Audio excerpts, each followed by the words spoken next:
ugly teeth that glistened with something I really hoped was T-venom. Then came a single ear-shattering, terrifying screech that bellowed out of its throat, vibrating the very air around us. I squeezed my eyes shut against the wind impact and the ringing that exploded through my skull. The next moment, I didn't wait for its approval or Nisha's. I broke into a dead sprint, my legs carrying me forward faster than I could process. This was fight or flight kicking in. I had chosen flight. Nisha was right beside me, yelling, "We're gonna run. Do you have a better idea?" I yelled back.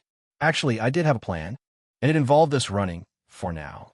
The creature gave chase, but moved slower than expected. Since it only had two massive hind limbs and had to use the claws at the edges of its wings for frontal support, ground movement wasn't its forte, until the bastard decided to spread its wings and flap heavily, carrying itself higher.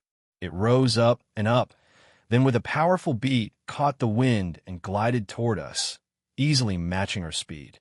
Of course, why would anything be easy?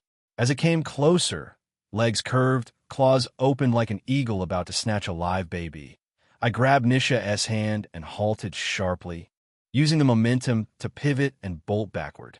The wyvern had committed a tremendous amount of force, clearly intending to crush us into the ground with its weight and power. However, Destiny had other plans for us. Destiny, in this case, was me. The bastard crashed into the ground, stones flying everywhere as it tumbled over itself, rolling forward. Its wings crumpled under the weight of its own body with a sound like snapping canvas. Nisha glanced back, surprised and impressed. "Wow, that was actually smart of you. Don't thank me yet." As we ran safely away from it, white flames ignited upon the stupid creature, ready to turn it into a big, fat, live-skewered piece of meat. Chapter 82. Pretty Boy Rider. White flames exploded as Nisha and I scrambled backward. Her eyes flared with surprise, but the excited kind of surprise that made me wonder if she had a latent tendency toward arson. Something to worry about later. Much later. Right now, the smart play was to run for that forest. But between us and the tree-line stretched the river, and the river had become a battlefield. Cassie and the Inquisitor were tearing through it, their clash sending water spraying in violent sheets. The Inquisitor spun, and his sword bounced off Cassie's arm with a ringing clang. He gritted his teeth in annoyance, stealing a glance at his wyvern, currently wrapped in writhing white flames. As Cassie lunged at him, he dove low, dropping his head backward and letting her strike scrape along his jaw. He stabbed his sword into the water, piercing it deep into the riverbed, gripped it with both hands, rose with a scissors kick that smashed into Cassie at rising levels, ankle, knee, hip. Cassie didn't flinch. She merely followed the kicks with hand blocks that trailed upward in perfect sync, then grabbed his wrist before he could complete the final strike. Yanked him closer, and smashed her forehead into his. Learn from the best. The Inquisitor's head snapped back. His eyes had to be seeing double as he staggered, frozen for a heartbeat, before throwing his glare back at Cassie. Blood was already trailing down his forehead, splitting into two paths down his face. He hunched over, glanced at his wyvern still fighting the flames, then looked back at Cassie. Then he shot forward, meeting her head-on like an absolute fool who had just been taught a very serious lesson. He exploded from the water with a wind blast, rising above the surface, twisted in the air, using the gust to generate even more force, and whipped into a 540 kick aimed at Cassie's guard. She crossed her arms to block immediately, but the Inquisitor didn't land that kick. The wind twisted him away instead, pushing him past Cassie onto solid ground. He landed by the time Cassie opened her guard in suspicion. Then he sprinted toward his summon, screaming. Vaelthurn. The wyvern responded with a powerful roar and spread its wings with one hell of a force, using the wind to blow out all the fire in a single violent gust. Nisha and I were caught directly between the running Inquisitor and his recovered summon. Ah, shit. His gaze tightened, locked in with coldness as he sprinted toward us. Then he suddenly exploded forward, leaping into the air and sailing way over our heads. His wyvern met him mid-flight and snatched him from the air, climbing high into the sky while spreading all four wings wide. At that moment, a bad premonition settled in my gut. This was an Aaron and Zeke situation, a don't let them regroup moment, and the feeling it left behind was nothing good. The kind of feeling that preceded very bad things happening to people who weren't prepared, to people like us. Cassie had moved to the river's edge, looking up. Her featureless armor and those malevolent horns gleamed beneath the sun, utterly still. The light from the sky was blinding. Hard to track them even as they flew in wide, circling patterns. I glanced toward the forest.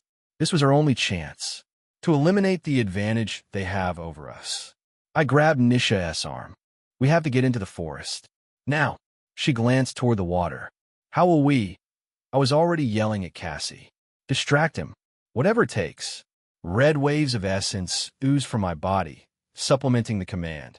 We have to reach those trees. It's our only advantage right now. The wyvern let out a cold, ear-splitting screech as it dove toward us. Templar Light sat saddled upon its back, leaned forward and riding with devastating focus. As they descended, the sky seemed to bend downward for a heartbeat. I saw the creature plummeting, grabbed Nisha, and flew toward the water while Cassie launched into the sky with a twirling overhead kick. A screaming pillar of frozen wind crashed into the ground where we'd been standing, disturbing even the river's surface and exploding stones outward, leaving a crater of flash-frozen devastation. The force of it sent Cassie flying even with her intercepting kick, but she redirected mid-air and landed gracefully on her feet. We weren't so lucky, thrashing in the water now, struggling to break back to the surface. The wyvern climbed higher again, circling above us with predatory intensity. It beat its wings slowly, looking down at the water, and with the wickedness gleaming in those eyes, it was undoubtedly preparing another attack. Cassie opened her arms and summoned her sword, watching the wyvern. Thanks to her helmet, it was utterly impossible to tell what she was thinking, what expression lay beneath that featureless mask. But one thing was certain. Even for her, the combination of Templar Light and his damned wyvern was going to be difficult. Cassie stood at the water's edge, sword drawn, tracking the creature's circling path with slow, patient turns of her helmeted head. Meanwhile, Nisha grabbed me and hauled me toward the surface. Turns out I should VE taken swimming class more seriously back in my old life. I gulped, almost gagging on river water, but managed to gasp for air as she pulled me up. My lungs burned and my eyes stung from the cold. Unfortunately, it was a very bad moment to surface, because the bastard wyvern and pretty boy combo was already diving straight at us. As they dove toward us with the same fervor and intensity, Cassie suddenly drew her sword back by the hilt, gaze locked on her targets, and flung it forward with so much casualness it could made anyone doubt whether it would actually fly. But the sword spun through the air like a boomerang, whistling toward the duo. The Inquisitor belatedly caught wind of it and yanked the wyvern into a sharp dive, disrupting its prepared attack, but saving his head from being cleanly separated from his shoulders. The wyvern staggered mid-flight, thrown off balance. And Cassie, she was already airborne. Those thick, powerful legs coiled and then arced through the air to deliver a devastating axe kick that slammed into both the wyvern and its rider. Chapter 83. This is where my hatred for water bodies is probably going to start. Mind you, I almost drowned as a kid. Immediately, I saw it, and Nisha did too. We were already rowing with our hands, paddling desperately away from beneath them. Cassie's leg slammed down, but that Inquisitor, he was too sharp-witted. He turned and did something blocked but briefly. It was more than a block. Wind moved aggressively in his direction. A burst of defensive force that bought him half a second before he and his wyvern went down under the crushing weight of Cassie's strike. They both crashed into the river, sending water exploding everywhere and disturbing the current violently. Both Nisha and I received a great deal of impact damage. In a battle that was allegedly supposed to be ours, it seemed we were suffering as merely collateral. It was difficult to keep up with the sheer large-scale destruction. It was annoying too. Incredibly annoying, actually. Here I was the mastermind. The F rank who D brought a calamity tier summon to this fight. And I was getting tossed around like debris. The wyvern flapped its wings in the water, trying to get its bearings. Cassie landed in the river too, standing between us and the thrashing summon. Water only came up to her thighs. Templar Light had disengaged from his mount and was struggling to recover from sinking into the churning current. Cassie walked toward them. Her sword flew back with a spin, and she raised her hand, catching the blade casually, killing its momentum in her palm like it weighed nothing. Then idea hit me. Immediately, I gave her a mental command. Cassie, come back. We should prioritize escape over confrontation right now. She stopped and glanced back at me. It was hard to see that she was probably glaring at me with scorn. Even through that helmet, I could feel the judgment radiating off her. But she obeyed and retreated. Ignoring the Templar and his wyvern, I turned my focus to Cassie, passing her the next mental command. Without a word, she grabbed me in one hand, holding me between her arm and armpit. It smelled like a woman there. Not the time to be noticing that, Cade. Definitely not the time. She held Nisha in the other hand, then leaned forward with her upper body. Templar Light, who was helping ride his wyvern, paused. His gaze turned suspicious. Disturbed. The water beneath us stirred. Everywhere it did. It was as if the river itself was about to respond to something vast and terrible. Then like a flame igniting oil, crimson flooded outward, thick tides of smoky light blazing at Cassie's feet. The entire river trembled, sizzled. The water itself seemed to boil where her aura touched it, steam rising in angry wisps. I could feel the threatening rise and pressure myself, and also the genuinely confused look on Templar Light's face. There was no doubt about it. He must have been told he was coming to deal with an F rank. I'm not very sorry to disappoint you, pretty boy. I'm the strongest F rank around. Don't play with me. Cassie charged forward. So did the water. So did everything, including Templar Light and his buddy, who clearly couldn't swim. The wyvern probably should be taking swimming lessons more seriously. Oh wait, they don't get to have one. The river surged with a speed that was not its own, and everything advanced forward with a flood of Cassie's crimson aura. The water became a body of running rage. Cassie exploded through it with the might of an armored tank. The current parted before her, flinging away everything in its path. Fish landed on the stone ground beside the riverbank, flopping desperately. Crabs were thrown out equally, skittering on their backs. And Templar Light and his wyvern. Cassie slammed them aside with her shoulder, weight and force combined, shooting them out of the way like they were nothing. They rolled away together and crashed into the stone forest, breaking through the outgrown trees with a cacophony of snapping wood. My tyrant empress surged away on the river, running like a mighty beast. Cassie ran through most of the river, and soon the waterway had spread vaster than we remembered it, wider and deeper even. When she eventually stopped, we were trapped in the middle of flowing water that was drifting forward with a current we couldn't fight. All of us were now deep in the river. I held Cassie's shoulder tightly and gripped one of her helmet horns, clinging to her like a kid on their mother's back. Nisha was perfectly fine swimming beside us. I stared around at the endless water. Are we really getting cooked by the river too? Nisha also looked around. There seems to be no way forward, she shouted back at me. We tried swimming backward, but it was incredibly difficult to fight the current. I thought of asking Cassie to jump out, but there was no closer land she could reach. At least none in sight. We continued to beat against the current, trying to delay our drift as much as possible. Then we heard a distant, terrifying screech. Oh no, not that guy again. Just as I looked up in the clear skies above, Pretty Boy and his wyvern were making their way toward us.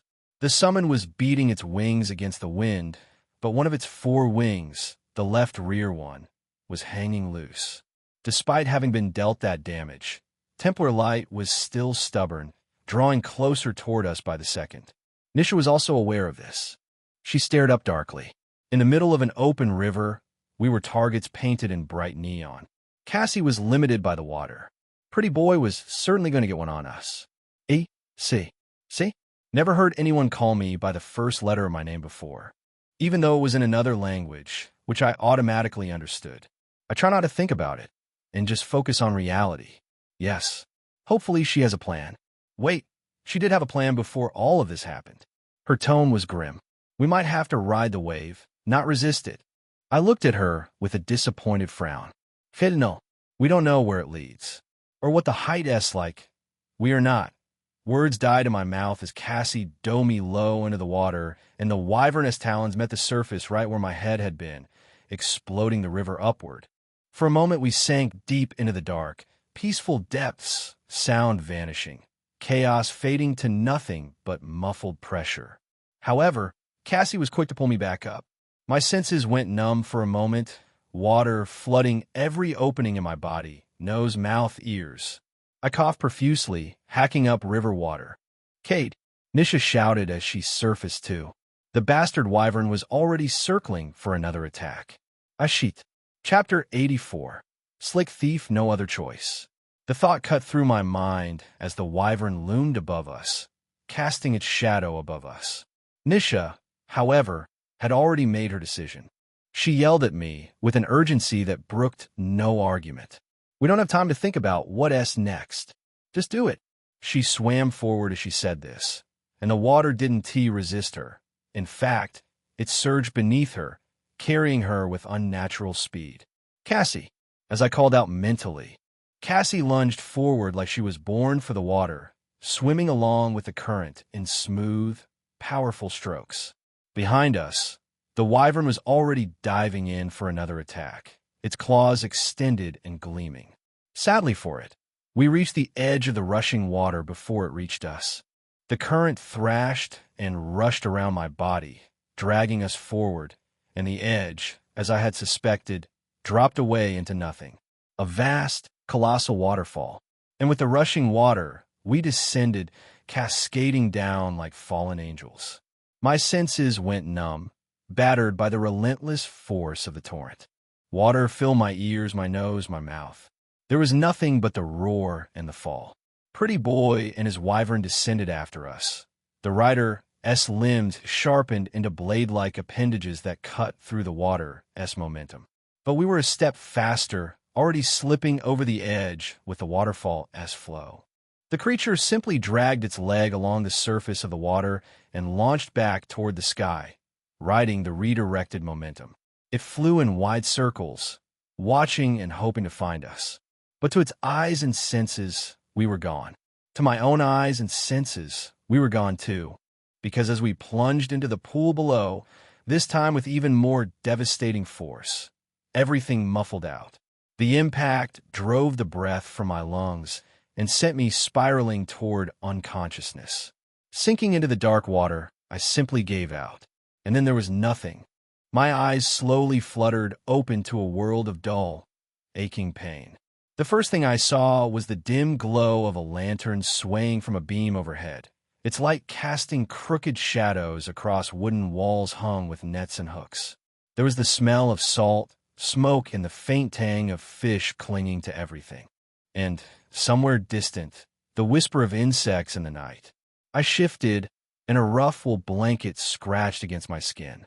It wasn't until my head cleared a bit more that I noticed something else, a strange, unfamiliar sensation. Strange. Beyond the obvious strangeness, I mean. I felt like I was waking up after a very long time, and it definitely wasn't morning. The lantern, the darkness pressing against the shuttered windows. This was deep night. My gaze drifted downward with a slight frown.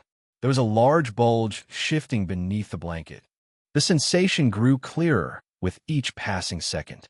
Something warm and rhythmic was moving against me, and my body flushed hot and cold at the same time.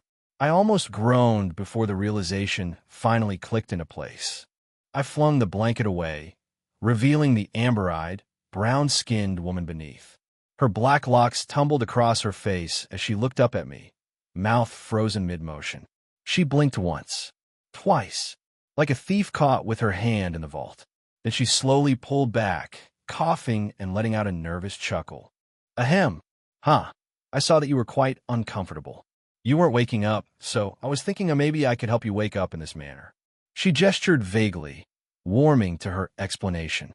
"You know, there are actually folks who talk about stuff like this waking men up. Have you heard of the wood disease? It's a kind of disease that affects men specifically, where their manhood becomes hard as wood and refuses to go down, hence driving them unconscious. So don't think about anything bad, okay? This was simply me trying to save your life." I gave her a flat look, my eyes half-lidded. "Really? Wood disease? That's the best she can come up with?" I held the stare. She coughed, looking away, and gently helped me straighten my clothes. Her eyes lingered, though, wistful, disappointed, almost pained, in fact, but I wasn't about to let her walk away. She had awakened the beast. The beast must destroy her once more. "You didn't learn your lesson the first time? Fine then." Just as I moved to act, footsteps echoed from outside. The wooden door swung open, and a young girl stepped through, tall and lithe, with cyan blue eyes and lustrous black hair pulled into a messy bun, loose strands framing her face. She froze the moment she entered, her gaze flicking from Nisha to me. Then her face lit up. "You're awake." She practically shouted it. "You're awake. Father, the boy is awake." She spun and ran back outside, her voice growing distant as she called for her father. I stared at the open doorway, thoroughly confused. What the hell is going on? The night air drifted in, cool against my skin. Goosebumps rose along my arms. I suppressed a shiver and turned to Nisha, my voice serious. "What's going on? Where are we?" She sighed and leaned back on her hands, her earlier playfulness fading. "I'm quite shocked myself." She paused a little. "We were saved by the village men. They call this place River Marrow, a small village at the border of Ethris Kingdom." I exhaled heavily, dismay settling into my chest. "We're still in Ethris? Just how big is this damn nation?" "Second only to the Empire," she responded. That was rhetorical, Nisha. "But be cheerful," she continued, a small smile tugging at her lips. "The good news is we're not far from Ms. Hardthicket anymore. Once we get there, we'll rendezvous with the others and head to Farron Heights. From there, it's a straight ride home." I let out a long breath. Finally, we're almost there. But then the phrasing registered. The good news is, people didn't frame things that way unless there was something else, something that contrasted sharply with the good. I looked at her, studying her expression. "There's bad news, isn't there?" She returned the look with a coy smile. "Of course there is." Chapter 85. River Marrow, the city of failed warriors. The coy smile left Nisha's mouth as she spoke. "We are in River Marrow. Do you know where that is?" I shook my head, slightly confused because I had no idea how that was supposed to be connected to the bad news. I see." She was about to continue when we heard footsteps again. She went silent quickly, and we both watched as the supposed father of the girl entered the room. The man was old, but not too old, fairly in his late 50s. He had a rough gray goatee, and his face was carved with wrinkles, even around his eyes, creasing the skin there like old leather. His hair was scarce, leaving a centerpiece of barren scalp, although he tied a faded scarf around his forehead to cover most of it. "Oh, good spirits, you're awake. The Lord of Strength must answered our prayers." He moved closer, his voice weary but warm with genuine gratitude. "Young man, you're incredibly lucky. Of the two of you, you were the most damaged. The waters had filled your insides, and we had to suck them all out through your mouth and nose." I nodded respectfully, thanking him with a smile. Let be known that I do not know how to act around very elderly people, especially if they are genuinely good. Something about pure, uncomplicated kindness made me feel like a fraud. I chuckled shyly. "Thank you so much, sir." I closed my eyes, still forcing that chuckle to stay there. Who sucked? The man gestured to the young girl and gently placed his hand on her shoulders. "This is Octavia. You should be thankful for her. She helped take care of every single thing." You keep saying that word over and over. It's bothering me in a wrong way. But I was honestly relieved that it was Octavia who had helped me. She looked quite young, thin, wearing a loose blouse and tight shorts that stopped just above her knees. There was a strong, proud look on her face, the kind of quiet confidence that came from growing up doing hard work without complaint. I gave her a charming smile. "Thank you, Octavia." Immediately, she widened her eyes, blushing as if a warm wind of flowers had swept across her face. Then she turned away with a strange, suppressed look in her eyes, stealing glances at me. If I didn't know how I looked, I'd have thought I was handsome. Or maybe she just has terrible taste. My stomach grumbled at that moment, making an announcement to the entire room. The man laughed lightly. "Huh, you've been out of it for 2 days after all. You need food. You both need food." Nisha threw up her hands. "Yes, Pie, I like your roasted fish and potatoes." I looked at her, all cheerful, as if she had been staying here for years, as if this cramped fishing hut was home and these strangers were family. Well, now that I thought about it, Nisha did have that air about her. It made it easy to ease up around her, to feel free. It was close to something Lyra had, but Lyra's warmth was directed more specifically toward me. Clara lacked it entirely, but Nisha seemed like this toward everyone, an openness that drew people in without effort. Eccentric. Remembering Lyra and Clara again put a wistful smile on my face. A lot had happened. All of this felt so unreal. The river, the rescue, waking up in a stranger's home with Nisha acting like she'd known these people her whole life. But one thing was certain. Those two were dead, and I was most likely never going to see them again, even if I died. For I would either die while destroying the church or die afterward. There was going to be no death before that. And so I knew heaven was not a place that would be waiting for me. Those two, however, they deserved nothing less. "Okay then, I shall get some freshly caught bladefin fish for you, okay? I'll boil you a bone soup with fins. You'll absolutely love them." The man said it excitedly, already shuffling to the walls of his abode and bringing out a blackened pot and a kneaded basket. His movements had the practiced ease of someone who'd done this 1,000 times. "Father, let me help you. Will you make some for me too? Go make your own soup, Octavia." "Did you drown?" "Simon."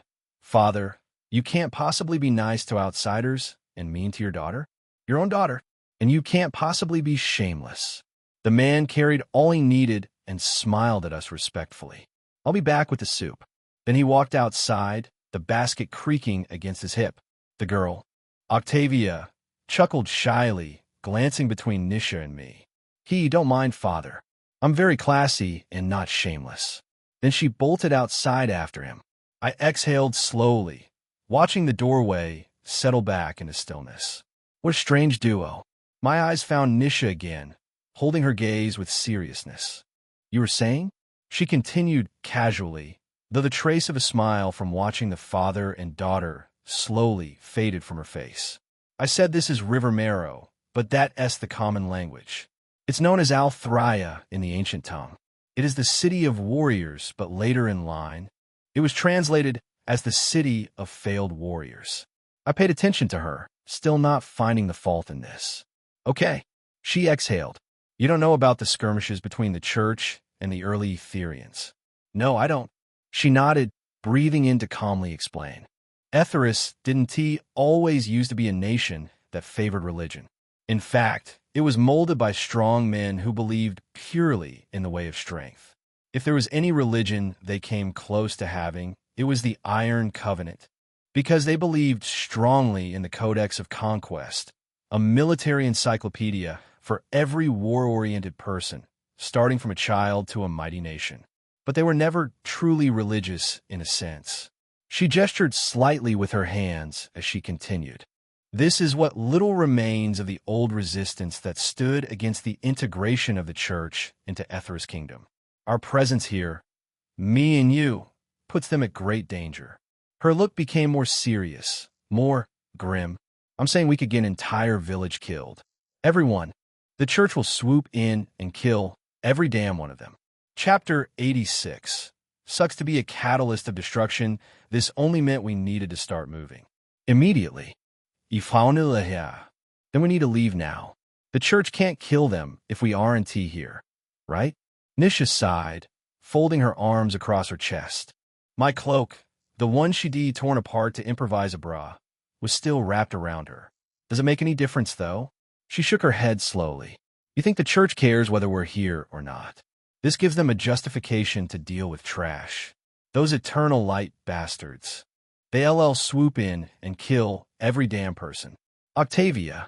Poor Ephraim. The other villagers. Her jaw tightened. Some of them, especially the women. I can see the nervousness in their eyes already. Turns out word has spread about a heretic in the area. They're suspecting us. My frown deepened as I studied her face. You're saying that no matter what we do, just because we cross these people as paths by chance, they're fucked? They're all going to die? Nisha nodded. If this is River Marrow, the place for failed warriors, they strongly believe in the Lord of Conquest. Who knows? They might be grown to be religious followers of Tervas by now. She paused, letting that sink in. Although they will die, this is exactly what we can use. We can make the people of Mizhard rise against the hunters coming for us. If Mizhard learns about a raid on this place, they'll be angered. The Iron Cult won't sit back and let some light paladins ride into their territory. They'll fight out of spite. A cold pragmatism settled into her expression. But it will benefit us. She was thinking analytically. There was nothing we could do to stop what was coming, but there was something we could do to turn the situation in our favor. There was something deeply unsettling about that. Why does it always have to be about us? Because we were fugitives. We were on the run. No, to say it properly, I was the fugitive. I was on the run, and I was weak, and I needed to take advantage of poor and innocent people just to protect myself. I bit my lower lip, anger coiling tight in my chest. I was beginning to lose too much. I didn't have to know these people personally, and their deaths wouldn't hit me the way Lyra S. had. Nothing could, but it still pained me. Innocent people would die just because they crossed paths with me. Even if their history with the church played a role, it was impossible to shake the thought that I was the catalyst for all of it. The narrative would be simple. They died because they sheltered me. I swallowed hard and sighed deeply, adding another weight to the growing burden in my heart. How many more? We're not far from the seaside, are we? I asked quietly. I do like to be alone for a moment. Nisha nodded. Just go out and walk. You'll find it easily. I exhaled and pulled myself from the bed, groaning as the soreness in my body made itself known. She watched me go, concern flickering in her eyes before she hid it away. I walked out of the room and into the village center. River Marrow, to my surprise, was actually a fairly large village. The cottages were scattered in loose patterns, with low stone walls carving each family-esque segment away from the others. And yet, small doorways no taller than my waist punctured those walls, leading into neighboring sections. The whole place had a strange intimacy to it, separated but connected. Ephraim's house backed onto the ocean. Only a handful of people were outside at this hour. A group of men sat in front of his cottage, machetes and chewing sticks in hand, the smell of fish and salt heavy in the air. I stepped out and lowered my head slightly in greeting. Oh ho, Ephraim. ISNT that your boy? Mr. Ephraim was among them, dismembering fish with the practiced ease of a butcher rather than a fisherman. He looked up at me. Young man, should you be up and about? ISNT it cold? I offer a shy smile. Absolutely not, sir. I'm totally all right. I gestured vaguely toward the water. I just want to catch the ocean breeze for a few minutes. Ha! This one knows his stuff. One of the older men leaned back with a grin. They say if you stick around long enough at this hour, you might catch some aqua ice bathing by the banks. Big titties and all. AI, that nonsense had me sleeping by the riverbank for 3 days. I saw none of those. Good Lord of Conquest, that actually reminds me of a Longstream raid. Remember it, Docker? Of course I remember. I broke my damn legs at that raid, you fool. Somehow, the conversation drifted away from me and deeper into their own memories, giving me permission to move on. I continued walking and past some women who were outside working, bent over baskets and nets. I greeted them, expecting the same easy warmth. The air with them felt wrong. It was easy to see they didn't welcome me here. Their eyes lingered a beat too long. Their responses clipped and wary. They know, or they suspect. I felt a pang of something like guilt. I really would avoided this place if I'd known what was going to happen. But at the same time, it's that attitude of theirs that LL get them killed. Could they not see how the men were perfectly chill with me just now? I shook my head and kept walking, moving toward the openness where the village met the sea. The land sloped gently downward, and I drifted along with the sand until I reached the water's edge. The ocean stretched out before me, vast and dark under the midnight sky. I looked around, half wondering if I'd actually catch sight of any Aquarai, the native word for merfolk.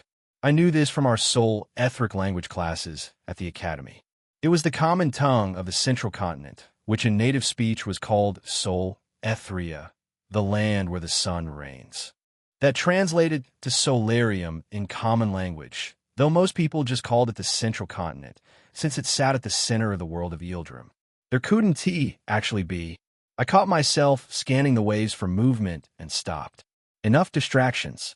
I closed my eyes and turned my focus inward. To myself. To my soul. The darkness behind my eyelids shifted, and then I was standing in the center of the nave. I looked around. No sign of Cassie anywhere. As I stepped forward, a flash of red hair suddenly emerged from behind one of the pews. Cassie? Chapter 87. Strong, wise, beautiful, hot. Name anyone better. Cassie?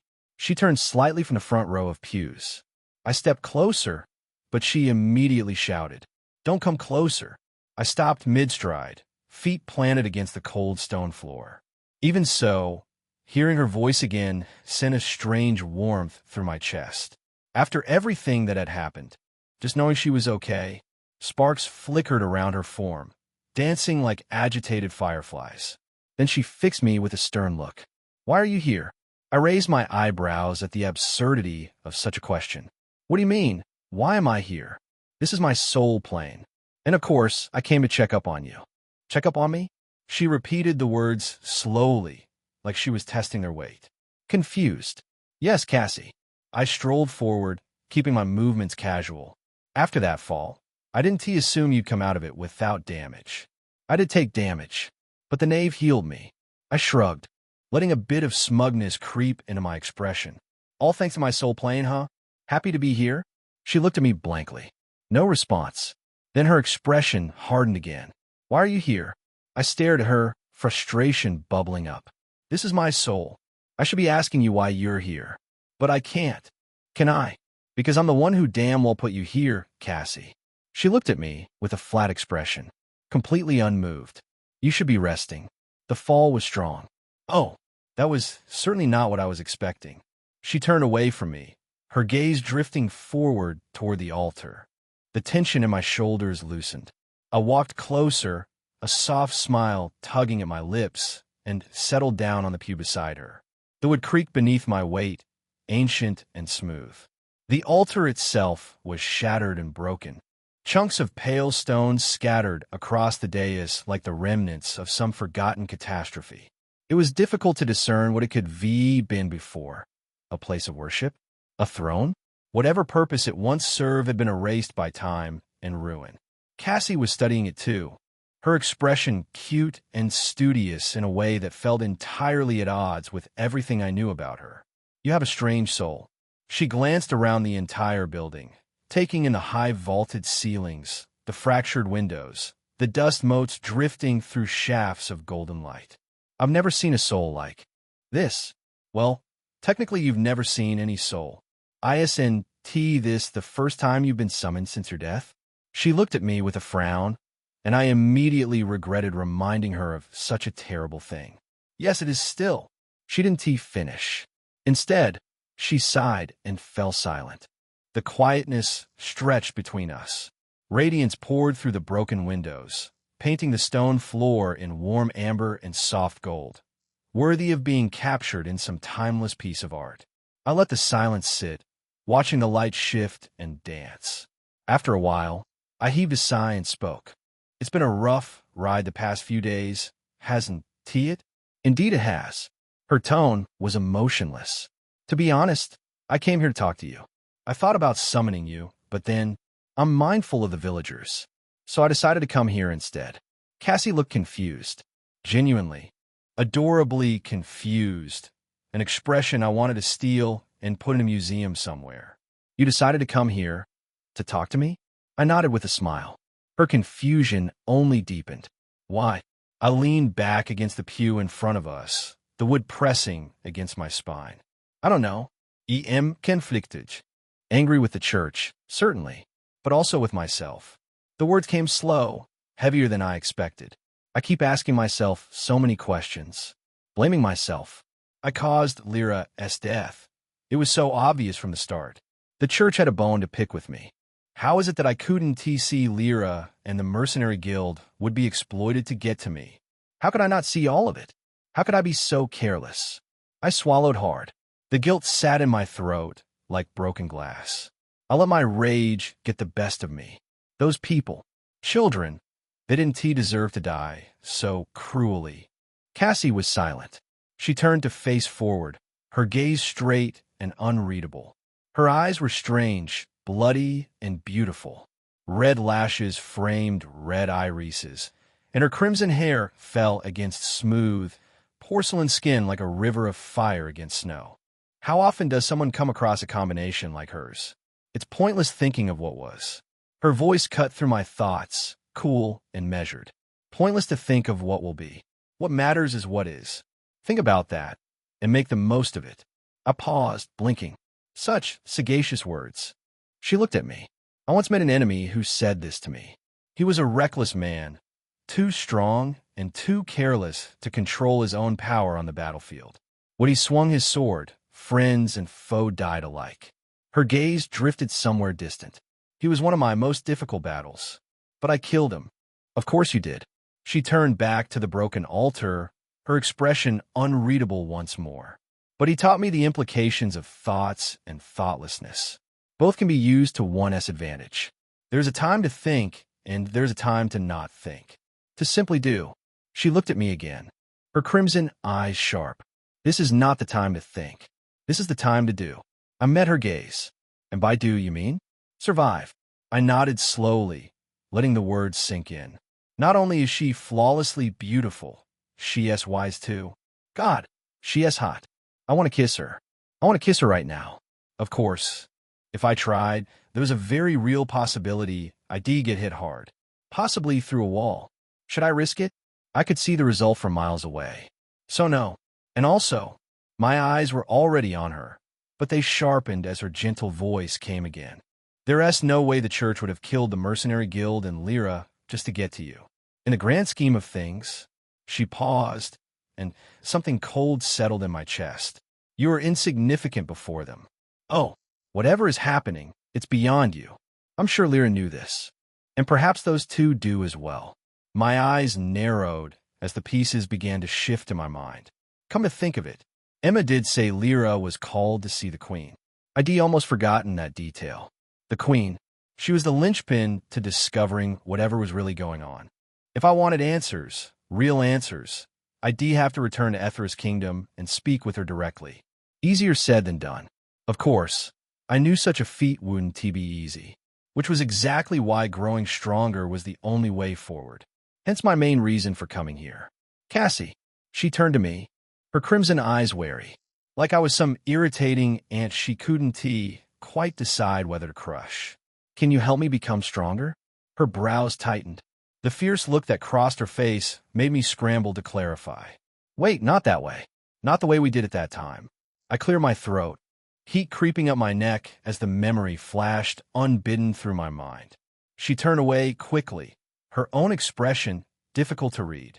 What I mean is, I want you to train me, to become a strong fighter. Like you. She turned back to me, her crimson eyes wide. Chapter 88.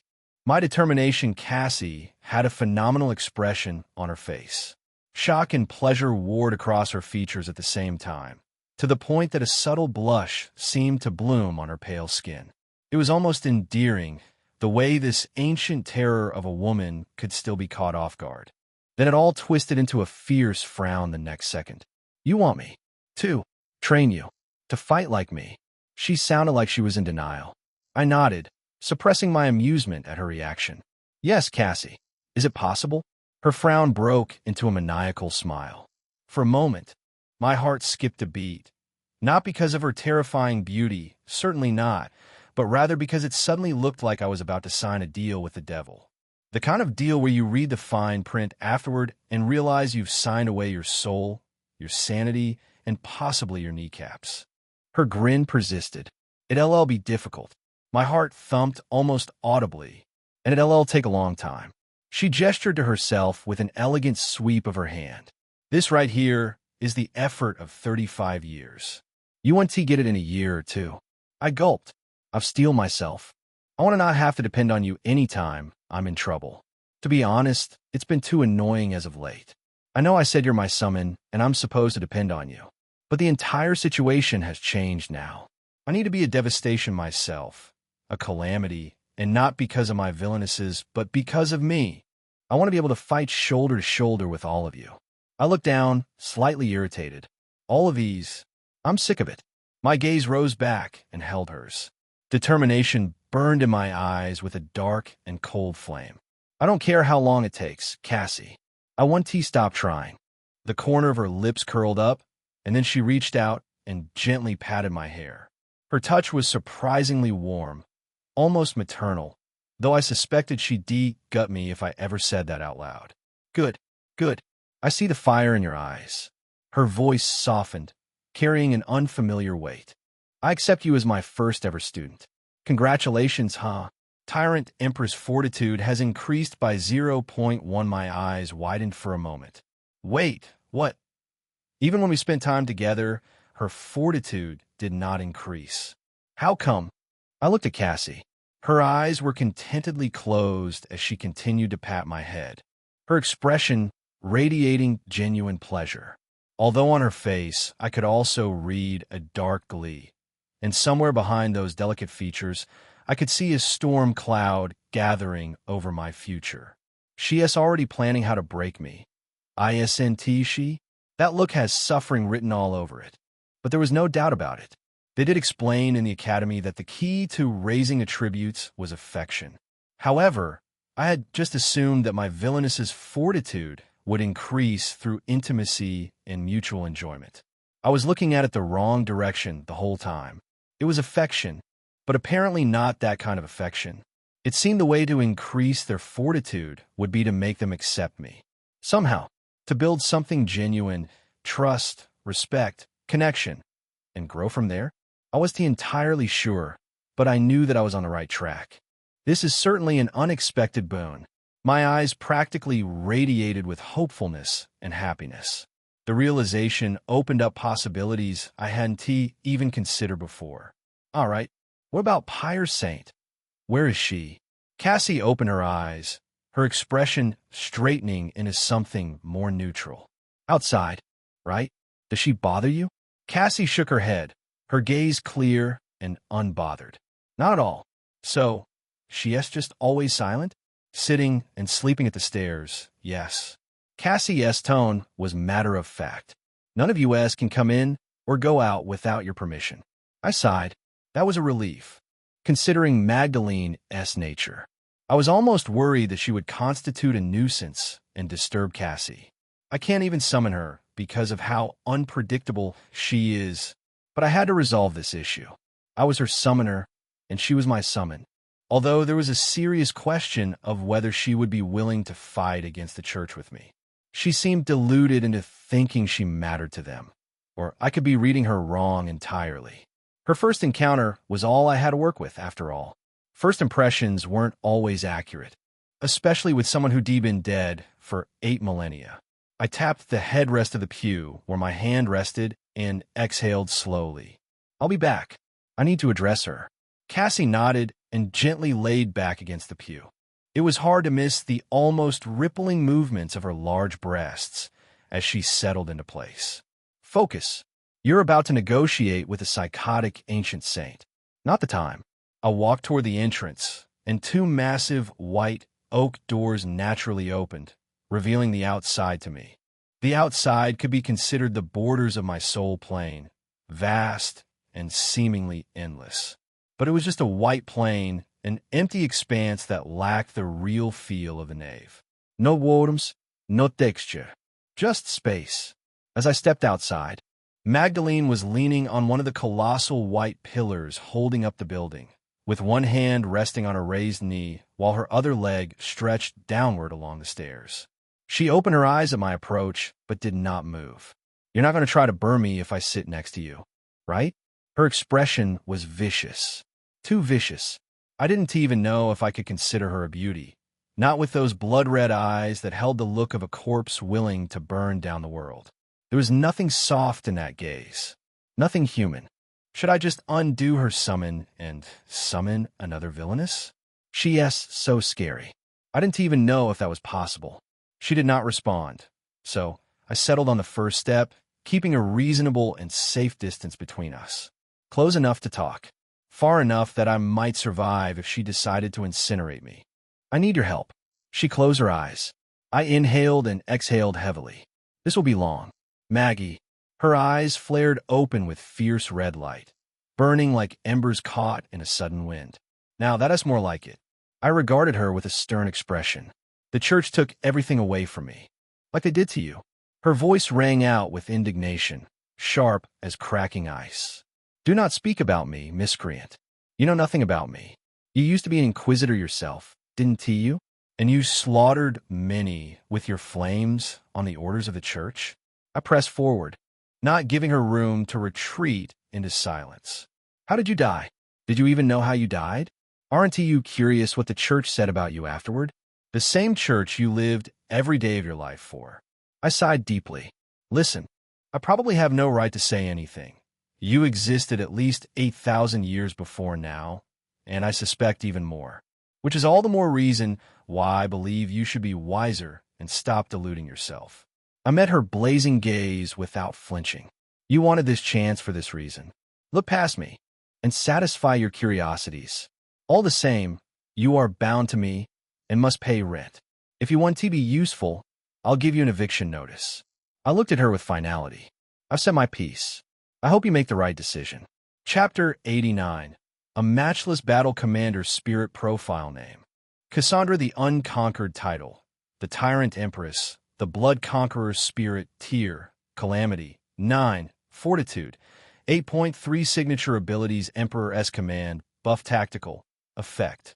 Issue battlefield-wide supernatural command to all allied forces within 200 m radius. Orders execute with perfect synchronization and timing regardless of ally intelligence or training level. Grants temporary tactical brilliance. 200 coordination. Enemies' movements become predictable to all allies. Formations adjust automatically to counter enemy strategy. Lasts until battle objective completed. Cost. ADSE. Requires at least 10 allied combatants to activate. Doesn't work on solo small groups. She must remain stationary while issuing the command. Vulnerable for 5 seconds.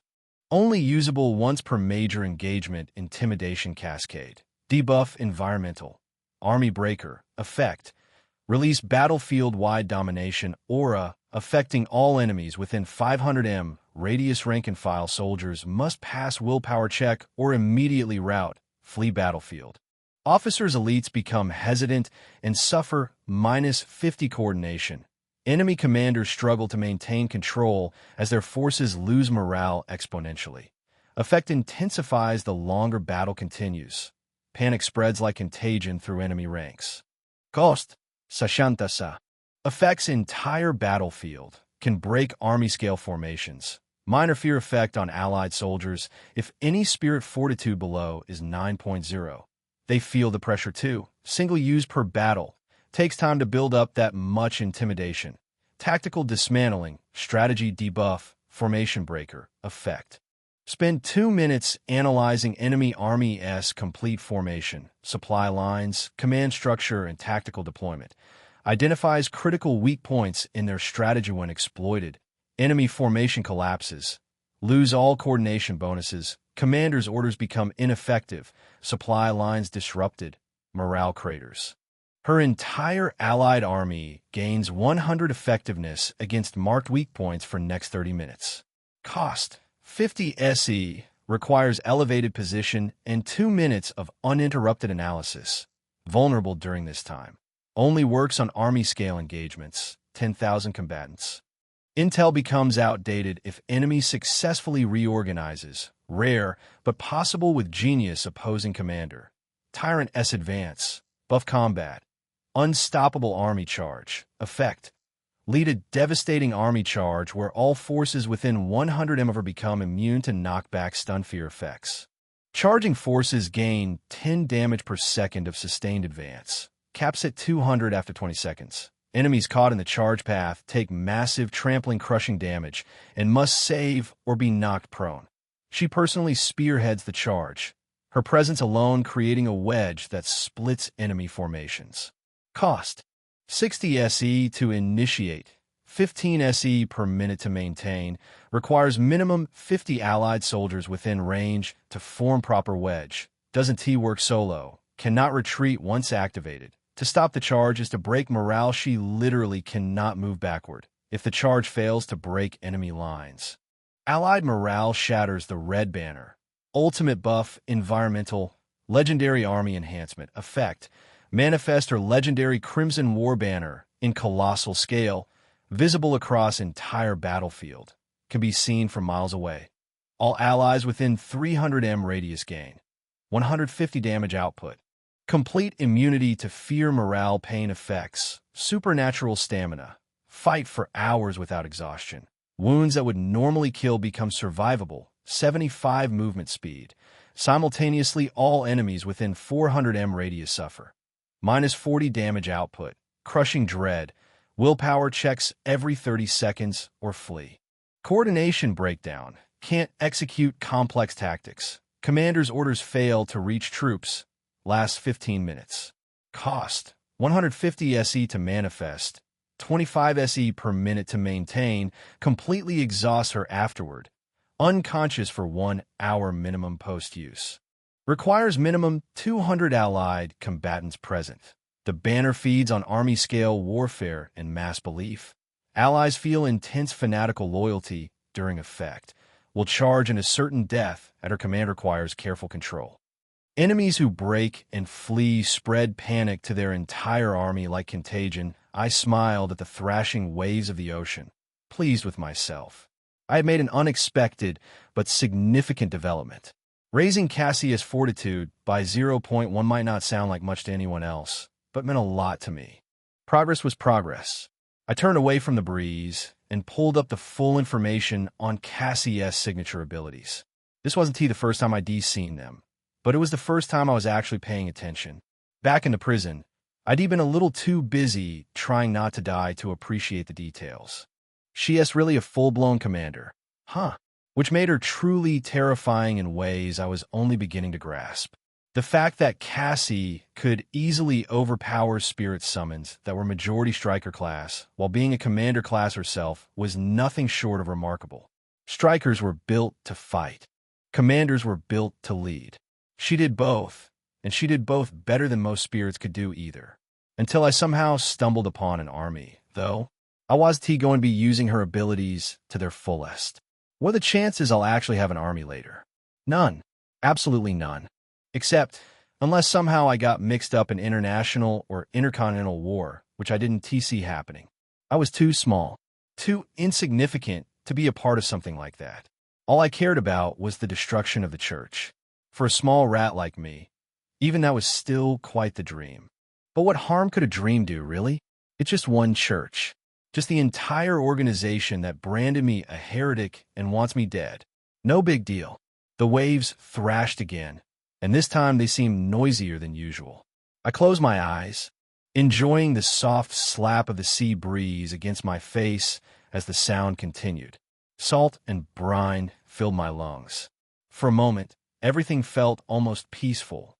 In the rhythm of the waves, I could hear things breaking.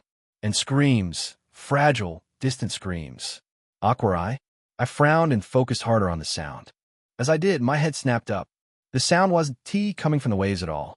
It was the village. The village was under attack. A dark grimace settled over my face. I broke into a run and bolted toward the village without another thought. I reached the center and froze. People on horseback were racing through the streets, carrying whips and striking everything in their path. People, property, anything that moved in plenty that didn't Villagers tried to run, but the horses were wild and impossibly fast, built for exactly this kind of wicked chase. There was nowhere to go. The horses ran down women, while the men on their backs twirled their whips overhead with practiced cruelty. They slammed them down hard enough to tear through brick walls. And when the leather met human skin, it shredded flesh with devastating brutality.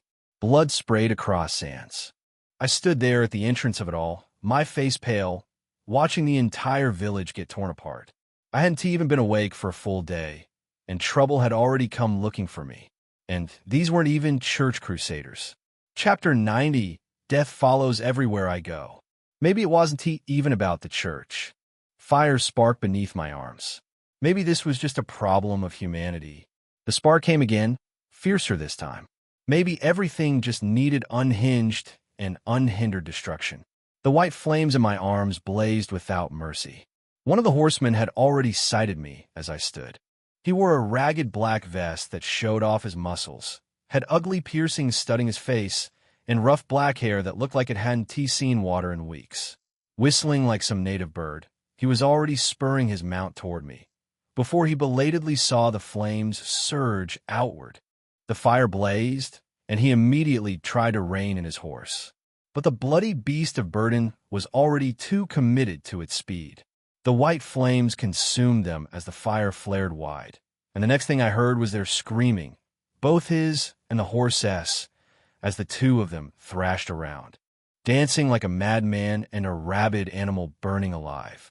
The running and smashing that filled the air, all that noise and wailing from the villagers, stopped for a moment.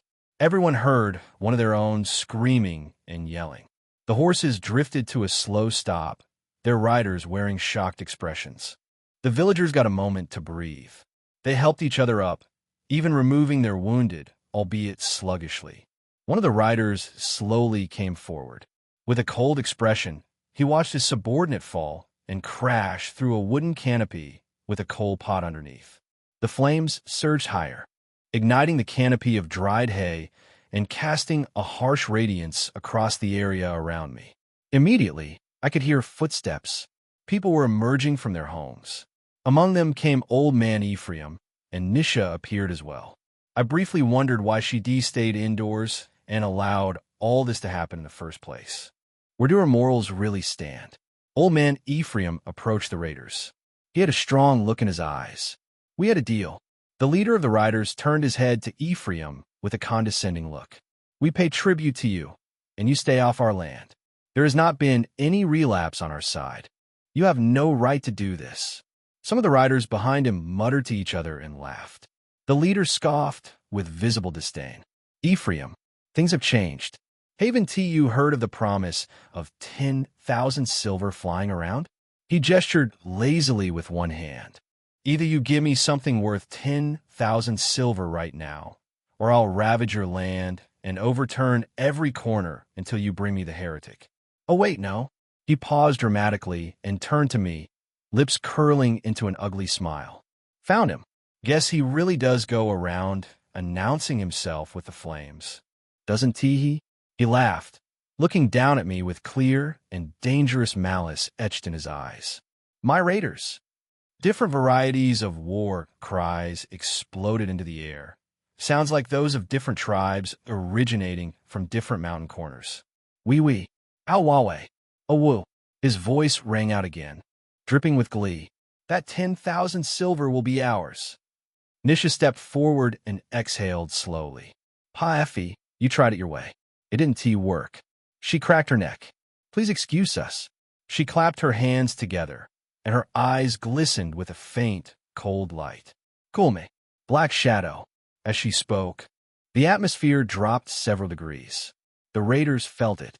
Their noise died down, and they began cautiously looking around them, hands drifting toward weapons. It was as if the entire world blinked, and when it opened its eyes again, the darkness had grown darker.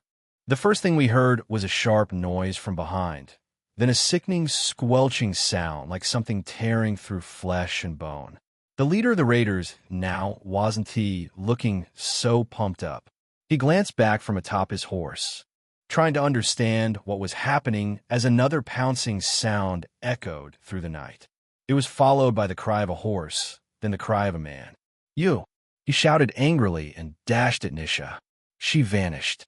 Her body turned to liquid darkness, sinking into the ground like water through sand. A heartbeat later, she emerged from the shadow behind me, making me stagger sideways with a sharp intake of breath. "Calm down. I want to bite you." She snarled at me silently, but in a feral and oddly sensual manner. That too in the middle of a bloody battle. Who bred this girl? The sounds of crushing and pouncing continued. Horses cried out. Men cried out and ran, but they were merely prey to the darkness now, unable to see what was leaping from shadow to shadow, killing them one by one. Even I couldn't see it clearly. It was like the darkness itself had come alive and chosen violence. "Your summon must be quite a powerful one." She shrugged. "He is a champion tier. Doesn't he come close to having heroic spirit, but I've learned to use him well. Besides, we're stronger at night." She watched the carnage with clinical detachment. "If I try to use him during the day, I'd lose against this many." Hooves of horses tumbled against the ground. Some mounts fled screaming into the night. Others were torn apart by Nisha's summon, which even I couldn't get a clear picture of in the darkness. Just glimpses of movement, flashes of something low and fast and hungry. We managed to grab hold of 3 horses that survived the assault. The leader of the raiders, with all his threatening presence, died somewhere amidst it all. A few cowards made a run for it, their hoof beats fading into the distance. At last, the town was peaceful, although now quite bloody. Ephraim came closer, looking pale, shaking his head slowly. What have you done?" Didn't he look pleased by what we accomplished? The gore was understandable, but there wasn't any note of gratitude in his tone either. It made me frown slightly. "We helped you kill people who were oppressing your folks. Why do you sound so dismayed?"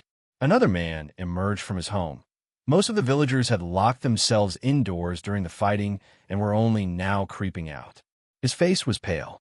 "You don't understand what Ephraim is saying." "Of course I don't. We just saved all your asses." The man continued, his tone heavy and full of fear. "Because of what you've done here tonight, it is imminent now. We want to be able to get out of this alive." He swallowed hard, looking at the bodies scattered across the square. "We are all going to die." Chapter 91. Unfair farewell. The word struck me like a physical blow, unexpected and sharp. Why would they die because we saved their village from bandits? The church matter was different, wasn't it? Nisha's frown deepened, her voice cutting through my confusion. "Effie, don't tell me." Ephraim held his face, pain etched into every line as he looked at us. "Yes, the church is indirectly behind them. It's been a slow drive for a while now." His weathered hands clenched, all the conflict arising. "They're using it to purge not just the heretic, but us unbelievers too." His gaze found mine, and something cold settled in my stomach. Nisha's fist clenched hard enough that her knuckles sounded. "Those bastards." A woman pushed through the gathered villagers, her face twisted with fear and fury. "Ephraim, this is all your fault. You took in that heretic. The church is going to come marching here first thing in the morning. They'll burn everything to the ground. They'll burn us all." The crowd behind her erupted in mutters and worried chatter, voices overlapping in rising panic. Silence. Everyone. It wasn't Ephraim who spoke. The man with the cane stepped forward, his voice carrying despite his apparent frailty. The authority in it cut through the noise like a blade. "This is not about the heretic." It had never been about the heretic. He swept his gaze across the gathered faces. "Those radiant faith rotters have just been looking for a perfect narrative to suppress unbelievers, even though we are perfectly within our rights according to the law. They're greedy. They want our lands. They want our women, so their priests can defile them at night and corrupt our bloodlines." Jesus. I felt my stomach turn at the bluntness of it. He pivoted, facing everyone with fierce intensity. "So let us not act like we didn't know such a day was eventually coming." His eyes locked on mine for a heartbeat before sweeping onward. "This isn't about the heretic. This is about us. about protecting the heritage of our ancestors, their beliefs, and their legacy. The words charged the atmosphere in a way I couldn't quite explain. Something warm and fierce kindled in my chest, spreading through my ribs like embers catching flame. Every single villager nodded, their expressions hardening. The atmosphere shifted, palpable and electric, and the people, despite their pitiful numbers, now wore the faces of farmers turned warriors. Ephraim grabbed my arm and Nisha escorting us inside with urgent speed. As the door shut behind us, he turned to me. "Quick, young man. You must leave now." "What?" I frowned, confusion mixing with protest. "Sir Ephraim, I'm actually a strong summoner. We can help you win this fight." He looked at me with something between sternness and sadness. "Will you help us win the next one? And the next one after that?" His voice dropped. "Or will you settle down here and win every battle for us? Because they won't stop until they have what they seek." His eyes held mine, unblinking. It was a sad reality, one that twisted my heart like a knotted rope pulling tight. "He right. Damn it, he right." Ephraim smiled, tired but genuine, and tapped my chest with weathered fingers. "Young man, I can tell you have a good heart and mean well. Keep that. Don't let it be a weakness. Forge it into strength instead." His hand remained there, steady. "Be discerning of when strength will benefit you, or when it will drag you down. If you keep thinking like this, it's only a matter of time before you die." Such cruel words. And I'd thought this man was nice. He tapped my shoulder once more, already turning to gather provisions. "Octavia, come quick. Follow them out of this place and meet your uncle and Ms. Hard. He'll take care of you for the time being." Octavia stood in the corner, arms folded tight across her chest in clear defiance. Ephraim straightened, irritation flickering across his weathered features. Then he shouted, "Octavia!" Her body trembled with the force of it. "I want to stay with you." Her voice cracked. "I want to fight with you, father." Ephraim's sigh was painful to hear. He looked at his daughter with an intensity that made my own chest ache. "Octavia, don't do this to me. You are my heritage. If you stay here, there's no telling what will happen." His voice softened, turning almost pleading. "Every other person sent their children out years ago, but you keep coming back here. Octavia, do you hate me that much? You want me to lose my only child?" Octavia's defiance crumbled the moment those words landed. This man knows his stuff. "I'm so sorry, father. I'm sorry, I don't hate you." She sobbed, already moving toward him. Ephraim pulled her into his arms, patting her back with rough gentleness. "Go with him. I promise to survive. Don't worry, we've dealt with this before." "Haven Tiwi?" Octavia nodded against his shoulder, voice muffled. "We have." Ephraim handed her a packed bag, then turned to me with another. "Here, they're what you'll need." He pressed the second bag into my hands. "This is roasted fish and bone soup. Very delicious stuff. Eat it while it's fresh." His gaze moved between Nisha and me. "Ms. Hart isn't far. You should get there by noon, evening at the latest." We both nodded. As we turned to leave, Nisha paused in the doorway, making me stop. "Thank you. For everything." Ephraim smiled, pleasant and warm despite everything, and nodded back. Then he gestured for Octavia to follow us. I grabbed her hand and pulled, breaking into a run as we cleared the house. Nisha sprinted toward the horses, calling back hastily, "Do you know how to ride a horse?" "I took lessons as a kid." I shouted back, "But I'm not exactly good at it." She scooped up Octavia as we reached the animals. "Guess you're about to learn quickly." "Fidno." I was about to suffer through that when there was a much better solution available. I grinned and summoned Cassie. She materialized beside me with a cold air that completely contradicted the fact that we'd just grown 0.1 fortitude closer moments ago. "Why have you?" I pointed at the horse immediately, cutting off whatever complaint was coming. "You're good at riding one of these, right?" Her featureless helmet gleamed, not with visible light, but with something maniacal and terrible. I looked at her and immediately felt sorry for the horse. I de-summoned her to handle the riding, since she'd been in the nave for more than 12 hours. There was no spirit essence cost, but now I was having second thoughts. Why does she look like that, for God's sake? This might have been a mistake. Chapter 92. The Great Mistake. Asking a monster to ride a horse, I was right to be scared. I was straddled behind Cassie, sitting close with my hands gripping her waist. It was heavenly at first, warm and secure, her back solid against my chest, until the horse bolted forward with a speed that blurred the trees around me into streaks of green and brown. Almost like I was in some car, speeding across open road with pure, unadulterated insanity at the wheel. The difference was that this felt like a convertible.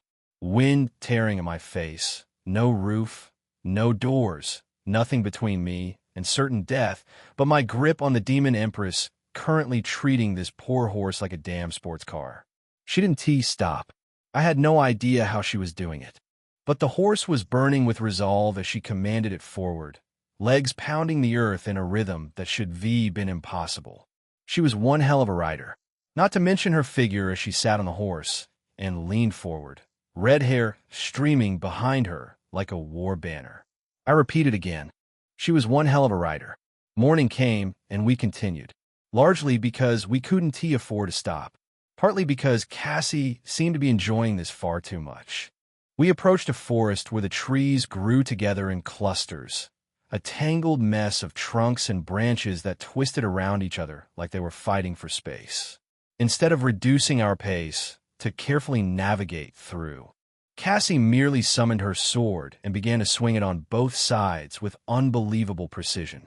The greatsword flew around in blurring crimson waves, slashing apart the trees that blocked her advance before we even reached them. Wood splintered and fell away, clearing a path through sheer violence. But the clusters grew messier and denser the deeper we went, the trees seeming to strangle each other in their competition for light. Our speed was hindered, and eventually we had to stop and continue on foot. As the horse stopped, I simply slid off its back. Having had enough, I tumbled forward onto my hands and knees and emptied my stomach onto the forest floor while fighting a serious, intense, nauseating headache. Never again. Never, ever again. Regardless, we continued forward on foot, cutting our way through the clusters of trees. After a while, around mid-morning, we finally reached Mizhard. The place looked as though the forest itself was protecting it from outsiders. I could understand why it would be difficult for any bandit or even the church to raid such a location. You need an army just to hack through the approach, and by then, everyone inside would know you were coming. The town sat downhill, nestled into a ring of tangled forest. Several buildings dotted the landscape, built to almost reflect the disorder of the woods surrounding them. And in the center stood a temple, the other structures arranged around it in rough, organic patterns, like they were orbiting something sacred. As we approached the village on foot, men in heavy but crude armor were already alerted, aiming spears and swords in our direction. Most of them looked strong, full beards, muscular builds, dark hair, except for a distinctive one with ginger hair and a ginger beard to match. "Identify yourselves," they commanded. We stopped. Cassie tightened her grip on her sword. No one else noticed the movement, but I paid too much attention to her not to see it. The slight shift in her stance, the way her fingers curled just a little tighter around the hilt. "Calm down, man." The ginger-haired man stepped forward slowly. He had no weapon, but stood before us with a confidence that didn't even come from his eyes. It came from somewhere deeper, something settled and immovable. His hands were tugging absently at the collar of his armor, a lackadaisical, easy posture to adopt in front of outsiders, in front of potential enemies. Yet his entire carriage uttered a single message: you can burn the town down for all I care. All I want is a smoke. "So, Levi's people?" Nisha looked at him and nodded. His gaze shifted naturally towards me. Then he let out a scoff. "Huh, the burner boy. The what now?" That was new. And not the good kind of new. The kind of new that meant people were talking about me. The kind of new that meant I had a reputation. "Follow me." He turned back, tapping one of the soldiers on the shoulder as he passed them. "Good work, guys." I followed cautiously, eyes darting around with barely contained wariness. Nisha and Octavia seemed calm enough. Cassie, of course. If calm had a name, it would be her. but I was baffled by the difference in authority here. The other soldiers didn't look like they accepted us, and they looked like there was nothing they could do about it, which baffled me even more. Nisha walked beside the man as we moved through the fields, getting closer to the town proper. Is the boss around? Yes, came yesterday. According to them. You should been here with the supplies, around 3 days ago. I think that's about the time it was expected. Nisha responded with a grim tone. We had complications. He spared her a glance, a small smile playing at his lips. Complications, huh? How bad? You wouldn't survive it, she said matter-of-factly. He was silent for a moment as we walked. Then he plucked a flower from one of the tall plants we passed, putting its thin stem between his lips and rolling it there as we approached the arching wooden gate. The sign above read in native soul Ethric, Ms. Hard. As we entered the town, I dismissed Cassie. Unlike River Marrow, this place had cobblestone streets. There were people everywhere, supply wagons rolling past, carts set up on either side with women holding their children while browsing the goods on display. The smell of fresh bread drifted from somewhere nearby, mixing with wood smoke and the earthier scent of livestock.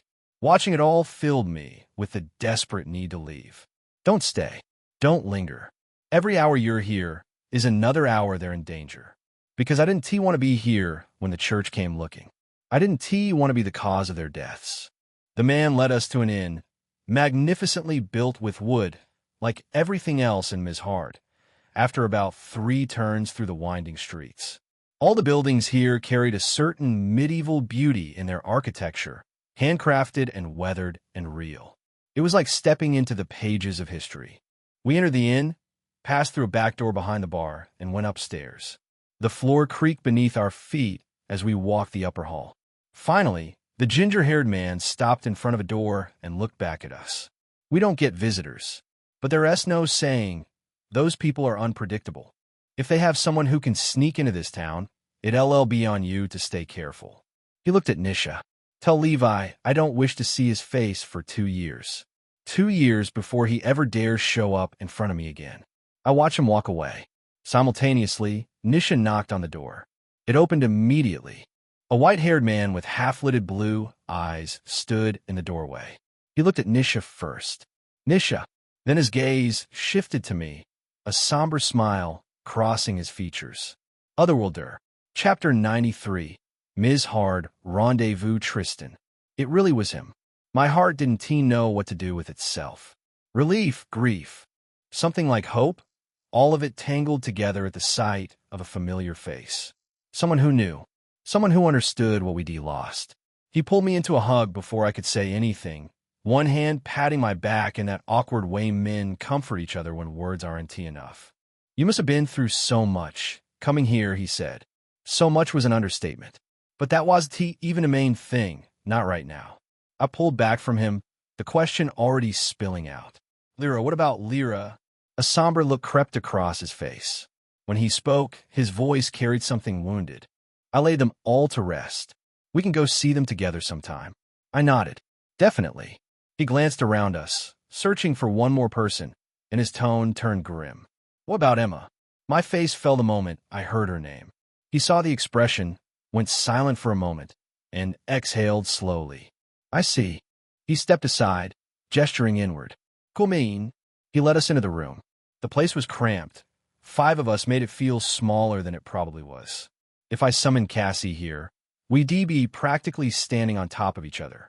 2 modest beds lined the walls, one on the left and one on the right, separated by a wooden table and chair positioned beneath a window that overlooked the town. Fading morning light spilled across the worn floorboards. On the left bed, a black-haired man with heterochromatic eyes sat cross-legged, digging into a purple fruit that crunched between his teeth. Juice glistened on his fingers. Boss! Nisha yelled the moment she entered, launching herself at him. Levi simply rolled away and kicked her mid-flight. She crashed through the chair and table with a spectacular crack of splintering wood. Tristan stood frozen for a moment, then heaved a sigh of pure disappointment. He looked like he was barely containing himself, pointing at the wreckage with his eyes squeezed shut in frustration. You You broke the table. Levi exchanged frantic glances between the debris and Tristan. What? It's not me. Boss. What? You broke the table. Not me. You kicked me. And you went and fell on the table. Nisha, you always like to break everything. Huh? Six gods, I just hope you didn't break Cade already on the way here. Boss. Quite the opposite, actually. I did the breaking. I suppressed the urge to gloat. Octavia and I stood awkwardly to the side while the strange pair argued back and forth. The topic wandered from the broken table to the time Nisha destroyed a dress worth 350 silvers because she didn't know how to walk right or fall right. She stepped on the hem, tore it clean through, and left almost all of her thighs on full display. The fun part? She simply ripped what remained off completely and continued to shamelessly walk around the ball like nothing had happened. Nisha seemed to think this was a result of her impeccable sense of adaptation, applicable to anything, even sophisticated fashion. Levi saw it as plain shamelessness, nothing more. After a while, the two finally calmed down. By then, Octavia and I had settled onto the other bed. She slowly unwrapped the roasted fish and soup we'd been given, and the aroma immediately shifted the room's attention. Levi sniffed the air, his heterochromatic eyes lighting up. What is that sumptuous smell? Octavia replied with obvious pride. It's fish bones soup my father prepared. The bones are very sharp, like blades, so he crushes them until they're practically non-existent and uses them to make the broth. It's very delicious. She turned toward him with a bright smile. You should try it. She said that last part while looking at me. My gaze met hers with pure indignation. Serious indignation. What do you mean you should try it? Your father gave this food to us. Me and Nisha. Levi chuckled from where he sat, somehow reading the situation instantly. Haha. Looks like Cade is pretty hungry.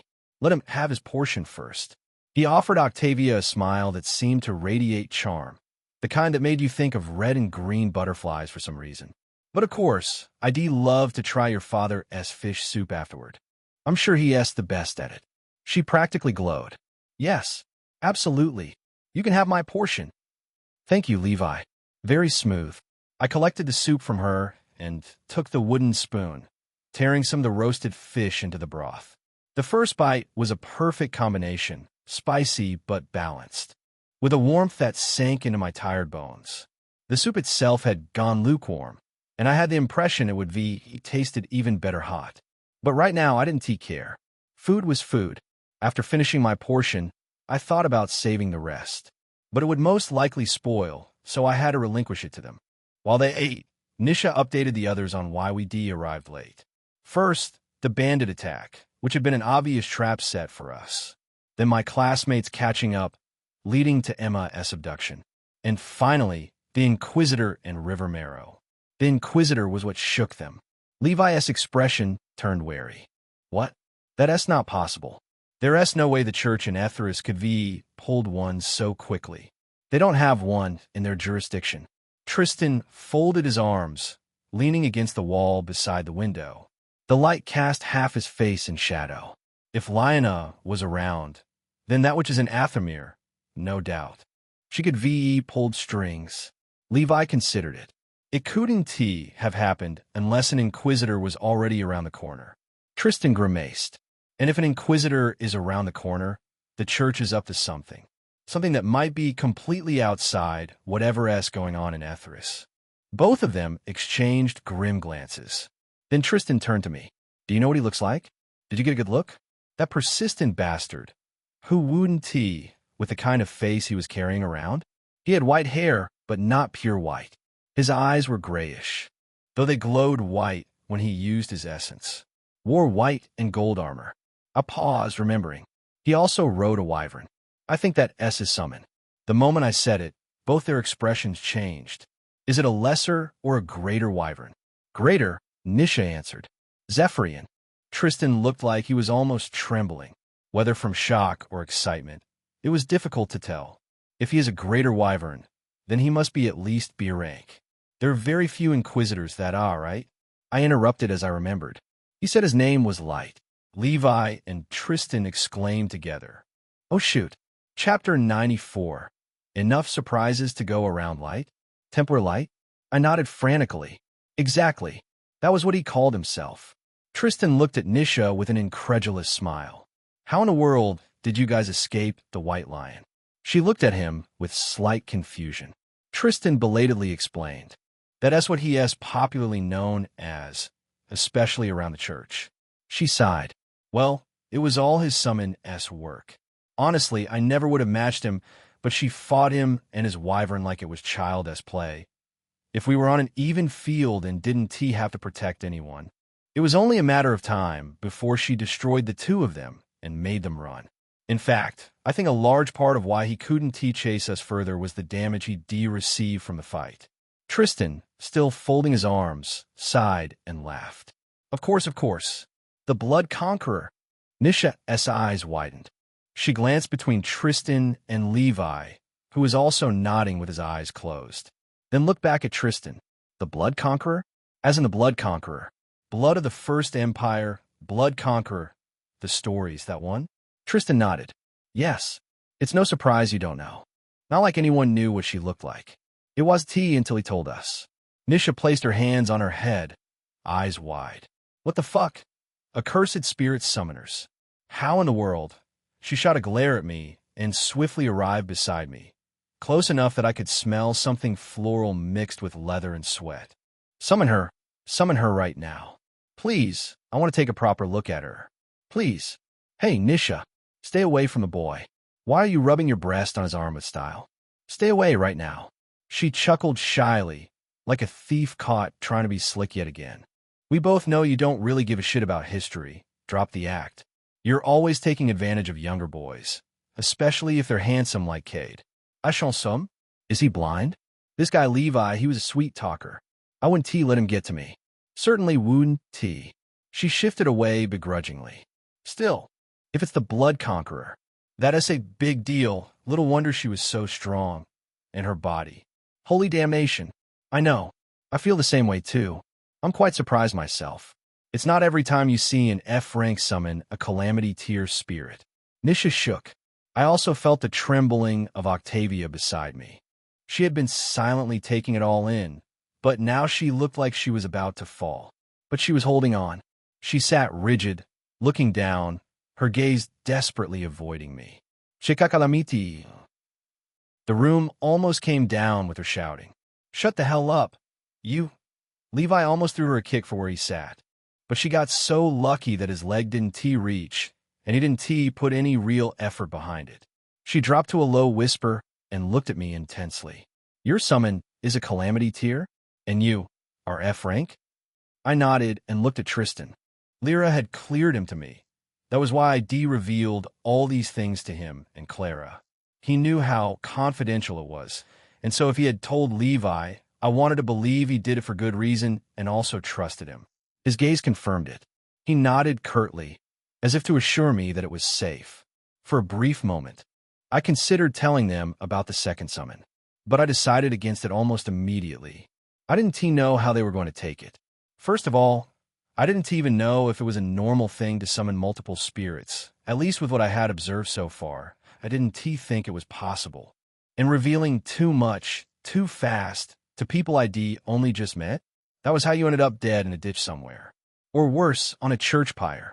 So I just refrained from saying anything about it. Tristan sighed. Anyways, you guys were fortunate and unfortunate at the same time. But if someone such as the White Lion was an Etheris, something really fishy is going on. Solaris Empire to Etheris is 3 whole kingdoms apart. Now, what is that spirit Rot looking for all the way here? The room was silent. The question had provoked deep thoughts, most especially between Nisha and Levi. Octavia and I were just rather observant. Amidst the silent atmosphere, her voice hesitantly broke out. I'm supposed to go now? Tristan looked at her. All right. Your uncle. I assent it? Let us go find him together, all right? She nodded and stood up. I also stood. Can I go too? I knew I had to rest and, most importantly, stay hidden, but this might be my only chance to be alone with Tristan. He looked at me, and I gave him a beaming smile. I just want to take a look around the city with you. Besides, I'm burdened by what happened at River Marrow. I want to make sure Octavia, finds her uncle. Her countenance fell at that moment, but she suppressed it, and I silently nagged myself for such insensitivity. Nice going, Cade. Remind a traumatized girl about her trauma. Tristan looked at Levi and then me. All right then, you can come along. Together, we walked out the door. The street hit me with noise and motion. Merchants hawking, children darting between legs, the clatter of cart wheels on uneven stone. I kept my head slightly down, painfully aware of how exposed I was out here. Any one of these faces could belong to someone who'd seen the church notices. Any one of them could be counting coins in their head, weighing my bounty against their conscience. We walked amidst people, with Octavia holding a paper and keenly examining her surroundings, searching for landmarks that matched whatever address she had. So, how are you? There were a lot of things I had been thinking about before Tristan spoke. The most important one being what Cassie had said to me about being insignificant in the grand scheme of things, and the probability that Lyra's death might not even have anything to do with me. That thought should have been comforting. It wasn't. If anything, it made everything worse. The idea that she might have died for reasons completely beyond my understanding, caught in currents I couldn't see, let alone navigate. Tristan, my voice sounded with seriousness. Can I ask you a question? Some questions. Actually, he looked at me.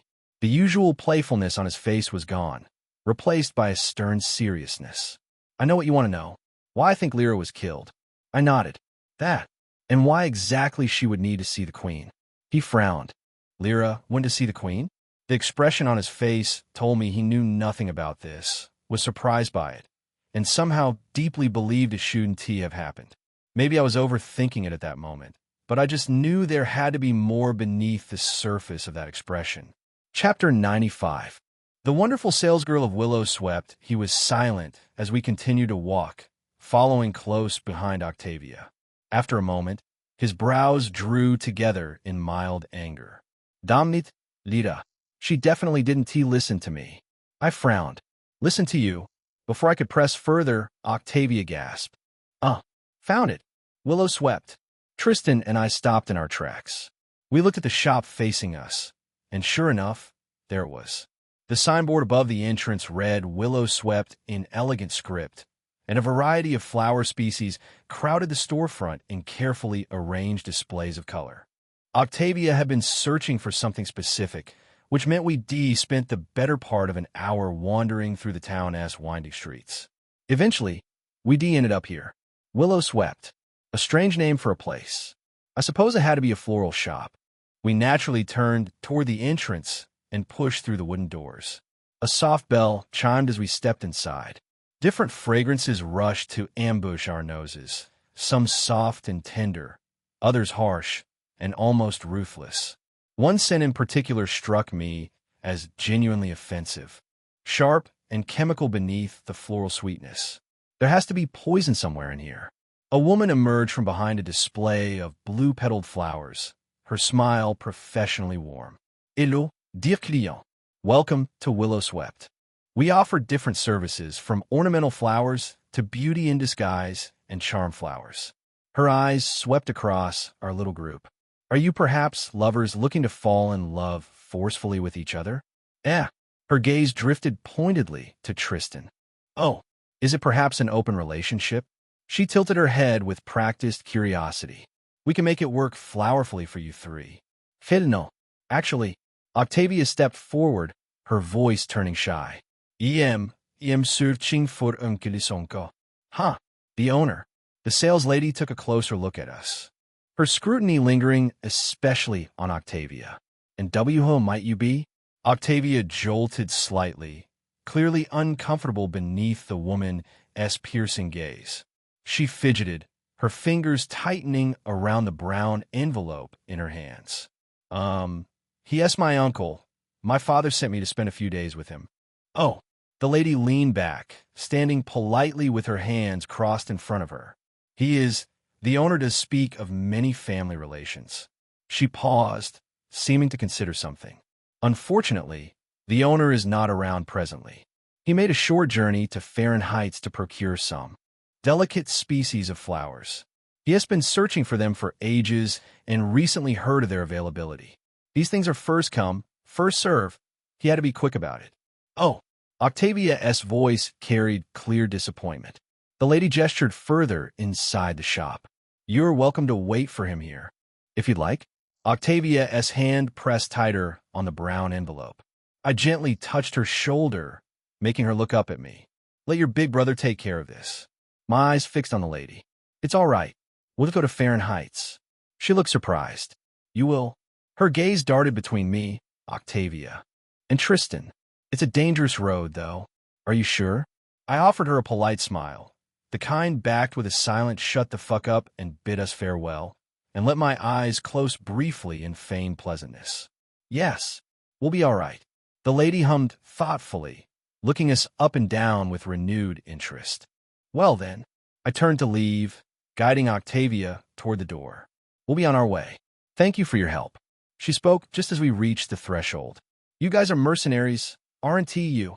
Tristan laughed, the sound genuine and warm. Right on the nose, dear miss. You do have a sharp wit. He complimented her with a smile that stayed easy on his face. I caught the lady visibly blush and try to hide it before she recovered.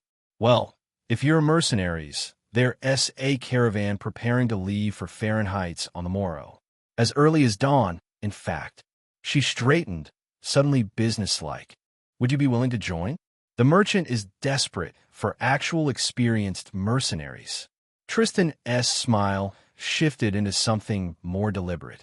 He stepped closer to the lady, took her hand in his, and offered her what I could only describe as the goat Tristan smile, the kind that probably worked on 9 out of 10 women. Tested and trusted. Dear miss, you're in great luck. Not only are we veterans, but actually a party of 3 summoners. He let that sink in for a moment. Is there room for 5? Her eyes went wide. What? Summoners? That's a lie. Tristan, smug grin firmly in place, produced a card from his coat and offered it to her. She read it for a long moment, then looked at him with sudden interest and respect. If she'd been skeptical about something a few seconds ago, she looked like she'd just found all the answers she needed. Please, there's room for more. Her voice pitched higher with excitement. I'm sure the merchant will be ready to evict some trash to fill in your party. I'll talk to him. Just be there. Don't forget before dawn. Tristan gently held her shoulder, his hands and gestures moving with practiced tenderness. Thank you, miss. We owe you this one. He lifted her hand, pressed a kiss to it, then released her with one final wink. Smooth bastard. The moment we stepped outside, his expression straightened completely, like he'd simply finished doing business. What was that for? I asked. Didn't we have a plan before? Tristan's face remained impassive. No, not quite. He kept walking, voice dropping lower. The plan before was for you and Nisha to rest in Mizhard for about 2 days while we let the church paladins scramble around. As far as things went, we knew they wouldn't be able to attack Mizhard directly. But do you know who is actually chasing you? Temper Light? He nodded softly, then suddenly sidestepped a child who carelessly ran past him before pausing mid-stride. White Lion. Tristan's voice hardened. No one really knows anything about him. He is silent. Rarely says anything about anything. He simply has one reputation amongst the Inquisitors and Crusaders. Tristan looked at me grimly. He always gets a job done. We continued walking, the afternoon crowd flowing around us. He was sworn in about 10 years ago. Became an initiate paladin when he was 15. His talent was unmatched amongst his peers. But his resolve to destroy heretics was even more terrifying. For that guy, it's as personal for him as it is for the church, if not more personal. His success rate in the past 6 years since becoming an Inquisitor is near top 20 amongst all Inquisitors worldwide. He met my eyes. Do you understand what that means? Of course I don't. I shook my head in response.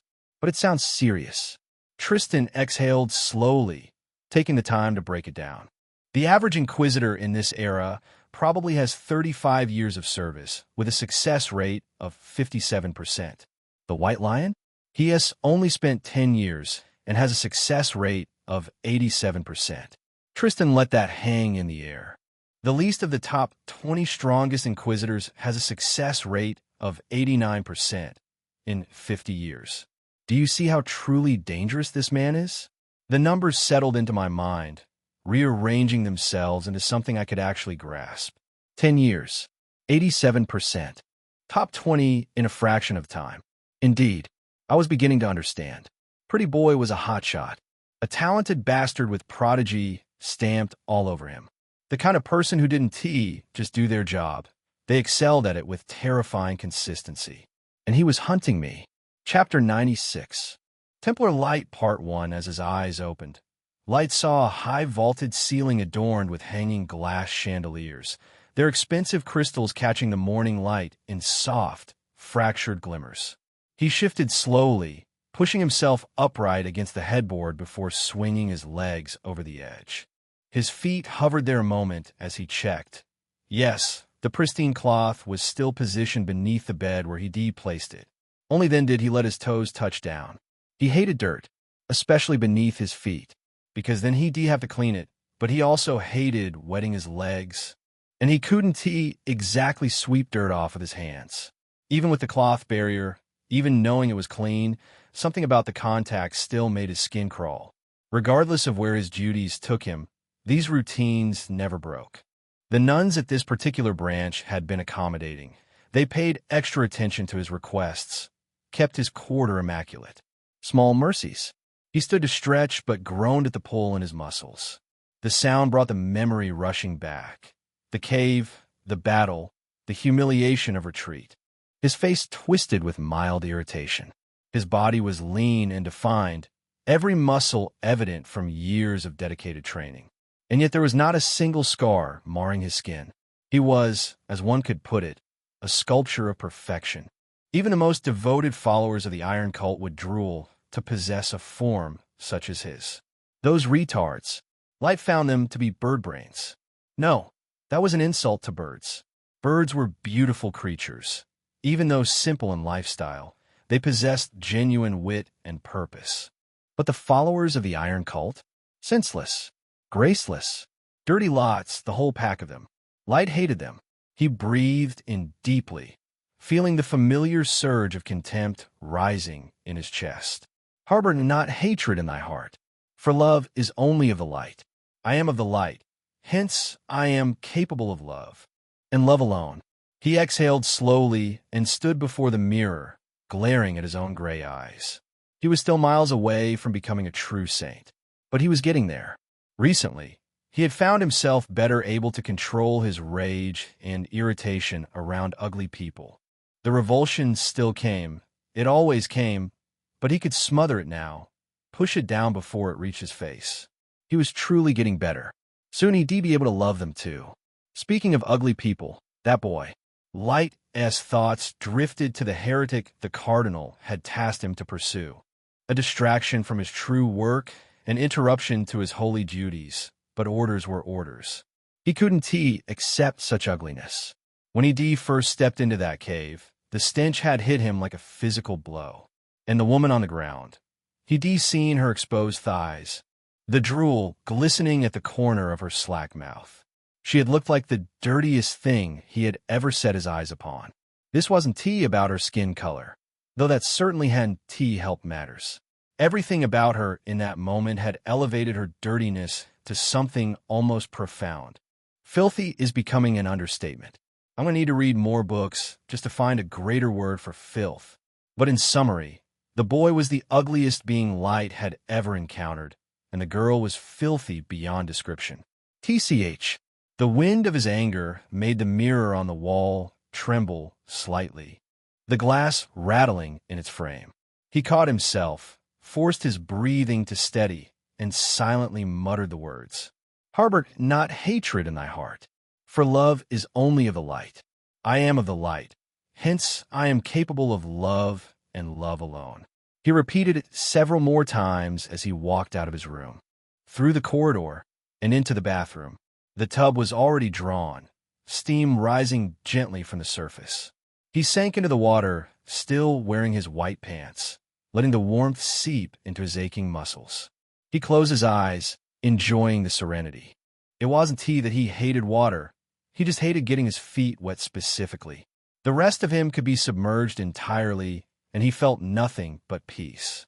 Every time Light had moments like this, he used them to reflect. His mistakes, his failures, what he could have done better. One scenario kept forcing its way into his thoughts. The battle with the spirit summon. Even with his eyes closed, his brows knitted together. That summon, she wasn't normal. She was strong, stronger than him. Something was wrong. The boy was supposed to be F rank, and the Cardinal had confirmed his summon was mortal tier. Light was a B rank summoner with a hero tier summon. Even accounting for the fact that villainous spirits were typically stronger than their heroic counterparts, that was simply the nature of such bonds, it was still supposed to be mortal tier. A mortal tier spirit should not have been able to touch him. Light slowly opened his eyes, staring at the ceiling through the steam. It's not mortal tier. That was the only explanation. There was no way, no possible way, he would have been bested by a mere mortal tier summon. His pride wouldn't allow the alternative. Moreover, there was something else. The spirit had felt autonomous, like it was moving by its own command, acting without visible instruction from its master. That should not have been possible, even among heroic and villainous spirits. That level of independence simply didn't exist. The only other conclusion was that the summoner himself was a genius, that even while Light's greater wyvern attacked him, the boy had maintained enough presence of mind to issue precise commands to his summon. Him? A genius? Light felt his stomach turn at the thought of attributing such capability to such an ugly, wretched creature. He can't possibly be. It's impossible. A soft knock came at the door. Before Light could respond, it swung open and someone strolled inside with practiced grace. He was about to lash out, the words already forming on his tongue. We saw who it was. Every muscle in his body went rigid. Cardinal. Cardinal Teresa lifted her habit slightly off the ground as she walked, her chest rising and falling gently with each step. Every movement she made was deliberate, unhurried, perfectly controlled. Why is she here? Situations like this had happened before. Many times, in fact. The nuns at whatever church he visited always seemed to accidentally enter his bathroom. It would happen 3 to 5 times before he departed for his next assignment. But this wasn't a nun. Nuns were sloppy and careless. This was a cardinal. She sat gently on the edge of his tub. Her slender, graceful fingers came to rest on his shoulders, and even through the water's warmth, her touch felt cold. Cold enough to make his skin prickle. Templar Lightless. His eyes went pale as she spoke his true name. Rage threatened to detonate inside his chest, white-hot and uncontrollable, but he clamped down on it with everything he had. A cardinal. I'm before a cardinal. Harbor not hatred in thy heart, for love is only of the light. I am of the light, hence I am capable of love and love alone. Harbor not hatred in thy heart, for love is only of the light. I am of the light, hence I am capable of love and love alone. He repeated the words in his mind, over and over, using them as an anchor against the tide of his uncontrollable rage. Chapter 97, Templar Light Part 2.0. Correct me if I'm wrong about the name. ISNT, that the name your heretic mother gave you? Lightless, ISNT it? He lowered his face, letting shadow veil his expression. Yes, Cardinal. His tone came out flat, carefully controlled. She tapped his shoulder, not minding the wetness soaking through her habit. Good. So, I heard you failed to bring back the F-rank Otherworlder. Light's expression furrowed, just slightly. He was not F-rank, Cardinal. The Cardinal turned to him with theatrical surprise, eyes widening in mock disbelief. Oh, not F-rank. So you fail, and suddenly they're not weak. She leaned closer, her breath hot against his ear.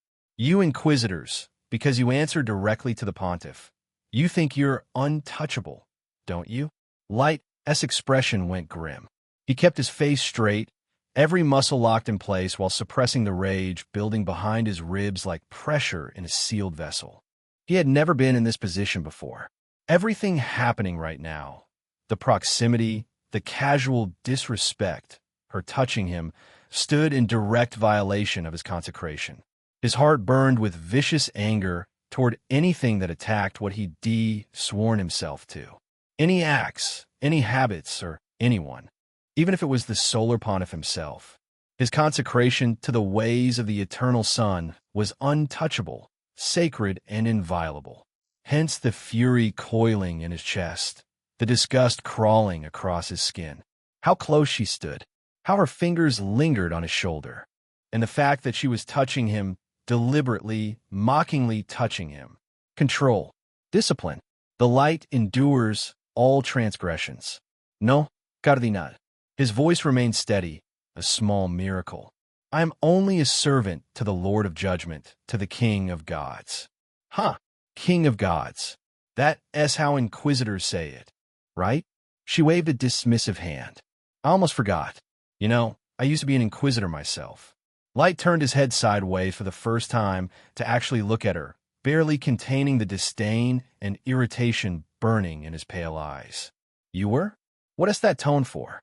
Her voice went flat, dangerous. You think I'm lying? No, Cardinal. She hissed through her teeth, irritation sharpening her features. Whatever. You know what I think, Temporal Light? She smiled, vicious and knowing, and began combing her long fingers through Light's hair. Her other hand drifted lower, touching her left breast through the habit. Her nipples were already beginning to outline against the fabric. But Light didn't see it. His eyes stayed fixed on the water, his lips moving in silent prayer, while trying desperately to contain his rage as the Cardinal's fingers violated his silver-white hair. His flawless white hair. She was dirtying it, contaminating it with her touch. Harbor not hatred. Harbor not. I think you, Temporal Light, are not taking this seriously. Her fingers kept moving, kept violating. Because I distracted you from your hunt. You're displeased and frustrated. So you're not giving this mission your full attention. She leaned even closer, her voice dropping to something almost intimate. And since you don't want to cooperate, I'll have to take my own measures. Light's gaze flickered toward her and caught sight of her left hand, sliding slowly beneath the cuff of her sleeve. He grimaced, jaw clenching hard enough to ache. The irritation was getting harder to hide now, threatening to crack through the iron discipline he'd spent years forging. I apologize for my failure, Cardinal. I underestimated the target. Each word came out measured, precise. I want to fail next time. There's no need. She finally withdrew her hand from his hair. I don't trust you enough to control things on your end. I'll be adding 3 to your party, experienced hunters who know how to follow orders. You are to capture the heretic summoner and kill whoever tries to protect him. I don't care how many people get in the way. Kill them all. She stopped playing with her breast and moved her hand toward Light's jaw. Casual, presumptuous, treating him like property. But he suddenly sensed danger. His eyes widened terribly, pupils dilating as something dark and primal rose in his chest. In an instant, he shifted his head away from her reach, moving so violently that he smashed the back of his skull into the concrete wall beside him. The impact cracked through the bathroom like a whip. A webbed fracture appeared in the wall, and dust fell into the bathwater, clouding it gray. The gesture shook Cardinal Teresa to her core. Her hand hung, suspended in the air, fingers trembling as she stared at him in stunned silence. What? Blood dripped from the corner of Light's face where his head had split against the wall. His eyes stayed fixed forward, his tone utterly flat when he responded. It's against my consecration to be touched by filth, Cardinal. Despite everything, the blood, the rage, the barely contained violence, his voice still managed to sound respectful. Professional, even. I apologize for the abruptness. But the Cardinal just stared at him, caught in complete disbelief. To think the rumors about your piousness weren't overrated. She retracted her hand slowly, clearly offended, but swallowing it down. She had to. He was an inquisitor, after all, one of the untouchables who answered only to the Solar Pontiff himself. One had to submit a special report directly to his Radiance S table in order to hold any of them accountable for their actions. And for a fact, commanding an inquisitor to abandon their current hunt like this, despite knowing he was already on assignment, violated protocol. She overstepped. She could be penalized for it if he filed a complaint. She swallowed hard and stood up, the back of her habit damp and clinging to her skin. Light's gaze remained fixed downward. Even as blood ran past his eyes, hot and copper-sweet, he didn't blink. Harbor not hatred in thy heart, for love is only of the light. I am of the light, hence I am capable of love and love alone. Harbor not hatred in thy heart, for love is only of the light. I am of the light, hence I am capable of love and love alone. Harbor not hatred in thy heart, for love is only of the light. I am of the light, hence I am capable of love and love alone. His mind raced through the prayer like a man drowning, clinging to the words like a lifeline. He looked like he was punishing himself, performing penance for the rage still burning in his chest, for the violence he barely suppressed. Cardinal Teresa spared him one last disgusted glance. When you're done here, come to the upper room. You'll be meeting your team members. You're to assist them in capturing the heretic otherworlder. Hand him over, then be on your way to wherever you're supposed to be. She adjusted her habit with sharp, irritated movements. Do I make myself clear? Yes, Cardinal. She looked at him, really looked at him. His rigid posture, the blood dripping steadily into the water. That cold, empty expression on his face like he de-locked everything human away somewhere she couldn't reach it. If she had to be honest, it almost frightened her. Creep, she muttered, then turned and walked elegantly out of his bathroom, heels clicking against the tile. As the door closed behind her with a soft click, Light suddenly remembered something he'd been hearing around the Inquisitor base lately. Warnings, passed in whispers between missions. Whatever he did, however the assignment went, he should stay away from the church branch in Ethra's kingdom. He thought they were mocking him, making fun of his cleanliness routines, his rigid adherence to consecration vows. But now he understood. He understood very well what they meant. This place is corrupt, rotten from the inside. Light washed his face with the bathwater, scrubbed away the blood until the water ran pink, then sank his face beneath the surface and flung his head back out. His hair whirled droplets across the bathroom walls like a silver halo, scattering light. And all the while, his lips kept moving in that familiar prayer. Harbor not hatred in thy heart, for love is only of the light. I am of the light, hence I am capable of love and love alone. Over and over and over, like if he said enough times it might finally be true. Chapter 98. The Thorn Sisters Part 1. Light was dressed in impeccable white and golden armor, with a white cape falling from his back.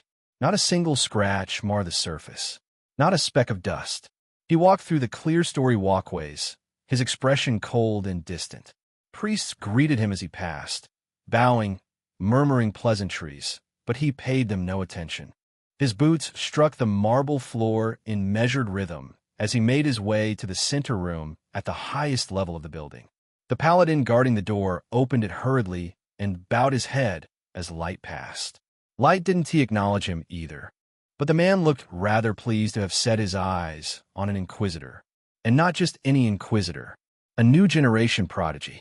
Light entered the room. It was a great sitting room, spacious and well-lit, with a semicircular sofa the color of pink dominating the center. The sofa, in and of itself, was a crude violation of the church's aesthetic sensibilities. Garish, indulgent. Things are not right here. He stood at the door, cataloging the room's occupants with practiced efficiency. He could see the Cardinal Esgard, Templar Lyanna. She was a sword of judgment, one he had always wondered about. How strong was she, really? Of course, he knew for certain he would defeat her if it came to that. Even though they were both B-ranks, she was a bloodline user at the end of the day. There was a ceiling to what bloodline users could achieve. A few priests stood guard along the walls. And there was a boy. No, not a boy. Brown hair, dull golden armor, standing perfectly straight with a face as cold and still as carved stone. He was the one with the strongest presence of anyone in the room. Light had never seen him around the church, and, judging from the quality of his essence alone, heroic spirit summoner. It just had to be. Judging from his essence, he has to be at least A rank. Or S. He subtly furrowed his brows. S rank, and they didn't send him to headquarters? What is going on here? Something was wrong. Something beyond a simple briefing for a failed capture mission. Light could smell it. That particular scent of information being withheld, of pieces moving on a board he couldn't see. Either way, he kept his face perfectly neutral as he entered the room fully. Huh. Templar lightless. He bit down on his lip, lowering his head. Yes, Cardinal. Right, where are those girls? They should be arriving soon. As she spoke, the door flung open behind him, nearly slamming into his back. He stepped aside just in time, the wood whistling past his shoulder. He looked to his side with carefully contained irritation. 3 women walked in with choreographed nonchalance, their movements synchronized in a way that immediately set his teeth on edge. The first was lean, around 5'8", moving with deliberate precision. Sharp facial features, long, straight black hair that fell past her shoulders, immaculately kept, every strand in place. The second had a slightly more athletic build, more powerful, around 5'9", with long silver-white hair, carrying a slight wave. She moved like someone who expected resistance and looked forward to it. The last was shorter at 5'7", deceptively delicate-looking but wiry and resilient underneath that fragile exterior. Very long, platinum-white hair, almost luminescent, worn loose and flowing behind her like a pale banner. All 3 wore white military greatcoats with blue edges and linings, gold buttons catching the light. Their insignia bore the sun, but with crosses on all sides instead of rays. The Grand Blue Order. They were undoubtedly crusaders from the Grand Blue Crusade, a crusade order established to commemorate the Radiant Faith-S alliance with the Woven Faith. How? Well, I was lost for words. The Grand Blue Order didn't operate in this region. They had no jurisdiction here. For them to be present meant someone had called in favors, significant ones. The 3 sisters moved deeper into the room with that same synchronized grace, their red eyes sweeping across the space before settling on the figures present. There was something deeply unsettling about how they moved together, like a single organism split into 3 bodies, like something pretending to be human and not quite getting it right. Cardinal Teresa's face brightened considerably. She stood from her seat with an enthusiasm that made Light's skin crawl. The Thorn sisters. Right on time.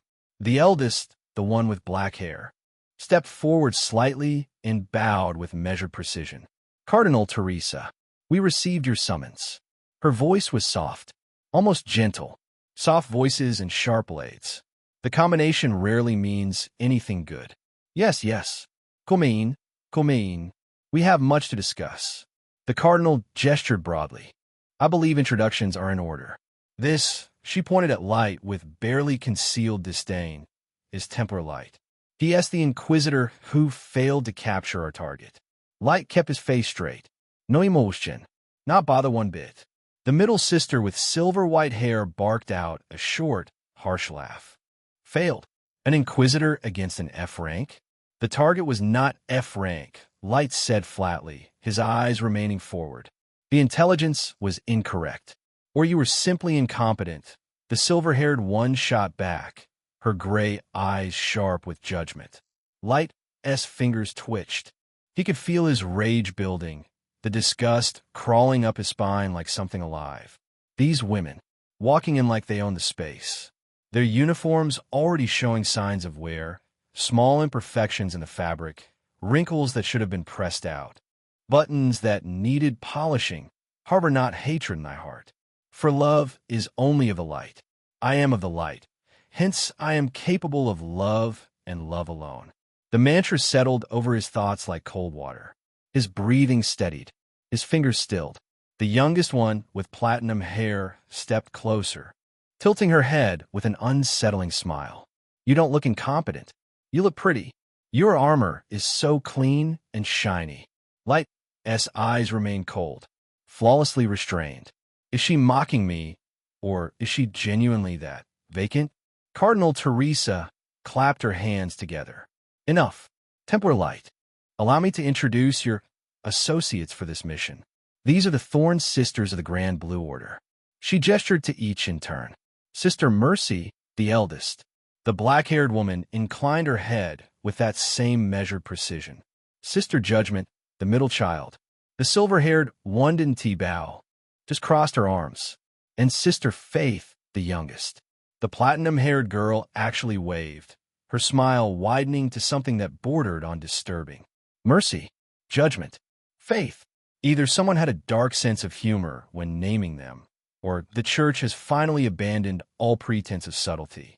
They will be taking lead on this operation, the cardinal continued, walking around the pink sofa that Light found so offensive to look at. Your role, Templar Light, is to assist them in locating and capturing the heretic Otherworlder. Once he is secured, you will hand him over to the sisters and return to whatever hunt you were originally pursuing. Understood, Cardinal, Light said. His voice was mechanical, perfectly controlled. Assist, not lead, not command. Assist. The word sat in his mouth like something rotten. The target's last known location was near the eastern caves, Teresa continued, pulling a document from her habit. He was traveling with unsavory company, members of a criminal organization. You are authorized to use lethal force on anyone who interferes with the capture. Chapter 99. The Thorn Sisters Part 2. Mercy stepped forward, her movements fluid as water over stone. May I ask, Cardinal, he killed hundreds. What makes him so important that we have to bring him in alive? That, Teresa said, her smile turning cold, is not your concern. Your concern is bringing him to me alive. The church has questions that need answering. Judgment snorted. So we're supposed to work with someone who already failed once? Light's head turned slightly, just enough to glance at her from the corner of his eye. I underestimated the target. It 1T happen again. You're damn right at 1T. Judgment shot back, because we'll be handling the actual work. Ugly, crude, graceless. The thought rose unbidden, sharp as broken glass. Not disgust at their appearance, though the silver-haired one carried a brutish energy that offended his sensibilities, but at their attitude, their lack of respect for hierarchy, their casual disregard for proper conduct.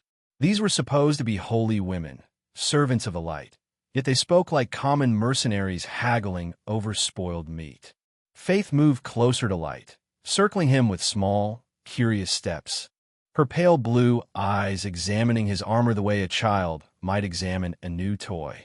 You really do keep everything so pristine. Are all inquisitors like this? Or is it just you? Do you polish it yourself every day? I try to keep my uniform clean, but it always gets messy during blessings. She said blessings with such cheerful enthusiasm that Light's stomach turned. What does she do to people that makes her uniform messy? He decided he didn't want to know. Please maintain distance, Light said, his voice strained but controlled. Faith giggled a bright, tinkling sound that scraped against his nerves but stepped back. Mercy observed the interaction with calm, measuring eyes, then addressed the cardinal. When do we depart? Immediately, Teresa said. The heretic has already had too much time to flee. Every moment wasted gives him more distance. She turned her gaze to Light, and something in those eyes made his skin prickle. You will provide the sisters with all information regarding the target, his appearance, his summon-esque capabilities, anything that might be useful. Light straightened almost imperceptibly. This, at least, was familiar ground. The clean precision of intelligence work. His summon, he began, his tone flat, is not mortal tears reported. It displayed combat effectiveness consistent with at least legend tier, possibly higher. It operated with unusual autonomy. Mercy's expression didn't change, but Light caught the slight narrowing of her eyes. A flicker of genuine interest quickly masked. Interesting. A misclassification of that magnitude is unusual. Or, Judgment interjected, he-s just making excuses. Harbor not hatred in thy heart. For love is only of the light. The summon was female in appearance. Light continued, ignoring Judgment entirely. His voice remained level professional. Humanoid, red hair, macabre helmet, exhibited advanced combat techniques and tactical thinking beyond what a recently summoned F-rank should possess. Red hair. Faith clapped her hands together, bouncing slightly on her heels. I love red hair. I wonder if we'll become friends before I bless her. Light closed his eyes briefly. These women were insane. He hated them. He hated all women. Every single one of them. Filthy creatures, the lot of them. Wrapped in flesh and false sweetness, corrupting everything they touched. The King of Gods had made a mistake when it created them. Agrave, terrible mistake. But he couldn't say that. Couldn't even let it show on his face. So he said nothing at all. Cardinal Teresa moved to Templar Lina's side, whispering something light couldn't hear. The female Templar nodded once, her expression shifting into formal authority, and stepped forward. The Grand Blue Order has jurisdiction over this matter as of now, Lina announced, her voice carrying the weight of official decree. Templar Light, you are to provide full cooperation and assistance. Upon successful capture of the target, you will be released from this assignment. Understood, Light said. Mercy turned to her sisters. Judgment, Faith, we leave within the hour. Gather supplies and prepare for extended travel. She looked back at Light, and there was something almost predatory in her calm gaze. Templar, you will meet us at the Eastern Gate. Do not be late. It wasn't a request. The three sisters moved in unison toward the door, their synchronized movement unsettling in its precision. Like three limbs of the same creature. Like something wearing the shape of separate women, but answering to a single, hidden will. As Faith passed Light, she leaned in slightly and whispered with that same bright, terrible smile. Don't worry, we'll make sure you get your heretic, and then we can all celebrate the blessing together. She hummed a hymn as she left, the tune incongruously cheerful against the tension that still hung thick in the air. Judgment paused at the doorway, glancing back at Light.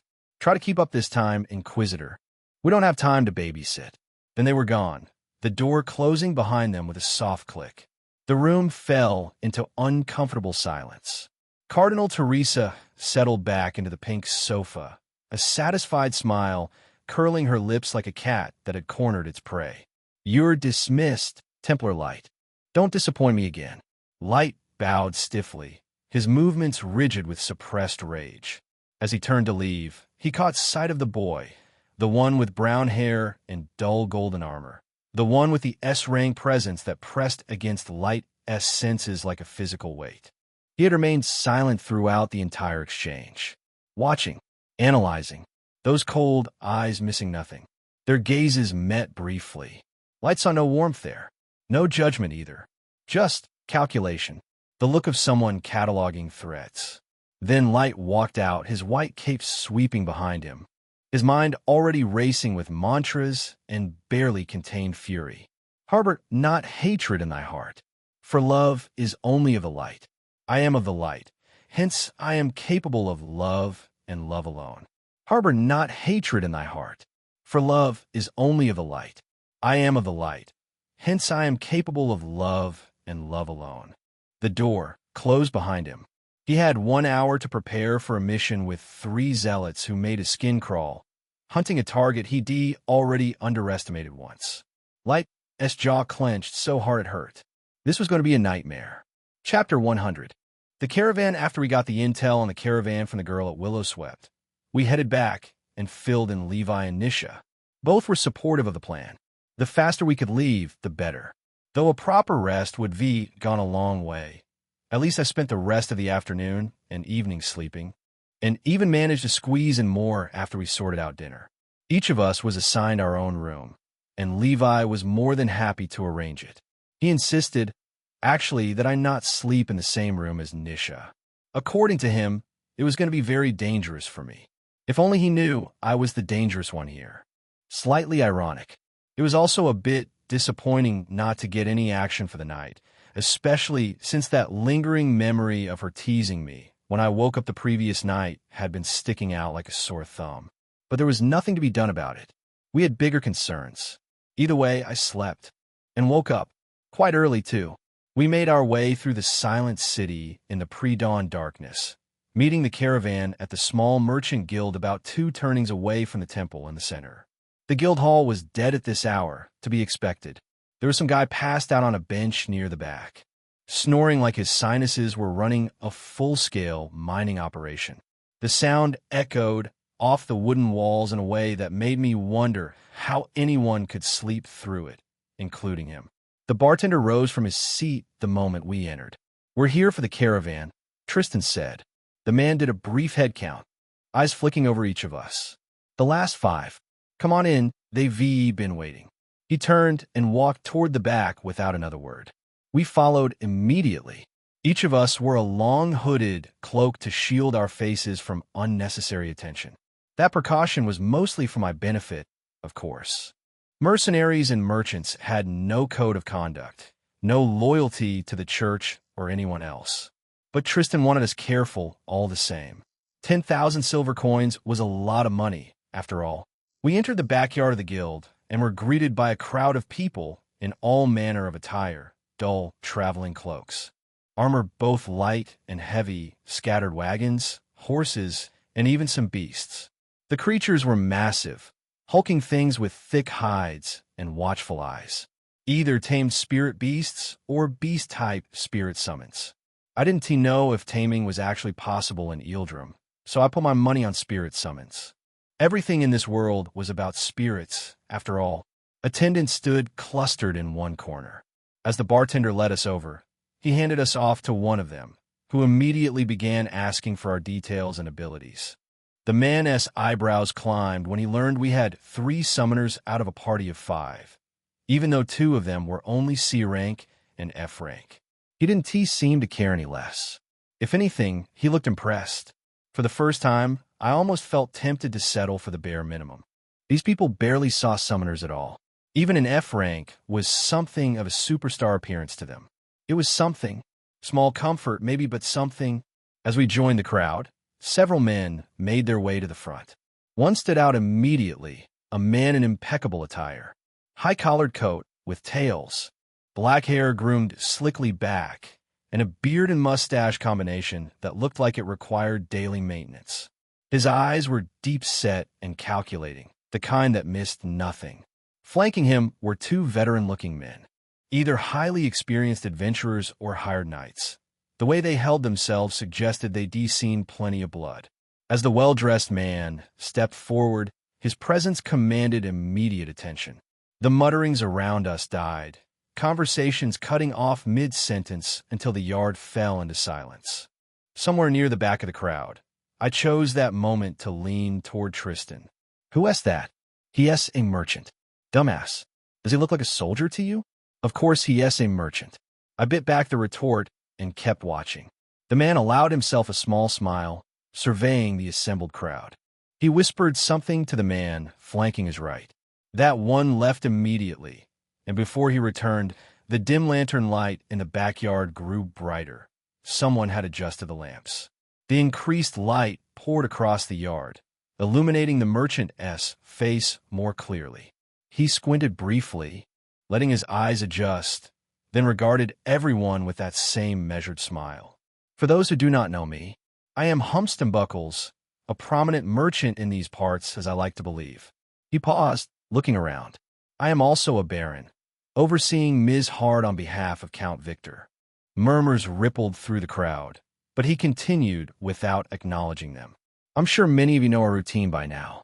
Many of you are not first-timers on this caravan, and I know some have probably grown tired of hearing me speak like this." A self-deprecating smile.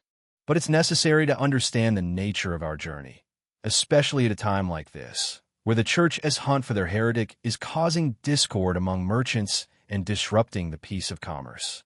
The crowd muttered again. Their unease prickled in my skin, but I held still, keeping my expression neutral beneath my hood.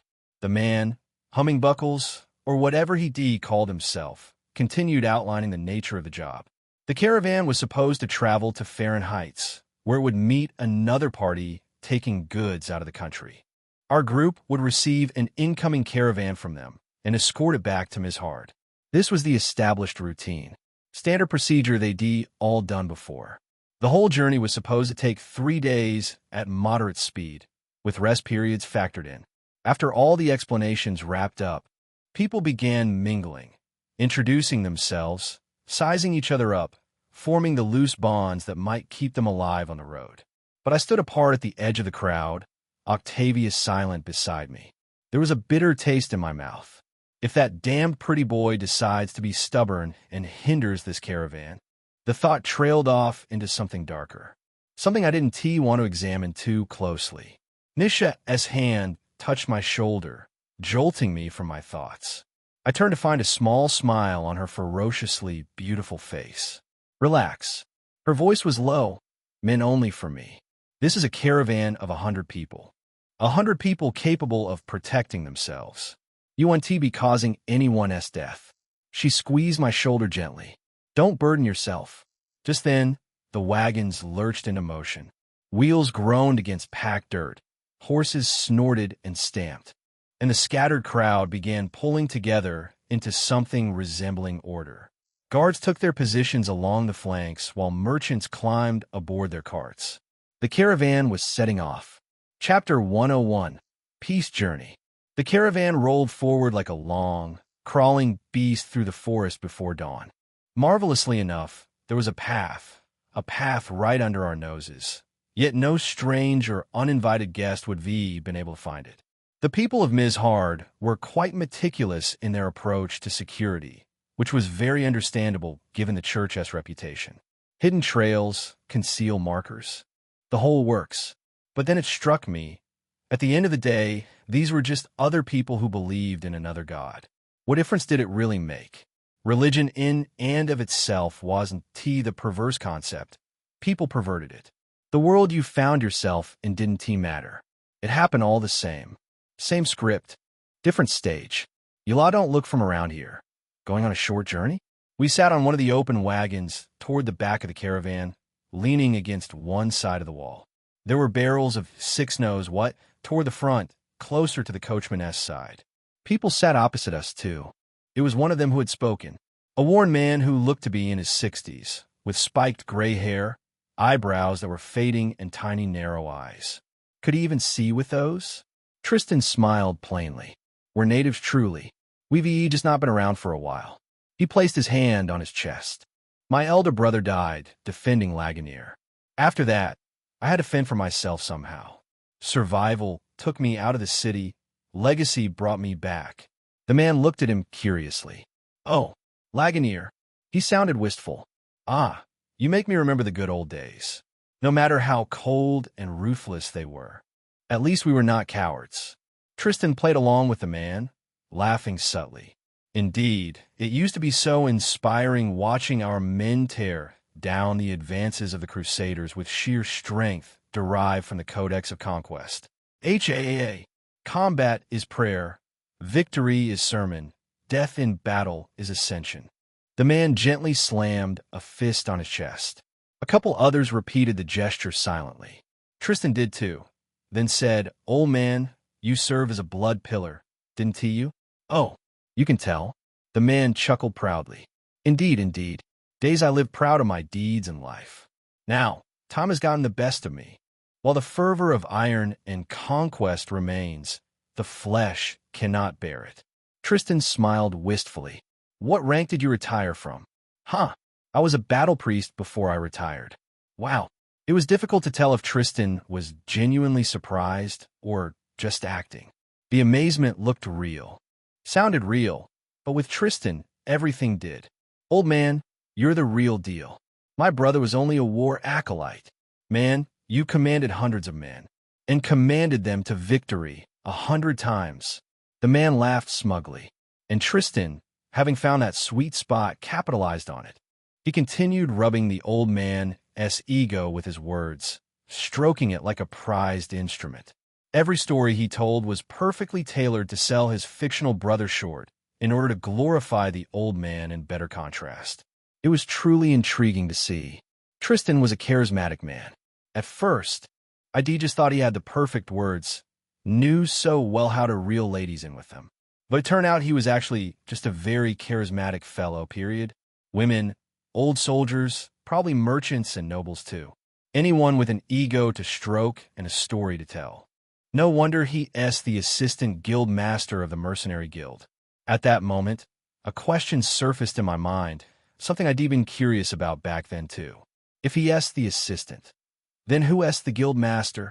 Whoever it was, they certainly weren't around. And, thinking about them now, I wondered how they would react to the death of their entire guild. The mercenary world didn't seem like one that took losses lying down. We twisted through the forest. Dawn rose, morning came, and Tristan's conversation with the man died down at some point. Now people were sleeping on a wagon, lulled by the rhythmic creaking of wheels and the soft rustle of leaves overhead. Octavia had fallen asleep too, her head resting on my shoulder, the bumpy ride bouncing it gently with each rut in the road. A while later, I helped her rest on my thighs to be more comfortable. I certainly wasn't T, but a man had to be able to exert self-control at times like this. Very important stuff. We traveled through the day with absolutely no hiccup.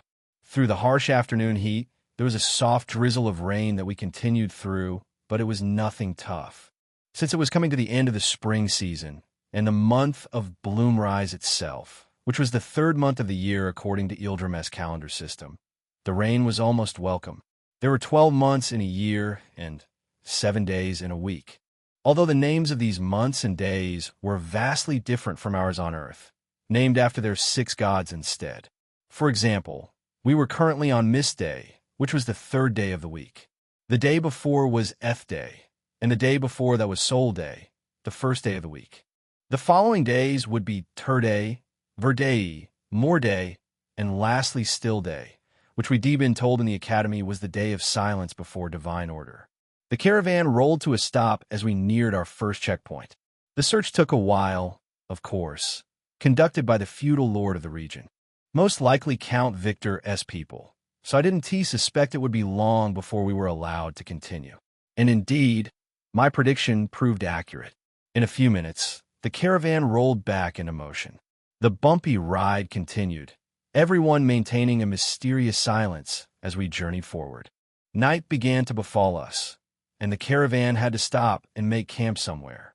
Seeing how the day had gone by peacefully, absolutely no attack, no ambush, no mysterious cloaked figures emerging from the treeline, my mind was beginning to calm. And I was beginning to think, maybe Nisha was right after all. Maybe this time, it was going to be different. Chapter 102. Peace Journey. Indeed, the caravan pulled off the hidden path into a clearing that seemed purpose-built for this exact moment. Trees formed a natural barrier on 3 sides, their branches interlocking overhead like clasped fingers. The 4th side opened toward a gentle slope where a stream trickled past, the sound of it soft and constant, almost musical in the growing dark. The air smelled different here, cleaner, pine and wet earth, and something faintly sweet, like wildflowers had bloomed nearby and left their memory behind. People moved with practiced efficiency. This was their first time doing this, clearly. Wagons were arranged in a loose semicircle, horses unhitched and led toward the water, and fires began sprouting up in carefully dug pits that looked like they'd been used many times before. The ground around them was blackened in perfect circles, the grass worn away to hard-packed dirt. Octavia stirred on my thighs, blinking slowly as awareness crept back into her expression. For a moment, she looked confused, that particular kind of disorientation that came from waking up somewhere unexpected. Then her eyes found mine, and something in her expression softened. We stopped. Camp for the night. She had literally slept the entire day. I wasn't sure if I should be impressed or concerned. Maybe both. Her body was still recovering, still knitting itself back together from everything we put it through. Sleep was probably the best medicine she could get right now.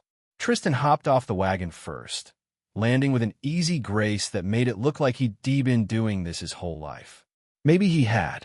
The old battle priest had resumed talking to him, gesturing animatedly about some long-ago siege. And Tristan nodded along with the patience of a saint. His expression said he'd rather be anywhere else, but his posture remained respectful, diplomatic even. Then Nisha and Levi followed. People filed along, and soon Octavia and I were on the ground too, joining a section of the camp. Around us, the camp was taking shape with remarkable speed.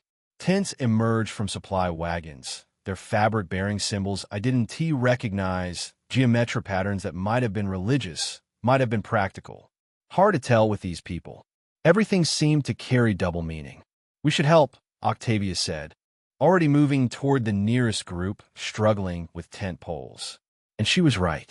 Standing around, looking useless, wasn't going to endear us to anyone. These people had taken us in, hidden us among their numbers, asked no questions beyond the surface ones. The least we could do was pull our weight. Besides, idle hands give people time to wonder about the strangers in their midst. I found myself helping an older woman, not as old as the battle priest, but weathered in the way that spoke of hard years, carrying supplies from one of the wagons. Dried meats, hard bread, vegetables that had seen better days, but would serve well enough in a stew. She didn't speak much, and I didn't push. Some silences were comfortable. This one felt earned.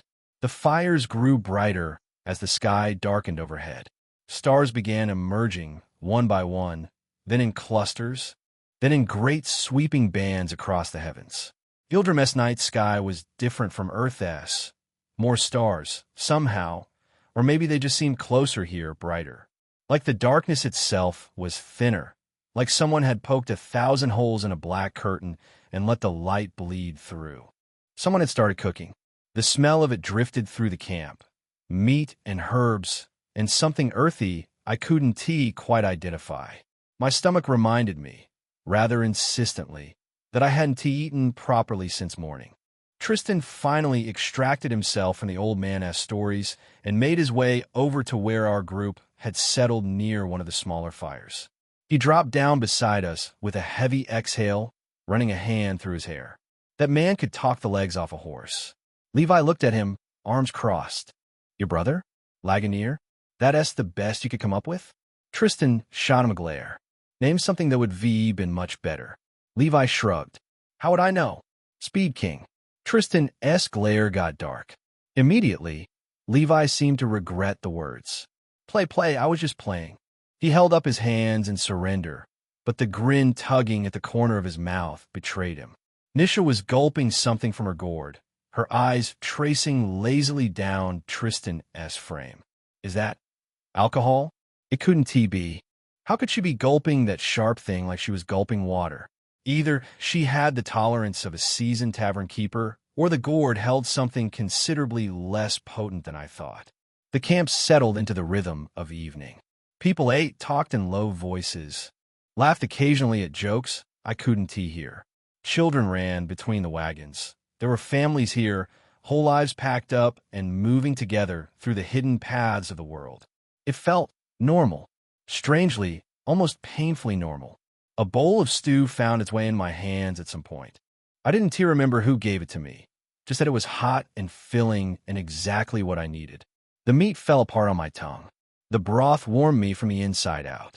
Octavia ate beside me in comfortable silence, her shoulder occasionally brushing against mine when she shifted. "This is nice." The thought came unbidden, and I didn't try to push it away. Because it was true. This was nice. This moment. Right here, the warmth of the fire, the sounds of a community at rest, the absence of immediate danger pressing down on my chest. For the first time in what felt like forever, I could just exist. No running, no fighting, no desperate scramble to survive the next 5 minutes. So, Tristan's gaze locked on us as we ate. Currently, we are in Oakham Grove. It did take a while, but tomorrow we should cross Brackenfell. Levi sighed, leaning back on his hands. "Still a long way to Farron. I miss home." Tristan looked at him. "At least, we're sure that we're under the protection of House Warmash." I looked at them both. House Warmash. What else with the names around here? The pronunciation threatens to split my tongue. Tristan looked at me. "All right, so this entire region is called Thornwood, a duchy belonging to one of the founding ducal houses of Etheris." "Warmash." I nodded. "Yeah. We were taught about the 5 ducal houses and their powers. Of all 5, House Warmash is the house with the most open hostility towards the church. Of course, because of the power they hold. The church couldn't just influence and replace them like they did with the rest." He paused, firelight dancing across his features. I hear the current duke is even more dangerous than his father, who was at least reasonable. Tristan looked at me. The church really cannot do anything here. The journey to Fahrenheit's will be smooth and easy. His expression shifted. When we get to Fahrenheit's, though, there LLB need for us to be more careful. I looked at him studiously. Why? ISNT, it's still a part of Thornwood Duchy? Levi shook his head. Nope. That S, the Seacliff Duchy, ruled by the Montfort rich bastards. Tristan's expression was grim now. They're quite devout to the radiant faith. If we get to Farron, the forces that LLB after us will be doubled. Out of the frying pan into the fire. Tristan breathed and added, somehow, we need to remove ourselves from this caravan. Curious, I asked, why? He drank from his bowl of soup and hissed at the heat before looking at me in the most casual manner he could manage. But his eyes weren't casual at all. Everyone gets checked. Talking identity proof checking. His look on me intensified. Do you have an identity token? The warmth of the fire suddenly felt very far away. Chapter 103. Miserable assignment with miserable people. Paladins in white and blue heavy armor moved through the village, their eyes barely visible through their visors, dragging mangled corpses across the dirt without so much as a flinch. No revolución. Just the mechanical efficiency of men who had done this 100 times before. Standing apart from them, bracing himself against the cold wind blowing in from the ocean, was Light. The salt stung his nostrils with every breath, sharp and pungent, almost enough to make him sneeze. But he kept his expression blank, watching. Even though he was wincing, the darkness and the smell in the air had less to do with it than the twisted young woman beside him. Faith kept humming a sacred church hymn, tapping her feet to the rhythm, swaying slightly as if she were at a festival rather than surrounded by the dead. Light's jaw tightened. One should stay silent in the face of such a scene. Heavy in the heart. That was the proper response. While it was true that those who rejected the path of light were undeserving of salvation, death still lingered with a bitter taste nonetheless. If people would just accept the light that begged to illuminate their lives, if they would stop embracing darkness, unjustified violence, lust in all its forms, there would be no such killings, no bodies dragged through the mud, no pedis, the arrogance of the faithless, their stubborn refusal to see. Watching so many die because of it made his heart heavy in ways he couldn't fully express. No sane person would hum through this. And worse still, the hymns were not meant to be danced to. Light shook his head, chasing away the thoughts. Why do I even bother? I'll just get the criminal and never cross paths with any of them again. All of them. I'm never coming to this branch again in my life. Ahead, Mercy and Judgment were speaking with some of the holy light paladins who had marched into this village and slaughtered every last inhabitant. The bodies, what remained of them, were being gathered at a pyre to be burned with holy flames. This was the Lord of Light's final act of mercy. Even if one's soul was condemned, at least the body would be cleansed by blessed fire, not buried in the earth for things to feed upon. Mercy and Judgment finally turned and headed toward him, Faith still spinning her hands around and swaying as if she were mentally crafting some twisted fairy tale of her own. As Mercy reached Light, she looked at him plainly, no emotion in her eyes. He returned the gesture. They were tracked east, she said. The paladins believed they left after killing some bandits who were holding heathens captive. Typical for a heretic, Judgment added with a smirk. I'm glad we aren't losing our sense of morality, really. Oh, Faith paused her swaying. Does that mean he is strong? Judgment glanced at her sister. No, fight. It means the bandits were weak. And what do you expect from local thugs who think they're worthy of the Light's guidance to purgatory? Light looked at the silver white-haired girl with an especially cold light in his eyes. She raised her chin slightly, meeting his gaze without flinching. What? You have something to say, Inquisitor? Mercy glanced at Light, who closed his eyes and exhaled slowly through his nose. Harbor not hatred in thy heart, for love is only of the light. I am of the light. Hence, I am capable of love and love alone. The liturgy helped. Barely. He looked past them, toward the eastern edge of the village. If they went east, then the only place he could taken refuge is Mizhard. Mercy's gaze dropped slightly. Mizhard, huh? Then are we going to kill the people of Mizhard too?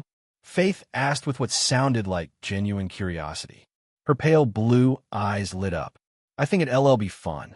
Hearing heathens scream as we bless them and end their suffering is a noble thing to do. We should absolutely kill them all. Light could feel his ear twitch as she opened her mouth and uttered the deranged nonsense she was conjuring in that hollow head of hers. He fought to keep his expression neutral, reminding himself that the sooner they caught the heretic, the sooner he could be rid of these people and go about his own business. He exhaled, but before he could respond and explain the situation, Mercy's voice cut through with surgical precision. Attacking Mizhard would bring too many repercussions. We'd make trouble for the cardinal and the church's presence in this branch. Faith tilted her head, curious. Why? Mizhard is under Thornwood Duchy, sister. Did you never learn these things? Judgment's brows furrowed, her voice flat with disdain. What were you doing in class when we were at the academy? Probably daydreaming about unnecessary slaughter. Light kept his face neutral. Faith looked like she'd just been scolded for being slow. This was the first time Light had seen anything actually get to her since they started this miserable assignment together. Mercy spoke flatly, clearing the air with a single stroke of her voice. If we kill the people in Mizhard, one of the 5 dukes in this kingdom, a very troublesome one, might have reason to rise against the church. At such a sensitive period, we cannot afford to make things difficult for Cardinal Teresa. Do you understand? Faith nodded, finally smiling as understanding settled over her features. The small tension in the air lifted, only for her to say, "So we're going to kill the Duke?" Judgment sighed. Light had never felt such a powerful urge to burst out laughing. His face was getting slightly red from the effort of maintaining his composure, his jaw aching from being clenched so tight. Lord of Light, grant me patience, because if you grant me strength, I will strangle this girl. Mercy answered her sister with no show of emotion, just as plain as she'd been since the very beginning. No, fight. We're not going to kill the Duke. We're not going to kill anyone we weren't asked to kill. Faith tilted her head. There was something twisted and lost swimming in those pale blue eyes. Isn't that disobedience? The cardinal said to kill anyone who interferes with the capture. Light finally scoffed. The 2 sisters, Judgment and Mercy, turned to look at him with an almost startling synchronization. Judgment wore a subtle grimace. Mercy's expression remained blank. None of you can kill a duke, Light said, his voice cool. That's way above your pay grade. The armies you'd have to cut through, the personal guards. He looked directly at Faith, letting the cold pragmatism of his words carry the insult. You're better off hunting F-rank heretics than you are killing a duke. You would all die before you ever laid eyes on him. He turned away, facing east. We'll set a perimeter around Mizhard. The heretic's final destination can't be Mizhard itself. If he went there, he is probably heading to Faerun, looking to leave the kingdom by sea. If we're lucky, he has already left for Faerun, and we can intercept him on the road. If not, we set a discreet perimeter around Mizhard and wait. He looked at all 3 of them. Either way, this place is working quite hard to disgust me. He started walking. I'm leaving. Chapter 104. The great jinx. The following morning, we all rolled into movement yet again. The morning was pleasant to walk in. Birds chirped through the forest canopy, and strange insects buzzed around with blinking blue lights in their asses. That was genuinely the best way to describe them. Tiny flying things with glowing rear ends, dancing around the line of the caravan like living lanterns. Octavia chuckled softly as she lifted her fingers, and one landed on her knuckle, shaking its luminous but directly in her face. "Were those?" I asked, watching another one drift past my nose. Aren't they dangerous? Who knew what insect could poison someone with a single touch? There were plenty of those back on Earth, and it was safe to assume there'd be even worse in a world like Eildrim, a world sponsored by spiritual essence. Every creature here had the ability to consume essence. Of course, according to what Instructor Stanley had explained, it was only when they reached a certain threshold that they went from being a wild beast to a spirit beast, making them genuinely dangerous. One thing the Academy had drilled into us was that spirit essence wasn't just some magical system. It was the fundamental blood of the world.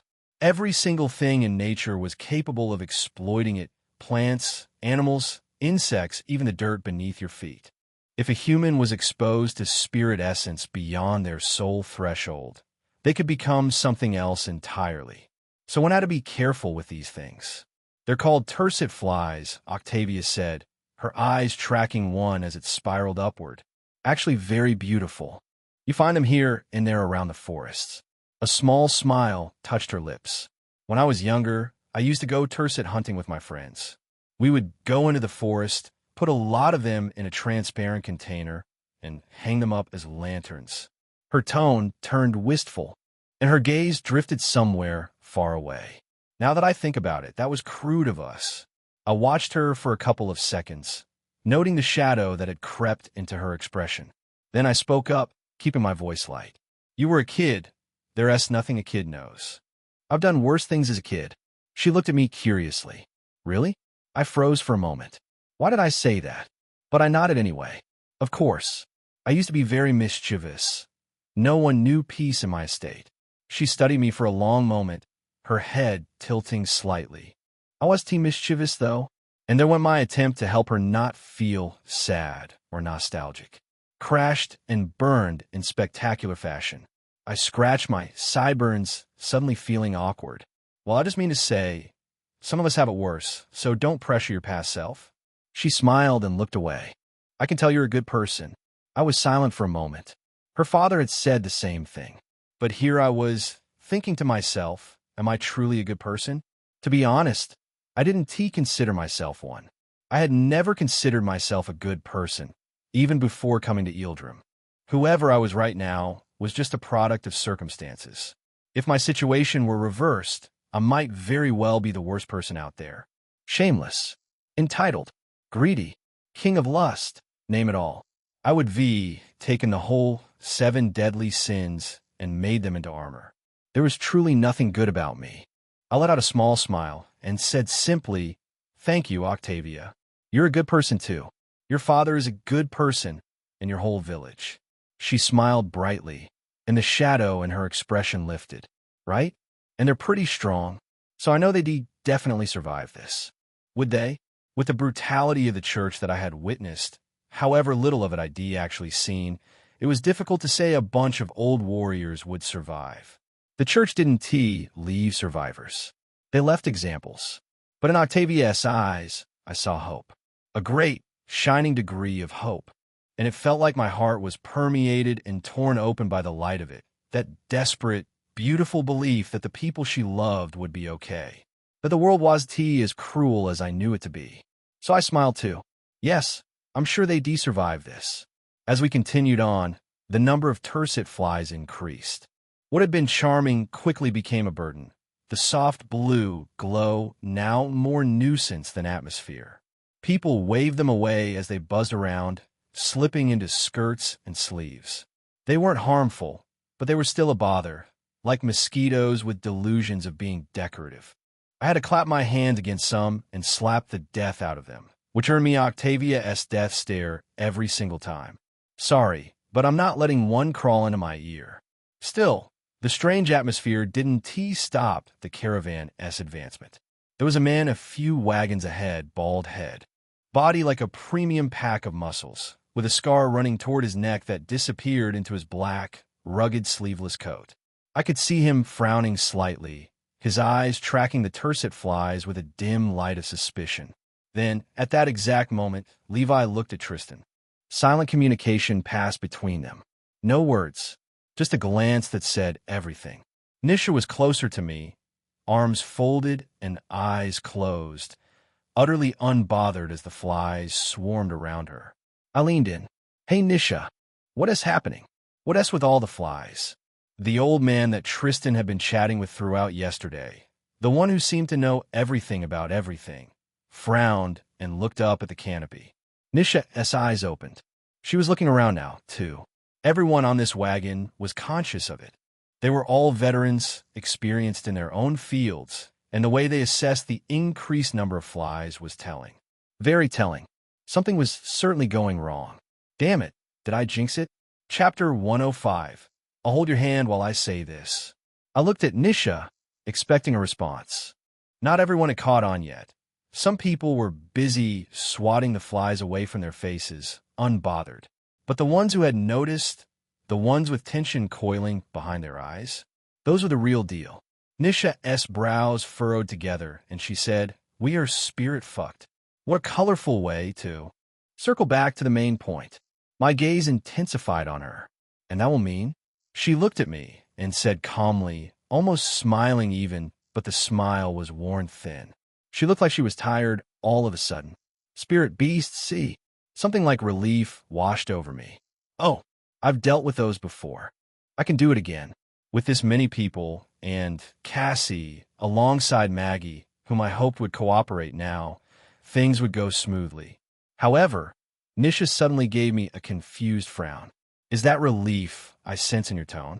I looked at her and shrugged. They're just a bunch of mindless monsters. How bad can it really be? Some people on the wagon turned to look at me like I'd just shattered some priceless, ancient jade vase that had been in someone's family for 12 generations. The old man shook his head slowly. The ignorance of youth. Tristan buried his face in his palm, disappointment radiating off him in waves. Levi just laughed, openly mocking me. Nisha sighed and reached for my hand, gripping it firmly as she stared into my eyes with a grim expression. Listen, see. This amount of tercet flies means only one thing. She paused, letting that marinate.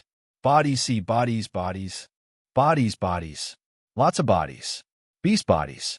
She placed my hand against her chest, pressing it deeper. It almost warranted a frown from me. I glanced down instinctively, but her tone snapped me back to attention. Look at me, see. Tercet flies don't swarm together like this. Never. There is only one thing that brings them together in these numbers. She pressed my hand deeper still. Food. I low-key felt like she was being slick yet again, but the moment, the atmosphere, she owned it all. The tension hung so thick that if I pointed out what she was doing, I'd definitely be the unserious one. Smooth, Nisha. Real smooth. That S1 to 0. Tercet flies feed on essence that leaks from broken bodies and souls, she continued. But the thing about them is, instead of crossing the threshold and becoming twisted, they multiply. This many tercet flies tells you exactly how many dead spirit beasts are around us right now. Her grip tightened on my hand. Now I want you to think. If these little flies, mere feral tears, can already sense this many corpses and come swarming to feed and breed, what do you think the actually dangerous spirit beasts are doing? The ones who can smell the feast from miles away? I looked at her, absorbing every word like a student who just realized the exam was tomorrow. They're already on their way. Levi stood up and gently removed Nisha's grip from my hand, pushing her aside with an irritated glare on his face and settling between the two of us. What Nisha simply means to say is, a lot of spirit beasts are coming after us, Cade, and we don't know what their ranks will be. Her voice was steady, but I caught the undercurrent beneath it. What we do know is that their LL be a lot. We might be looking at facing every spirit beast prowling the edges of Brackenfell and Ferndale combined. The old man cleared his throat thickly, adding, expecting them? Lord of Conquest. He spat the words like a curse. They might be here already. Spirit beasts are cunning. Their intelligence varies wildly, and all of them adopt kill styles native to their nature. Never expect the same tactics twice when facing one. At that moment, the caravan was stopping. The old man opened his cloak, revealing a black sword hidden at his waist. His hand settled on the grip. Pity beats my tongue for the settlements around here. I don't think they would survived. His voice dropped, heavy with something that might have been grief. They might all be dead from days ago. Everyone was getting up now, dropping from the wagons one by one. I stood up too. But Levi immediately looked at me with an arched brow. What are you doing? I retorted confidently. I want to fight too. I'm a summoner. Tristan looked at me and said in a low tone, his voice barely audible as everyone busied themselves forming a blockade around the wagons. Let's handle this. We can't risk revealing them. I frowned. I know. I can fight without them. The look in my eyes was strong. I knew this was exactly the kind of moment where I should sit down and let others do the work. This wasn't T some savior complex. I was T trying to be the guy who rushes in to save everyone. This was about me. I couldn't T afford to be useless without my villainesses. Every opportunity like this needed to become an advantage, a chance to get stronger. And if anyone was going to die from all of this, well, it might as well be me. Not that I plan on dying without a fight. Although, I suspected my soul might be tougher than most. Hard to kill what refused to stay down. I gave Tristan one last defiant look and jumped down from the wagon, landing beside a man with rows of earrings lining his ear. He had a dull face and black eyes. But he was smiling, the easy smile of someone who'd done this before. Hey there, watch my back, okay? I nodded seriously, faking the confidence of someone who has done this before and hoping it actually worked. The atmosphere was grim. Everywhere went silent while the buzzing of the tercet flies increased, drowning the place in a sickening drone that crawled under my skin. People who couldn't fight remained on the wagons. The rest of us stood with our backs to them, facing the forest directly, knowing that whatever was coming would most likely plunge out from those depths where the dead spirit beasts lay rotting. Tension twisted the air and made everyone wait. Terrifying patience, really. The kind that stretched seconds into small eternities. I couldn't help but wonder, but what could VE killed those spirit beasts in the first place? The stench hit me before anything else. Every foul thing in the world crammed into a single breath. Before I had time to process it, before I could even turn, the ground beneath me loosened and exploded. Chapter 106. Ambush of Kratokitis. The ground exploded, not just around me, but everywhere, blowing sand and debris into the air in a violent cascade. Something shot out of the ground alongside the explosion, flying toward us. First came the disorientation. The earth had loosened beneath our feet, shaking our balance. And then the explosion of sand and stone threw us into complete chaos. Then came the bone spikes. As I saw one hurtling toward me, my eyes sharpened, and in that moment my brain worked with a calmness I never knew I possessed. I spawned swirling chains that twisted into the air, blocking the white bone spikes flying toward me and a man behind me who was still recovering his footing. The explosion itself wasn't that strong. That wasn't the main problem. The spikes were. I could hear people shouting and groaning. Even the wagons were hit. All of this happened in less than 3 seconds. The perfectly regulated, well-formed caravan was thrown into utter disaster. The old man was right. Not only had the spirit beasts actually been here, they'd sensed us long before and had been lying in ambush. Hold the line. Target exposed muscles. Surprisingly, amid all the chaos, someone was sharp enough to have discovered a weakness that quickly. People were already reorienting themselves.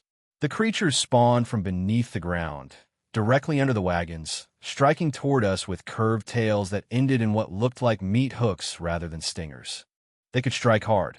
One of them splintered a hole clean through a wagon from beneath. The man behind me was fast. He had something that looked like a chain with sharp, serrated edges. It whipped past me and wrapped around one of the curved bone tails. Then he pulled, dragging the thing out from underneath the wagon. "Don't let them damage the wagons," he said simply as he swung his chain, sending the twisted creature flying through the air before it smashed into a tree. Another was already burrowing its way out from the hole the first one had left. My hands extended forward, white chains lashing out, wrapping around its curved tail and swinging it away, just like the man had done. Another was already coming from the same hole, like they were in a queue. Lovely. An organized ambush.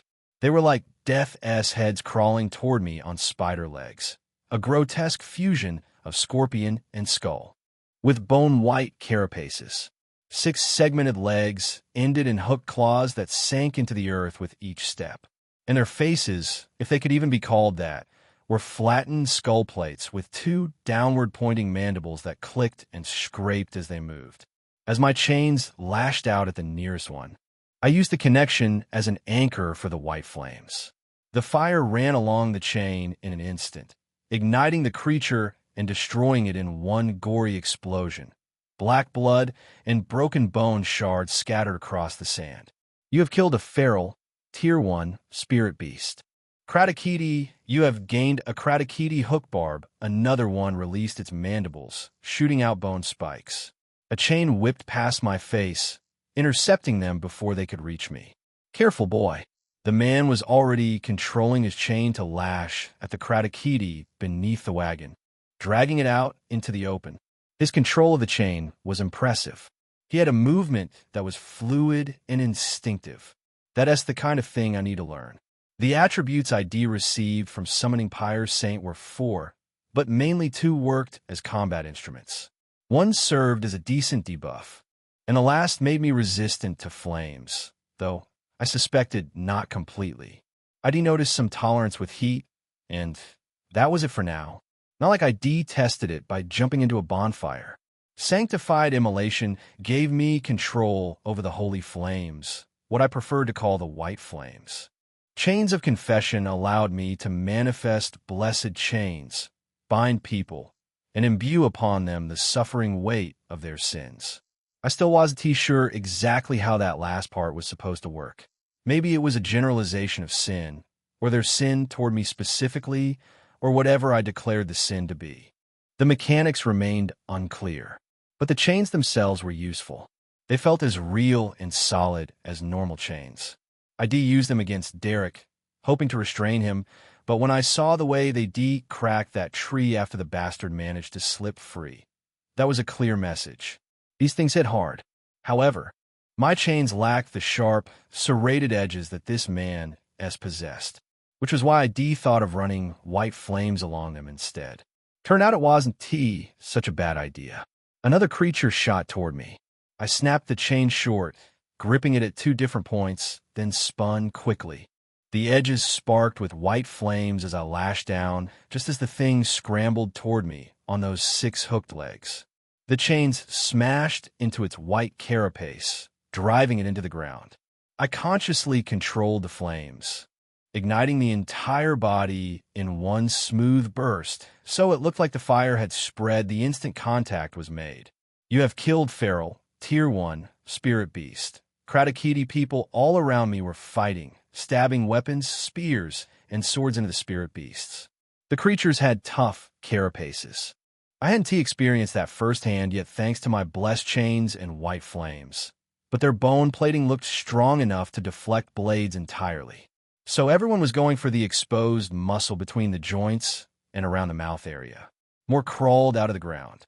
But aside from that first wave of ambush, they weren't actually that dangerous. Just feral tier spirit beasts, the kind someone like me could handle without having to summon my villainesses. Hold the line. From the forest, hold the line. People were shouting that same thing. Not just one, not 2, multiple voices, rising in alarm. There are more? Perhaps I really had underestimated the game of numbers. The thing that had made the atmosphere of the caravan so gloomy from the start.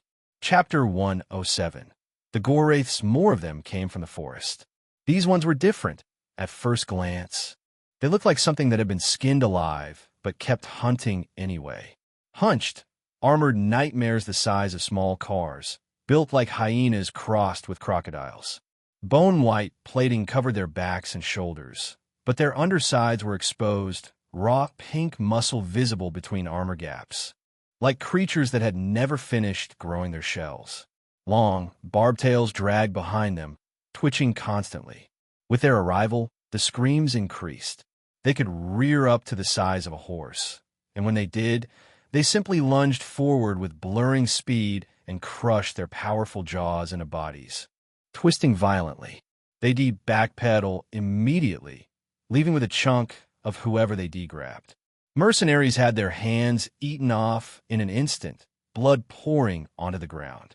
Some lost shoulders, some lost eyes or lips. The scenery grew macabre quickly.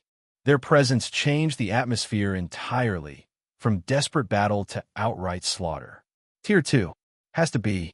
I still had a Kratakidi to deal with. Another one was already burrowing out of the ground, but I didn't wait for it to emerge. I set the hole on fire, not just the point of entry. I drew a mental image that traced the tunnel no matter how far it went and made everything explode. The fire moved like a snake through the soil, burning whatever it touched. Smoke rose from the ground along with the crisp smell of burnt flesh. You have killed a feral, Tier 1 spirit beast. Kratakidi, you have gained Kratakidi hook barb. Not minding the noise in my head, I turned toward the forest. More of those creatures were lunging toward us now. The cries in other areas had seemed to die down. I could see Tristan moving with insane speed, covering the front line, spinning his dagger, and sinking it into the underbelly of the creatures with efficient brutality. Each strike was precise, no wasted motion. Nisha's summon was clearer now. A black, four-legged creature that looked like a panther but had tentacles sprouting from its back. It leaped from one of those abominations to another, tearing through them with a rawness that made my skin crawl. There was nothing elegant about it, just violence. There were two of Levi fighting now. He wasn't beating his clone to death this time around. They were working together, but he was missing punches that his clone suffered for. The old man moved fast despite his age. He held his sword with both hands, his eyes unblinking and fixed. So even when the creatures lunged forward with that blurring speed, he was unfazed. His sword would simply tilt forward and slash upward, cutting through their underbelly and slicing them clean in half. The immediate environment around me was doing okay, but that was to say the entire caravan was. We didn't know how things were going toward the front. We were positioned at the rear. One of the creatures locked eyes with me. To be more precise, it locked a jaw full of vicious teeth with my gaze. Before it got the opportunity to come at me, I set the bastard on fire. The head ignited immediately, but to my surprise, the thing shot toward me anyway. The fire did nothing to stop its speed or its advance. I threw my hands forward to block, and its teeth sank deep into my arm, wrenching a loud cry from me. The man beside me, the other man to my right, they were all busy. Not that I expected them to come to my aid. The pain ran so deep, I almost screamed Cassie's name. But I held back and instead kicked the bastard's belly with everything I had, just as I tried to twist a chunk of my flesh off. As my leg connected, white flames ignited its whole body with a force that sent it flying into the forest. I breathed heavily, but there was no breathing space. Another was already lunging. I summoned daggers into my hands. The blessed chains shot out, 4 of them, all wrapping around the creature's legs instantly and trapping it mid-movement. My eyes burned with radiant white light, and the creature began to writhe as white flames tortured its body and soul until it died. I heard the confirmation for the first one I sent flying. You have killed a savage, Tier 2, spirit beast. Goraith, then confirmation for the one that had died in front of me. You have killed a savage, Tier 2, spirit beast. Goraith, of course. They were tougher than the Kratakitis, no doubt. But I still managed to kill them. On my own. This was a great development. Finally, it felt nice to be able to kill spirit beasts by myself. Even though it was with the help of the flame attributes. Even though I was still far from the strongest person here. I was doing it. Not hiding and waiting for rescue. Even when I got the white flames, I still had Cassie watching my back. But this time, everyone was busy fighting for their own lives, pushing their deaths one more second forward. Every damn second counted, except for someone like Tristan, who was going around saving people, and Nisha's summon, which intercepted brutal advances and gave mercenaries the opening to crush the Goraiths. The man beside me was already having difficulties. His chain was efficient. It spun with crazy speed and beat away the creatures. But the problem was that sometimes the chain was just a touch too slow. These Goraiths had some kind of quick burst of speed for their attacks. There was no other way to explain that momentary acceleration. It had to be an ability of theirs. One of the creatures lunged toward the man, but my chains wrenched one of its legs, giving him breathing space. He panted, eyes wide. The Gorwraith had already bypassed his chain. If I hadn't T-stepped in at that moment, the creature would have carved out his face. He was shocked, but quick to collect himself. He handled his chain, drawing it closer. It wrapped around another leg, and then he threw me a glance. Both of us were thinking the same thing. I pulled my chain to the right. He pulled his to the left. We put in enough force that the creature's entire body was viciously torn in two. Putrid black blood spurted across the ground. Then we locked onto the next targets. The caravan was viciously busy, everyone trying to defend ourselves and the goods from this horde of beasts. The painful part was that everything was going smoothly. People were certainly dying, but it wasn't turning the tables on us. However, the number of Gorwraiths pouring from the forest wasn't decreasing. Smooth as it was only a matter of time before people started to get tired. Chapter 108. Normal people huff. Huff. Air was growing thin in my lungs, but I persisted. We were pushing forward, and many mercenaries roared with some vigor I found inspiring.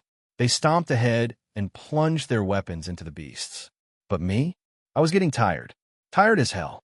Even when Cassie and I fought the apes' grandpas, we never had to go for one hell of a marathon on a stretch. First of all, there were usually no amounts larger than 7 at once. And with Cassie around, it was always done in like 2, maximum of 3 to 4 minutes. Now that she wasn't here, I wasn't sure how long we'd been going for. But I did know that the sun was tender before. Now, it was somewhat harsh, burning onto the side of my face. Tristan controlled our part of the wagons surprisingly well. He was sharp enough to know when someone would soon be out and would immediately call for the person to be withdrawn. The moment someone pulled back, he'd cover forward, his hands swinging with that uncanny speed of his. The muscles of the Gorwraiths would split open beneath his strikes, and they would scatter back in a spray of blood that splashed across his face. He would simply look at them coldly before rising into the air with kicks that threw them far away from us. Sometimes he timed his kicks so accurately that they would strike and intercept another attack entirely. I didn't know if he was just high on luck or if he was simply hyper-aware of his environment. Actually, I knew the answer pretty well. Tristan was someone that looked like he was just fighting. He had half-lidded eyes. It made him look sleepy when he was in combat, and it was hard to attribute his gaze as serious. With me, he was always wearing smug grins, the ones that said, "Catch me if you can." Now, though, he looked more irritated and locked in. But it was still hard to tell how, and when he was focusing on the other spirit beast that he wasn't fighting. His narrow blue eyes gave none of that away. I threw my hand forward, aiming to bring the dagger down on the damned creature that was lunging at me. However, to my shock, the dagger passed through empty air just in front of the creature. At that moment, my eyes went wide open. Did I miscalculate? Indeed I had. How often does one miscalculate their attack distance? I was low on spirit essence, and I was feeling it. With it came fatigue and slight blurriness. The man with the dull face had noticed earlier and warned me, saying, "You're burning through your essence like you have reserves saved somewhere. Fight more with your limbs, brother, and save yourself from early exhaustion." It was too late when he told me, though, because my 2,000 worth of essence was already below 500. I was really frivolous in my spending, throwing around fire and chains, and forgetting that I was actually taxed per activation. I was already feeling the fatigue. Burning through my essence reserve had in fact hastened my body's exhaustion, and the blurriness had set in, hence causing my miscalculation, and my death that was 1 second away. I had struck my hand forward already. I was retracting it, but I wasn't going to make it in time for a block. Neither would the flames make it in time. At least by the time the flames would activate, the creature would have sunk its forbidden teeth into my face or my shoulder, based on how it was angling itself. My prediction was correct. It came upon me, revealing those delirious maws. I was retracting my hand. My feet were tired, begging to buckle. For a moment, I was resisting. Then my head sparked in that fraction of a second. Push it further 1 more second. In that moment, I allowed the buckling to happen. My leg folded. At the same time, I tilted sideways. The Gorwraith's jaw snapped over my shoulders, tearing across my cloak before I fell, crashing my other arm and side on the ground. "Kate!" Nisha shouted from where she was, not that I could accurately tell where she was at that moment. All I could see was the lower ground, and for some reason, it was peaceful. An enjoyable watch down here. Many legs moving around. Huh, so this is what the dirt sees. The gore wraith that I dodged stumbled sideways and immediately turned toward me. However, my partner was sharp. He twirled his chains and caught it by the neck, snapping it backwards. Tristan appeared out of nowhere, his dagger spinning in his hand as he dragged it across the neck of the creature with a thin silver light. The gore wraith froze in movement and slumped to the ground the next moment, the head rolling away. Tristan instantly shot a glance at me. The next moment, I felt someone lift me and carry me to the wagon, laying me on the ground. Nisha came to my face. I could see her vague figure. She looked worried and was slapping my face, her voice muffled but getting better by the second. "Wake up, Kate, wake up." It seemed that letting the buckling happen had cost me dearly. Before, even though it was not easy, I was managing my tiredness. Now my body felt sore and painful, refusing to heed a thing my mind was commanding. I thought about it. Staying down. Resting. It was not a bad idea. It was like I asked the spirit beast to attack us anyway. But it was strangely unsettling. It was unsettling to, at this point, say, "I try my best. I give up, man." It was probably not a bad idea to rest. But why do I feel so disgusted? The road to destroying the church was probably going to be harder than this road to reaching Farron Heights, I thought to myself. And there were certainly going to be more dangerous things along that road. Some that would overwhelm me. And I would certainly get stronger too. It was a normal thing to tap out when tired. But that was the problem. What I aimed to do, it was not normal. To be normal right now would be a disaster. Normal people didn't tear down institutions that had stood for centuries. Normal people didn't survive being branded a heretic and hunted across kingdoms. Normal people rested when they were tired. I couldn't afford to be normal. Not anymore. A cold white light glowed in my eyes. Then it transitioned to red as I commanded my legs with Warlord as command. Get up. Chapter 109. Defying the law of exhaustion, there was a small strain at first. Then, as I applied more force, my legs, which it seemed like they weren't going to respond, moved. I applied the same tactics to my hands and eventually my entire body. It was comparatively easier than commanding something else. Perhaps that was because it was my own body. It made me wonder if commanding my legs to move faster would actually be effective. As I pushed myself up, Nisha glanced between me and whatever the hell I was doing. "Hey, what are you doing? Stay down." My scaras were red with exhaustion, almost looking like I'd been put under a great strain. Which, fair enough, I had been. Not yet. I managed to convey the words and slowly stood up. When I stood fully on the wagon, my legs felt like my own again, mine by my command. The pain in my muscles was gone for a bit, and as I jumped down from the wagon, the impact threatened to fold my legs again. But I instantly commanded it. Stand. I steadied myself and clenched my hands tightly around my dagger. The dull-faced man glanced back at me with slight amusement. "You." But he didn't have time to say more than that. The gore wraiths were pooling toward us in greater numbers now, and the Kratokitis were crawling out of the forest too, moving with annoying haste and throwing their curved tails, targeting people's legs. As one came closer, striking with that tail, instead of raising my legs to dodge, I slammed down with all my might. Both daggers sank into the segment between its carapace. A gore wraith rushed at me from the side. With the same fervor, I commanded mentally, "Stand." Then I shoved myself up with all my strength again, turning my dagger on the way. I drove the blade into its jaw from below and wrenched it out, immediately returning a stab to its neck. I glanced over it. Another one was coming. I threw it a kick and sent it skidding backward, crashing into the other one. I rushed in and pinned it to the ground, burying multiple dagger strikes into its underbelly. "You have killed a savage, Tier 2, Spirit Beast Boy." My partner pulled me away by the hood of my cloak and used the momentum to shoot forward. He had his chains wrapped around his hands now and used them to crush the jaw of the Gorwraith that was tumbling toward us from beneath. The creature faltered for a second, disoriented by the powerful punch, the serrated edges of the chain tearing into its skin.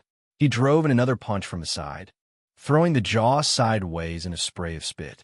The beast staggered, giving space. The man had already unleashed the chains and sent them whirling into the air. As he swung his hand, the chains whipped coldly through the air and slashed across the creature's massive body with a wet, squelching sound. I glanced around, looking at how much everyone was still holding on. Many were already leaving the lines. Some were falling. The Kratokites stabbed their tails into them and dragged them away across the ground. Others were trying to save the ones being dragged. But that also meant exposing themselves to the Gorwraiths that would just rear up and tear off their necks. Some other people were retreating to the wagons, breathless, and that was just this side. I didn't know how things were going on the other side or the upper parts. We can't keep going like this. We were slowly getting cornered. Our fatigue was giving us a losing hand, and the spirit beast numbers were clearly overwhelming the entire caravan. Battling head-to-head with these creatures was certainly not going to cut it. But then, it wasn't like I was the most experienced person here. Everyone ought to have known they were in a losing battle from the very beginning. Circumstances had driven us to confront the monsters like this because we had to protect the wagons at all cost. At the same time, I also knew someone like Tristan and Levi was holding back. Nisha simply wasn't in her best fighting condition, and yet she was holding her own against the enemies. And then there was me, the guy who could finish this quickly with the help of both of my villainesses, but had to stay low. The moment the villainesses were sighted, people might begin to grow suspicious. It's not like there are two spirit summoners on the run right now. Just me. Just the heretic everyone's looking for. While I wanted to say no one could recognize them, there was still no certainty. There seemed to be a tell that made people recognize villainous spirits, or at least the Archbishop did. Or maybe it was just about Cassie. Even if they didn't identify them as villainesses, they still suspect me as a spirit summoner. That alone was enough. With that, I wanted to shove back the thought of using the last grain of essence I had in me to summon Maggie and execute my plan, but just kept biting. I couldn't just lay low and watch people die, because my cover would get blown if I did. What kind of person does that make me? I tilted back, dodging a teeth clamp from another Gorwraith. I lunged my dagger forward, stabbing into the flesh area just above its rows of teeth. I tore the stab to my left, yanking out my dagger, and managed a sloppy kick to the side of its head. The creature staggered out of balance nonetheless, giving me space to reverse hold both daggers and ready myself for a follow-up combo strike. But someone faster got to it. Tristan was moving across the battlefield like a wind of justice. He appeared before me, already airborne, hauling a scissors kick. The creature flattened to the ground as he smashed his leg into its back. He landed smoothly and held me by the shoulder, pushing me back in a casual walk. We reached behind the line quickly, and he fixed me with a serious gaze. "What are you doing? You should be resting." I looked at him. I wasn't sure how my gaze appeared to him, but I knew something was burning in my heart. "Tristan, I can't just rest while everyone is fighting." He frowned.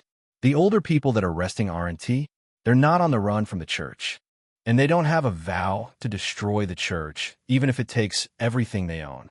The cold red light in my eyes reflected in the depth of Tristan's blue eyes. "Tristan, look, I have a plan." I quickly cut through the tension. A plan to end this for good. Chapter 110. Arson is the way forward plan? Tristan looked at me. I held his gaze with strong resolve in mind and nodded. Yes, some way to end this and move forward. Don't you think it's a bit pointless to keep going like this? I glanced over his shoulder as a Kratokite swung its hooked tail, wanting to strike. But Tristan simply moved his leg out of the way, dodging the blow and crushing its head beneath his foot. His gaze did not leave me all through. "Are you underestimating the caravan?" I frowned. "What? No, of course not. But isn't this battle of attrition pointless? Now we don't even know how many of these beasts there are. They just keep pouring out of the forest." Tristan held my eyes seriously. At least we would have to descend into the forest while some protect the caravan. The whole point so far is to diminish the numbers as much as possible before the more able mercenaries push forward. A chain of command came earlier. I raised a brow. Oh, that actually made sense, but at the same time, still, isn't that dangerous? We don't even know what else is in the forest. And am I the only one worried about whatever might be left those corpses? Whatever is causing all this trouble for us, it's still in there. Tristan looked at me thoughtfully. It seemed I had made it into his mind somehow. So, what do you say? He suddenly gripped me harder and lowered my shoulder forcefully while also bending his head. Following it, a tail swung over us. Just as Tristan dodged, his leg shot out from behind, delivering a powerful kick that sent the Gorwraith flying into the air. Somewhere from the crowd, Nisha's big black cat leaped out and caught the creature like it was playing casual fetch. What is your plan? I froze for a moment, trapped in awe. This guy, he didn't even look back. Tristan, I kept forgetting this son of a bum was S rank. Even though he was a regular summoner, he was freaking strong. I am saying, burning. Burn. My words came out scrambled as I tried to recover from Tristan's awesomeness, which I hated because I hated glazing the male gender. Tristan looked at me with a frown, intensifying on me for some reason. Let us burn. Burn the forest. His gaze regarded me with distrust and doubt. Burn the forest? You want to kill us all? I exhaled. No, we're not going to die. Trust me, Tristan. I can use what little is left of my essence to send flames into the forest. Tristan looked unsure. How exactly will this work? You can't just randomly throw flames into the forest. I nodded. That's right. Which is why I need your help. I pointed up and his eyes followed. He looked back at me. Tursat flies? Yes, we'll use them to send the flames into the forest. The Tursat flies in the sky were fewer since the spirit beasts had been attacking, which could mean that all of them had found their way to the corpses and were feeding on the essence there. I'll set the flies on fire. You'll use your control over the weather to create a wind that drive them into the forest. I'm simply going to create a chain of fire that will catch everything and burn it viciously while you fan it to flames. Tristan looked me up and down. First, are you sure you can pull that off with the amount of essence you have left? Secondly, how exactly do you know the flames aren't going to come back at us? Are you confident in your control? Am I confident? The question Tristan asked. To be honest, I had asked myself that same question, and I couldn't provide an answer to myself. The truth was I didn't know. I was running on fumes, barely holding together, and here I was proposing we set an entire forest ablaze with me at the center of it. But standing here, doing nothing while the beast kept coming wasn't an option either. I looked into his eyes fiercely.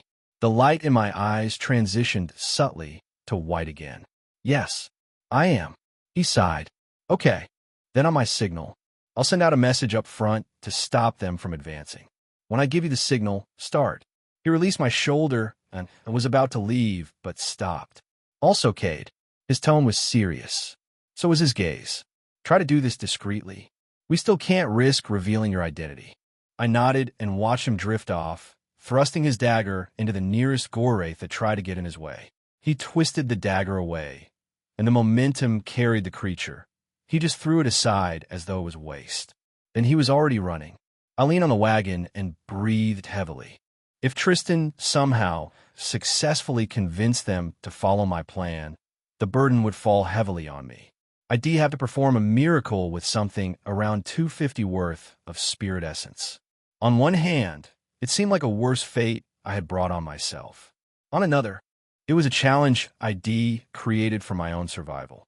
I couldn't leave my fate in the hands of these roughened-up mercenaries. With my partner with the serrated chains and the other people on the front line, the spirit beasts were being felled steadily. I thought about joining them, but then again, I needed to conserve my essence. So I just stayed still and didn't move. My legs ached, burned with hot pain. I was even tempted to use Warlord's command to ease it, but I persevered without. I need all the spirit essence I can get. I just leaned against the wagon, waiting for Tristan's signal. A moment later, I could see a pack of Tursat flies drifting towards me. Since the battle began, They all scattered and weren't clustered anymore, so this was quite strange. Then I realized. A small frown creased my brows along with a smile I couldn't complete because I was just in so much pain. Tristan, not only did he give me a signal, he gave me something to work with. Now all that was left was on me. Would my essence even be enough to finish this? Chapter 111. Choose your fate wisely. Motivational speaker or fire commander. My eyes closed for a moment. It was more like a prolonged blink, meant to calm myself, somewhat disconnected from whatever chaos was unfolding around me. If I was going to pull something like this, I had to be heavily focused about it. As my eyes snapped open, I fixed them on the clusters of tercet flies and extended my hand like a gun. I had figured that most of these things, especially when controlling elements like flames, had to be a function of imagination, visualization, intent made manifest. Just like before, when I would have to picture a circle around my opponent, this time I worked with a flare gun that would shoot up and explode. Immediately, from the tip of my fingers raised to the sky, the flames shot out, as simple as a thin line, so subtle that no one around me even noticed. The moment it connected above, it exploded into a loud boom that overshadowed us all. The blast caused certain distractions here and there. People ducked to prevent whatever it was from falling over their heads. It was only a mere factor of luck that the majority of the spirit beasts were as flustered by the explosion as the mercenaries were. It didn't end there. In fact, that was just the beginning. Shit, can I actually do this? I had come too far to give up either way. As the first clusters of tercet flies exploded with the flames swimming in the sky, the wind picked up. I immediately traced the lines of the flames to the next clusters that Tristan, in that moment, was bringing toward me. Now I needed no control of ignition. People couldn't know my involvement anyway. All I needed to do was control the spreading while Tristan moved the flames with his wind. But people were panicking below as the white flames burned frivolously overhead. Amidst it, though, I heard Levi's voice cut through the chaos. There's no cause to be scared. Push the line. This is all according to plan. The mercenaries' coordination was staggering. Or perhaps this was just how things went amidst them, and I was alien to it. As soon as Levi shouted, the words echoed in someone else's mouth, then carried to another person until it traveled away into the far distance. The flames swam forward as if driven forth by a mad wind, leaping from tercet flies to tercet flies, setting them all on fire. I did not stop. I continued to escalate it as much as my essence could allow. And when I felt my essence hitting rock bottom, when it was hard to seize control anymore, I quickly glanced at Tristan. He nodded back to me with a subtle blue glow in his eyes. The winds picked up, but were gentle, not harsh in a manner that was a detriment to the flames. They pushed the leaves of the trees frivolously and scattered the flames to both sides of the forest.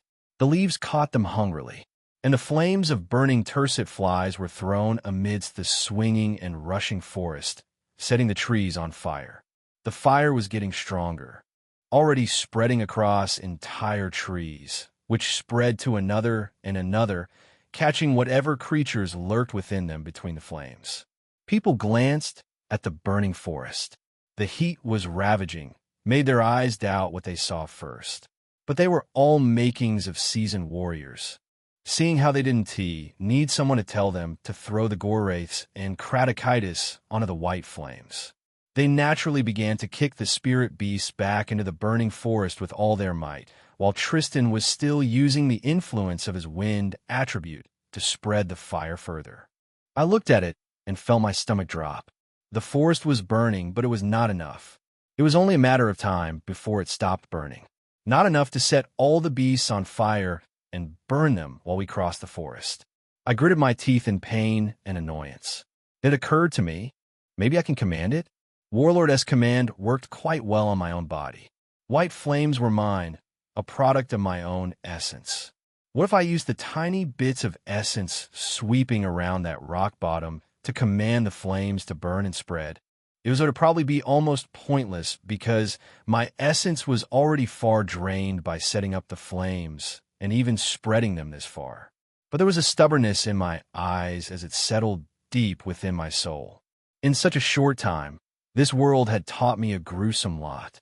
I shamelessly shouted with all the lungs in my throat and desperation in my heart. "Burn stronger, you goddamn piece of shitty fire!" And spread already. Everybody must have been shocked by my shout.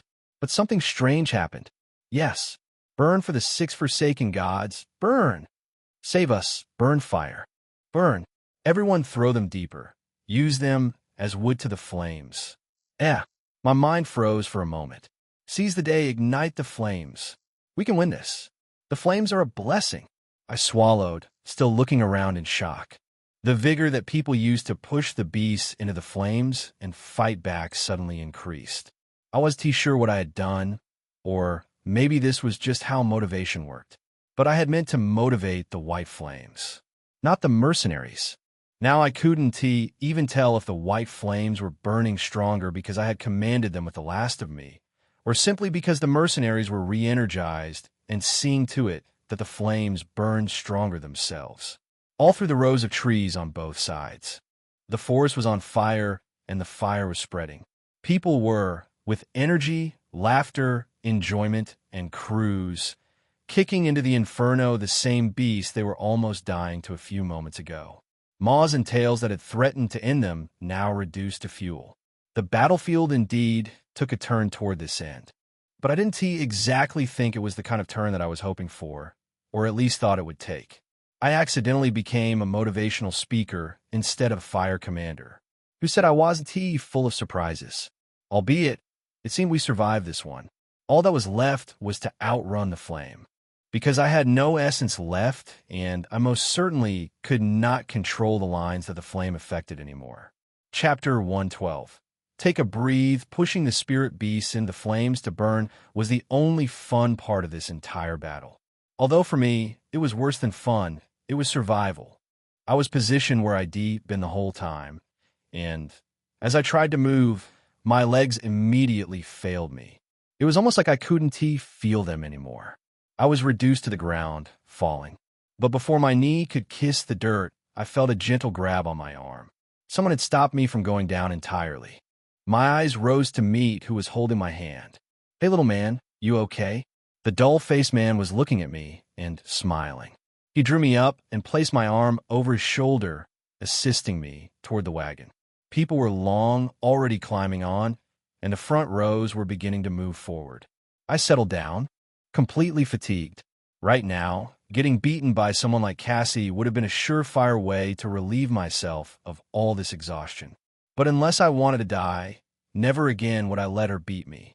If she was going easy on me because of my weak state, and yet her supposed going easy was dealing me detrimental blows, I couldn't even begin to imagine what going toe-to-toe with her in a healthy body would be like. One really had to train their body if they wanted to fuck Cassie. At the very least, to withstand her monstrous power. But that aside, it wasn't like she was going to let me hit that again. Maybe if I become her best student and somehow manage to surpass her, she might show vulnerability. It was barely a second later that I sounded really obnoxious to myself. Surpass Cassie. I had better chances at a Vietnam War with a boo-boo gun, while I, of course, drifted away in my thoughts and fantasy of one day dominating Cassie. The wagon also began to roll away. The speed picked up. Unlike the subtle movements of before, there was a haste to the manner at which the entire caravan pressed forward. The flames burned with insanity, so there was no telling when they could begin to lick off the edges of the forest. The fact that the forest floor was waterlogged had also helped to delay that. It was a race against time, or against flames. The fire got stronger, and at a point, as it burned deeper, transitioned from the white color to the cantaloupe color of natural flames. Smoke rose into the air, signifying that something heavy was burning. All the while, I was too fatigued to think or consider anything. And there were many others like me also. Everyone just sank into their position, heaving, breathing, washing black blood off their faces. Some didn't even care and just laid there, seeking the warm embrace of rest. It was difficult to even sleep because of how the wagons moved hurriedly. The flames looked like they were not going to give up, but alas, We began to reach checkpoints with lesser flames and lesser tercet flies, until we completely abandoned them and pressed forward into a new forest region in Ferndale. By the time we were deep into Ferndale, which was already late afternoon, the caravan reduced its speed and we moved at a more manageable but not slow pace. The race period, if I had to count, lasted around an hour. Judging by the way the atmosphere looked, we were certainly around 4 p.m. Judging vaguely from the moment we got attacked till now, it seemed we had been fighting the spirit beast for something close to 5 hours. No wonder I almost died. My legs burned like I'd spent 3 days running from death itself. I sighed and just rested, letting the wagon do its thing, letting the people who were strong enough to care about safety do their thing. For me, darkness slowly slipped in my vision. Before I knew it, sleep had claimed me. Light and the Thorn sisters rolled forward on ferocious, holy-bred horses. Light himself was on a white-skinned one. The creature, while it looked like a mundane horse, was more built than that. The horses had stoic bodies. Longer than mundane horses, their hooves larger also, and the sound and weight of their hooves against the ground really spoke volumes about their strength. Light and the Thorn sisters were already close to Ms. Hard Thicket, currently traveling through a hill that was supposed to lead them down into the forest. But the Inquisitor caught sight of something that made him narrow his eyes and stop his steed. He was far in front, so when he stopped, the Thorn sisters also came to a stop on reaching him. Mercy looked at him with a blank expression. "Why are you stopping?" Light did not say anything. Instead, he continued looking forward. Judgment stared forward, her eyes narrowing too. "Oh, look suspicious. Fida, Fida, Fida, Fida." Faith's tone sounded really excited, and her eyes were radiating with twisted pleasure. Mercy spoke with no emotion in her tone. "That amount of smoke? It has to be something big." Light inhaled deeply and exhaled, then dismounted from his horse. Judgment gave him a hostile look. "What are you doing?" Light did not respond to them. In fact, he looked rather disgusted. Valethern. The wind picked up and a white whirlwind of sparks flew around them, coalescing into a massive creature before Light. The massive white wyvern dropped low, and Light slowly moved towards it. The three sisters looked at him with subtle anger, not speaking. Well, two of them. Faith seemed truly awed by the massive wyvern. A greater wyvern. "Can I kill it?" Light paused for a moment. His hands twitched, but he forced himself to stay calm. "Harbor not hatred in thy heart, for love is only of the light. I am of the light, hence I am capable of love and love alone. But damn it, I really want to beat her up." He exhaled. "I'm not used to working with people. I'll deliver him to you without fail this time around." Light climbed his wyvern, and the creature beat its 4 wings, one slightly offbeat, as though slow. It rose into the sky, displacing a massive amount of wind, and soon took off, leaving the three sisters standing at the edge of the hill with their horses. Chapter 113.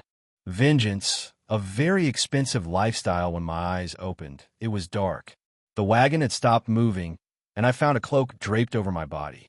The sky was clear, with thousands of stars scattered across its surface, as though an artist had dipped his hands into white paint and decided to flick it upon this perfect painting of the night sky. 3 moons illuminated the world, each with different shapes and at vast distances from each other.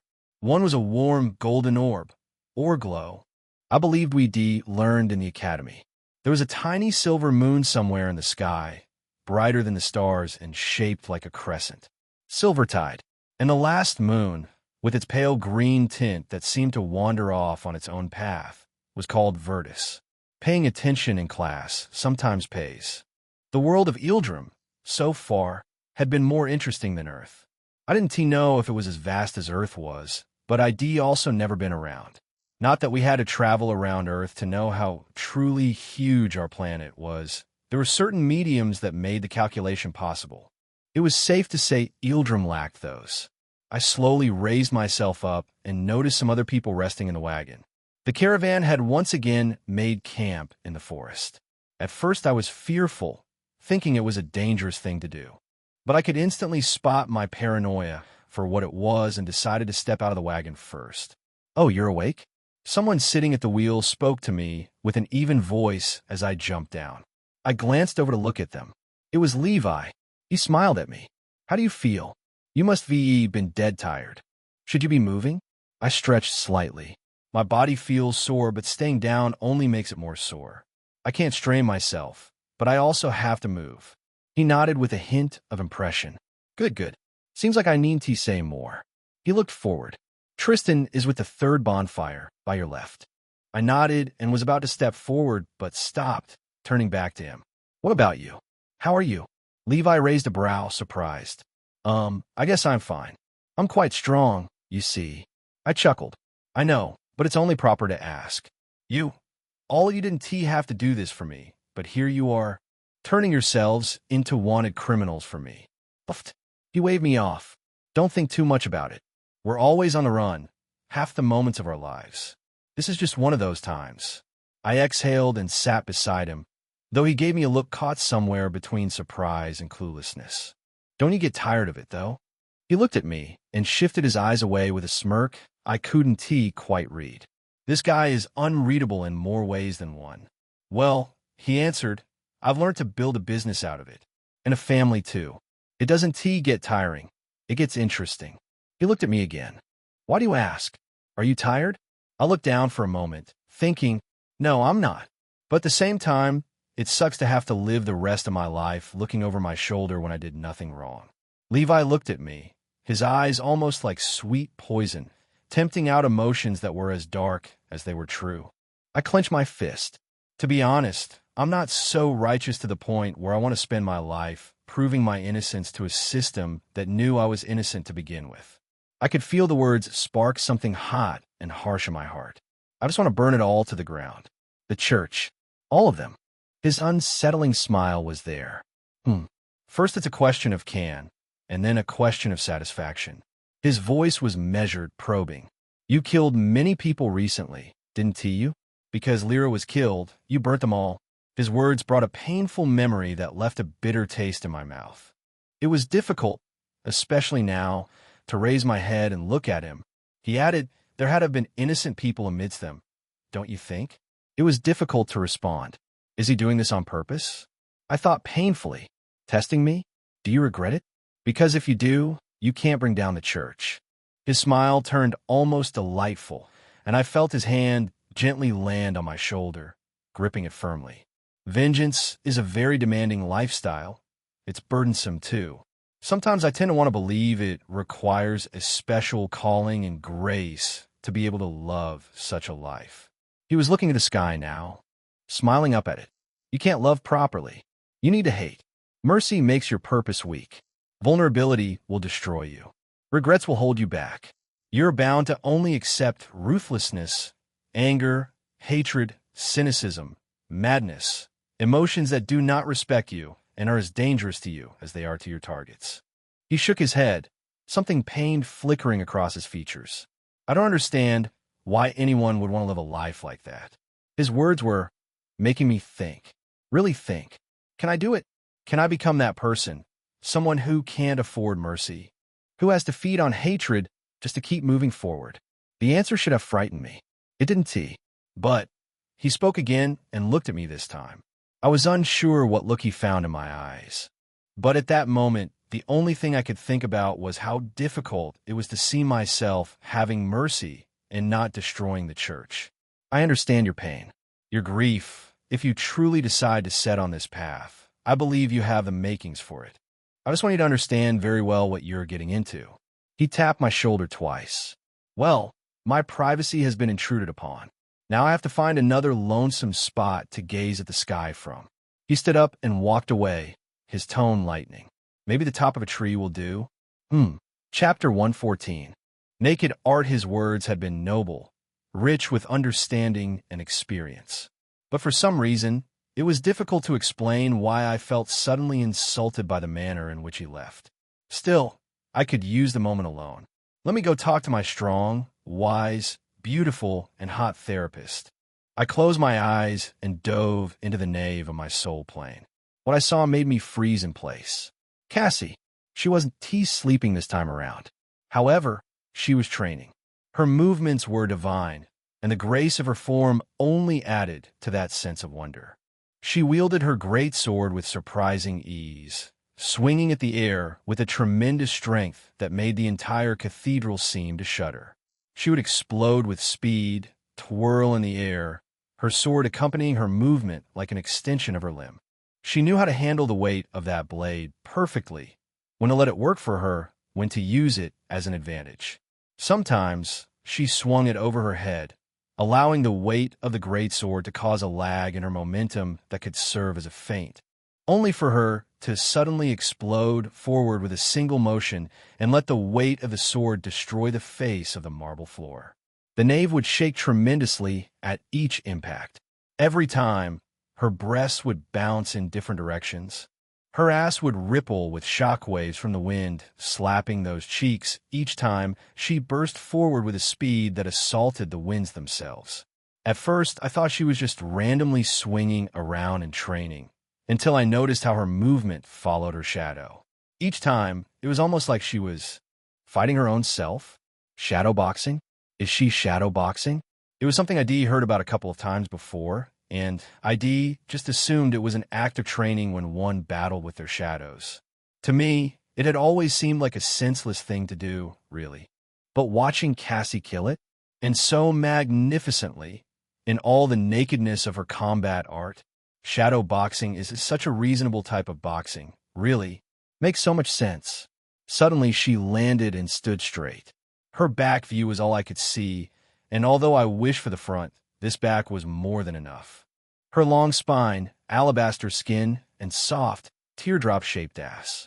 The magnificence of art form had to have been embedded in this woman's body. It made me surge with energy, motivation, and exhilaration.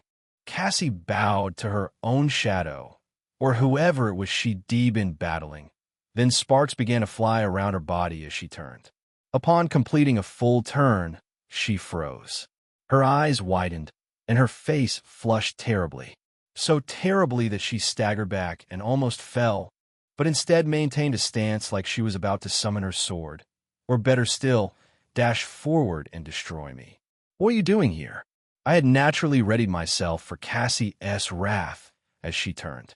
However, this reaction shook me for a moment, but I said nothing. Be in control. Be in control. I closed my eyes and smiled delightfully. What do you mean, Cassie? Have you forgotten this is my soul? I put both hands behind my back and raised my chin, speaking with a little cadence to my voice. Cassie, you're an art form. Your combat style, and how you flow with it in all the most human of body parts. It's inspiring. I looked at her, clenching one fist in determination. You are my definition of perfection, Cassie. Can you imagine what it's going to be like for us both to be together once again? To further make your perfection defy the limit and go beyond. Plus ultra. After speaking, I gave her a really sweet and intoxicated smile, almost like I was under the influence of some aphrodisiac narcotic. Granted, it had Cassie written all over it. But she was looking at me with a deadpan expression on her face. She frowned and lowered her head for a moment, then folded her arms beneath her breasts. The massive things shifted sensually. Why are you here? I glanced around the nave, clapping my hands back and forth as I walked. Well, I came to check up on you. See how you're doing, talk to you. Who knows, maybe I can raise your fortitude up again. Her frown seemed to deepen, almost confused. But I did not fall. I paused and looked at her, then pointed at myself. But I did. Didn't you see? Are the windows shut this time? She sighed, glancing around the main hall. Answer for yourself. My see. I nodded as I looked around at the windows that only reflected pale white light. My gaze snapped back to her. So, actually, I fought. I just finished fighting. I fought hard, by the way. Had essence exhaustion. And I did it without calling you. I even killed multiple spirit beasts. She looked at me, tilting her head to the side, observing me cautiously. Then she smirked with the corner of her mouth and smiled fully before saying, Well done. My head, which had been finding something else to gaze at, immediately snapped back at her. Wait, for real? You think I'm cool? She raised a brow and gave me a look that threatened to slit my throat if I took a step closer. Perhaps you should learn how to swing a sword first before thinking about that. I looked at her sternly and hissed. What a way to kill it, Cassie. What a way. Have you never heard that small victories matter? She tilted her head slightly. No victory is small. If it's small, it's not a victory. I stayed there, frozen in shock. I can't believe I came here wanting to gloat to someone that destroyed kingdoms about killing feral tier spirit beasts. Damn, I should be known better. I heaved a sigh. Never mind. I'll just go. As I turned to leave, my entire nave trembled. It caused me to frown immediately, and my vision shifted, switching to reality. But as it did, a wave of darkness flooded in, and unconsciousness took me. Chapter 115, Stupide bastard. My neck hurts. The thoughts surfaced naturally as I regained consciousness. It felt like something hard and sharp had cracked me right across the neck, the kind of pain you get from sleeping at a completely wrong angle, except worse. A small frown fell on my face as I opened my eyes, because this scenery was different. Not quite what I was expecting. First of all, I was in a forest, but a silent one. The bonfires were gone, and it looked like I'd been abandoned in the woods while I slept. But that wasn't quite it either. The woods themselves had no signs of the caravan, no trampled grass, no ash circles, nothing. This was a forest all the same, but definitely a different one. I tried to straighten up from my prone position only to find out that I was completely restricted. Died. Finally awake? A cold, flat tone reached me. The speaker wasn't in my line of sight. The voice was coming from behind me. My frown deepened as I played the voice in my head. It didn't take more than a few seconds to figure out who it belonged to. I managed to shift myself upright, leaning back against a tree and exhaling slowly. Then I smiled. Pretty boy. Wow. Took you long enough. I should summon Cassie. Catch him off guard. I tried to. However, the rope binding me glowed with golden light and dimmed almost immediately. I lowered my head to look at it. That was when I knew. Oh, fuck me. The pretty boy Templar finally stood. I could hear the rustling of leaves as he moved, and then he appeared in my line of sight. Armor pristine as ever, hair immaculately white, and those eyes full of meaning and insufferable handsomeness. Even the darkness seemed to part around him to let his splendor be known. I want that bastard-ass face. He stood before me and drove his sword in the ground with a heavy thud, then leaned on it, watching me with that infuriatingly calm gaze. If you try to summon your spirit or use your essence, the holy lasso will only get tighter. The more you try, the tighter it gets. Eventually, it will restrict your blood flow and you'll die a horrible death. He paused. That is, if you keep trying. His eyes were blank, emotionless. If you, however, stay still and answer my questions, I can broker a deal for you. A small frown made its way onto my face. I raised a brow, then frowned even deeper the next second. Broker a deal? I let out an absurd laugh. You must think you're talking to a 7-year-old. The Inquisitor sighed and straightened. Listen, heathen, this is not about you. This is about the church in Ethris. Something is wrong there, and something tells me you're my key to finding out what. Answer my questions, and I'll arrange a deal for you with the head church. I leaned back and spread a smug grin across my face. Oh, is that so? If I'm that instrumental to your little crusade, then release me. I'll tell you what you want afterwards. He was silent for a moment, disdain dripping from his expression. But he lowered his eyes moments later and let out a small, almost hollow chuckle, muttering under his breath. Why must you all be so irritating? He sighed and looked at me with a frown that suggested he didn't want to be doing this any more than I wanted to be here. Listen, fool. If you get taken to the church in Ethris, do you think you'll be heard? They'll either kill you or use you. I clicked my tongue in mock pity, which only made him frown harder. You're not taking this seriously? I smiled. Quite the contrary, actually. His eyes narrowed. Do you know the gravity of being caught by them? If you answer my questions, I can secure you a proper trial, one that will give you the opportunity to defend your stance to the Solar Pontiff himself. If you admit your guilt and are willing to serve, you'll find forgiveness. A life of new light. At that moment, my face contorted like I just tasted dirt. That's your deal? I shook my head. Just take me back to Etheris. His frown was barely containable now. He seemed to be burning with more indignation than he was letting show. Listen here, you foolish heathen. His voice dropped cold and sharp. I know you do not value your life. That is why you could kill hundreds of innocent people. But if you don't tell me who you are, where you come from, and how exactly the kingdom of Etheris spawned spirit summoners without the knowledge of the head church, the least you'll have to worry about is your own life. He let that hang in the air. Your friends, the ones helping you run, every innocent person you've ever met in Etheris, whether they're connected to you or not, they will all suffer. He let that sink in. Unless you don't have an iota of empathy for all the people in that kingdom, you'd better start talking. His eyes locked onto mine. Who are you? Your father, you piece of crap. I'm your fucking father. The guy looked like he was going to explode.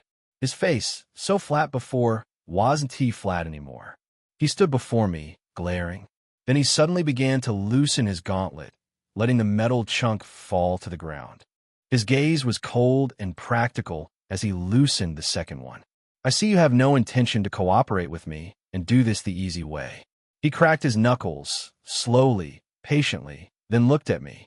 You see, I've had reason to be angry since yesterday morning. I've been reining myself in, and, just now, with a foolish heathen like you, I need not practice such illuminating values as patience, discipline, restraint. He stepped closer, one deliberate step after another. I am an inquisitor. My purpose to the Lord of Light is to hunt people like you and make you bleed with pain. He grabbed my hair and wrenched my face up to his. Since you have decided not to do this the easy way, I will show you why you should fear me. This bastard punched me. Chapter 116, Child of Madness Pow. Smash. Pow. Smash. For the first few minutes of the beating, this bastard didn't even take a breather to ask if his work had had any effect, if I was now ready to talk. He simply continued to pummel my face without a hint of emotion in his eyes.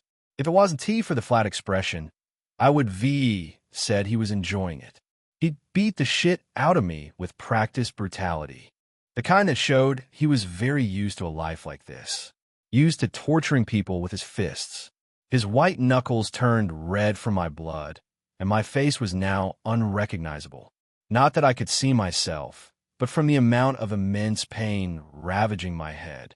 I could tell I was going to look worse on the outside than I felt on the inside. And I felt pretty fucking terrible. First, my eyes were blurry, vision dim. That was enough to tell of swollen eyes. The corner of my brows and towards my temple had been split open, blood running down my face from there. The insides of my mouth were burst open by cruel injury. I felt I might have even broken a tooth or two, although they hadn't fallen out yet.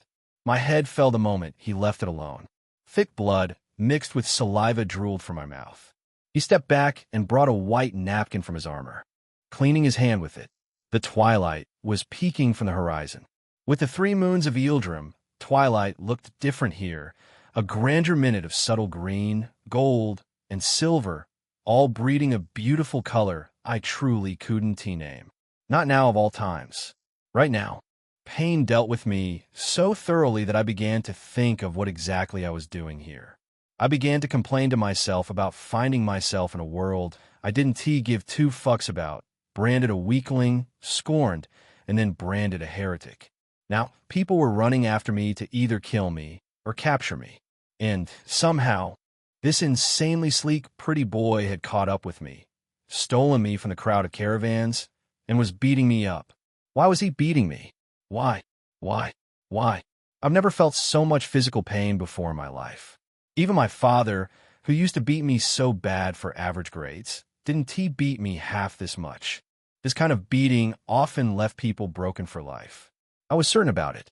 I'm going to be broken for life. Like I ever was all right to begin with. At that moment, a soft chuckle escaped my lips. It made the Inquisitor, who had just finished cleaning his hand, frown. Thinking about it was just funny to me, how truly broken the world begged me to become. I was never strong. I didn't ask for strength, neither did I ask for weakness, because weakness sucked. What I wanted was peace, and not because I wanted to live without violence. Quite the opposite, really. It might be inconsequential to this situation, but the boy that burdened, teachings and expectations of my father had created was not a laid-back, nonchalant, shameless boy. No, it was a madman, and the peace I sought was to run away from that madman who had caused his own mother's death. A dark frown fell on my face, and I began to pull on the edges of my essence. Immediately, the rope blasted out a bright golden light and tightened furiously against my limbs and body. "Listen, you dirty prick." My voice sounded hoarse and strained, but it sounded. "You should have taken me back to Athamir when you had the chance. I put more force into it. It was like trying to break out of a wall that was only closing in on you." The rope tightened and was beginning to turn my skin red, blood seeping out of my scarring flesh. Did it hurt? So much. So much that it made me want to go mad. But that was my source of strength. Madness. The more it hurt, the more my determination to break forth from strengthened. Pain was not going to be a reason for me to stop. Quite contrary, in fact. Pain was always the reason for me to destroy. Like when I sabotaged my father's business laptop at the age of 8 after he beat me for deciding to play with my friends when I should be studying. This craziness, this madness, it has always been in me. And this bastard just gave me a reason to seek it again. The Inquisitor stood before me with a slightly shocked expression. His eyes almost couldn't believe what he was seeing. "You foolish heathen. You will die." At this point, I looked more like a half-dead, enraged boar than I looked like a human.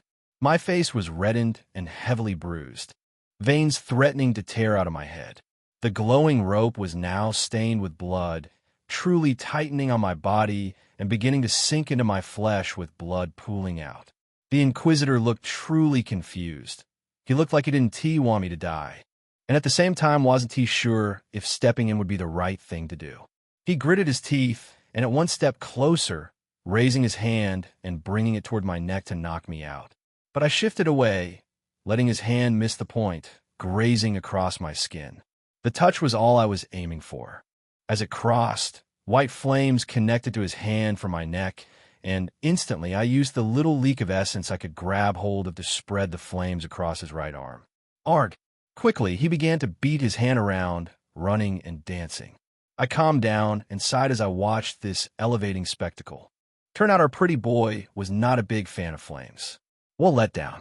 Chapter 117. Competition of Madness. The Inquisitor's hand was consumed in white flames. He beat at it frantically, tried to shake it off, but the flame was not ordinary. It seared his armor onto his skin in seconds, fusing metal to flesh. He staggered, stumbled into a tree, fell and rolled, and still it was the coming off. The flames, even as they touched other parts of his body, didn't spread to those parts. It was a strange white flame that just persistently burned the target I had set it to burn. Nothing more, nothing less. He was on the ground now, breathing hard.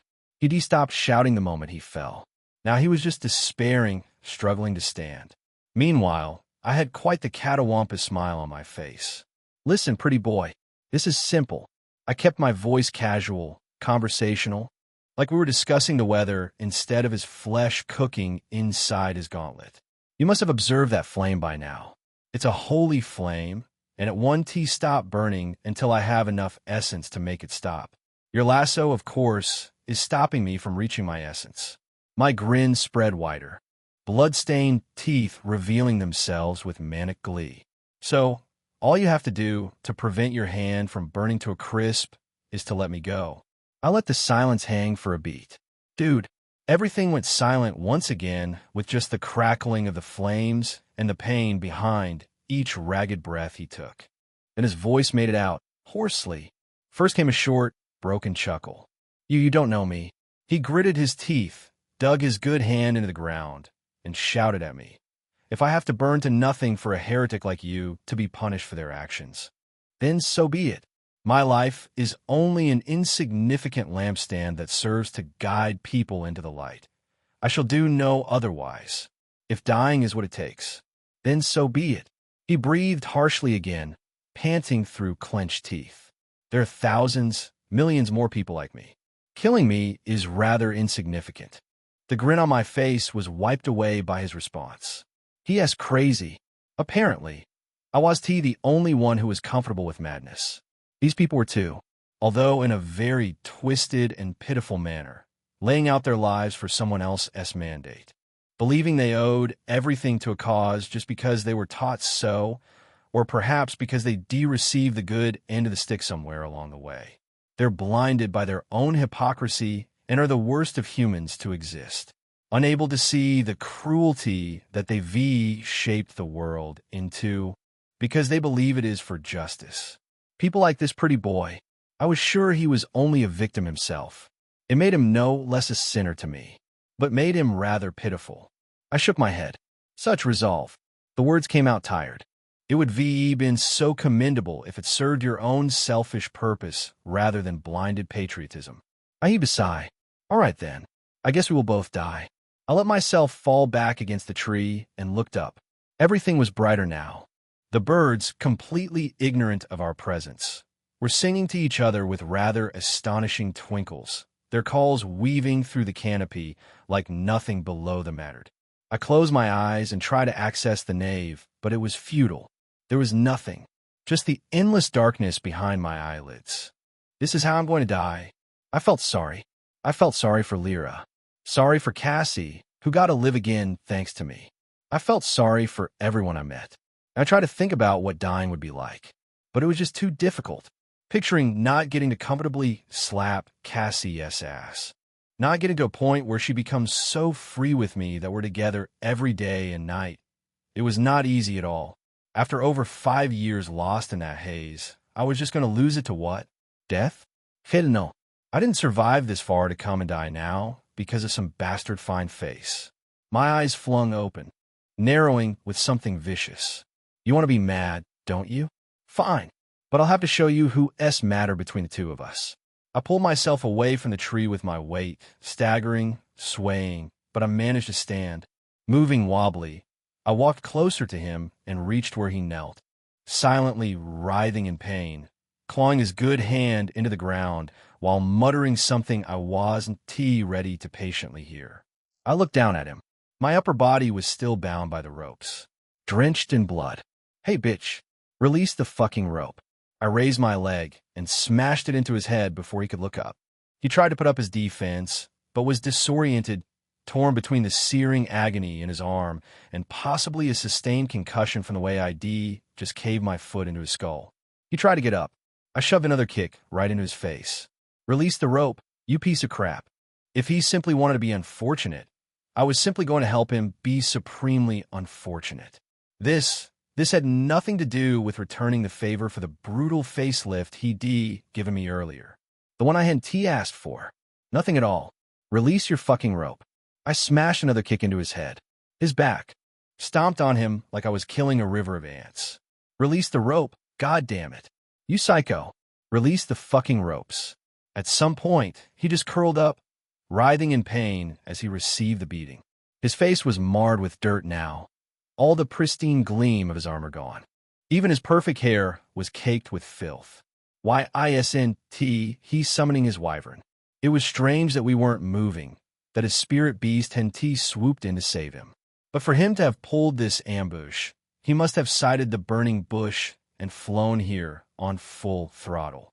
He probably needed a full essence replenishment to summon his wyvern spirit again, which meant this was my time to really beat the shit out of him. But not just that. As I stomped my feet on him, I also tried to pull on the edges of my essence once more. I could feel the rope biting in, constricting, fighting me, but I pulled harder. I used what little essence I managed to scrape together to spread the fire to other parts of his body. His legs, his face. 2 things I noticed. 1, how much longer it was taking him to burn compared to spirit beasts. And 2, the bastard was really persevering. When the flames reached his face, though, it was a different story. He was suffocating in the heat, gasping, rolling on the floor with his hands clawing at nothing. But the bastard still wasn't going to release the rope. Then something changed about the atmosphere. There was a soft rustle. The tree before me shook, slightly, slowly, and I raised my head to look at it. There, on top of the tree, was a young lady with long platinum white hair and crimson glowing eyes, crouching on a branch. She looked like a demon who had just sighted a pile of sumptuous flesh for breakfast. At that moment, I stood still and cursed my wretched fate. Chapter 118. You couldn't be more dumber the moment my eyes met hers. I got a bad premonition. A very bad premonition. The heretic otherworlder. The words left her lips like acidic venom falling on wood and melting through it. The hair on the back of my neck stood sharply, every instinct screaming of danger to come. But before I could react or do anything, she vanished from the tree branch. All I saw was a shaking branch where she'd been. I staggered back hurriedly, thinking she was coming for me. However, I saw her on the ground already, twin silver stilettos manifested in her hands. She was already bringing them down on the Inquisitor, who now lay motionless, dying. However, in that moment, instincts overwhelmed me. I used what little of my essence I could touch to snuff out the flames. As they died, the Inquisitor's eyes flashed wide. He rolled away from the killing blow, causing the girl to stab her stilettos into mud. Her face crumpled. She looked like she was about to cry. Hyan, don't dodge. It's not fun when you dodge. She kicked her legs like a child throwing a tantrum. It was... what? I was speechless. I never knew that we were many that were mad. I hate you, she cried, and in the next moment, she turned to me. The same crimson glint returned to her eyes as she dropped to a low, disturbing crouch, grinning unhingedly. You better not be a bad boy like the Templar Lightless here, okay? The next moment, she vanished. Her movement was fast, too fast. I barely gasped the moment she disappeared. Hadn't even finished the breath when she was already right before my face. A pungent, sweet flower scent hit me before she shoved a blade into my side. In my lame and desperate attempt to escape that attack, I only seemed to have thrown myself into it. Or she was not as unhinged as I thought she was and was actually calculating. Either way, through the rope, the blade tore into my side, towards my ribs. Pain lashed across my body as if 100 invisible needles stabbed me all at once. My control over my own voice broke.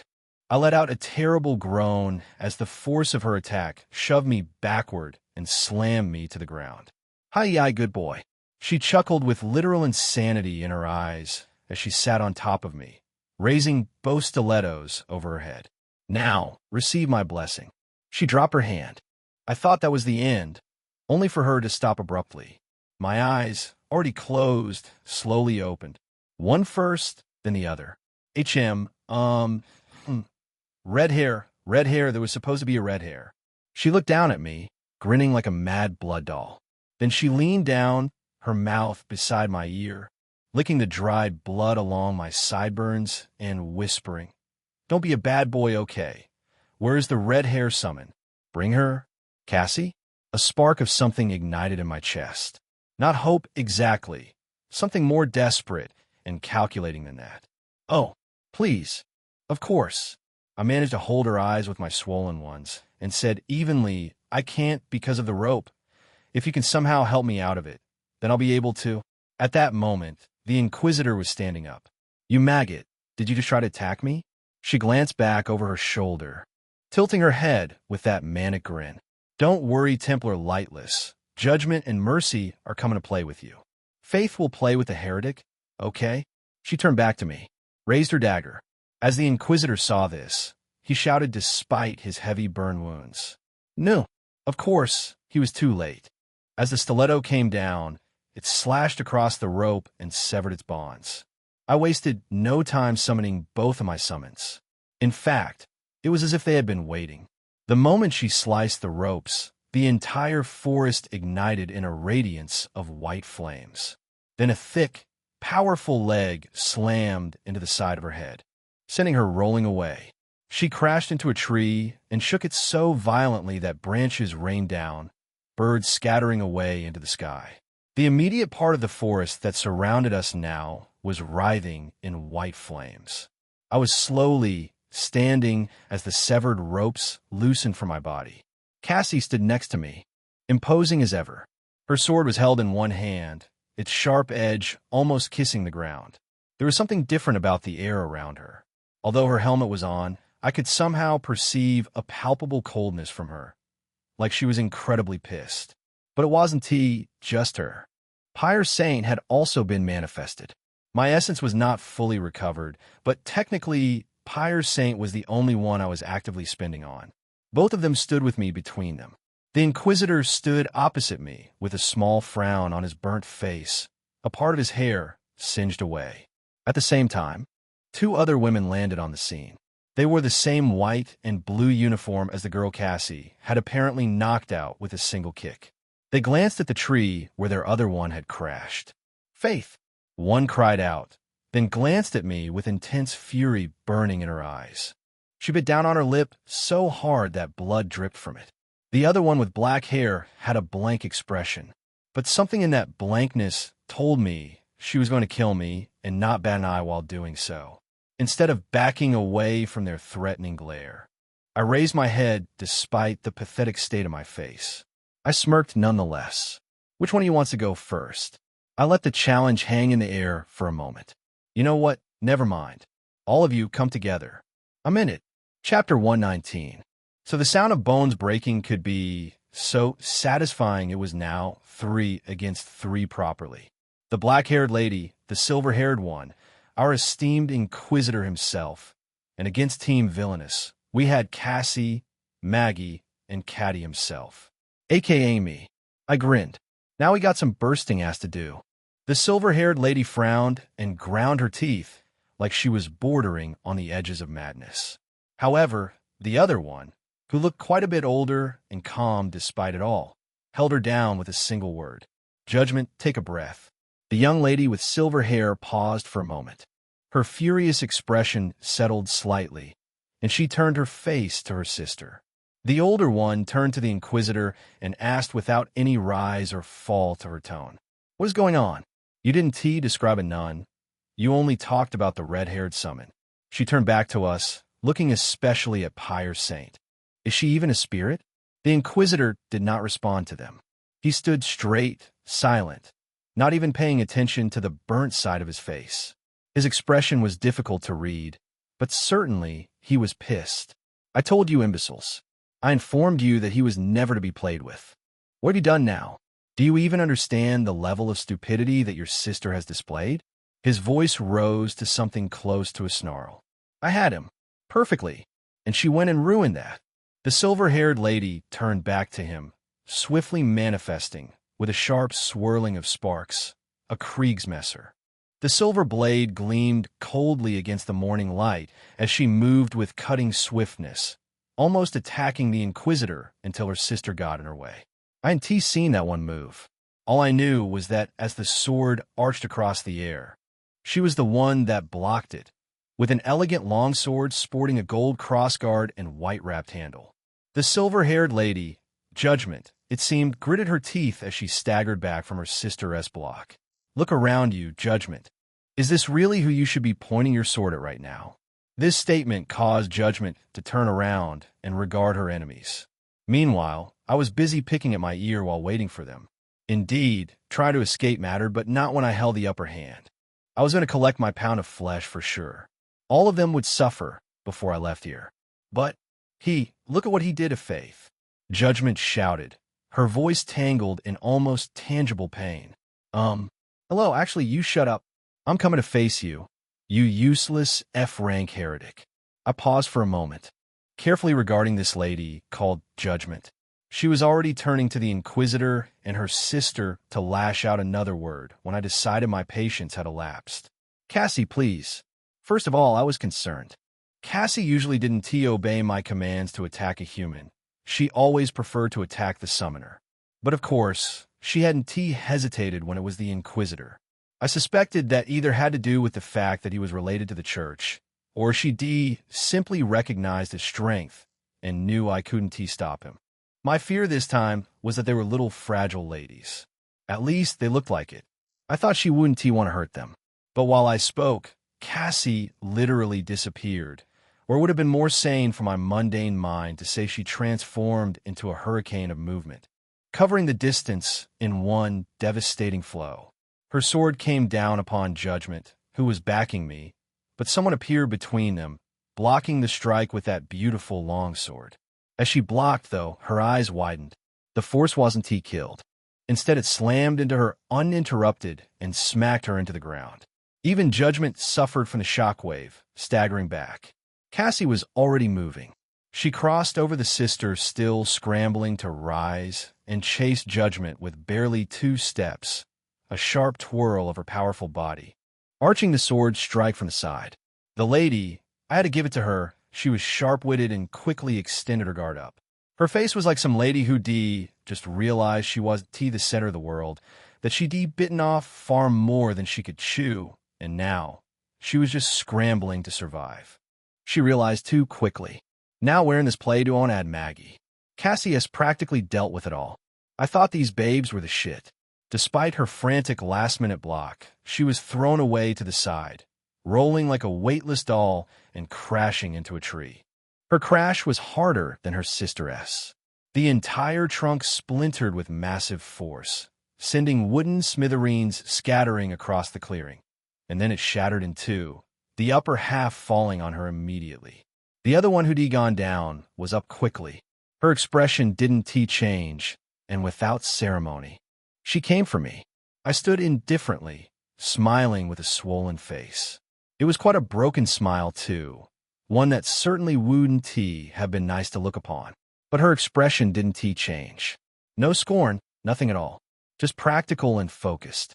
Her eyes held the look of someone who made a cold calculation, anticipating Maggie's movement and ready to counter whatever the nun was planning.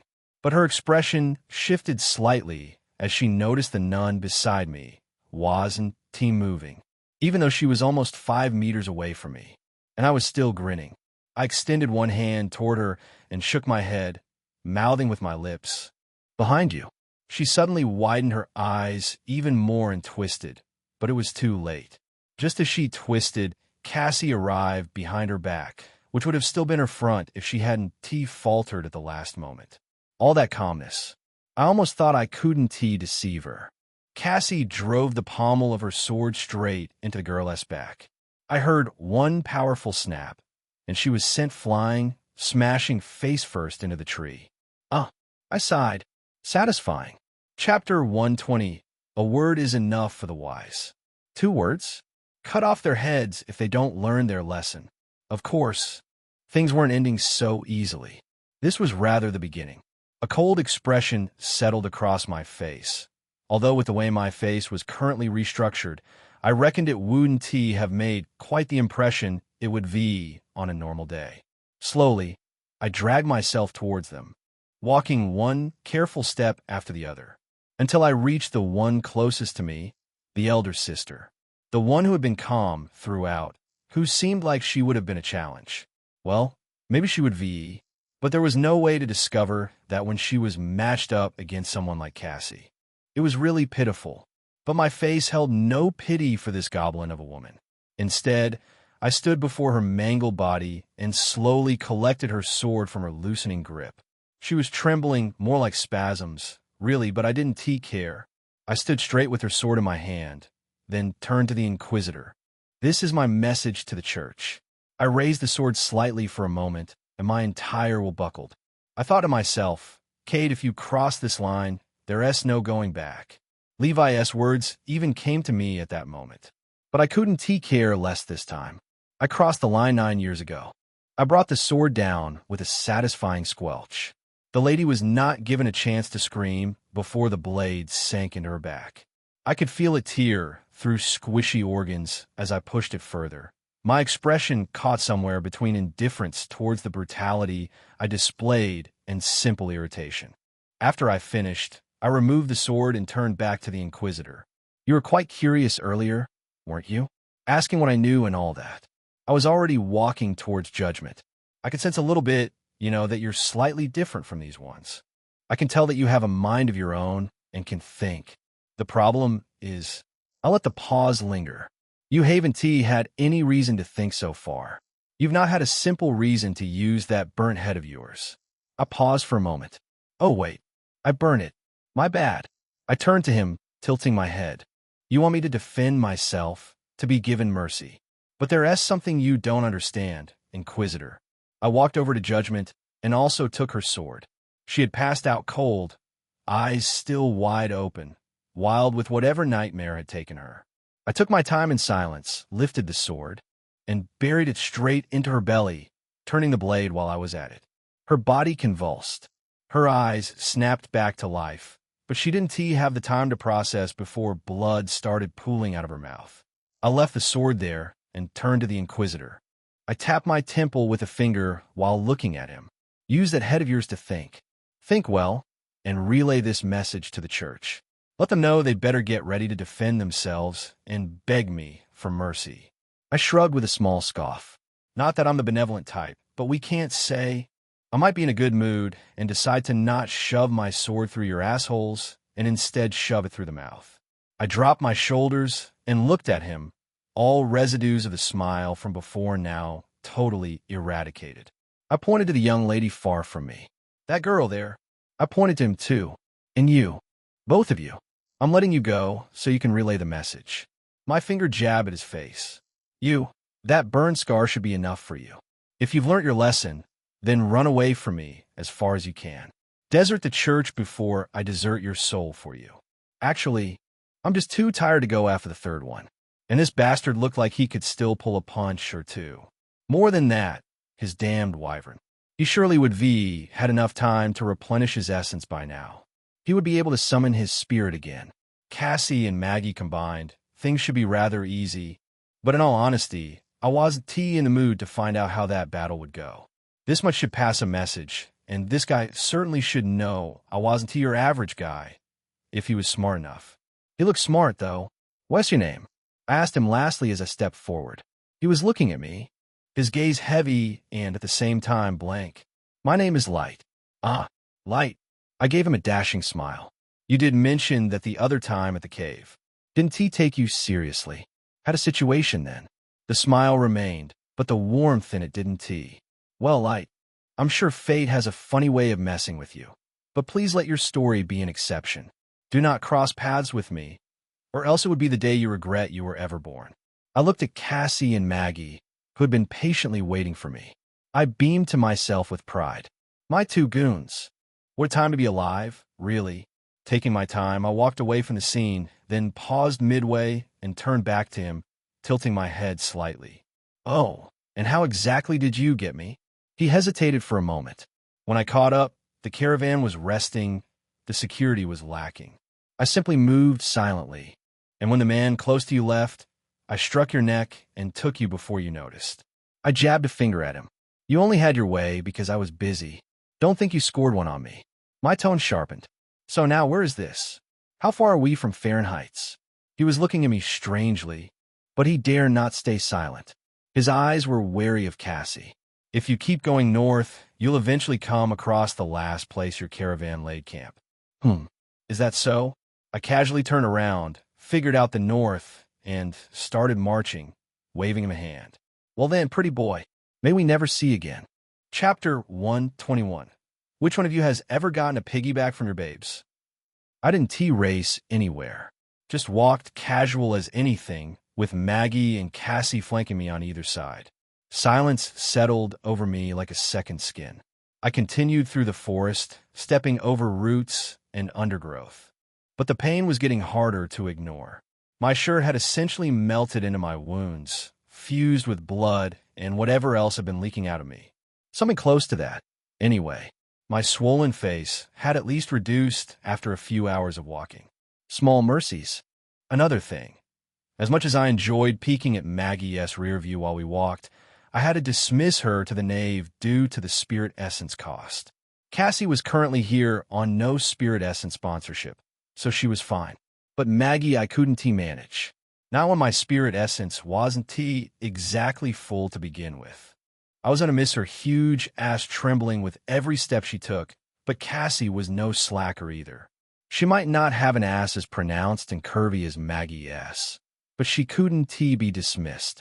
Hers looked like they were sculpted mid-motion, caught in some eternal moment of grace. That alone made them special in their own manner.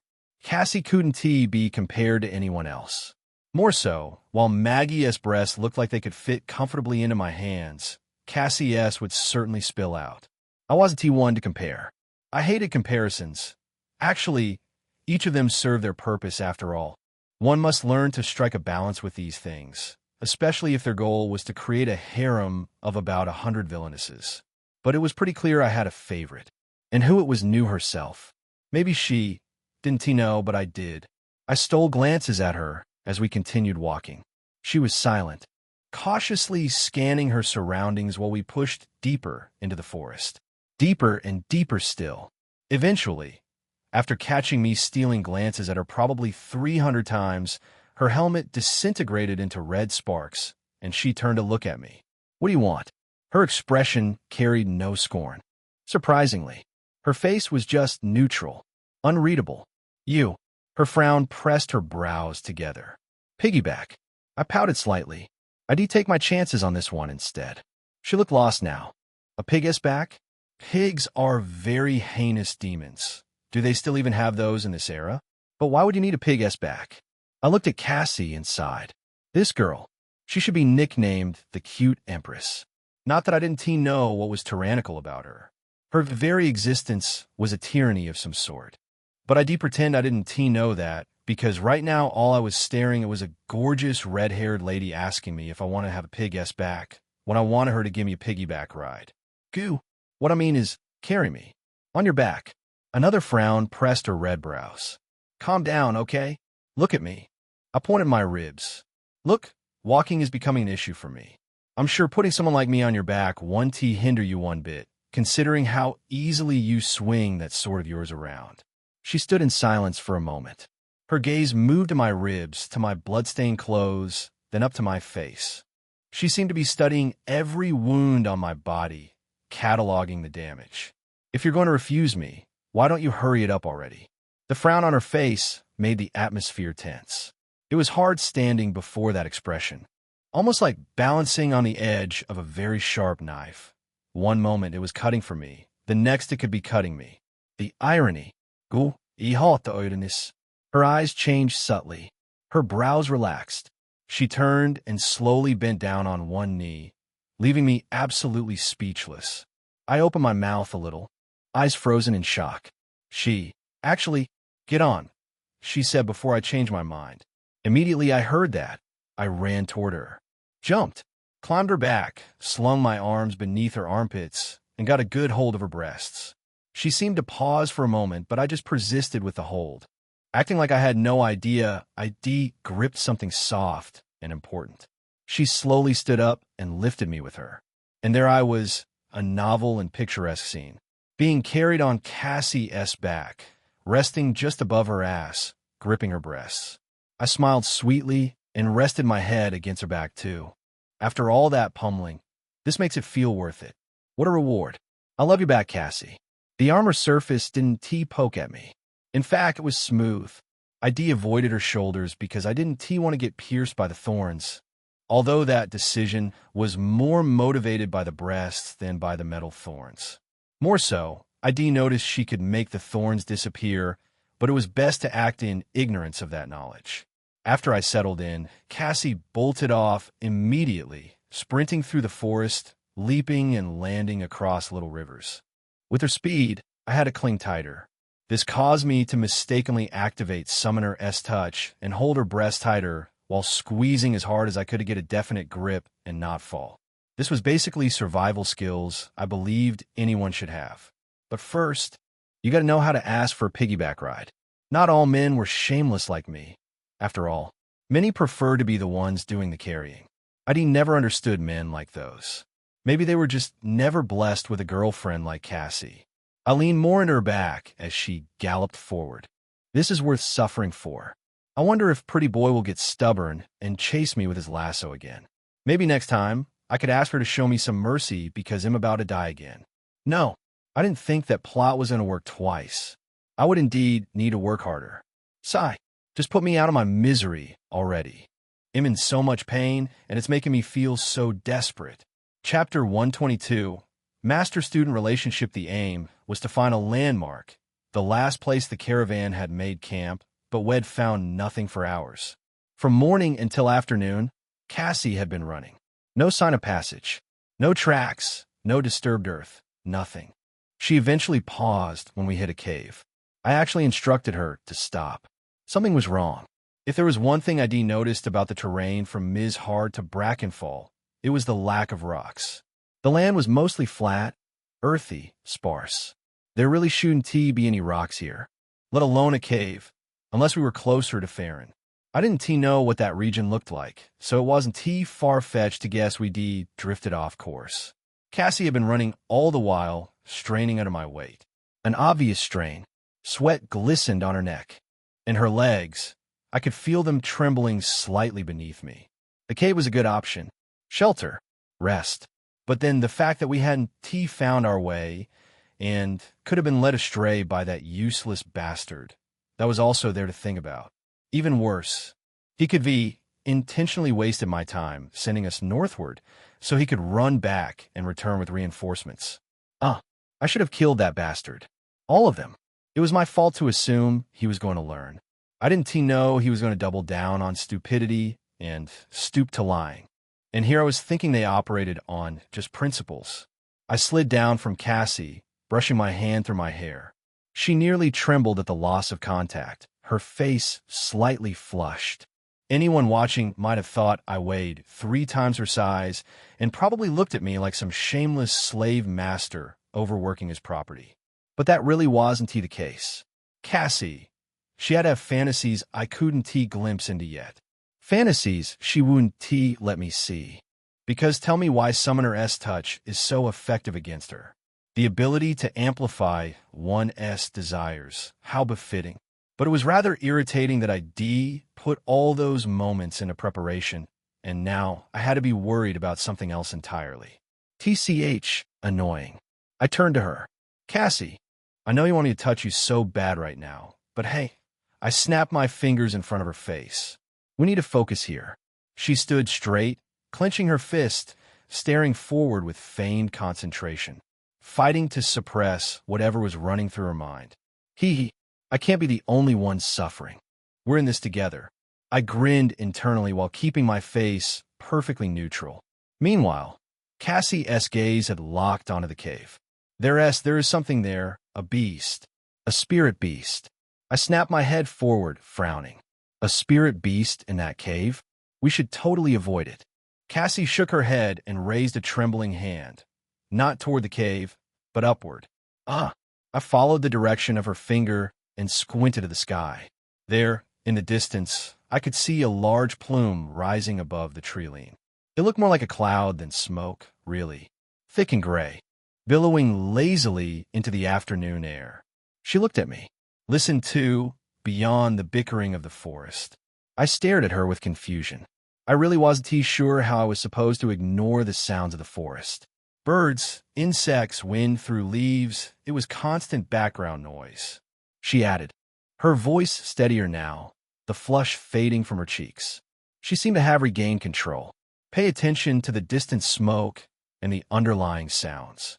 For more effectiveness, don't try to hear with your ears. Just let your spirit essence flow outward and pay attention to their sound. Slightly surprised, but I wasted no time. I spread my essence outward without attaching an attribute to it. The process felt similar to how we'd been taught to channel spirit essence into the spirit core we use for the summoning ritual, a gentle push, letting energy seep from my center into the air around me. As I did, I could feel the movement of the wind more acutely. A fog somewhere between gray and white seemed to gather around my body, swirling in slow eddies. The sound, she prompted. I paid attention to the sound of my essence as she instructed. Not hearing exactly, but feeling. And then it came to me. My hearing sharpened tenfold, as though the winds themselves were ushering sound waves directly into my ears. Distant noises that had been muffled suddenly crystallized into clarity. I raised my head in astonishment, eyes wide. Spirit essence is like the blood of this world, Cassie explained. It runs in the veins of Yildirim. And regardless of what you see, this world is more spiritual than it is physical. It's possible to take advantage of that, to hear, see, and move better. I nodded slowly, absorbing her words. So, I said, letting a grin creep into my voice. This could be considered the very beginning of our master-student relationship. I put a little emphasis on the last word, like it was the only part that truly mattered. She shoved a glare into my face. Listen and tell me what you're hearing. Hi, Shen-Si. I paid closer attention to the sound waves now. It took about 3 minutes of concentration, but eventually an extra sound began to register.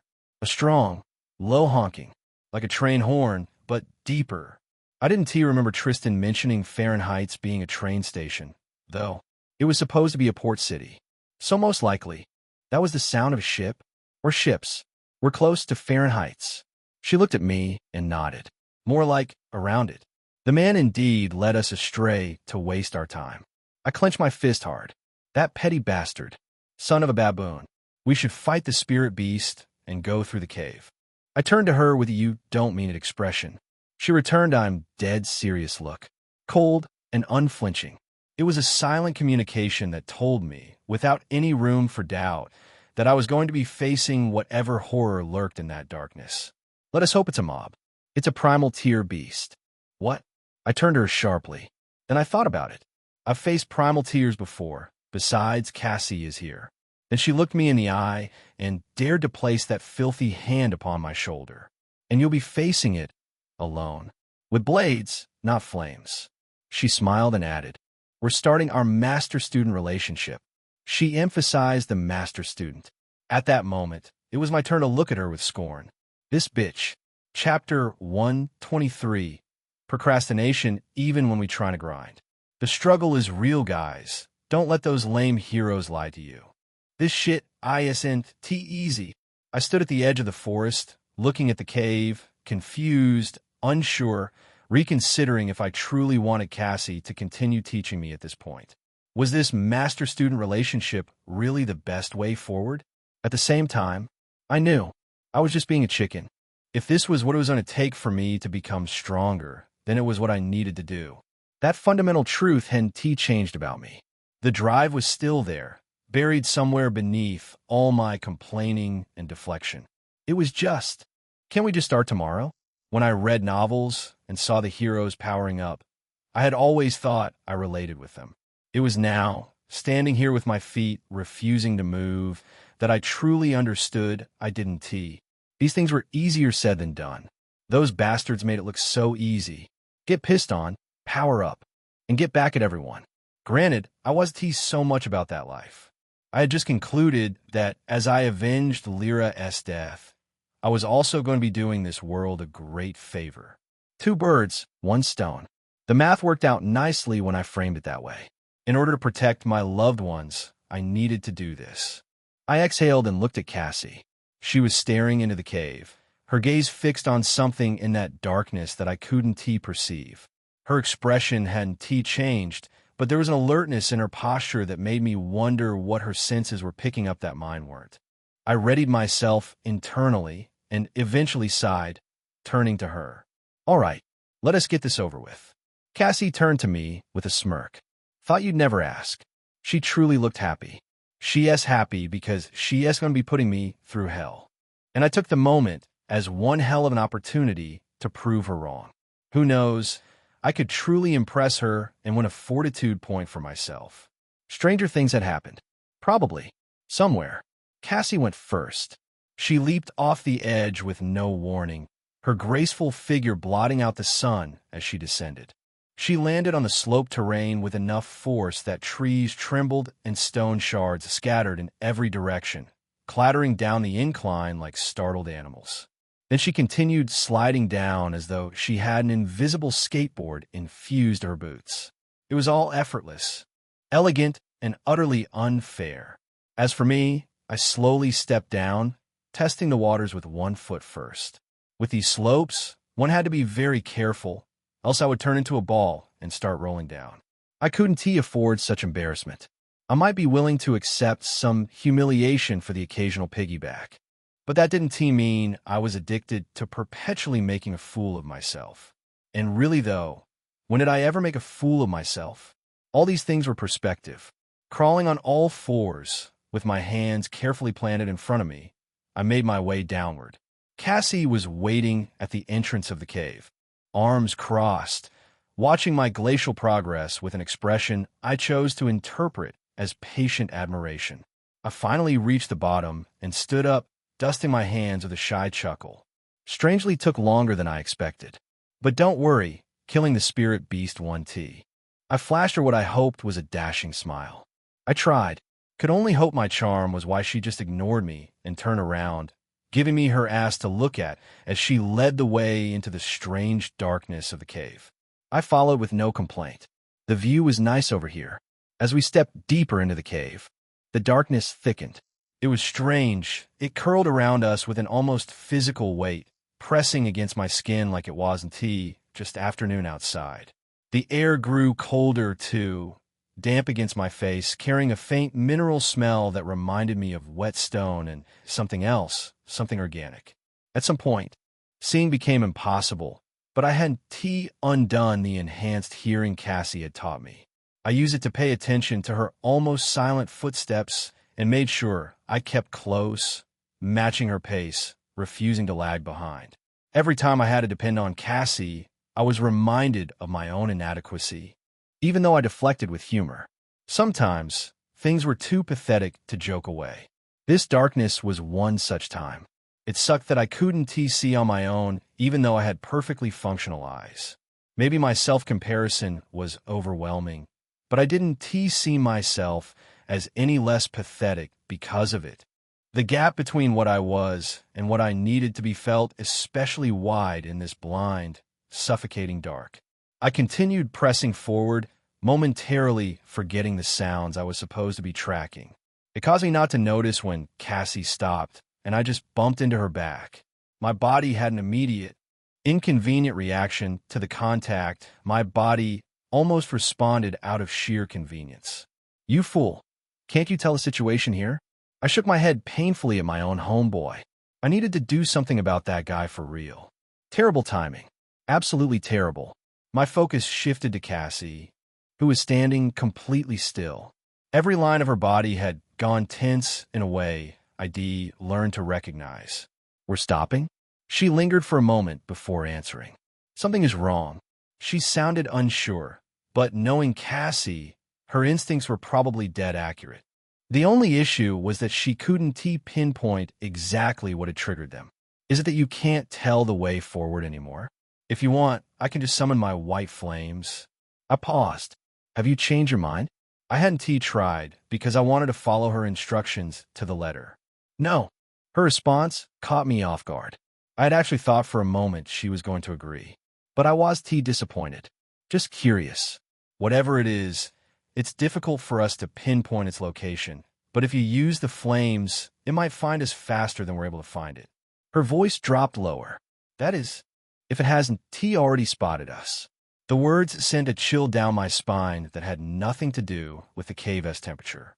I opened my hand, already summoning my dagger. Sparks flew in the darkness, brief flickers of light that revealed nothing but stone walls before dying. Immediately, Cassie snapped her head toward me and frowned. "Summoner, duck." My brain sharpened the instant she yelled, but my body was a fraction too slow. Something black and slimy, a long tendril with a whip-like crimson end, curled around my neck before I could react. It yanked me off my feet with a force I couldn't even struggle against, the grip tightening like a noose. I was raised up, then slammed against the stone floor hard enough to drive the air from my lungs. Before I could even gasp, I was being dragged away into the deeper darkness, the rough ground scraping against my back. I can't breathe, I'm going to die in the dark." Cassie stood there and did not pursue. Instead, her mask reformed over her head, materializing from crimson sparks. As red light flickered in the blackness, another whip-like limb shot toward her from the dark. She did not manifest her sword. Instead, she shot her hand upward and simply caught the whip, her fingers closing around the slimy tendril like it was nothing more than a thrown rope. Then she yanked. The tentacle went taut, and something followed, a full weight dragged out of hiding, hurtling toward her through the darkness. Cassie twirled and smashed a devastating kick into its mass. The impact echoed through the cave like a thunderclap.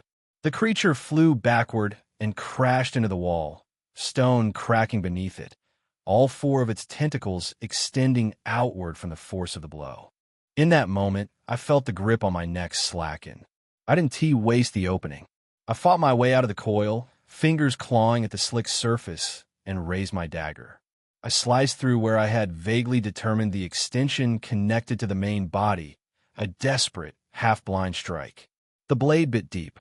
The creature fully uncoiled its tentacle with a wet, pained sound, and I rolled away the instant I was free.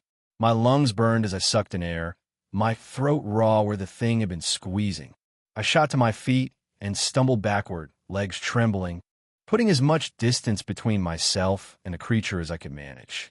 Although it was still wreathed in darkness, I could see its outline now, and the more I focused, the clearer it became, like the oppressive blackness was receding, pulling away from something stronger than itself. From Cassie. Her helmet vanished with another spray of crimson sparks. The brief flare of light ignited the cave around us, illuminating the creature fully and casting its shadow across the wall in a grotesque, shifting silhouette that seemed larger than the thing itself. The spirit beast was a muscular quadruped with a sleek obsidian-black hide stretched taut over a predatory frame. From massive tentacles erupted from its back, each ending in that whip-like crimson tip I'd already become intimately familiar with. The damn things moved with unsettling independence, writhing and coiling even as the creature held still, like they had minds of their own. A ridge of overlapping plates ran down its spine, pulsing with angry red-violet light, slow, rhythmic, like a heartbeat made visible. Like something inside it was burning. Its head was worse. Rows of jagged teeth filled a mouth that seemed too wide for its skull, and its eyes, if you could call them eyes, were hollow pits that wept liquid darkness, thick rivulets of black streaming down its face like tears. The creature snarled. The sound was a roar and a scream at once, reverberating off the cave walls until it seemed to come from everywhere. Then it launched at us, all four tentacles striking as one. Chapter 124. Zero to Hero Doesn't Come Easy Part 1. One would think the whips were going for Cassie as they shot forward. In fact, I almost thought so too. But the tentacles changed direction mid-strike, as if they recognized something dreadful in the path they were heading. Something that made a cornered human with daggers look like the safer target. Well, that is not terrifying at all. Each tentacle curled with unsettling independence, moving like they had minds of their own. I was watchful, tense, ready, but it still wasn't enough to prepare me for the devastation that came a few seconds later. Oh, you gotta be kidding. I saw it coming and got my guard up, caught Cassie in my peripheral vision as I did. She was casually walking backward, as if giving me space, as if this was a sparring match and not a fight for my life. The first tentacle slammed against my crossed daggers with enough force to rattle my teeth. The second followed immediately but changed targets. It drove into my belly like a battering ram, throwing me a step backward. I bent double, spitting water, lungs seizing. The third and fourth came in that same brutal succession. One hammered into my guard again, tearing my daggers apart with raw strength. The last one caught me square in the face. The world went sideways, then vertical, then my back hit stone.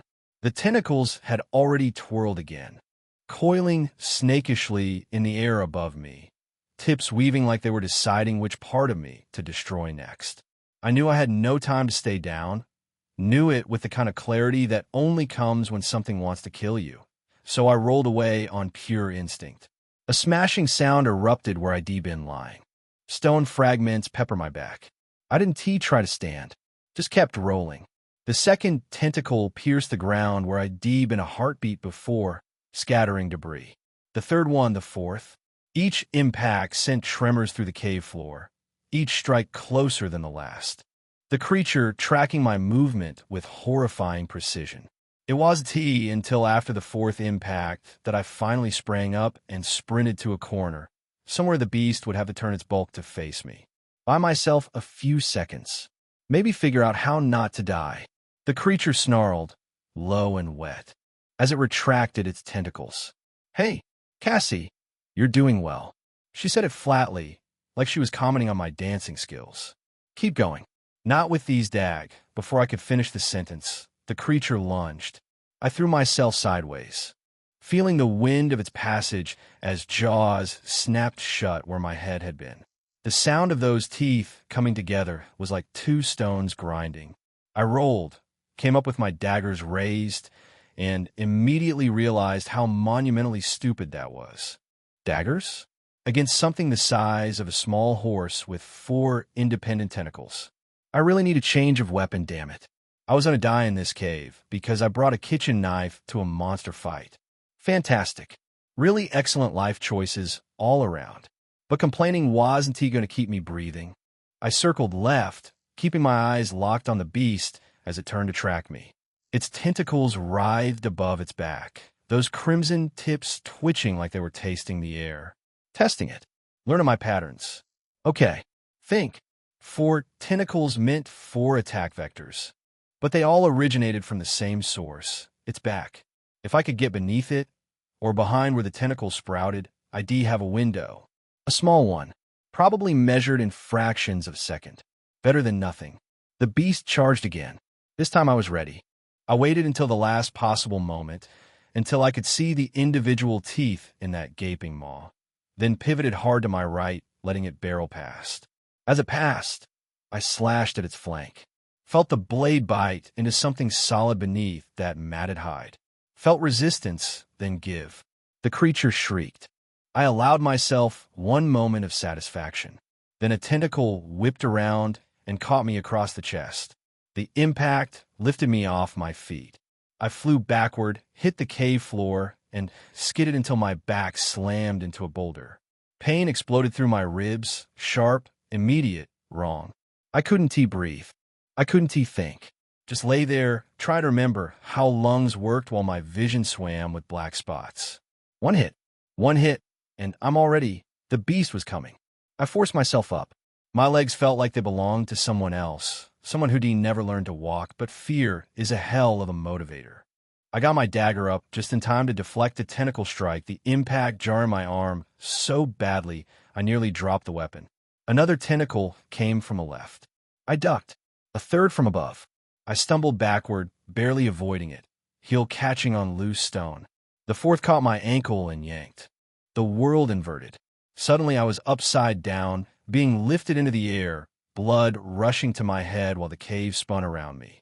The beast brought me closer to its face, those hollow, weeping eyes studying me with what looked horribly like intelligence. Like curiosity. This is how I die. Dangling like a fish on a hook while a nightmare decides how to eat me. I did the only thing I could think of. I threw my daggers at its eye. The first blade was slapped away with a tentacle, getting lost in the darkness, but the second followed immediately and sank into the socket with a wet, meaty sound. The creature screamed, a horrible, echoing shriek that seemed to come from everywhere at once, bouncing off the cave walls until it was inside my skull, and the tentacle released me. I hit the ground hard, shoulder first. Something crunched, probably something important. I didn't have time to care.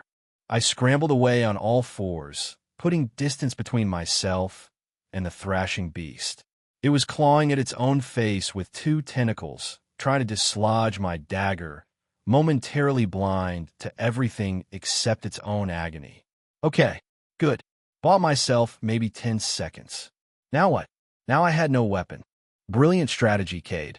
Truly masterful. Really outdid yourself on that one. The beast ripped my dagger free with 1 tentacle and flung it across the cave. I heard it clatter somewhere in the darkness, the sound distant and final. Too far to retrieve. The creature's ruined eye socket leaked that same liquid darkness as before, mixing with something thicker that might have been blood. It turned toward me. One eye was gone, but the other burned with something I could only describe as hatred. Not animal fury, not the mindless rage of a wounded predator. Actual. Thinking hatred. This thing was going to make me suffer for what I'd done. I glanced at Cassie. She and Team moved, just stood there with her arms crossed over her chest. Watching like this was a moderately interesting documentary. A little help would be. You have 2 legs, she said calmly. Use them. The beast charged. I ran. Chapter 125. Zero to Hero Doesn't T Come Easy Part 2. This was not a strategic run. It wasn't something that came out of tactics or training or any of the combat fundamentals I read about. This was a pure, unhinged flight response, my body screaming at my brain that if I didn't move faster, I was going to die. And the fact that Cassie had suggested it made me wonder for a split second if there was ever a time in her life when she had a run like this. When she'd known, bone deep, that standing and fighting meant death. I couldn't picture it. I just couldn't see it. I ran deeper into the cave, because that was the only direction available. The beast's footsteps thundered behind me, each impact shaking loose dust from the ceiling, gaining ground with every stride. I could hear its breathing, wet, rasping, furious. The sound of something that wasn't going to stop until it had me. A tentacle lashed past my head, close enough that I felt the displaced air whip across my cheek. I cut right, hoping to throw it off, hoping the sudden direction change would buy me even a second. But another tentacle slammed into my back like a club made of muscle and hate. I went down face first, tasting blood and stone. The impact knocked the breath out of me. Before I could move, before I could even process what had happened, something wrapped around my ankle and dragged me backward across the rough ground. My shirt tore. My skin tore, shredded against rock that felt like sandpaper. I was screaming, clawing at the floor for any kind of purchase, fingernails breaking against stone that didn't care. The beast flipped me over like I weighed nothing. I stared up at it, pinned beneath one massive paw that covered half my torso. Tentacles hovering above me like executioners waiting their turn. Patient, almost curious. Its remaining eye, the one I hadn't managed to destroy, dripped that black liquid onto my face. It was warm and thick and smelled like rot and copper, pooling in the hollow of my throat. I can my chest couldn't expand. The paw was too heavy, pressing down with what felt like the weight of a car. I was suffocating under it while the thing watched me struggle, watched me gasp like a fish pulled from water. I can't breathe, I can What did you do wrong? Cassie's voice cut through the panic. Calm. In fact, almost bored. Like she was gisting with a friend she just met now, while I died 3 feet away from her. I couldn't answer. Couldn't speak. Could barely think past the weight crushing me and the darkness creeping into the edges of my vision. My lungs burned. My heartbeat thundered in my ears, growing slower, growing weaker. Answer me, summoner. The beast pressed harder. Something in my chest made a sound that ribs shouldn't make, a wet crack that I felt more than heard. Everything I thought desperately, the word fragmenting under the pressure. I did everything wrong. Wrong weapon. Wrong distance. Wrong distance. The realization hit like cold water. I let control the distance. Every time I thought I was being clever, circling, dodging, counterattacking, I was still playing its game. It was faster, stronger, had more reach with those goddamn tentacles. I'd been fighting like I had advantages I didn't have. Like I was the predator in this equation instead of the prey. Distance, I choked out, the word barely more than a wheeze. Let it control. Good. Cassie moved. One moment she was against the wall, arms crossed, expression blank. The next, she was beside the beast, her hand closing around the tentacle nearest her. She didn't yank this time. She simply squeezed. I heard something crack, the sound of cartilage giving way under pressure no living thing should be able to exert. The creature howled and reared back, releasing me as it spun to face this new threat. I gasped, sucking in air that tasted like the sweetest thing I'd ever breathed. Each inhale was agony, my broken ribs screaming in protest, but I didn't care. Air. I had air. I was alive. Cassie kicked the beast in the jaw hard enough to snap its head sideways. It staggered, legs scrambling for purchase on the stone. She kicked it again, same spot, no wasted motion, and this time something broke with a sound like splintering wood. The creature collapsed onto its side, legs twitching, tentacles spasming weakly against the ground. She walked over to where my dagger had landed, picked it up between two fingers like it was something distasteful, and drove it through the beast's skull with no more ceremony than swatting a fly. The twitching stopped. You have killed a primal, Tier 4, spirit beast. Void Lashstalker, you have gained spatial membrane. I didn't kill shit.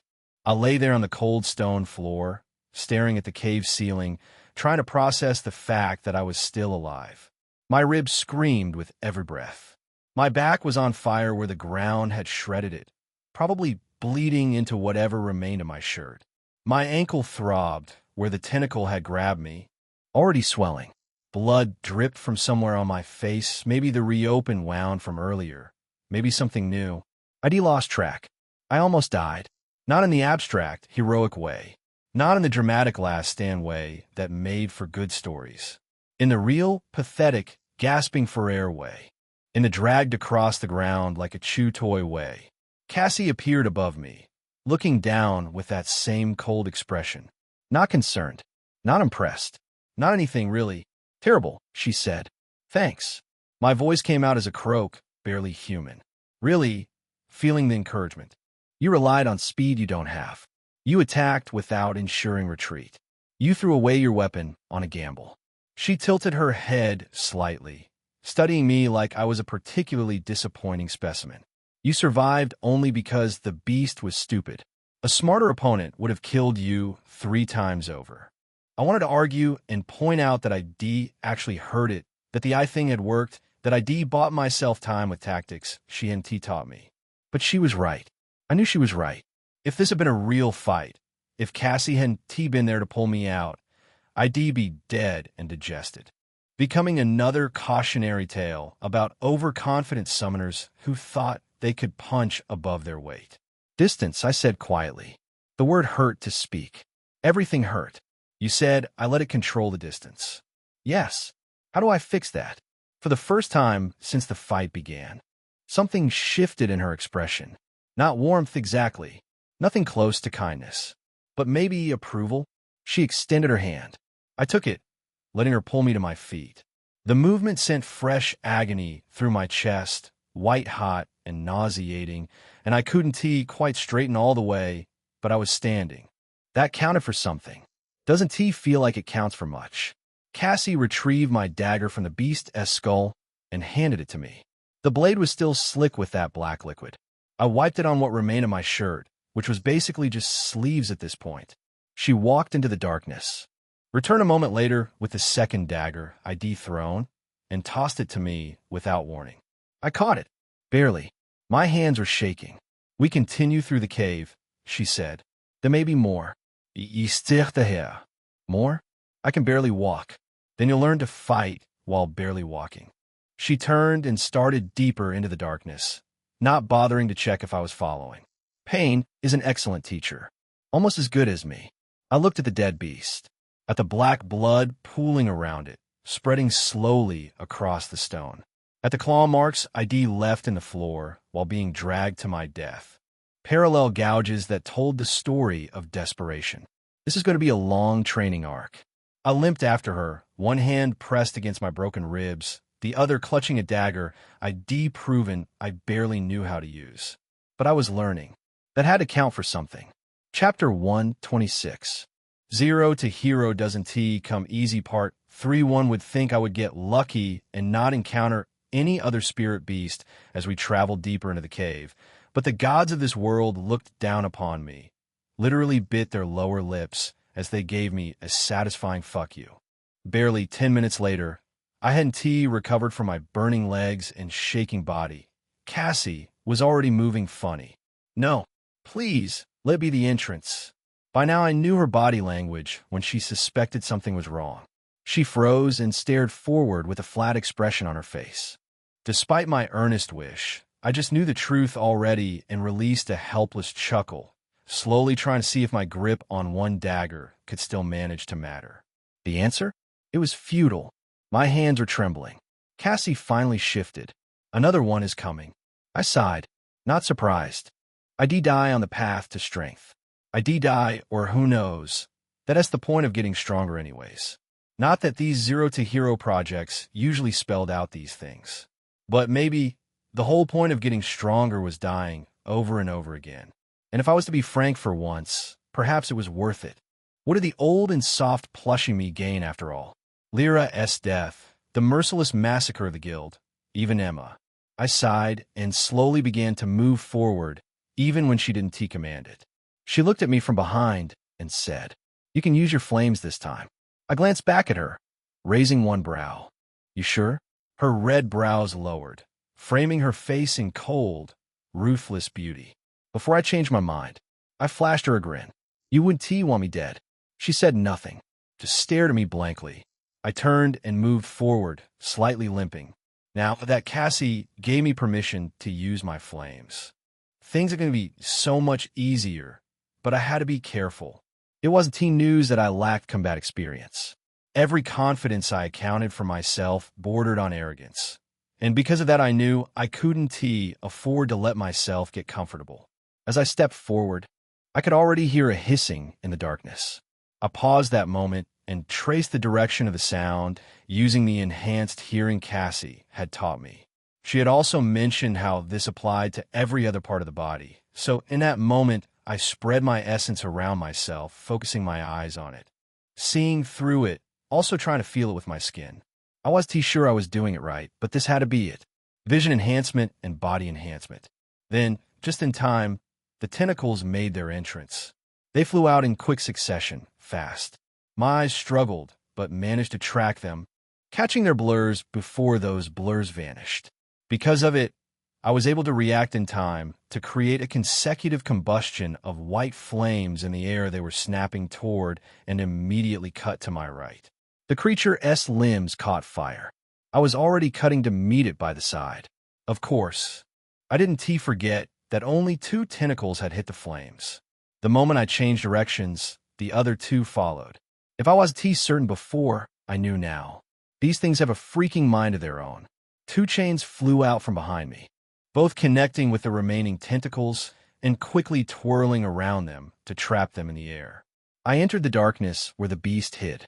I couldn't completely see its body even with my vision enhancement, but the redness around its spine was vivid. My dagger found purchase in that point without any waste of my momentum. As I stabbed my blade into the spine of the creature, I felt the skin give way more easily than the first time, and with it came a painful howl from the beast itself. Its tentacles flared wildly, gaining terrific strength that tore apart my chains and slammed into everything around me with intense frenzy. I quickly created a nest of fire, expecting the bastard to avoid it, but the tentacles simply lashed through. I belatedly threw my arms up to protect myself, but got slapped away regardless. I flew across my own flames and slammed into the wall. Air punched out of my throat before I dropped to the ground, coughing blood. Damn it! How many broken bones? I winced painfully. On one hand, I wanted to cry about how difficult it was to really become strong in this world as context. On the other hand, I was really hating this damned Voidlash stalker. It reminded me of the enemy that went and took everything away from me. I gritted my teeth as I slowly stood up. The creature was positioning itself before me, snarling, having overcome its pain-induced frenzy from before. Its snarl sounded like mockery. Despite not being able to stand straight easily, I tried, feeling every bone in my body snap strangely and torment me with pain. I fixed the spirit beast with a ruthless glare. "I'm going to fuck up your life. Burn, you black bastard." The creature snarled powerfully at me, as if responding with a declaration of its own, and shot forward both with those thick, strong legs and independent tentacles. I simply called forth a flame that consumed the entire darkness, turning everything bright. Both of us consumed. One of us was going to burn first for us to see the darkness again, and it certainly wasn't going to be me. I laughed internally. "I look forward to your screams, cuckold." Somewhere quieter, my own head voice said to me, "Would Lyra even recognize you right now, you bastard?" But to me that was good. Pushing the thought away, I focused on the burning whiteness surrounding me. The heat pressed against my body, and the spirit beast let out wails that made me disturbingly satisfied. It cost a lot of spirit essence to use white flames like this, so I wasn't actually planning to sustain it for long. Not that the creature was smart enough to call my bluff. In the flames, chains shot out of my back and grabbed all 4 burning tentacles, tying them together. A couple more flew out, finding the body of the beast and wrapping around it. The flames dimmed and the darkness returned, but the chains were now tightening into the skin of the creature. Brutally so. I watched with a cold expression as black blood spilled out. What could have happened to me with the pretty boy's lasso? What I felt could have happened to me. I was improvising and making it happen to them instead. Chapter 127. Never underestimate the little victories you have killed a primal. Tier 4. Spirit Beast. Voidlash Stalker, you have gained Voidlash. Tendril. Cassie looked at me. Her expression was straight and gave away nothing, but she narrowed her eyes slightly. What? Are you smiling? Did you like it that much? I frowned immediately. Smiling? I smiled. I pointed at myself in disbelief. I knew I said I was going to pay back the bastard for being such a tough nut, and I was going to enjoy burning it. But those were lines, weren't they? Just talk. To be honest, I wasn't quite sure, and I didn't want to find out. Instead, I flashed Cassie a big, wide smile. Are you somehow falling in love with my smile and wanting to stop? She winced slightly, her face twisting like something foul had crawled across her skin. For a moment, I looked down at myself. I was covered in blood and rags, my clothes hanging in tatters where the stalker's tentacles had torn through. But I was better than something foul. At least I hope so. I frowned the next minute and shot her a glare. Hey, Cassie, what was that look for? She simply walked forward. Let's move on. She moved past me without another word, her stride unhurried despite the darkness pressing in around us. I watched her pass. Huh.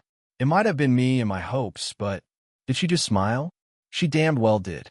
I couldn't be daydreaming in broad darkness. The corners of her mouth had definitely twitched upward. A real, actual smile, small as it was. I didn't know why, but that suddenly felt so satisfying.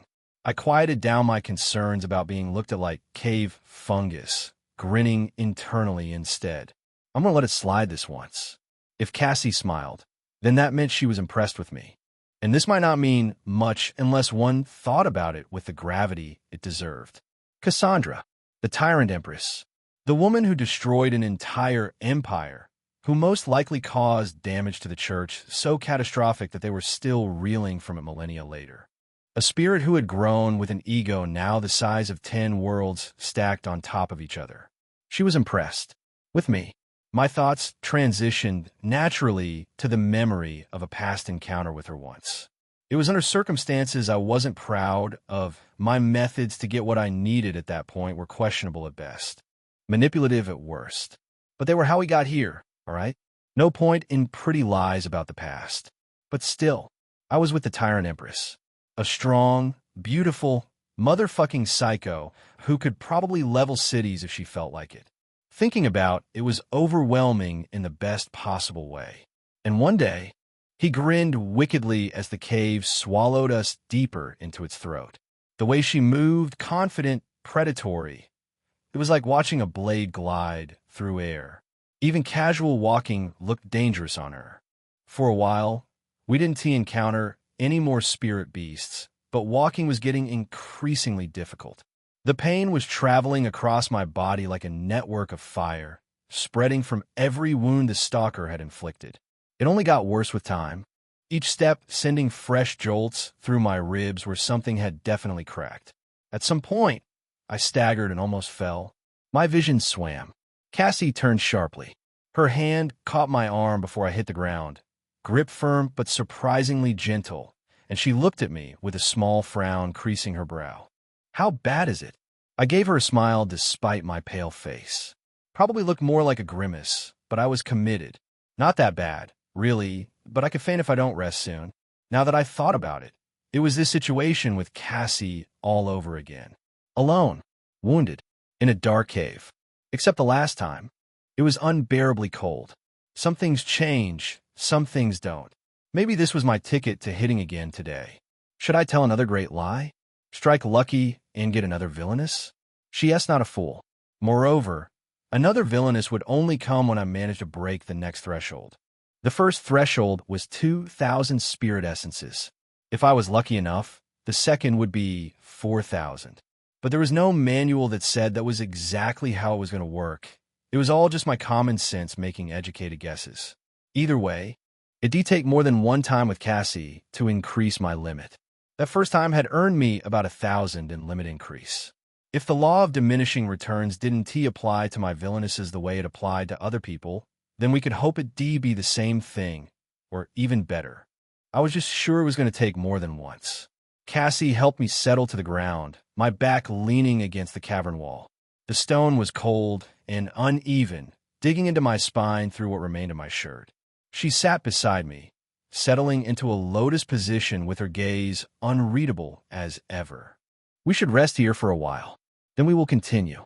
I sighed and looked at her, then sighed again and looked away. She noticed, let out an exasperated breath of her own. What? Am I stressing you out? Why are you breathing like I'm stressing you out? I gave her a dark look. She closed her eyes, as if manifesting patience from some deep reserve. Then she opened them and gave me a straight answer with a straight face. No, Samine, you are not stressing me out. I flashed a grin immediately. That is more like it. Then let me use your breasts as pillows. Her gaze darkened like the threat of a thunderstorm rolling in. But I was already getting past all those veils of hers, learning to read the weather patterns, so to speak. Even for a woman who existed 8,000 years ago, I was discovering through her patterns that once I knew my way around her, then all was well that ended well. As long as she didn't hate me. Anyway, do not try this at home, you gooner. Use my breasts. How? She asked, her breath heavy with restraint. I was injured and battered, all thanks to her training methods.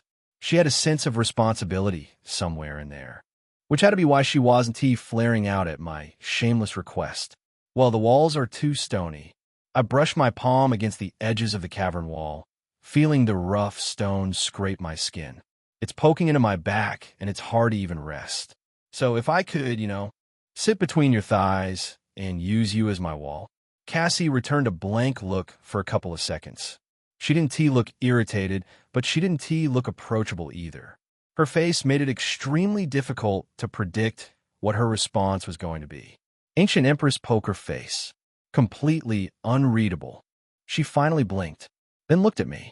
All right, a win, a win, a win. Another freaking win. Twice in a row. I just might hit very soon. Chapter 128. So, it's possible to break through a cavern wall. And just as I suspected, Cassie's breast was the best wall anyone could ever lay their back on. It came with soft comfort and warmth. There were two sides to the wall. One could either decide to rest on the right bulge or the left. The armor also didn't affect my experience, contrary to what one would have thought, but dressing her up in normal clothes also might not be a bad idea. Something to consider for the future. Most importantly, this wall could breathe. Her breath, the rising and falling, created an experience where you sync with the rhythm. It's absolutely comforting when you let it take you. I totally recommend. 5 stars. Would rest again. For a while I just sat between her thighs wondering how I could handle my next move. It was within that wondering that I fell asleep shamelessly. A few hours later, maybe minutes, I didn't know, but either way I woke up and she was still there. Impossibly stiff. Her posture hadn't shifted an inch from where I remembered it. I yawned slightly, and the strain drew a bucket of pain from the well my body had become. Everything ached. I grimaced, but still forced myself to stand. My gaze turned to Cassie, who exhaled as I rose. She unfolded her legs, trembling slightly but hiding it before standing straight. The tremble was quick. Blink, and you'd miss it, but I caught it. She could just laid me aside at some point. She didn't need to be trapped in that position. Her legs must have been restricting blood flow for hours. Walking might be difficult. But Cassie, she caught the look in my eyes and frowned at me. What? I closed my eyes for a moment. God, must you always come with an attitude? Shaking my head, I ignored her and turned forward. Nothing. Let us continue. Wordlessly, we pressed deeper into the cave. Our journey was seemingly endless. The darkness swallowing and swallowing us with every step forward, until eventually we came to a dead end. I paused as white flames flickered in my hands. The wall before us stretched wide, curving around to meet itself on all sides. We were surrounded. A vast cavern of stone with nowhere left to go. Great. We're fucked. I turned to Cassie, who was studying the walls with no particular expression. As usual, I found a rock bulge jutting from the ground and sat on it. Then I sighed. After all that walk, a dead end? What are we going to do now? Walk back outside? Cassie shook her head and said, with no change in tone, "We'll break the wall." The words caught me off guard. I turned to her, head slightly tilted. "We will, what now? Who breaks the wall of a cave?" Cassie was already walking along the walls, her steps deliberate. From the way her eyes were following the stone, I could tell she was looking for something. What? She finally stopped in front of a section of wall and placed her hand gently on it, tracing it down as if romancing the rock. Then she leaned her ear against the stone and knocked a couple of times. Only the six gods, as they say in this world, knew what she was looking for. She moved slightly and knocked again, raised her hand and knocked again. Then she stepped back and nodded in finality. At this point, curious about what she was doing, I raised myself and went to meet her. I studied the wall keenly, like I had a thing or two of substantial knowledge to offer. "What's going on here? What are you looking for?" Cassie extended a hand. She was already summoning her sword. Cavern walls are not always of the same texture. Some parts are reinforced with thick layers. Some parts can be thin and hollow. She glanced at me. "How do you think miners create tunnels?" I nodded in understanding, then scrunched my face as I responded, already knowing my answer was probably going to be the dumbest thing she'd heard all day. "Well, don't they just appear?" Cassie shrugged. "Sometimes they do. Sometimes they don't. Step back." "Oh." She didn't come at me. "Phew." I did as instructed, taking a couple steps backward into the center of the wide space. Cassie held her sword out and stood perfectly straight. The white flames in the air cast a pale, ghastly light over her frame, drowning her in half silhouette, but still expressing finely the outlines of her shape. She shifted one leg backward, dust rolling away from her feet as they drew a straight line across the stone. Her body repositioned to lean her weight on her sword hand. She began twisting the sword in the air, rolling it and creating a hollow sound like something was beating the wind ferociously. Her figure from my vantage point had to be the sexiest thing I had ever seen. Her ass in that position was indescribable. There were shockwaves of motion on the cheeks as she rolled that enormous sword in the air like it was just a slingshot. Then she plunged forward without announcement. I wasn't even ready for a movement and almost missed it. Her figure tore through the air to make way for herself, becoming a blur. The rolling of the sword suddenly ceased, trapping all force and momentum with impossible angling. She redirected her hand as she lunged, shifting the sword backward as though she was handling a dagger and simply wanted to pull it back and stab someone's stomach. But it was not a dagger. It was a sword with undoubtedly massive weight. Her wrist didn't twist from angling it in such manner. She collided with the wall. The entire cavern expanse shook. A terrifying explosion of sound and stone erupted from the point of impact, and immediately white dust clouds rolled out from her position, consuming both of us instantly. Quickly, I protected my eyes and tried to turn away while the dust filled the air around us. The next minute it calmed down and settled, though my black hair was now looking distinctly less black. More gray, possibly permanently. Cassie coughed and slowly turned in the dust, looking at me. I suppressed a laugh because she looked like an absolute mess, face and hair all covered in white powder. The fearsome tyrant empress, looking like she'd lost a fight with a bag of flour. And my eyes shifted behind her. There was a wide hole in the wall, leading even further into the darkness. It worked. Of course it worked. This was Cassie we were talking about. Chapter 129. Light at the end of the tunnel wound deep into the cave. And the deeper we went, the deeper it seemed to go. Dead ends kept appearing, but Cassie simply stepped back and crushed them with her sword. I stayed behind, clutching my side and watching her work. No matter how much of a big boy I tried to be, no matter how hard I willed myself to ignore my wounds, they were simply unignorable. Sometimes it was like these pains had minds of their own. I'd just be walking, minding my own business, and there'd be a quick bite to remind me that I'd sustained one hell of a scratch from the damned rope that pretty boy used on me. You rotten bastard. I should be thought twice about letting you live. I was getting truly spiteful, hating myself for giving him a chance at life after sustaining this much pain because of him. The others that had added to it were nowhere to be seen today. But a cold grin besmirched my face when I remembered that scene of him dancing, writhing, screaming as the flames ate into his skin. Granted, I have left him with an unhealable burn scar. I defiled the bastard-esque face. He was going to live with that trauma for the rest of his life. Maybe letting him leave wasn't such a bad idea after all. Cassie stopped. She shifted her hand back, drawing her sword into position. I stepped back immediately. Experience in the last 4 trials had taught me to get as far away as I could before the rattling impact and the dust cloud swallowed everything. She lunged forward, her feet barely touching the ground, and connected with the wall. The cave shook. Stones exploded in front of her into smaller fragments, then smaller still. This time, it wasn't just dust that clouded the place. Pale rays of light barrado through the dust clouds, trying to barrado, at least. They were weak, struggling, but they were there.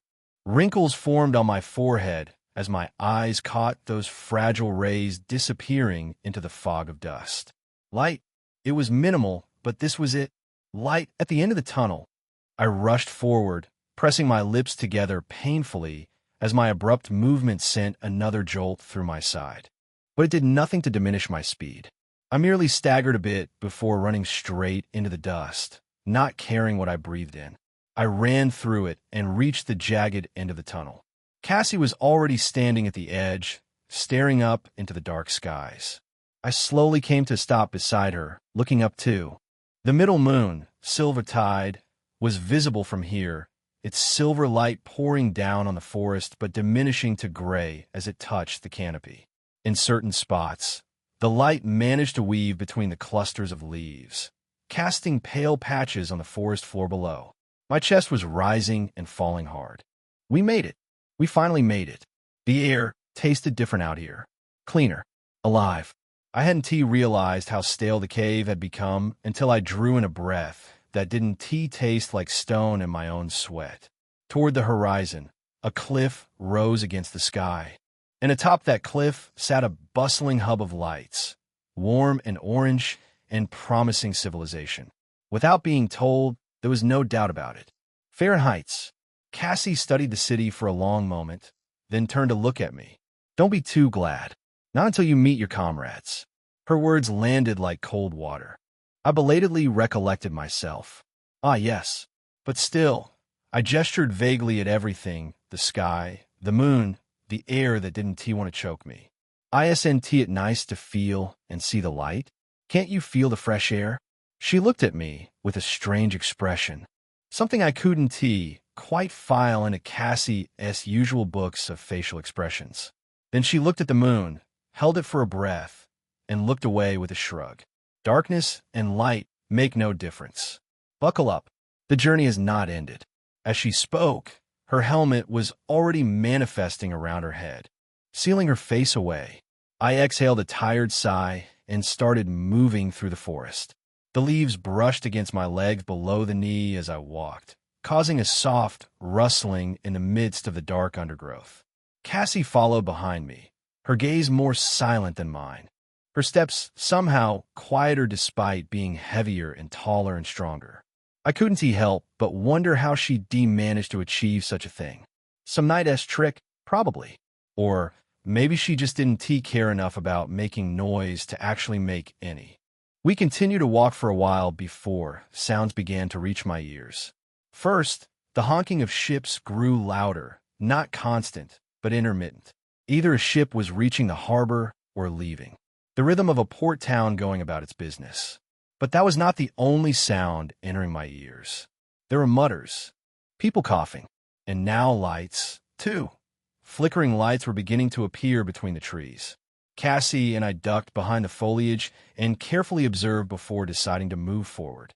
The first person I noticed was a young girl with black hair and a cloak, running around with a water skin and moving from person to person. There were a lot of people laid out on the ground, being fed food, water, and something that smelled like herbal concoctions, some foul, some merely unpleasant, some that just smelled bitter. None smelled good. The whole area reeked of sickness and desperation. The girl passed again, and I was certain that S. Octavia. And that meant all the sick people were the caravan. What the hell happened here? My brows tightened together as I continued to study from afar, hidden in the depth of the forest. My fingers dug into the bark of the tree in front of me. Some people had built fires and were making food, gathering around each other, but the atmosphere was grim. Not at all what I remembered it being, even after that gruesome battle through Brackenfall Forest. Whatever had happened here was worse than that. Far worse. Nearly the entire caravan was injured, and the survivors moved with the heavy slowness of people who stopped expecting good news. It was difficult to say what could have done this. I whispered, "Cassie, I might have to send you back for now. Let me take care of it from here." She looked at me, then shifted her gaze to the grim caravan, then back to me again. Her helmet revealed nothing. I smiled and whispered to her, "Don't worry, I can handle it from here. I want to fall for the same trick twice." After that, she disappeared into a whirlwind of sparks that was muted by the tall leaves. The forest swallowed the light almost instantly, leaving me alone. I breathed hard and prepared to move. But as I was about to take a step, a hand suddenly gripped my shoulder. Immediately, I pivoted, my palm open to sear the person's face with white-hot flames, but his hands were faster.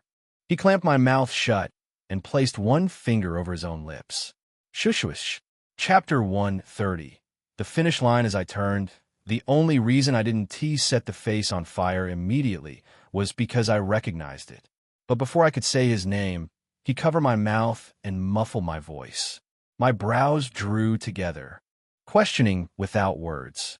He pulled me deeper into the forest, away from the caravan, then climbed a tree and hauled me up with him. He was adept at it. I never would managed without his help. He settled onto a branch like it was home, folded his arms, and looked down at the caravan below. So that is how he saw me. But even Cassie didn't notice? Maybe there hadn't been any hostility from him. Still, I focused on him first, glanced down at the caravan, then brought my eyes back to hold his green and red heterochromatic gaze. What happened here? Levi's expression turned bitter. He shifted his focus from the caravan below to me. "It's a mess. What happened to you?" Tristan and Nisha had gone searching. I sighed, feeling chagrined. I was kidnapped, knocked out, and taken by that guy. What did you all call him again? Great Lion? White Lion? Levi's eyes froze for a moment. Then he raised one corner of his mouth, though the bitterness remained. "Looks like you have the worst luck. Right under our nose." He studied me. "The guy must be really competent. But you survived again." I tried to find a comfortable seat on the branch. Futile. Fuck surviving. I want to live. The words came out harder than I intended, but I didn't take them back.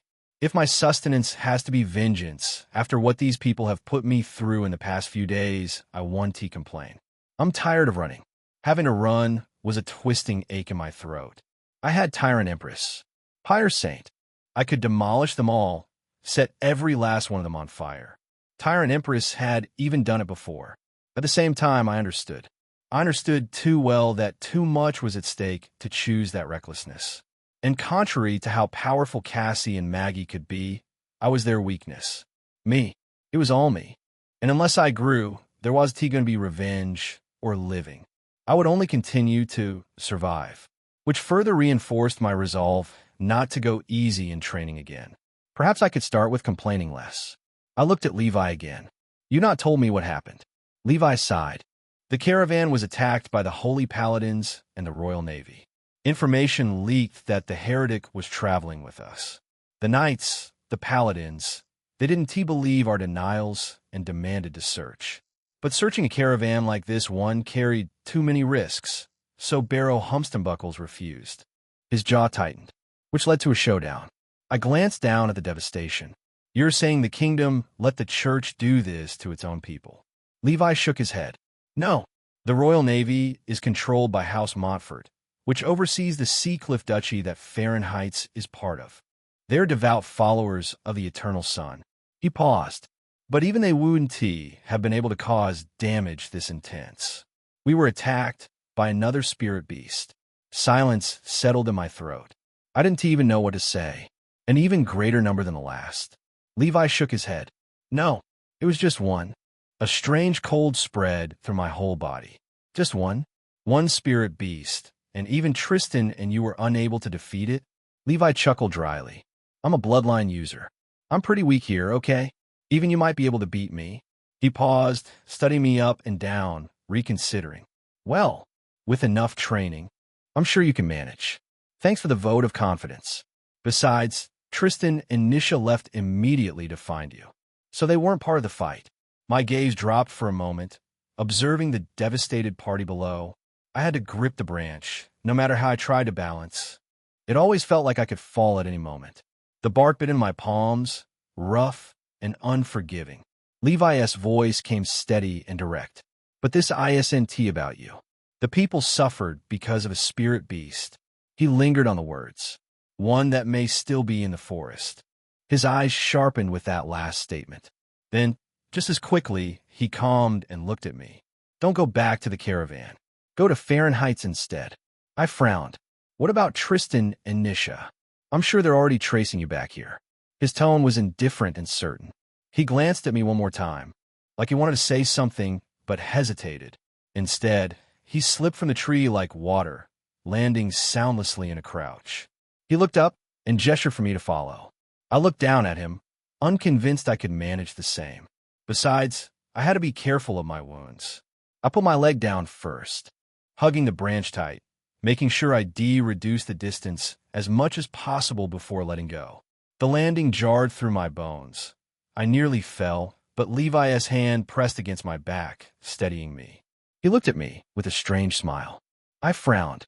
What? Nothing. He shook his head, chuckling to himself as he walked forward. Let us go. I glanced back at the mess of a caravan, then belatedly followed him. We continued forward for a while, walking through the forest until Levi finally stopped and pointed me toward the path ahead. He looked me over from head to toe and sighed. Give me those rags.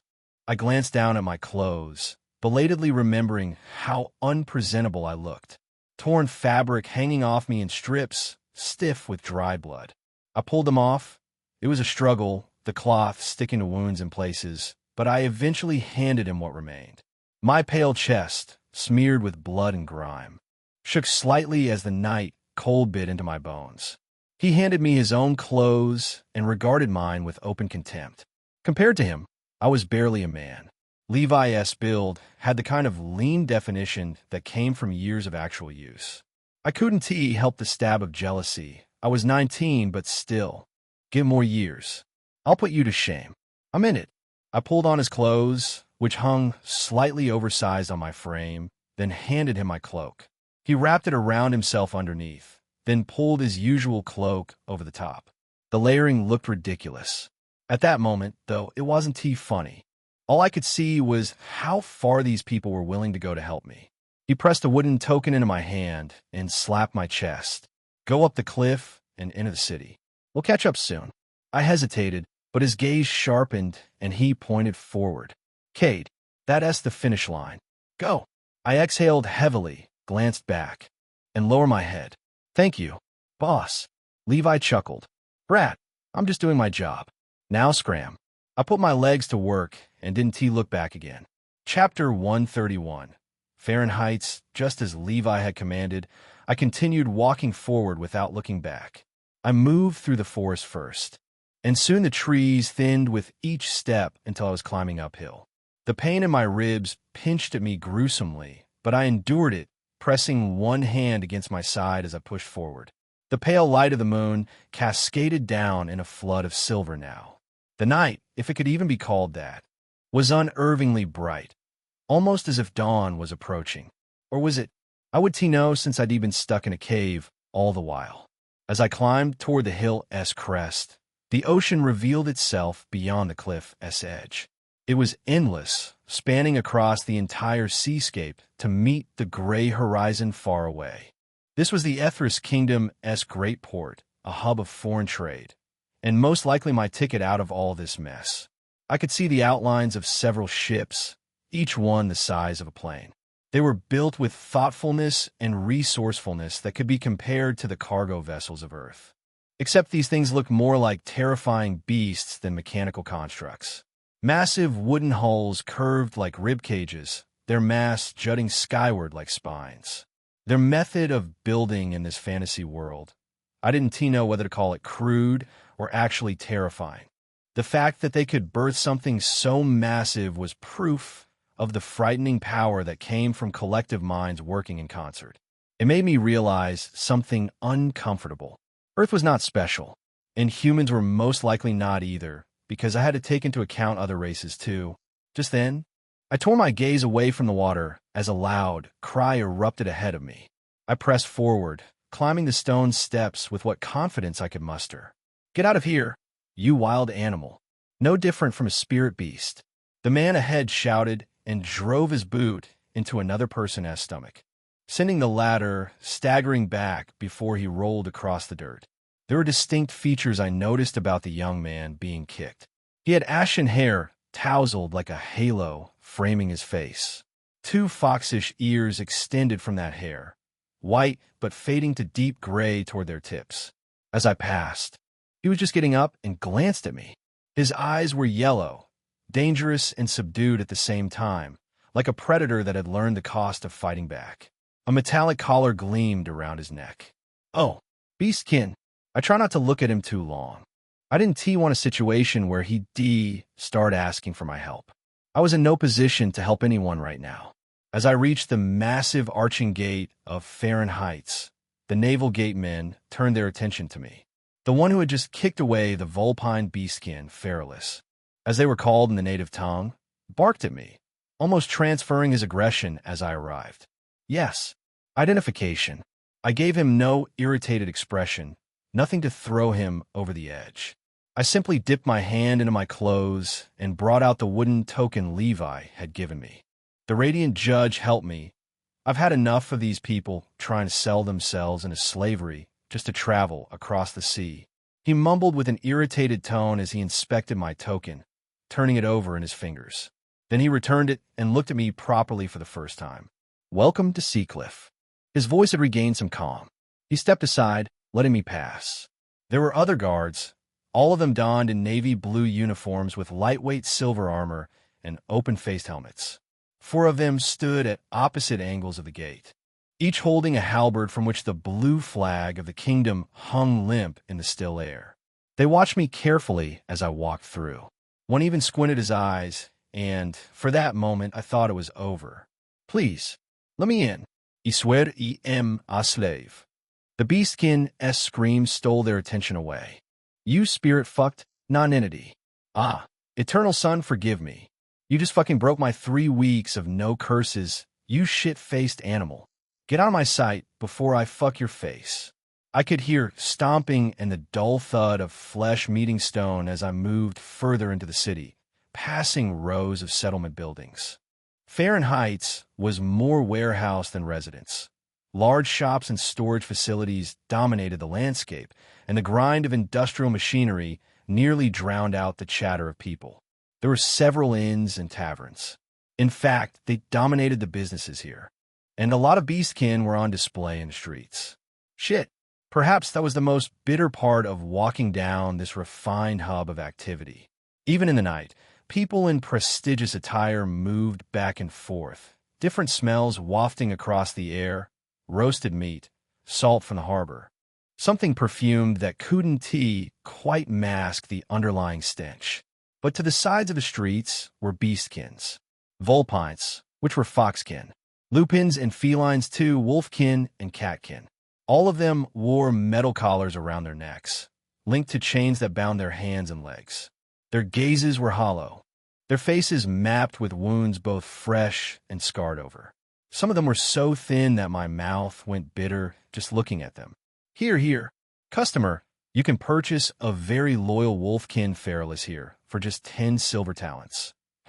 This one might not have a bloodline ability, but he has skilled, very fast. The voice came from somewhere to my left. 10. ISNT that like half the average earnings for a mundane soldier? People. Come. I have all sorts of potions ranging from very strong aphrodisiacs to love potions. Tested and trusted. I'm in love with my maid because of this thing right here. I tell you, oh, customer, you want to get a try? Works like magic, really. He talking to me, but my feet might have slowed for a moment. An aphrodisiac could make the work so much easier. But there were certain things I didn't know. Cassie was a spirit. Would something like this even work on her? Did she even eat? Poop? Digest anything? Spirits don't have to do all that, right? Because it would be a shame to find out those two had gone and messed up a corner in my nave while I was away. I shook my head, pressing forward, only to realize a moment later that I actually had no direction. I was lost in the market. Chapter 132. Strange people. I stood there, lost in the moment. The crowd weaved to and fro around me, a living current of bodies and noise, and for a breath my vision swam, like the world and everything in it might collapse inward, swallowed whole by my own eyes. What was I supposed to do? How was I supposed to go about any of this? It wasn't as if I'd ever been to Fahrenheit's before. Maybe I should just find. Someone suddenly brushed past me. But the strange thing was they didn't just brush past. The person grabbed my hand and ran, dragging me along. Hurry, we have no time. My legs moved after him automatically, stumbling into a sprint before my brain caught up. As I got a proper look at him, my brows rose in confusion. Wasn't he the guy from outside, just now? It was baffling. He'd even been putting on quite the show about wanting to get in, all desperate pleading and theatrical despair. How'd he get in? I noticed the metal collar on his neck was gone too. Vanished, like it had never existed. He ran, holding my hand in a grip that left no room for argument. Together, we wove through the clouds, smartly passing people, dodging incoming carts that rattled across the skystone paths. The cold wind of altitude whipped past us, carrying the scent of sea salt and something metallic. Eventually, we reached the edge of the port city, the edge of the cliff itself, which dropped away to the ship harbor far below. Here, people were fewer. There was a railing along the cliff's edge, and the place had been built up like a small park where visitors could stand around and gaze over the sea. Benches sat empty. A few merchants lingered, smoking pipes and watching the horizon. Looking at the sea from this close, my eyes began to see double. My head felt strange, light and heavy at once, like the water was rising up to meet me, closing in. The Feralus glanced back at me with slight concern. Are you okay? My attention managed to wrench itself away from the sickening expanse of ocean. I furrowed my brows at him. You? Who? The boy grabbed my hand with both of his and shook it energetically, beaming like we were old friends reuniting after years apart. Nice to meet you. My name is Pa. No, don't bring the panda into this. He cocked his head slightly, studying my face. What a strange expression you have on you. I slowly withdrew my hand from Pa's grip and shook it out. What a strong grip. My fingers tingled. I gave him a long look. Pa, were you not just... Oh, yes, that was me. He smiled, utterly unbothered. It was tough to deny. Despite the rough hair and dirty face, the guy was somewhat good-looking. Not bad at all, really, with thick ashen brows and striking yellow eyes that had vertical pupils, like a cat's. Or something less domestic. Something with claws. Boss instructed that I make sure you get in at all cost, and to escort you to the ship. Boss, Levi? My eyes widened slightly. Ponaded energetically, his whole body bouncing with emotion. Once we cross over there, he pointed downhill toward the harbor. It LLB extraction successful. I gave him an intense look. But we still have to wait for Levi, Tristan, and Nisha, right? He scoffed, waving a dismissive hand. Are you worried about boss? Worry about yourself, Mr. Heretic. By the way, what is your name? I really don't like the way Mr. Heretic sounds. I scratched my sideburns. Kate. Okay, Mr. Cade. Down we go. He was already marching forward. Literally marching, arms swinging with military precision. Cade is fine, I whispered to him from behind. Okay, Mr. Cade. He continued marching downward without breaking stride. I let out a sigh. He was never going to listen. Where in the world is Levi finding these people? Who are they? We walked downhill, the path switching back and forth along the cliff face, and eventually arrived at the harbor. It was a vast space dominated by gargantuan ships, their masts reaching toward the sky like the bones of dead giants. Massive beasts stood beside them, patient as mountains. Workers swarmed everywhere, offloading bundles of cargo and strapping loads to the backs of the beasts of burden, filling carts that the creatures would pull through the maze of docks. The beasts were a spectacle all their own. There was a creature that looked like a crocodile, except it was 10 times the size of any crocodile I'd ever seen, with a greenish-black hide and a mouth wide enough to swallow a manhole. Its golden eyes were strangely docile, half-lidded with boredom. The beast had been saddled around the jaw, and workers were busy loading cargo onto a platform behind its massive head. There was another like a horse, but much thicker, much fatter. It had to be the grandfather of all horses, retired from pulling chariots of the gods, and now reduced to hauling fish barrels. "Mr. Cade, this way." Pa noticed me staring too much and called me back to attention, leading me away with a gentle tug on my sleeve. We walked past rows of ships, some fearsome in size, some meager. Salt-crusted ropes hung everywhere, and the wooden planks beneath our feet were slick with spray. It made me wonder what kind of ship would be taking us away from this kingdom. Probably something worse than meager. It's always like this in the movies. Pa finally stopped between two massive vessels, their hulls rising on either side like indestructible castle walls. They blotted out the sky. We walked between the walls of the ships, into the shadowed canyon between them, and eventually began to climb a rope ladder up one of them. The rungs were rough with salt, the hemp fraying in places. Throughout the climb, I was frozen in shock, my hands moving, my feet finding purchase, but my mind somewhere else entirely. The trope had been broken. I was not going to be rescued by some broke peasant thieves who barely made a living for themselves, but were always happy and scrappy, and somehow pulled through anyway. These people have ships. Plural. We finally climbed onto the deck, and it was another world up here. People were moving to and fro, carrying wooden boxes of cargo with practiced efficiency. Command was shouted. Ropes were coiled. The air smelled of tar and timber and the promise of open water. And there was a man in a simple white shirt and black trousers with knee-high boots commanding the chaos like a conductor. He was a large man, brown-skinned like Nisha, but darker, with a mustache that curved upward at the ends and a goatee that came to an odd point. As we climbed aboard, he fixed his gaze on us and was already walking over, boots thudding against the planks. He reached us and looked at me with a smirk I would define as annoying if given the chance. The kind of smirk that suggested he knew something you didn't and found that hilarious. Extraction complete? Pa stood at attention beside me, practically vibrating with pride. All that S left is Mr. Tristan, Lady Nisha, and the boss. The man laughed, a big sound that came from deep in his chest. What did those three do to get themselves hooked behind? He looked at me properly now, taking my measure. Goodness, it took you so long. We almost thought we were going to fail this one. He sighed, his shoulders dropping with genuine relief. Are they all here for me? It couldn't be. There had to be something I was missing. For one, they were loading cargo, crates and barrels, and wrapped bundles. This was a proper business operation, not some charity rescue. So what is my role in all this? By the way, my name is Derry. You can call me the Fixer. Mr. Derry loves fixing things. Pa interrupted, bouncing on his heels. Let me introduce my own self, you fox. Mr. Derry, that's an unwise thing to say to a foxkin. Given your age and size, I thought you'd know that. Looks like you want your tongue cut. This is bullying. Come here, you vulpine. Their noise faded into the background as they chased each other across the deck, weaving between startled workers.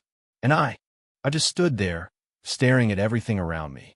Ships, beasts, crew, an entire company of individuals I knew nothing about, but seemed like all the things right about this world at the same time wrong about it.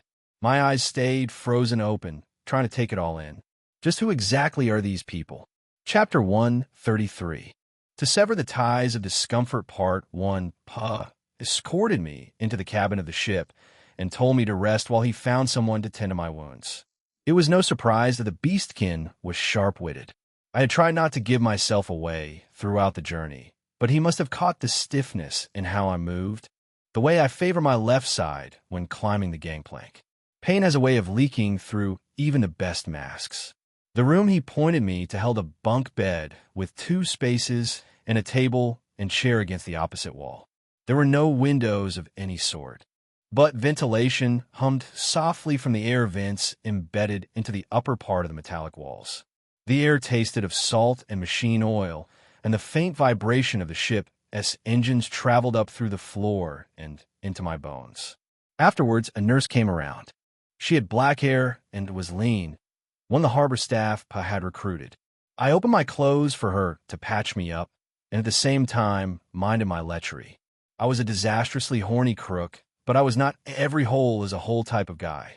I might be shameless and undignified, but even a beggar gives sometimes. I simply stole glances here and there at her pale thighs. If she had sat opposite me, perhaps, the color of her panties might been possible to see. But like I said, such lechery is beneath me. She gave me clear instructions to rest, her tone leaving no room for argument, which I was happy to follow. I simply laid into the bunk bed beneath and found purchase in the warm blankets, letting the weight of them press against my battered body like a second skin. It had been a very long week, from the Spirit Gate to the Lyra to running away from Athamir. It had taken us a whole-ass week to run away from Athamir. 7 days of looking over my shoulder. 7 days of sleeping in snatches and waking at unfamiliar places. I stayed there thinking about everything. It's been over a month now since I was summoned here, and somehow I've lived the life of a rat, scurrying through shadows, eating scraps of safety wherever I could find them. Tears tingled at the edges of my eyes and sobs bubbled in my throat, but I refused to let them loose. Instead, I swallowed hard and wiped my eyes with the heel of my palm, forcing my gaze to harden. There was nothing more I wanted to promise the Eternal Light Church than my return. I will be back, and I will bring their entire organization down. And in order to do this, I was beginning to have a small understanding of what it was that I was trying to do. This was an organization that had the backings of noble houses, nations, in fact. When I thought about their headquarters, the scope of their influence, the millennia of power they had accumulated, I might as well say I want to tear down an empire on my own. But that was the thing. The thought did not scare me. Weirdly, my heart danced with a strange and disturbing joy and expectation. This was fuel. The impossibility of it didn't crush me. It ignited something. A hunger I didn't want to stir deeper into. In fact, I closed my eyes and appeared at the nave. Cassie was not training nakedly. She wasn't also sleeping naked. She was standing, facing the broken altar, her silhouette still against the dim, eternal light that filtered through the ruined windows of my soul plane. She shifted as I appeared and turned to me, raising a brow. "Why are you here?" I breathed. "You keep asking me that when this is my soul plane. You should be resting." I began to walk, but not towards her. I strolled to the back of the pews, circling them, letting my fingers trail along the black wood as I moved. Resting, yes, but how can I rest? This past 1 week has been a definition of reality to me. My reality. Now, I feel like I have reached a rest, but now that I have reached a rest, now that I feel like I can finally take a breath, I paused and touched my chest slightly. The phantom ache there wasn't physical. I feel so much unrest, so much discomfort. It's easy for people to forget hurt. It's easy for people to move on, but I don't want to forget. I want to punish myself to destroy what needs to be destroyed. I want to sever the fate of the church. And in order to do that, I must first sever my ties to comfort and rest. I gave her a straight look from the back of the pews, behind one colossal column. You don't have to break me. I'm saying, help me do something, anything, as long as it matters to building strength. Cassie's eyes froze for a moment, and then they trembled. Huh? Her reaction was strange. Not included in the books yet again. Something in my words had struck a chord I hadn't intended to play. I carefully observed her. Is something wrong, Cassie? She trembled slightly, opening her hands and staring at them as though they belonged to someone else. When she spoke, her voice was unsteady at the first two words. What did you, those words, to destroy the church? She shook her head. No, to sever my ties with comfort? Her eyes widened further, and then it was as though there was a bright light blooming in her chest red, shimmering, pulsing with a rhythm that seemed almost like a heartbeat. Tyrant Empress S fortitude has increased by 0.2. Tyrant Empress has reached 8.5 fortitude. Some of her memories have been accessed. When a mortal becomes a spirit, majority of their memories are locked. They only remember what the world remembers, and they act as a reflex of muscle memory. Fortitude is what guides them back to their peak. Fortitude is the force that journeys them back to the impossible recollection of their individuality. The more you invest in the fortitude of a spirit summon, the closer they get to their reality of their true self. And this will manifest in different patterns that cannot be predicted or anticipated, even by the memory of the world itself. Because there is what the world remembers, and there is what only the summon can remember. Congratulations! Tyrant Empress has unlocked a substitute spirit gear. Frostfang's sword, congratulations. Tyrant Empress has unlocked her spirit mount. Cinderheart Destrier, congratulations. The fact that your villainous summon has recovered a core of her identity means she has unlocked even more of her power. Spirit essence cost will also be reduced by 5. Hey, what about me? I'm the one that wanted to get stronger. She was already strong enough. I paused standing there, the notification still fading from my vision. The irony wasn't lost on me. I had come here seeking my own growth, and somehow handed it to her instead. The light in Cassie's heart was already dimming. She staggered forward slightly, caught herself, and stood straight. The lodestar was right. She had grown stronger.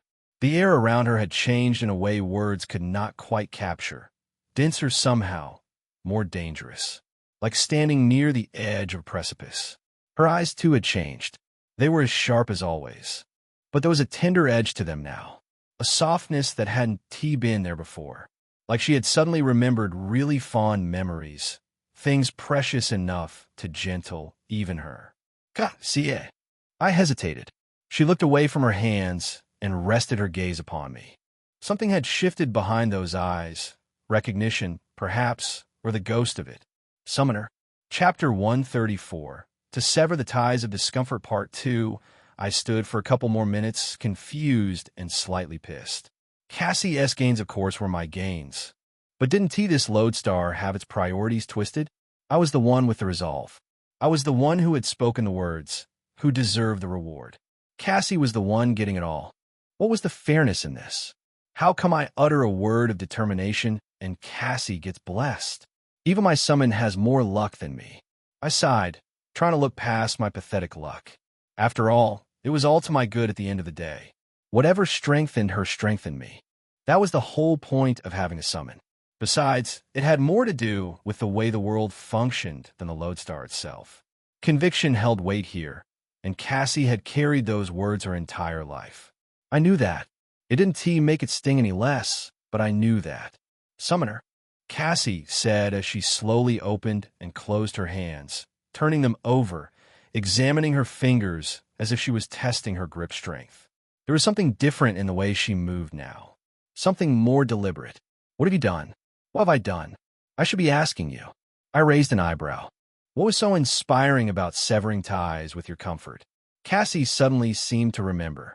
Something shifted in her expression, and she lifted her gaze to meet mine with a kind smile. A smile that blew bloody roses with a gush of the wind into my face. Oh my God, she could be so gorgeous. It made no sense that Cassie could smile when she never smiled. And now that she smiled, it made no sense that Cassie could ever frown. Her entire face had transformed. The sharpness softened, the coldness thawed. I had spent weeks looking at this woman and somehow never noticed what her face was capable of. You certainly were not created. No deity is good enough to create a being like you. To sever my ties with comfort was the first thing I said when I got tired of the life I was living.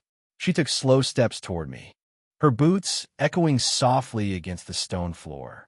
As a slave in Zarek Empire, serving the church, we were pretty comfortable. That was one way to see it. Her voice carried an edge now, thin as a blade.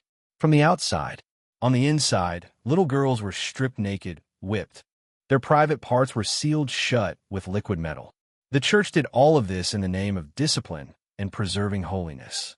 She finally leaned against a row of pews, her arms folded loosely, her gaze distant. I was a child too, not concerned. I was well-behaved, strong, and principled. I never saw a need to confront these matters. Her jaw tightened almost imperceptibly until I saw where it was being done, until I stood in that room and smelled the iron and heard the screaming. She sounded wistful and hurt, her voice cracking slightly on the last words. I hated myself for being so complacent in comfort while others suffered. The change began from there. She paused, her eyes still fixed somewhere beyond the walls of this church. But the true turning point was when I decided to run away from the church, to abandon the only life I had ever known, the life of a slave that was comfortable to us slaves. Something flickered across her face. It felt like having everything and throwing it away because of an impossible dream. I was silent all through her speech. Cassie right now. This was probably 10 times more words than she had ever said since I summoned her. 10 times more emotion. I had seen her fight, seen her kill without hesitation, seen her face monsters that would make grown men weep. But I had never seen her vulnerable. Not like this. Damn, fortitude increase really is no joke. She looked at me with a frown, and the mask slid back into place, making me remember who exactly she was. What? Ahem.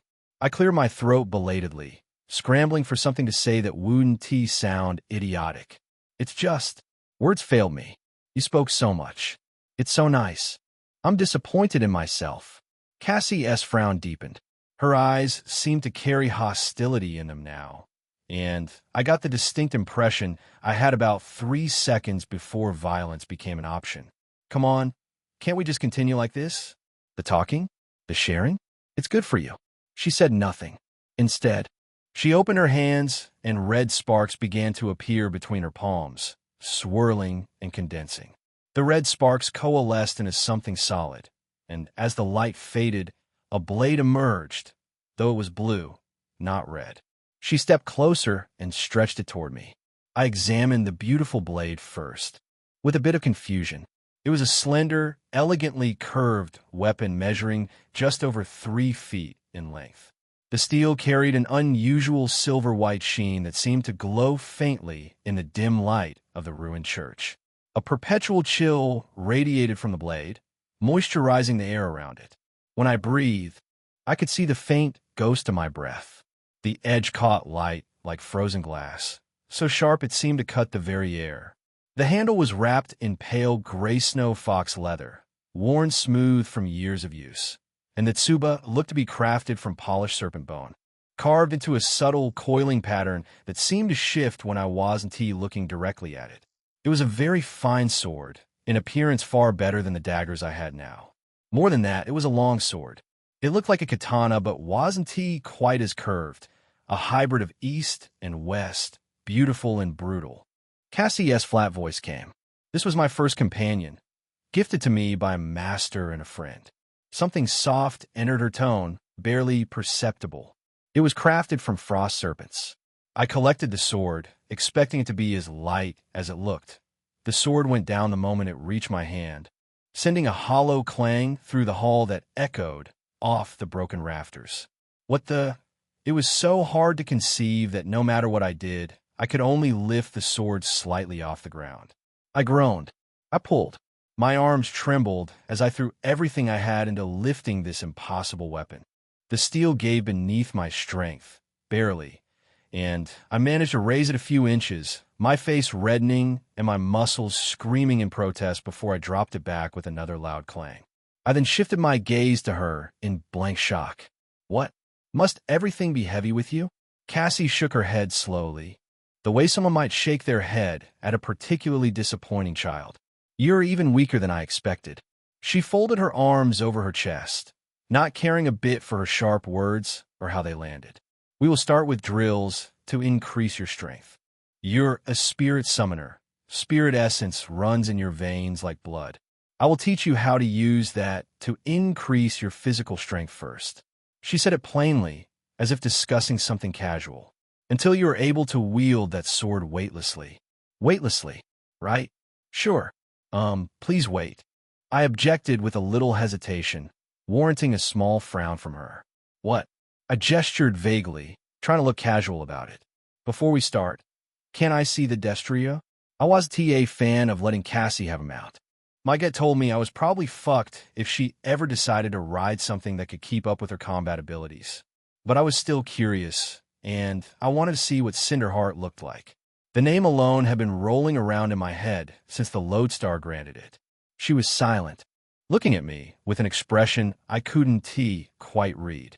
Then she sighed, a sound so human it almost startled me, and beside her, in the space between her and the column on the side, a whirlwind of sparks appeared. Something four-legged marched out of it. Chapter 135. This is not the training arc I hoped for. What happened to push-ups? Sit-ups? Cinderheart looked like a nightmare cavalry mount that had escaped from Hell's stables. A massive warhorse standing 7 feet tall at the shoulder, forged from living ember and muscle. Its body was deep crimson, raw, and glistening like exposed sinew, while a wild mane of white smoke flowed behind it, igniting into ghostly crimson flames at the tips. A molten core burned visibly in its chest, pulsing orange gold like a second heart. Its hooves were wreathed in crimson spirit fire that left no hoof prints, only scorch marks. Although those immediately disappeared on the ground of my nave, swallowed by the marble as if the floor refused to acknowledge the damage. The creature was intimidating through and through. Its eyes were like burning coals pulled fresh from a furnace. This horse looked perpetually furious at me specifically, like I personally insulted its mother. Then it shot smoke from its nostrils, twin jets like the exhaust of an angry engine. I gulped. Looking at the towering mount made me want to learn proper horse riding, to be able to ride like Cassie someday. At the same time, it made me scared shitless. I think it's fair. You can return him back now. Cassie tilted her head slightly. Cindy is a girl. I gave her a rictus grin. Of course it is. Cassie patted the horse once. An oddly gentle gesture from someone who looked like she'd been birthed by war itself, and then sent Cinderheart back to wherever spirit mounts went when they weren't terrifying mortals. The dismissal came with a whirlwind of sparks that scattered across the nave floor before fading. She approached me, her pale eyes studying my face with that unsettling focus of hers. Without warning, she tore a piece of thorn from her armor. The material twisted in her grip like liquid metal, reshaping itself. Your hand. Hesitantly, I extended my hand toward her. The thorn she torn from her armor shaped itself into a bracelet, dark and thorned and somehow alive-looking, and she slid it onto my wrist. The metal was warm against my skin. She did the same with my other hand and both my legs. Immediately, I felt so heavy that movement became impossible. My knees buckled. My spine compressed. The weight wasn't centered anywhere. It was everywhere, dragging at every muscle simultaneously. Cassie stepped back, looking at me with unmistakable satisfaction. What the hell did you just put on me? I tried to lift my arm. It moved exactly 3 inches before giving up on life. The weight wasn't just heavy. It was oppressive. Like someone had strapped lead bricks to my limbs and then added more lead bricks for good measure. Weight bracelets, Cassie said, as if that explained anything. They help you build foundational strength. Foundational strength? I can't even stand up straight. My spine was already beginning to curve forward like an old man's. The marble floor of the nave looked very inviting. Very close. Like somewhere I wanted to lie down and die. How much does this weigh? Each bracelet is currently set to 30 units. I did the mental math. 4 weight bracelets. 120 units total, whatever the hell a unit was. And in terms I can actually understand, she tilted her head, considering. Enough that you should not be able to move. Great. Wonderful. Fantastic information, Cassie. Very helpful. She ignored my sarcasm entirely, which was somehow worse than if she de-acknowledged it. Your first task is simple. She began walking, no, gliding across the nave floor, putting distance between us. Her armored feet made no sound against the marble. Come to me. I stared at her retreating back. Come to you. Yes. With these things on. Yes. The things you just said should make it impossible for me to move. She stopped about 20 feet away and turned to face me. That slight curve returned to her lips, the one that made her look like a wolf watching a rabbit try to figure out which direction to run. I said you should not be able to move. I did not say you could not. There is definitely a difference there, but I'm too busy dying to appreciate it. I tried to take a step. My leg lifted maybe half an inch off the ground before the weight slammed it back down. The impact sent a small tremor through the floor. Okay, different approach. I shifted my weight forward, leaning into the pole. If I couldn't lift my feet, maybe I could slide them. Drag myself across the marble like a particularly pathetic slug. It worked sort of. I managed about 2 inches of forward progress before my muscles started screaming. Sweat was already beading on my forehead, which felt deeply unfair. It had been maybe 30 seconds. Cassie watched with that same detached interest she'd shown when watching me nearly die to spirit beasts. Like I was a mildly entertaining experiment. She is enjoying this. She is definitely enjoying this. Your form is atrocious, she observed. I'm moving. That counts for something. It counts for very little. Another inch. My thighs were burning. My calves felt like they'd been replaced with hot iron rods. And I still had roughly 19 feet and 10 inches to go. You know, I managed between labor breaths. Normal teachers start with lighter weights. Work their way up. Normal teachers produce normal results. Can't argue with that logic. Mostly because I can't breathe well enough to argue. 3 more inches. The marble beneath my feet was actually warm now from the friction of dragging. Or maybe that was just my body heat radiating downward because I was apparently running a fever from sheer exertion. Use your core, Cassie called. You're trying to move with your limbs alone. Inefficient. I wanted to ask her how exactly I was supposed to use my core when said core felt like it had been punched repeatedly and my wounds were most likely on the verge of reopening, but I needed all my oxygen for the far more important task of not collapsing. 5 more inches. Then another 3. I'd cover maybe a foot total. Cassie hadn't moved. She stood there like a statue carved from war and patience, watching me crawl toward her 1 agonizing inch at a time. 19 feet left. At this rate, I'll reach her sometime next century. But I kept moving, because that was the whole point. Wasn't it? The church wasn't going to wait for me to be ready. My enemies weren't going to give me a convenient training arc with gradually increasing difficulty. The world had been trying to kill me since I arrived, and it wasn't going to stop just because I needed more time. So I dragged myself forward. 1 inch. Then another. Then another.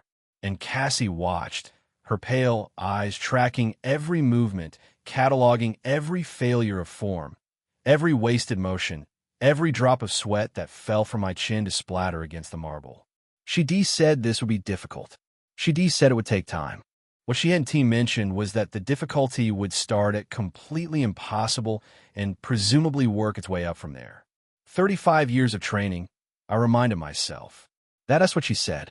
35 years to become what she is. Anota in. Well, better start now. Chapter 136. An undefendable killer and a liar hero. The atmosphere was grim. No one had said as much, but Elena could taste it in the air, something bitter coating her tongue, settling heavy in her chest. Everything felt wrong in a way that resisted language.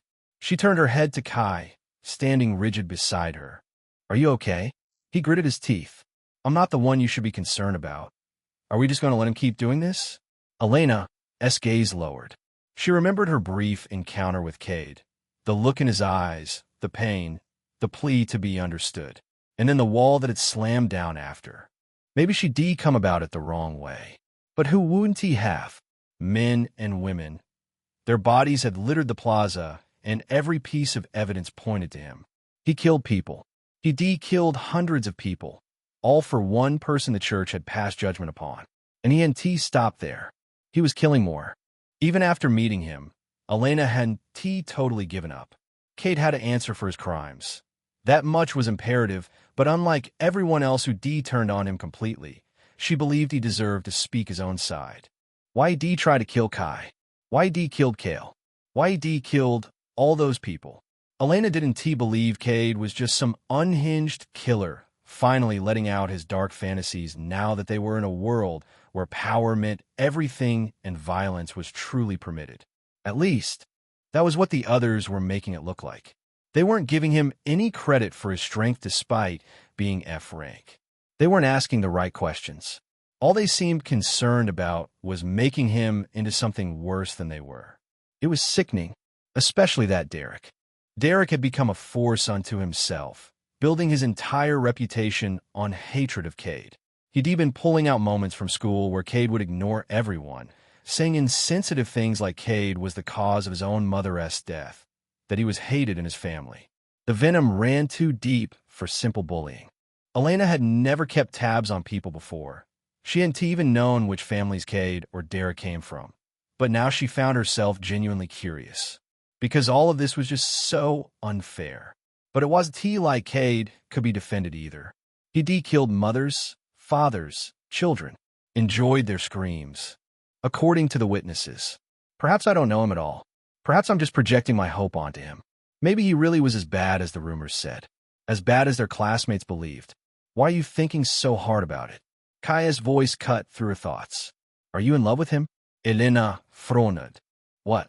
No. I should be asking you. Actually, why do you hate him so much? You claim he tried to kill you, and yet you won't say why. Kai lifted his gaze, a strange small smile playing at his lips. So let me guess. You're thinking, I beat myself up and try to frame him? Elena's frown deepened, her accent sharpening her words. Well, for all we know, you could have also tried to kill him. The church could have sent you to do it. She hadn't voiced this objection earlier. Doing so would have revealed that Cade had already told her something different. That was part of why she felt so angry now. There was a chance he'd been playing her from the start. She had to protect herself from his potential lies. And from the church, yes. The church had been good so far, just in all the ways that mattered. But nobody was perfect. Even if the institution itself was perfect, imperfect people ran it. And with the way Cade had described how differently they treated him compared to the rest of them, she had plenty of reasons for suspicion. Kai sat at the center of that suspicion. Yes, Kai's voice dripped with sarcasm. I went to kill a useless, weak nobody, the same one I staked my own head for just to give him a chance to live. Makes so much sense. He turned to face her fully, his expression darkening. Why bother saving him if I was ever going to kill him? Elena shrugged, her tone light and cutting. You tell me. Hero. Kai shot her a fierce look, then turned away and shook his head. You are clueless. He scoffed. You think if I truly wanted to kill Cade, I would ended up that battered? The only reason he got the best of me was because he attacked me with his summon. Shamelessly. That bastard. Elena let a smile ghost across her face, her eyes closing briefly. I don't think you'd have survived if she took you seriously. Maybe you're only alive because Cade wanted you to be. Kai turned back to her, teeth grinding behind pressed lips. You. Elena cocked her head, waiting for whatever word hovered on his tongue, her gaze cold and dangerous. But Kai swallowed it back. At that moment, the sound of approaching footsteps drew her attention. A troop of paladins was making its way toward the cathedral compound. This had been a main reason she and Kai were stationed at the door today, to welcome another cardinal visiting the church in Etheris. Cardinal Teresa hadn't seemed fond of this particular guest, but she remained poised to fulfill her duty regardless. She has been looking stressed lately. I wonder how I can help. Maybe if I talk to her, she'll be able to understand Cade from my perspective. Cardinal Teresa had proven herself to be genuinely kind. She'd taken an interest in Elena, told her to come by whenever she needed something. Elena had been reluctant to use that privilege. She'd grown up in an environment that had taught her to stand on her own from a very young age, to never depend on others for what she could handle herself. She straightened her posture and fixed her gaze forward as the parade of visitors approached the cathedral entrance. The sounds of footsteps, rolling wheels, and clinking metal filling the morning air. Chapter 137. The unexpected arrival. The entourage stopped before the cathedral entrance. Cardinal Teresa, the archbishop, and several priests had emerged to receive them. The line of faithful stretched the full length of the compound, bodies packed close enough that the courtyard felt half its true size. Elena and Kai were lost somewhere in the crowd behind. The paladins accompanying the visiting cardinal were wrapped in black ceremonial armor edged with deep crimson. Smooth, mask-like helms hid their faces entirely, broken only by thin red slits that glowed where eyes should be, cold and unblinking, like embers that refused to die. Heavy circular insignias of aged gold hung from their necks and chests, clinking softly against the dark metal with each measured step, as if bearing both faith and judgment in equal measure. Every one of them stood immovable, less like guards, Elena thought, and more like executioners waiting for sentence to finish being spoken. There were others whose faces could be seen. Elena identified a man and a woman standing near the carriage that had stopped, the man positioned in front, waiting for the cardinal to descend. He was scarred. Half his face hid behind a brutal iron mask bolted tight with red-lined steel. The metal fused to flesh in ways that suggested it would never come off. One eye burned crimson through the slit, sharp with pain and hard-won restraint, while old cuts and grime marked skin that had survived too much to ever be clean again. His coat hung heavy with insignias, seals, and dangling relics, each one earned rather than bestowed, swaying faintly as embers drifted past him like dying prayers. He looked less like a holy paladin and more like a weapon that had learned how to endure. The woman standing behind him waited with the same patient stillness. She also wore the black and red, but her uniform wasn't a ceremonial gown like the other paladins. The armor she wore was battle-scarred and practical, dark plates covering her shoulders and arms, straps and buckles crossing her exposed midriff where dirt and ash had settled into the creases of her skin. A crimson cloth hung at her hip, embroidered with an ornate golden circle surrounded by 7 rays, while a glowing red insignia marked her armband. Her eyes, touched with an unnatural pink luminescence, surveyed the surroundings with cold calculation, moving from face to face without lingering, dismissing each in turn. She walked through hell to get here, Elena thought, and she looking for someone who followed her back. While Elena still studied the woman and inquisitor, she was certain now the cardinal was already stepping out of the chariot, assisted by her guard.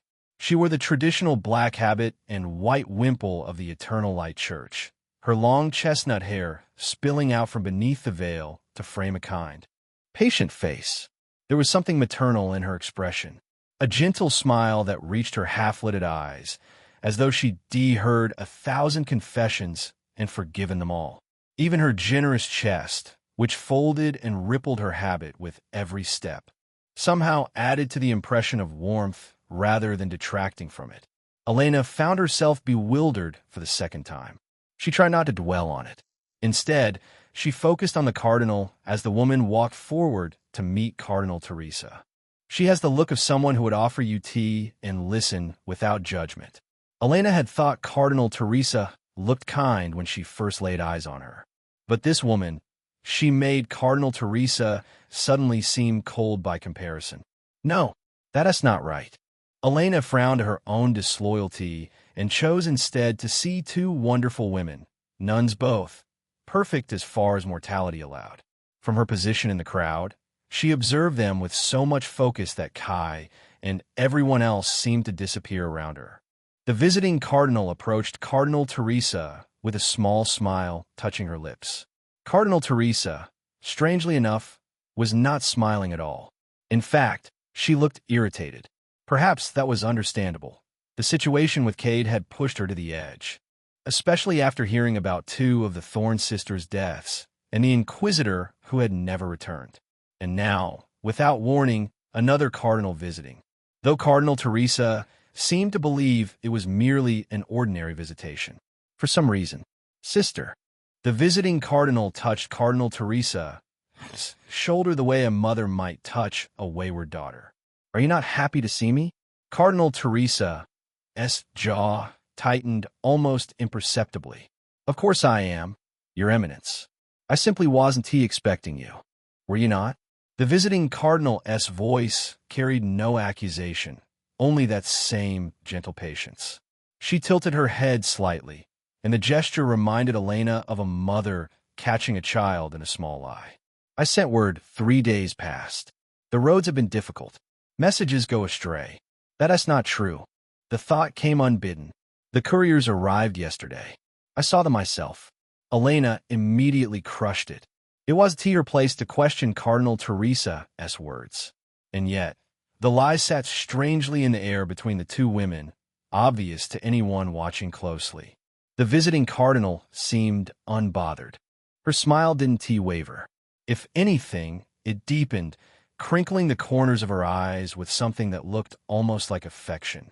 Then I'm glad I came in person. Something shouldn't be left a parchment. Her gaze drifted past Cardinal Teresa to the cathedral entrance, then to the compound beyond. Taking measure. You've been busy, I see. The reports mentioned difficulties, but I confess I didn't expect to find quite so much activity. The scarred paladin with the iron mask shifted his weight. A subtle movement, barely perceptible, but Elena caught it. He was watching Cardinal Teresa now with that single burning eye, and there was something assessing in the way he held himself. Cardinal Teresa's composure held, though Elena could see the effort it cost her. We've had some incidents. Nothing the diocese cannot handle. 2 Thorns sisters dead. An inquisitor missing. The visiting cardinal spoke softly, almost regretfully, as though she were listing the symptoms of an illness rather than accusations. A heretic loose within the city. These are not small things, sister. Elena's breath caught. She hadn't known the situation had spread beyond the diocese.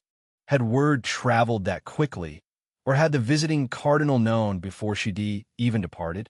The female inquisitor behind the visiting cardinal had gone very still. Those pink-luminescent eyes swept across the gathered priests and faithful with clinical detachment, cataloging faces, positions, potential threats. When her gaze passed over Elena, it lingered for just a moment, long enough for Elena to feel the weight of being truly seen by someone trained to find rot beneath the surface. Then the inquisitor's attention moved on, and Elena remembered how to breathe. Your Eminence. Cardinal Teresa's voice had gone formal. All warmth stripped away. Perhaps we should continue this conversation inside, away from curious ears. Of course. The visiting cardinal patted her shoulder again, that same maternal gesture. We have much to discuss. The seat of radiance is concerned, you understand. They want only to help. The words were kind. The tone was kind. Everything about the woman radiated compassion and understanding. So why did Elena feel like she was watching a trap close? Kai appeared at her elbow suddenly, his presence startling her. She'd forgotten he was there entirely. We should go, he murmured, barely moving his lips.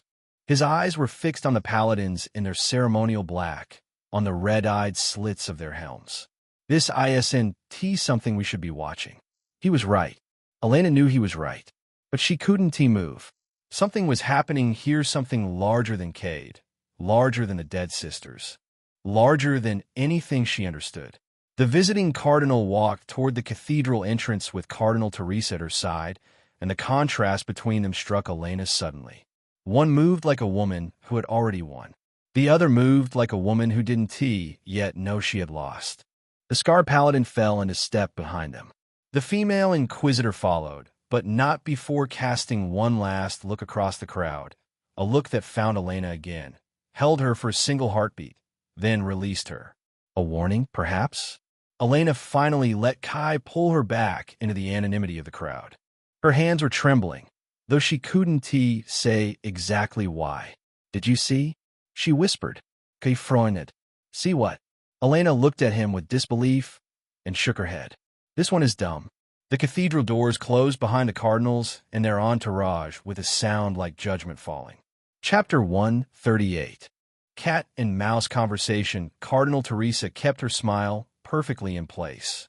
It was a skill she had honed over decades, the ability to wear grace like armor, to let nothing of substance show on her face while her mind worked through the angles of a problem. She had smiled through assassination attempts. She had smiled through heresy trials. She had smiled while signing execution orders.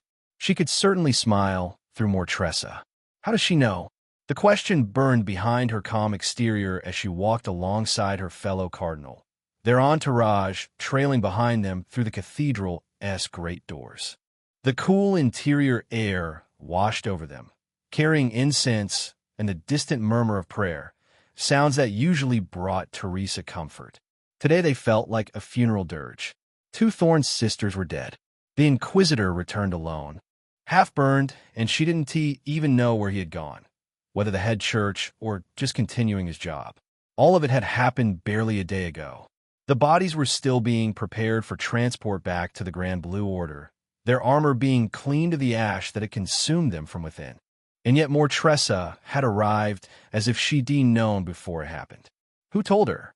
Who was feeding her information from my diocese? Teresa's fingers curled slightly within the folds of her habit, the only crack in her composure. She smoothed them out immediately. The cathedral looks well-maintained, Mortressa observed, her voice carrying that infuriating warmth. She glanced at the vaulted ceilings, the stained glass windows throwing colored light across the stone floor. You've done wonderful work here, sister. The Seat of Radiance speaks highly of your administrative capabilities. The Eternal Sun provides. Teresa said, I merely tend to his garden. Humble as always. Mortressa's hand found Teresa's arm, a gentle pressure that somehow felt like a vice. The older woman's fingers were soft, uncalloused, perfumed with lavender, and yet Teresa felt the thread in them as clearly as if they'd been wrapped around her throat. But we both know that's not entirely true, don't we? Gardens don't tend themselves. Someone must decide what grows and what gets pulled out by the roots. The scarred paladin, the one with the iron mask bolted to his face, walked 3 paces behind them. Teresa could feel his single burning eye on her back like a brand. The female inquisitor flanked him, those unsettling pink-luminescent eyes sweeping the corridor with predatory attention. Neither had spoken since arriving. They didn't need to. Their presence spoke volumes about what kind of visit this really was. They reached Teresa's private study. She opened the doors herself, a small assertion of control, and gestured for Mortressa to enter. The room was modest by cardinal standards, dark wood furniture, a single window overlooking the courtyard, shelves lined with theological texts. A crucifix of the 7-rayed sun hung on the wall behind her desk. Everything was precisely arranged, precisely clean. Teresa had always believed that order in one's surroundings reflected order in one's soul. Today, the precision felt like a mask stretched too thin. Mortressa settled into the chair across from the desk with an easy grace that made Teresa's teeth ache. The visiting cardinal smoothed her robes, adjusted her position, made herself comfortable in a space that wasn't hers to claim. Then she folded her hands in her lap and waited, that patient smile still firmly in place. She wanted me to speak first, to reveal my position.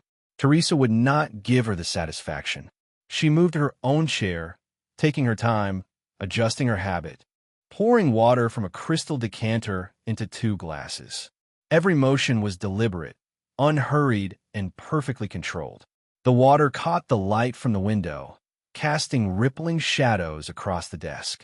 The silence stretched. Through the window, Teresa could hear the distant sounds of the courtyard, novices at their afternoon prayers, the soft scrape of a gardener's tools against stone. Ordinary sounds. The sounds of a diocese functioning as it should. Nothing that suggested the corpses in the preparation chambers below, or the burned inquisitor recovering in the infirmary, or the cardinal across from her who had come to pick apart the lies holding everything together. Finally, Mortressa's smile widened just slightly. You've always been skilled at this, Teresa. The waiting. Most people can't bear it. They rush to fill the quiet with words that betray them. She accepted the water glass with a graceful nod, raised it to her lips, and didn't drink. just held it there, watching. But you and I, we understand the value of patience. I'll learn from the best, Teresa said. Something flickered in Mortresa's eyes. Then she smiled. You did. Mortresa set the untouched water aside, which is why I'm concerned. Here we go. The Thorn sisters were on active crusade in the northern reaches, a holy mission sanctioned by the Grand Blue Order and blessed by 3 separate cardinals. Mortresa's voice remained gentle, almost motherly, the tone she used when delivering death sentences. Yet somehow, they ended up in your diocese, pursuing a single heretic, an F-rank summoner, according to the initial reports. Teresa's expression didn't flicker. The reports were inaccurate. The target demonstrated capabilities far beyond his registered rank. So I've heard. Sister Mercy and Sister Judgment are dead. Sister Faith is damaged, I'm told. And the Inquisitor you borrowed, Templar Light, returned with burns covering half his body. Mortresa tilted her head, the gesture somehow making her look more predatory. Quite a lot of damage for one F-rank summoner to inflict. A tragedy, Teresa said, one I intend to answer for. Do you? Mortresa leaned forward slightly, and for the first time, something cold flickered behind her kind eyes. The warmth had been a costume, and now it slipped just enough to show the steel beneath. Because from where I sit, it looks rather like you've been running an operation outside your authority, moving pieces that weren't yours to move, for reasons you haven't seen fit to share with the Seed of Radiance. The accusation hung in air. Outside, the gardener's tools had gone silent. Even the novice's prayers seemed to have faded. The room felt suddenly smaller, the walls pressing closer. Teresa measured her response carefully. Too defensive, and she looked guilty. Too aggressive, and she looked desperate. The paladin and inquisitor waited in the corridor just beyond the door. She could hear the faint creak of armor as one of them shifted position. She doesn't know about the otherworlders. She can't. If she knew, she wouldn't be fishing. She'd be arriving with chains. I was addressing a threat to my diocese, Teresa said evenly. A heretic burning civilians in the streets, killing church personnel. The Inquisitor was already in the region on separate business. I merely requested his assistance. The Thorn sisters. She paused, as if considering her words.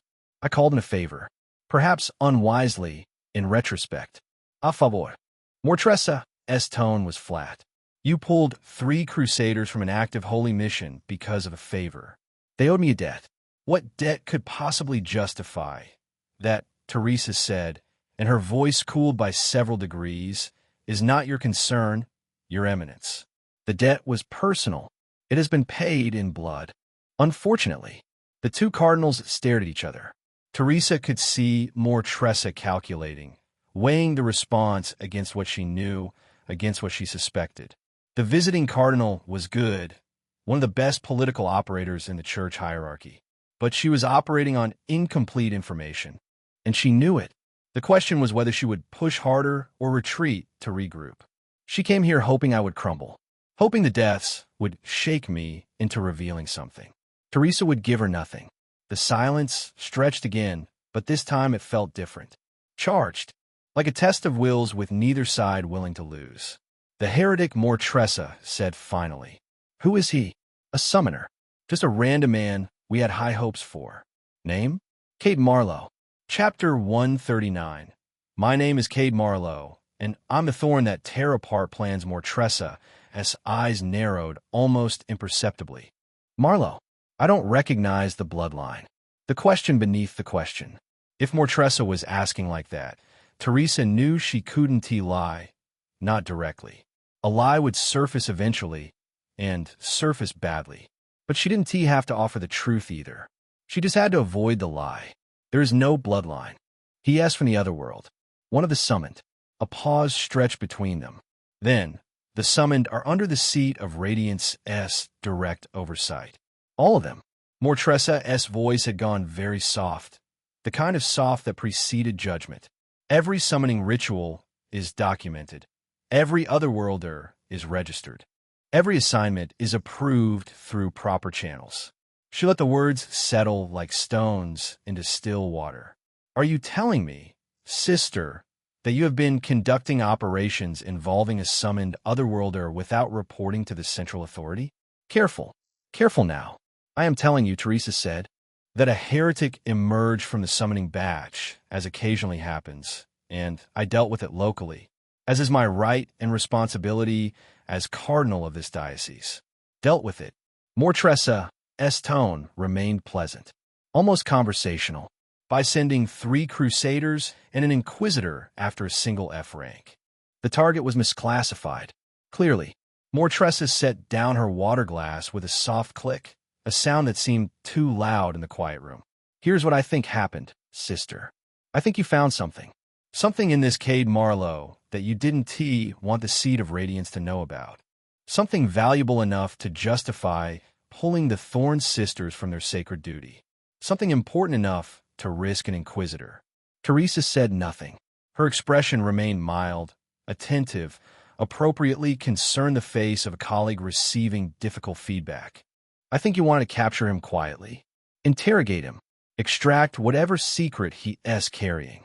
And then, perhaps, present your findings to the seat as a fait accompli, a problem identified and solved entirely through your own initiative. A demonstration of competence. Mortressa smiled. A reminder of your value. Closer than I'd like, but still not close enough. You give me too much credit, Teresa said. I'm a simple administrator. I saw a threat. I responded. The response was inadequate. I accept responsibility for that failure. Do you? Mortressa rose from her chair with fluid grace, and Teresa felt the shift in the room, the interview becoming something else. An assertion. Then you object to my taking over the operation. My inquisitor will lead the hunt from here. My people will conduct the investigation. And when Cade Marlowe is found, he will be transported directly to the Seed of Radiance for questioning. Teresa's hands remained perfectly still in her lap. She could feel her heartbeat in her throat, steady and measured despite everything. No, that cannot happen. If Mortressa's people captured Cade, if they questioned him under truth compulsion, everything would unravel. The unauthorized summoning, the experiments, the coming coup, the deal she had made to keep it all hidden, everything she had built, everything she had sacrificed for. Gone. Of course, Teresa said, and her smile didn't waver. I welcome your assistance, your eminence. The resources of this diocese are entirely at your disposal. Mortressa studied her for a long moment, something unreadable moving behind her eyes. Then, slowly, she smiled back, a mirror of Teresa's own expression, equally false, equally knowing. I thought you might say that. You've always known when to fold, Teresa. It's one of your better qualities. She moved toward the door, then paused with her hand on the frame. The gesture was casual. The timing was not. One more thing. What was the report of the last sister? She must have seen something of his summon. It couldn't be that, right? Something cold settled in Teresa's stomach. She was rambling. Disorganized mental state. Trauma from the encounter. Teresa kept her voice even dismissive. And no, that's too far-fetched. Mortressa's gaze held hers, searching. There are reports about this place. Some recent ones speak about the persecution of a young lady in order to send a message. Her head tilted slightly, a predator's gesture, assessing. What message, I wonder? And to whom? Also, what did the church do to this particular otherworlder that made him burn hundreds of people in response? She knows. Not everything, but enough to know I'm hiding something. Heretics say many things, Teresa said. Most of it is meaningless. Most of it. Mortressa nodded slowly. But not all of it. That's the trouble with heretics, isn't it? Sometimes buried in all that blasphemy, there's a grain of truth. A truth someone would very much prefer stay buried. She left without waiting for response. Teresa sat motionless in her chair, listening to the footsteps fade down the corridor. The scarred paladin, the female inquisitor, Mortressa herself, gliding away with all the grace of a serpent that had just spotted prey. Only when the footsteps had disappeared entirely, when even the echo had died, did Teresa allow her composure to crack.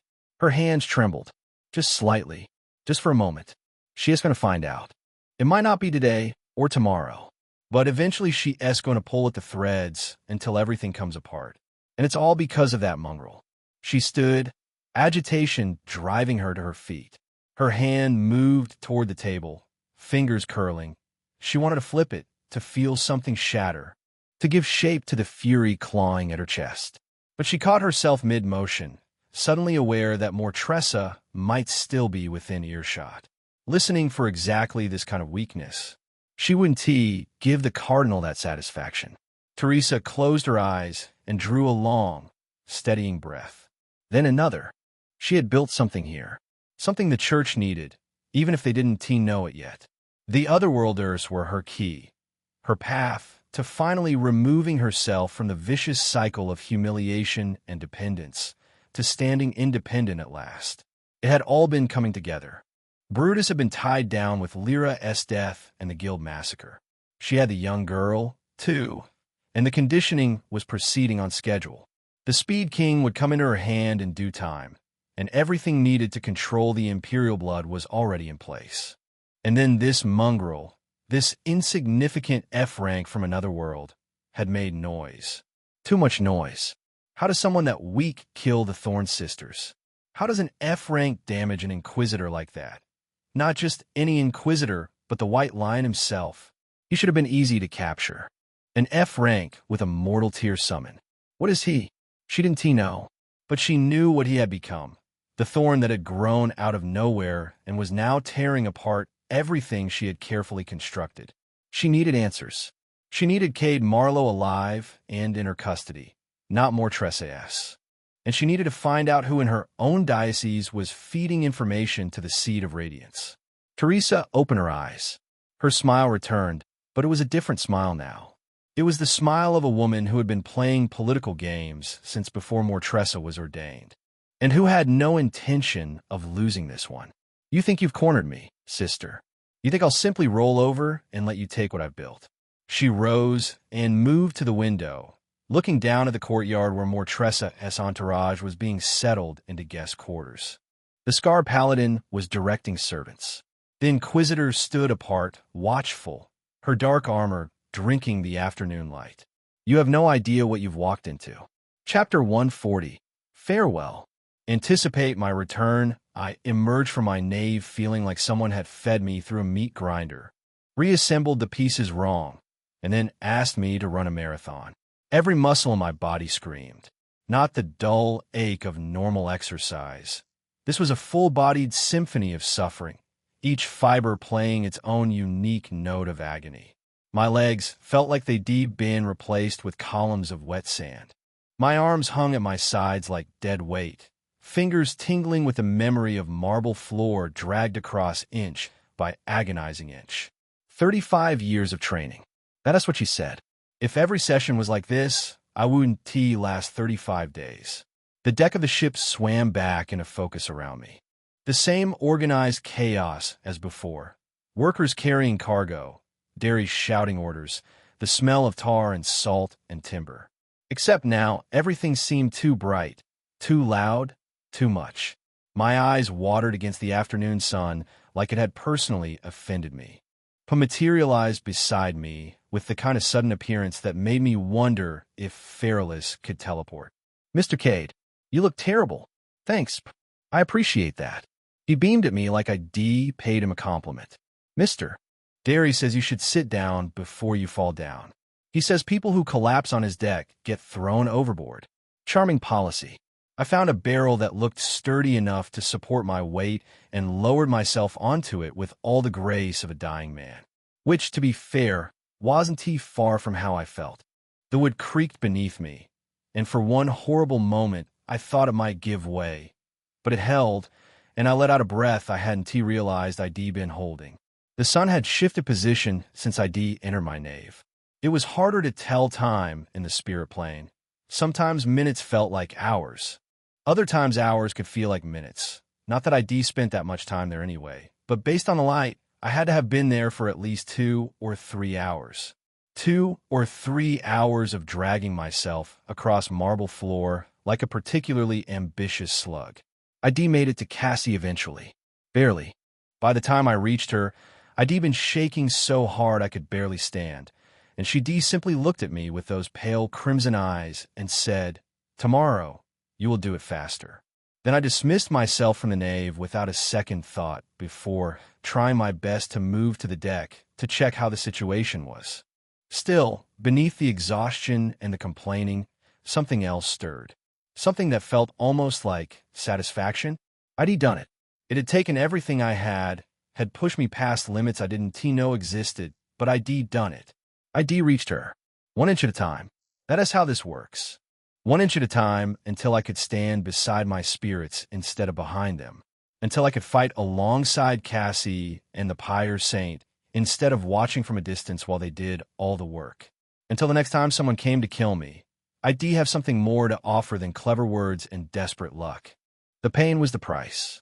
And right now, sitting on this barrel with my muscles screaming, I was more willing to pay it than I'd ever been. "Mr. Cade?" I blinked. Poe was still there, watching me with those vertical pupil eyes. His tail swished behind him in what I was beginning to recognize as concern. "You were staring at nothing for a long time. Mr. Derry says that's a sign of brain damage." "Tell Mr. Derry I said thanks for the diagnosis." Poe nodded seriously and scampered off, presumably to deliver my message verbatim. I watched him go, shaking my head slightly. Where does Levi find these people? The question had been rattling around my head since I'd arrived on this ship, but it kept getting more relevant. Paul, Derry, the entire crew moving with practiced efficiency around me, like I was just another piece of cargo. The ships themselves, plural, because I'd seen at least 3 others bearing similar markings when we climbed aboard. This wasn't some ragtag rescue operation. This was infrastructure, organization, money. The Black Snow Company, a massive organization of the worst people you can think of, according to what Nisha had explained. Criminals, killers, people who made themselves unwelcome in polite society. And somehow, they all dropped everything to extract one F-rank spirit summoner from Etheris. Something wasn't adding up, but I was too tired to solve equations right now. My brain felt like it had been wrung out and hung to dry. The afternoon wore on.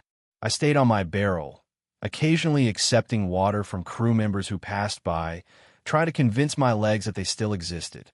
The harbor sounds washed over me, distant shouts, the creak of rigging, the calls of strange seabirds that looked nothing like any bird I'd known on Earth.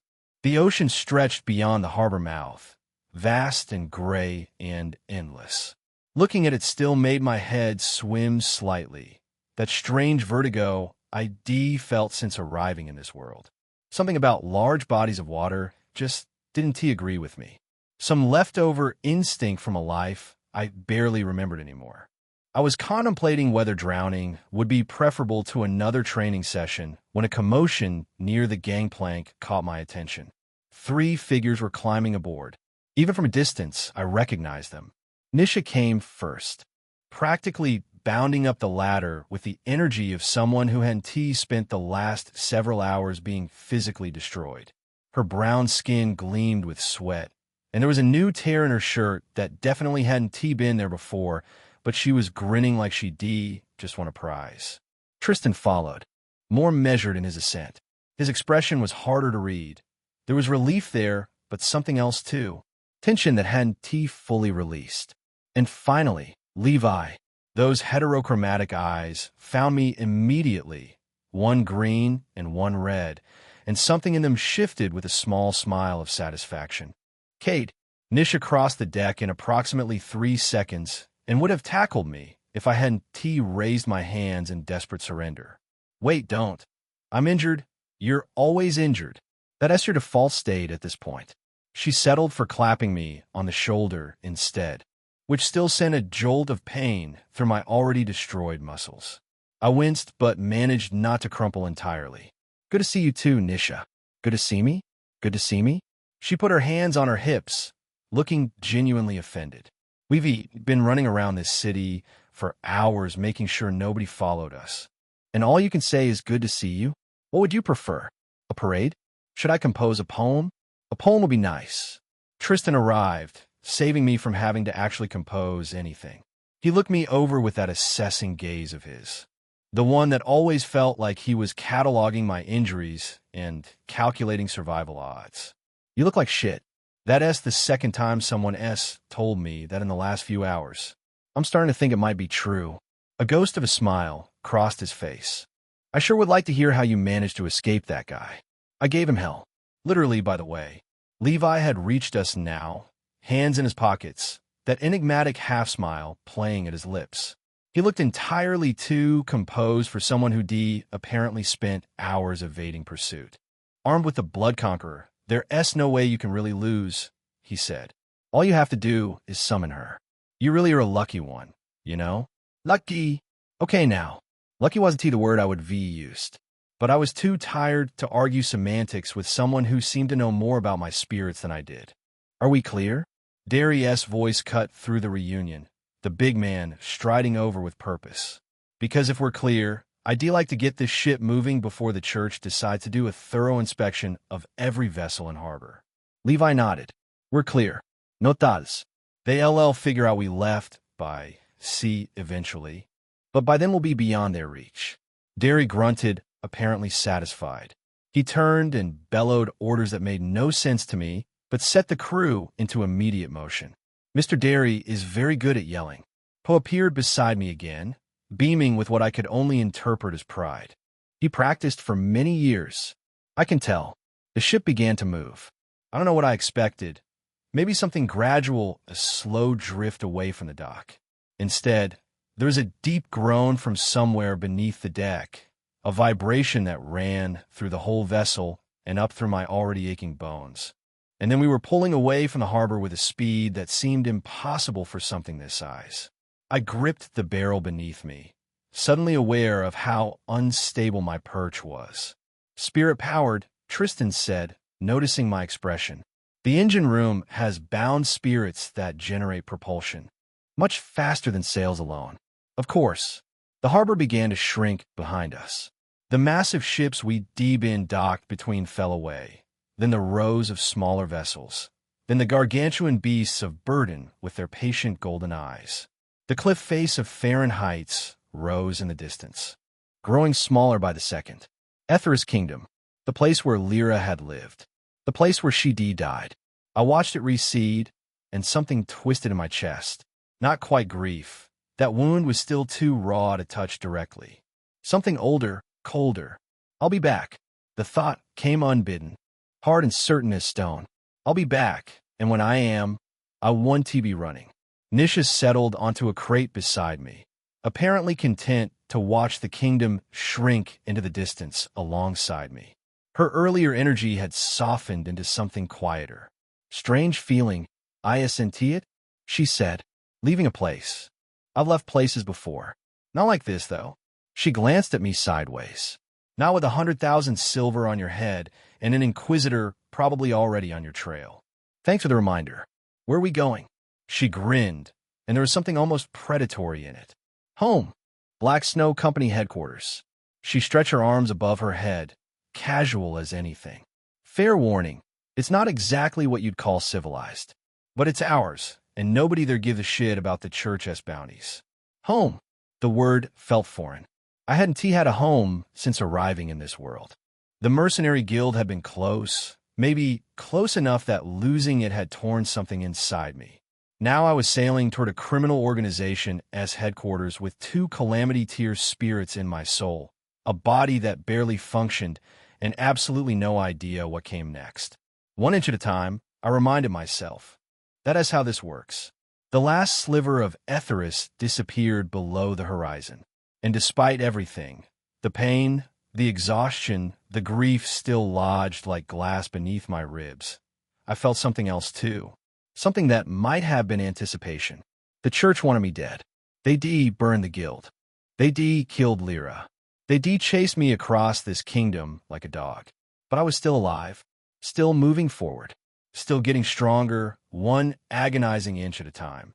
And someday, not today, not tomorrow, but someday, I was going to make them regret ever learning my name. The ocean stretched ahead, gray and endless. I watched it without flinching. Chapter 141. Shameless Cassie the Knave had become more of a home than reality ever was. Of course, there was the fact that I needed to heal all these atrocious wounds from running around Etheris the past week, so it was a given that I had to rest. What Tristan and the others did not know was that rest was very far from me. I wonder if they even know that one can access their soul plane. Does Tristan have a soul plane? Do other summoners? Thinking about other summoners naturally led me to my classmates, and my chest twisted like a knot. The thought of them, what they thought about me, how they reacted to all of this. I pushed it away before it could settle. Then a wicked cold voice broke my train of thought. Perhaps increasing the weight of the bracelet would be optimal, since you have the luxury to be lost in thoughts. Onigashima-san. Cassie-san. She frowned immediately. Quite obvious that she didn't understand what I said. She looked like I had just uttered some blasphemous curse at her. But I grinned in return. I meant please. It's a language from my old world. She scoffed it away and focused on me with a remnant of that devious smirk. You're taking longer? Tired? No. I yelled quickly, then frowned. And I'm not taking longer. Are you teasing me? This girl, she's getting too comfortable. She teases now. Fun fact, I was standing. Actually standing. The last time I had crawled to get to her. And after that, it had been one agonizing crawl after another until I finally managed to stand. Progress measured in inches. In trembling knees and arms that screamed for mercy.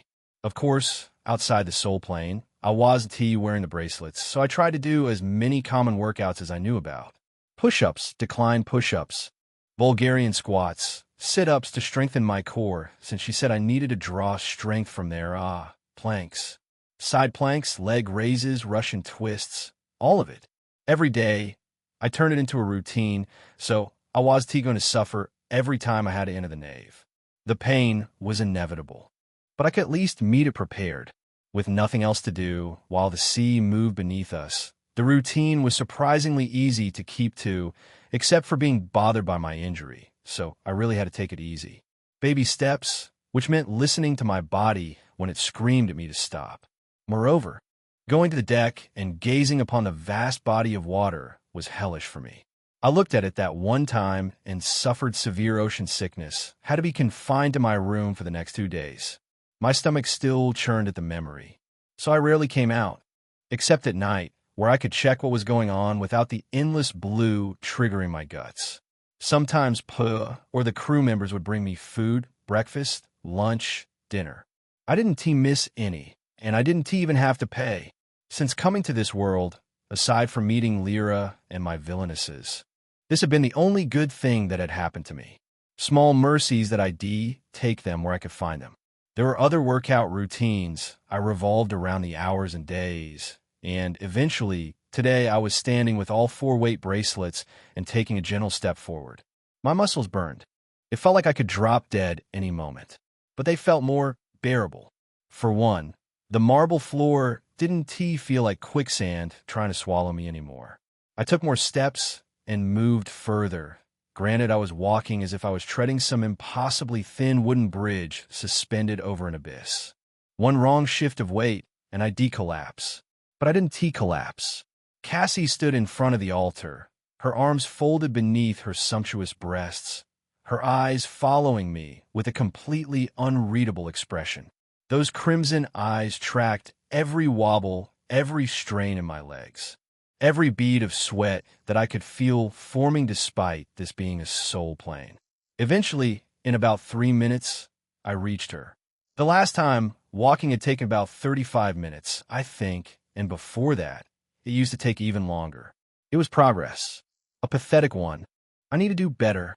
She looked at me and smirked. I glared at her, but my glares were just fangs that couldn't bite. Else I would get crushed trying. I could bite certain places, though. Places where she wanted me to bite hard. My gaze drifted to where her nipples would have jutted out if I could just touch her right now. Focus. Training, remember? You did well. I beamed, but not well enough. Party pooper. I regarded her seriously. What do you mean, not well enough? How long did it take you to walk with them? She raised her chin. I never had to crawl, and the units my master at the time used on me were 60 each. 240 units? Hey, this is completely different. And I was 10. Phil no. Shame overwhelmed me instantly. A 10-year-old version of Cassie, walking around with nearly 2 times my current burden like it was nothing. Meanwhile, here I was, a grown man, celebrating the fact that I could stand. But I deflected it with my supreme shamelessness. That was my greatest weapon, after all. So, I'm 19. That's a 9-year difference. You should be ashamed of yourself. Are you trying to one-up me? Really?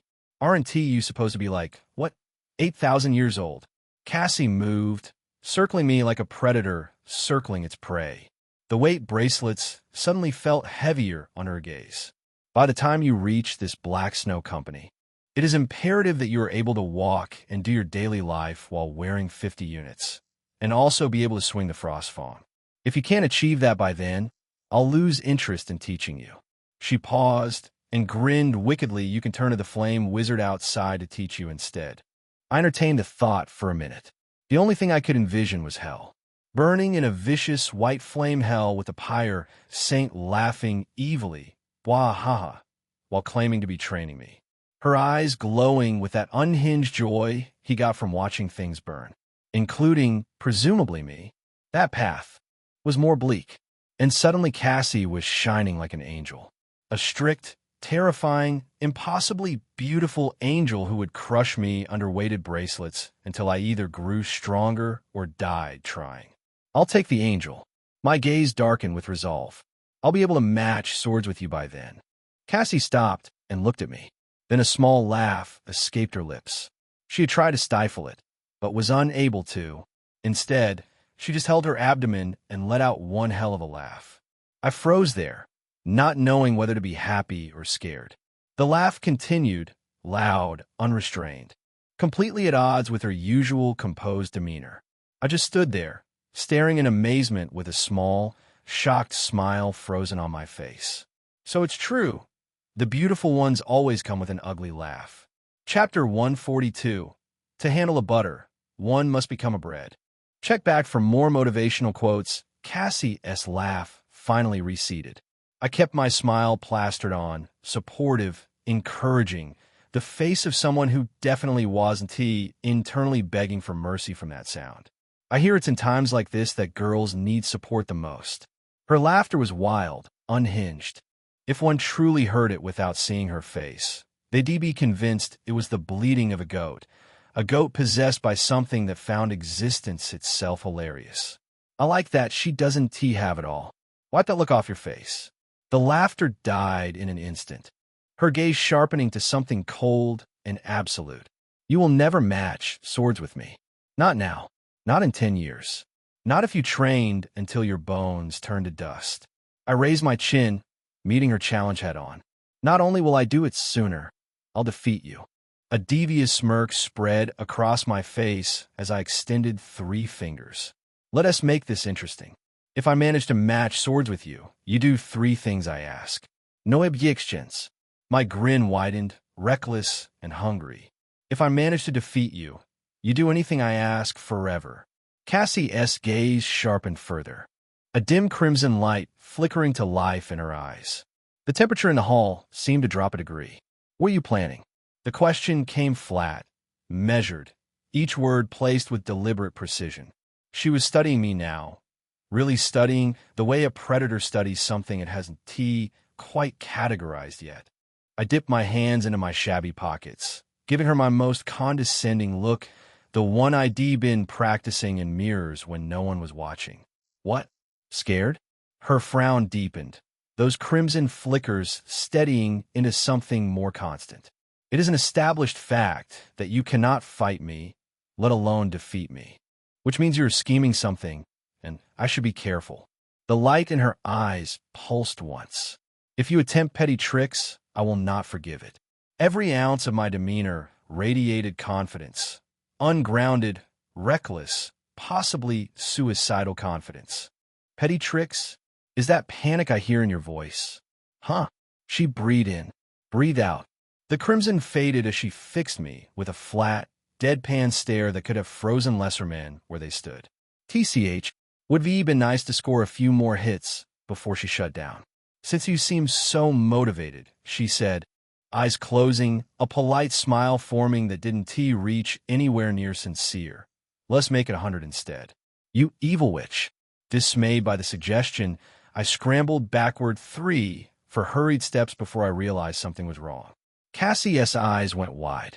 I paused, froze mid-step. The weight should have been crushing me into the floor by now. It wasn't tea. I felt almost normal. I turned back to her. She was staring at me, eyes still wide with genuine surprise, a small smile tugging at the corner of her lips despite herself. Did you see that? For a moment right there, I had moved without feeling the bracelets at all, as though they simply ceased to exist. And Cassie saw it. She had to have. That look on her face wasn't something she could fake. The right corner of her mouth curled upward, and something that might have been approval flickered through her expression. That was meant to be the next lesson. It seems you figure it out reflexively. I tilted my head, genuinely confused. Figure what out? I didn't figure anything out. I just panicked. She walked forward, hips swaying with that infuriating grace that came naturally to her. How often do you use enhanced hearing? Oh, it's rather addictive these days. I scratched the back of my neck. It's a way for me to gossip on people, you know? I reconsidered my word choice immediately. I mean, surveillance. Ahem. I'm watching over people, keeping tabs. Very responsible, very mature. So I use it a lot, and it's gotten quite convenient. I can say with Spirit Essence, I hear far better than before. Another reason I was always using it. There wasn't much else I could use my essence for. It felt wasteful letting it sit there without being spent on something worthwhile to let it replenish over and over again. Like having money that regenerated but nothing to buy. I also tried using some of my attributes that didn't need a target, progressively leveling them up through sheer repetition and will. Especially sanctified immolation and Emperor's presence. So yes, not only had I been working out to the best of my abilities, pushing my physical limits against the weight of these damned bracelets, I'd been mindful not to ignore my attributes, my true gateway to getting stronger. Yeah, I know. I'm proud of me too. But all of this didn't matter without substantial results. Pride without progress was just delusion with better marketing. I see. Cassie looked down thoughtfully, arms still folded beneath her chest. Then she unfolded them, placed one hand on her hip, standing like the most stunning angel in the world. Granted, they had red hair and pale bare thighs that were genuinely difficult to look away from. Not that I was looking. Much. Describe it to me. How does it feel? I took a short mental journey through the times I used enhanced hearing. Even tried enhanced vision, which was considerably harder and gave me headaches. It's a little difficult to explain, but I can at least say it makes me feel like I'm stronger than I actually am. I scratched my head, searching for a better description that wouldn't make me sound insane. All right, you know when you're arm wrestling, and you groan and push with everything you have, thinking I'm going to break my limit and summon some kind of heavenly strength, but instead you just end up popping a shit? Cassie's expression went completely blank. Whatever she'd been expecting, that wasn't it. Yes, that's exactly what it feels like. But the difference is, enhanced hearing makes me feel like I can break a limit temporarily in a gentle, mechanical way. Like wearing a gauntlet, or a hearing aid, or recommended spectacles, or binoculars.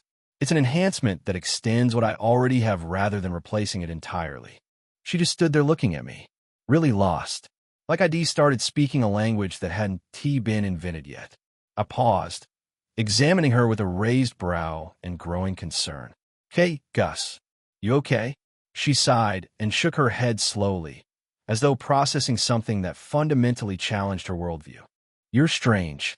Her voice was quiet, almost contemplative, the kind of tone people used when they encountered something that didn't fit their existing categories. A strange otherworlder. A strange summoner. She met my eyes directly. I find it unsettling. I offered her an honest smile, one of my rare, genuine ones. For one, you're being honest with your feelings. That's growth. Now tell me, what else about me unsettles you? She frowned, the contemplative air vanishing. Don't twist my words. I did not mean it favorably. I tried to form a smile that looked dangerously calm, mysterious, the kind of expression that belonged on someone who knew more than they were letting on. That itself is where the beauty lies. Talk to me, my dear Cass. Let it all out. She breathed in deeply and raised her head to the ceiling, taking a moment as time out from my existence entirely. Even I can't deal with me. You're doing well, Cassie. Truly. She returned her gaze, and immediately I felt heavy. The weight slammed back into me like a physical blow, the ground calling me to sink into it. My knees nearly buckled. I glared at her through the sudden pressure. Cassie, I decided I needed precautions. Her tone was flat, utterly unapologetic, carrying the serenity of someone who had absolute control over the situation and knew it. You are worse than a headache. A beat of perfect silence followed. Now, enhanced movement. Chapter 143. Enhanced movement, Cassie began, her voice regaining its even, measured cadence. Is not about brute force like you seem to be approaching everything else.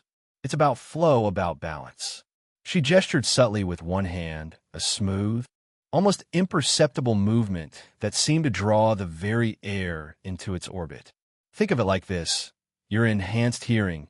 You push your spirit essence. You feel the world amplify. It's a surge, a thunderclap.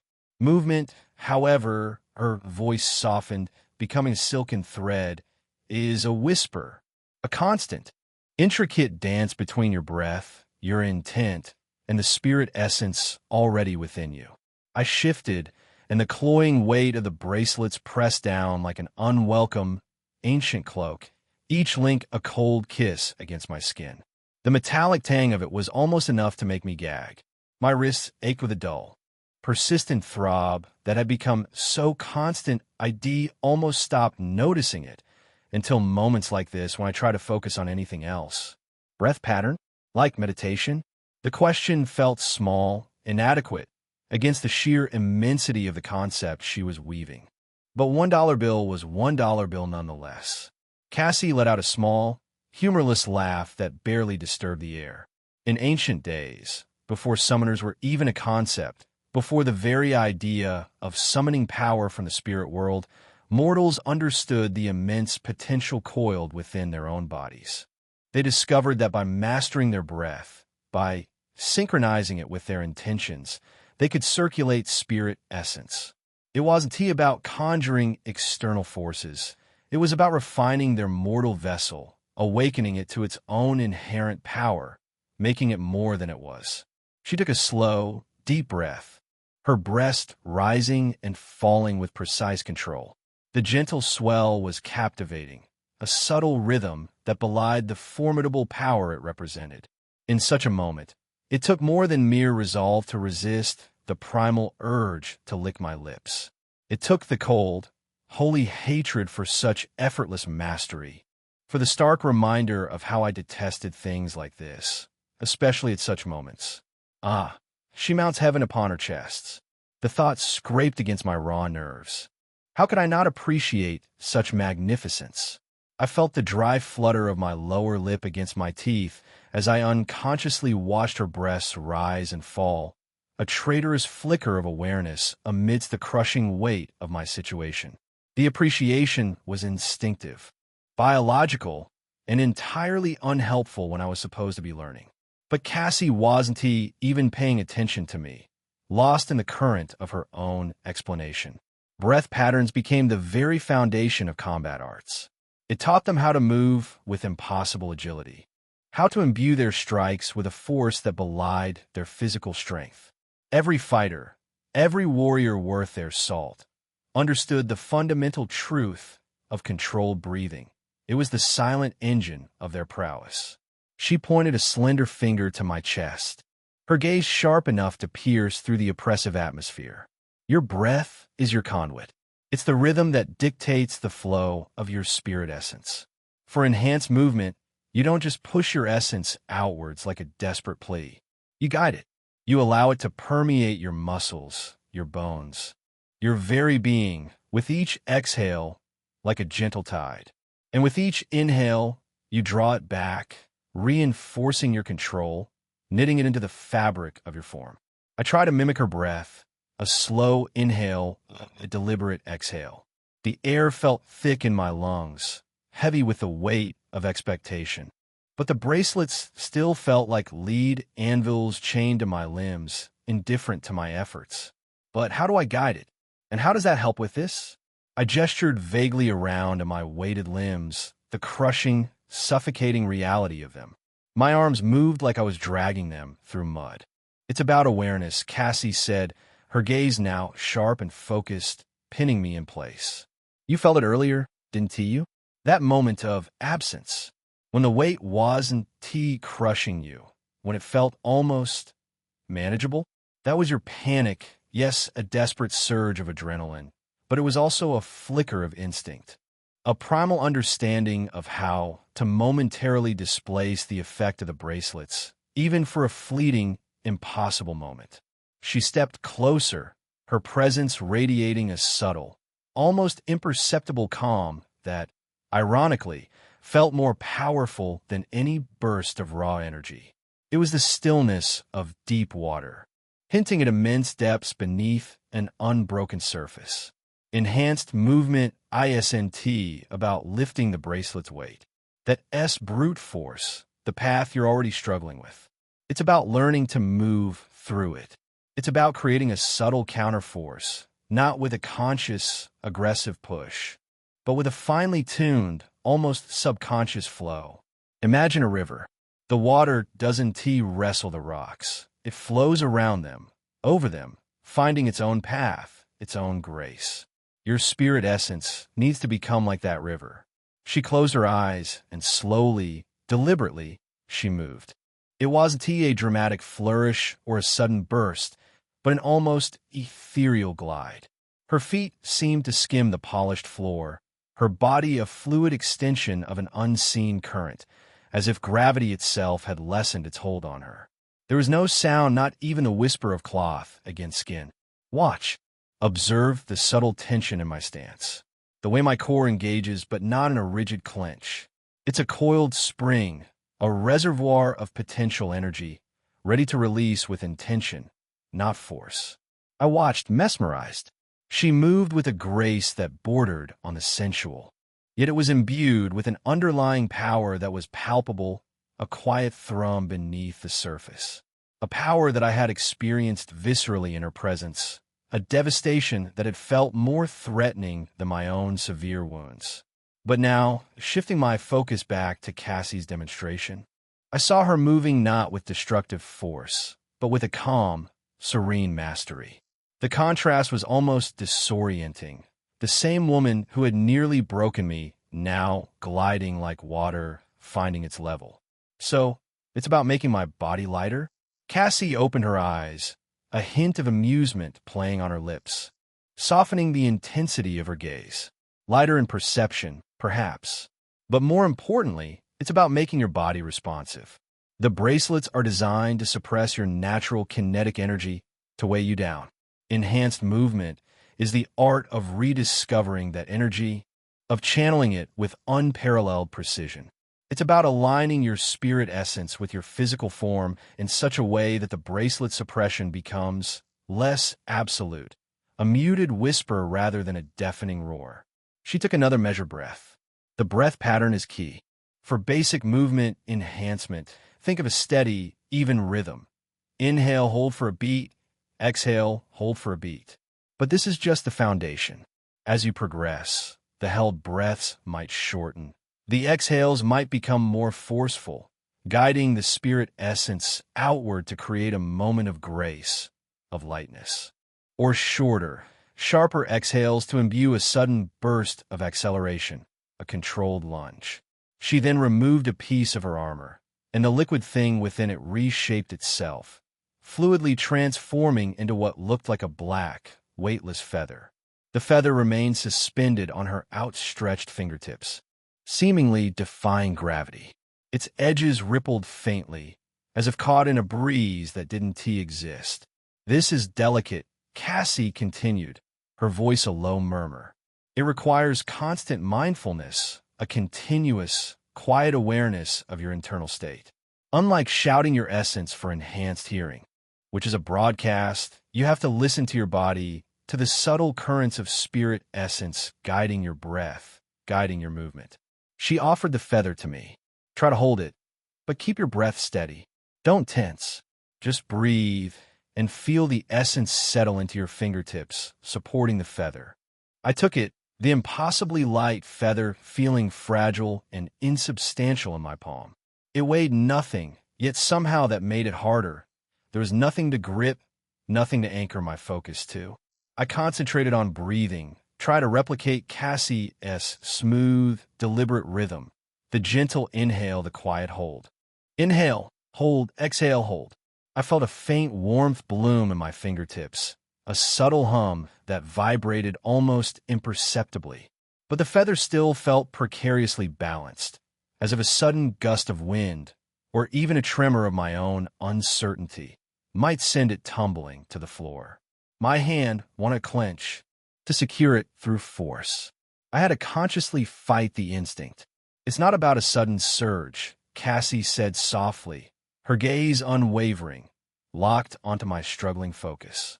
It's about a sustained connection. Think of it like holding a candle flame steady in a gentle breeze. You don't extinguish the flame. You shield it, you guide the air around it, so it continues to burn. Your spirit essence needs to become that gentle, protective shield around your own kinetic energy. I kept breathing, trying to feel that connection, that elusive flow. The rhythm was starting to feel less foreign, less mechanical, still awkward, but no longer completely alien. The crushing weight of the bracelets was still there, a heavy, undeniable anchor, but for a fleeting moment, focusing on the feather and the rhythm of my breath, I felt a tiny sliver of that river-like flow she described, a loosening somewhere deep in my muscles, as if something had momentarily unclenched.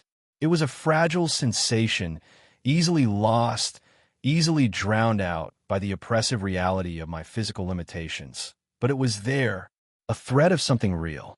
And for the first time, the idea of truly understanding enhanced movement, of finding a way around this insurmountable weight, felt a little less like a desperate fantasy and a little more like a tangible, of course, incredibly difficult possibility. But the brief moment that I felt the weight almost reduce, that whisper of lightness that lasted perhaps half a heartbeat, was all that I was going to focus on instead. My heart burned with resolve. I'm definitely going to master this. Chapter 144. Night in the Winds, even after leaving the nave. I kept thinking about the sensation, about the thing she said. Enhanced movement was going to be more difficult than enhanced hearing. That much was already clear. When I thought about how exactly one was supposed to remember the breath patterns during an intense battle, the future looked bleak. Inhale for 3 counts while dodging a sword aimed at your neck. Exhale for 4 while counterattacking. Hold for 2 while someone tries to cave in your skull. Yeah, that is going to go well. But there was evidence that it worked right here before me. Cassie herself was that evidence. If she was teaching me what she knew, then it had to be proven and tested. She wasn't the type to waste time on theory that didn't translate to results. Besides, I had gone and made a bet with her, so I wasn't allowed to give up or be tempted to search for any easy way out. Not that any easy way could really exist, not with a technique this complicated, one that had supposedly been lost to 8,000 years of history and revolution. That's right. This really is a boon for me. Cassie was teaching me something from 8,000 years ago. If I successfully mastered it, I might possibly be one of the very few summoners who would be able to move differently than normal. Faster, more efficiently. While everyone else relied on raw power or artifact enhancement, I could have something that predated them all. The thought had me welling up with a strange joy, a bubbling anticipation that a weird sound gurgled in my belly. Oh no. Except those weren't actually caused by the joy of expectation. Shit, I am hungry. But I ate before entering the nave. There was no way to see outside the ship from my room, so I carried myself out and made my way toward the deck. The vast wooden expanse was scattered with crew members, some sitting on crates, playing cards, others walking around fulfilling one duty or another. Ropes creaked. Canvas snapped in the wind. The smell of salt and tar hung thick in the air. Night had descended, and this time it was especially cold. The kind of cold that seeped through fabric and settled into bone. I hugged myself subconsciously and shivered as I climbed onto the deck proper. One of the crew workers with a curved mustache chuckled at my obvious discomfort and tapped my shoulder before heading inside, like I was some kind of entertainment. The hell? Nonetheless, all of them moved normally, unbothered, like I was making a fuss about nothing. Anyways, wasn't it bright as day before I entered the nave? It was in fact just dawning when I went in. I remembered the pink light bleeding over the horizon. But now was full nightfall, the three moons carving their separate territories across the sky. This set another record for how long I had been in the nave, which explained the hunger. I glanced around to see if there was anyone I recognized. No Paul, no Tristan, no Levi, and no wait. I turned my head carefully toward the left side of the ship's deck, near the bow. Someone stood there, leaning on the edge, covered in a black cloak that flowed with the despairing wind of the sea. Black hair streamed alongside it, catching the moonlight in threads of deep blue. If it wasn't tea for that hair, I might not have recognized her, but I did. Immediately, my direction was set. My legs were moving before I fully decided to approach. I hadn't spoken to Nisha alone since we boarded the ship. Part of that was my own fault. I'd been consumed with training, barely surfacing for meals. But part of it was her. She'd been trying her best to be casual with me. Deliberately, carefully casual. The kind of casual that took effort to maintain. There was nothing wrong with it. But given the fact that we had a shared history and she had almost tried to reenact it at one point, the sudden distance was baffling. I reached her position, and she didn't notice until I rested my arms on the wooden railing beside her. That was when she belatedly moved to step back, then froze when she saw it was me. A small sigh escaped her lips. You don't need to run away. I'm only here to beg for food. She continued staring into the distant sky. That overwhelming dark blue canvas, layered with white stars and the three moons sitting separately, each owning their individual space. They didn't compete. They simply existed, each in their own sovereignty. She had a forlorn expression on her face. Her eyes were folded, almost closed, gazing upward with something that looked like the wistfulness of memory. Her expression tasted bitter and solemn. Sad would have been the easy word, but this looked like something less simple, something that had been lived in for a long time. Are you trying to dig holes into my face? Her voice came soft, almost normal, like she'd been aware of my staring the whole time. I could say the same to you. You suddenly wish to crumble the sky? She chuckled, the sound barely carrying over the wind. I'll break your mouth. Her trivial comment made me remember the strength she wielded when we were together, especially when I discovered a way to adjust my positioning to improve things and bring about certain intense reactions. She's a beast. Why am I always getting entangled with beasts? Lyra seemed like the most docile one so far. What an irony, because she was also the oldest. Well, there was Cassie, but she was equally a beast. She had been docile too, surprisingly, but with a bestial force underneath. Cassie would be far more rewarding to pursue if I had the actual power to pin her to the wall and overwhelm her. Make her feel the overwhelming strength in two ways. Goals. I have so many reasons to become stronger. The destruction of the church was the priority.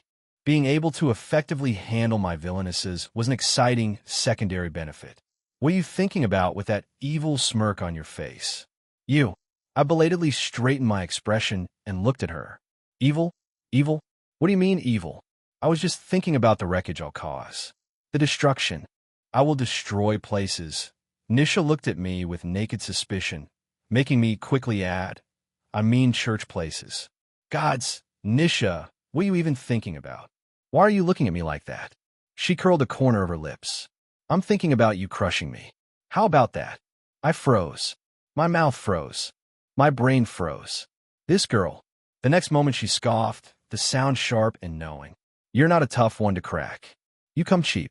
You go around sleeping with anybody that wants to sleep with you? Immediately, a dark frown fell on my face. Wasn't like she was entirely wrong, but something about her statement offended me deeply. What? What do you know? I'm a very generous person, and I am not cheap. As a matter of fact, I've only ever had sex with three people. Even the energy in my voice was disappointed by the end. And Nisha didn't resist the opportunity to deliver the final blow. Which one of them was not trying to get involved with you? Chapter 145. Seuss Nisha what? There was one. Well, the only one it was. I couldn't say. What had happened between me and my summons had to stay a secret at all costs. Even I knew that much. Aside from the sheer strangeness of the premise, I didn't know how anyone was supposed to look at me once they realized I was involved with my own summon. That was a line you crossed lightly, not in any society that pretended to be sane, especially when they didn't know about her 8.5 fortitude.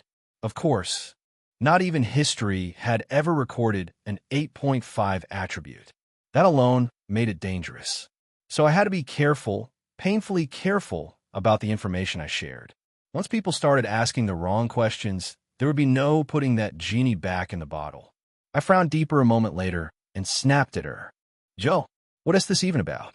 You fucked me one moment, and you're hating on me the next? She curled her face and glanced back over her shoulder. I wasn't sure what she was looking for, but after a brief pause, she turned back to the sky and let out a slow breath. I'm sorry, she said. I'm just in a foul mood. I can be like this sometimes. She pulled out a familiar gourd, popped the cork, and tipped it back.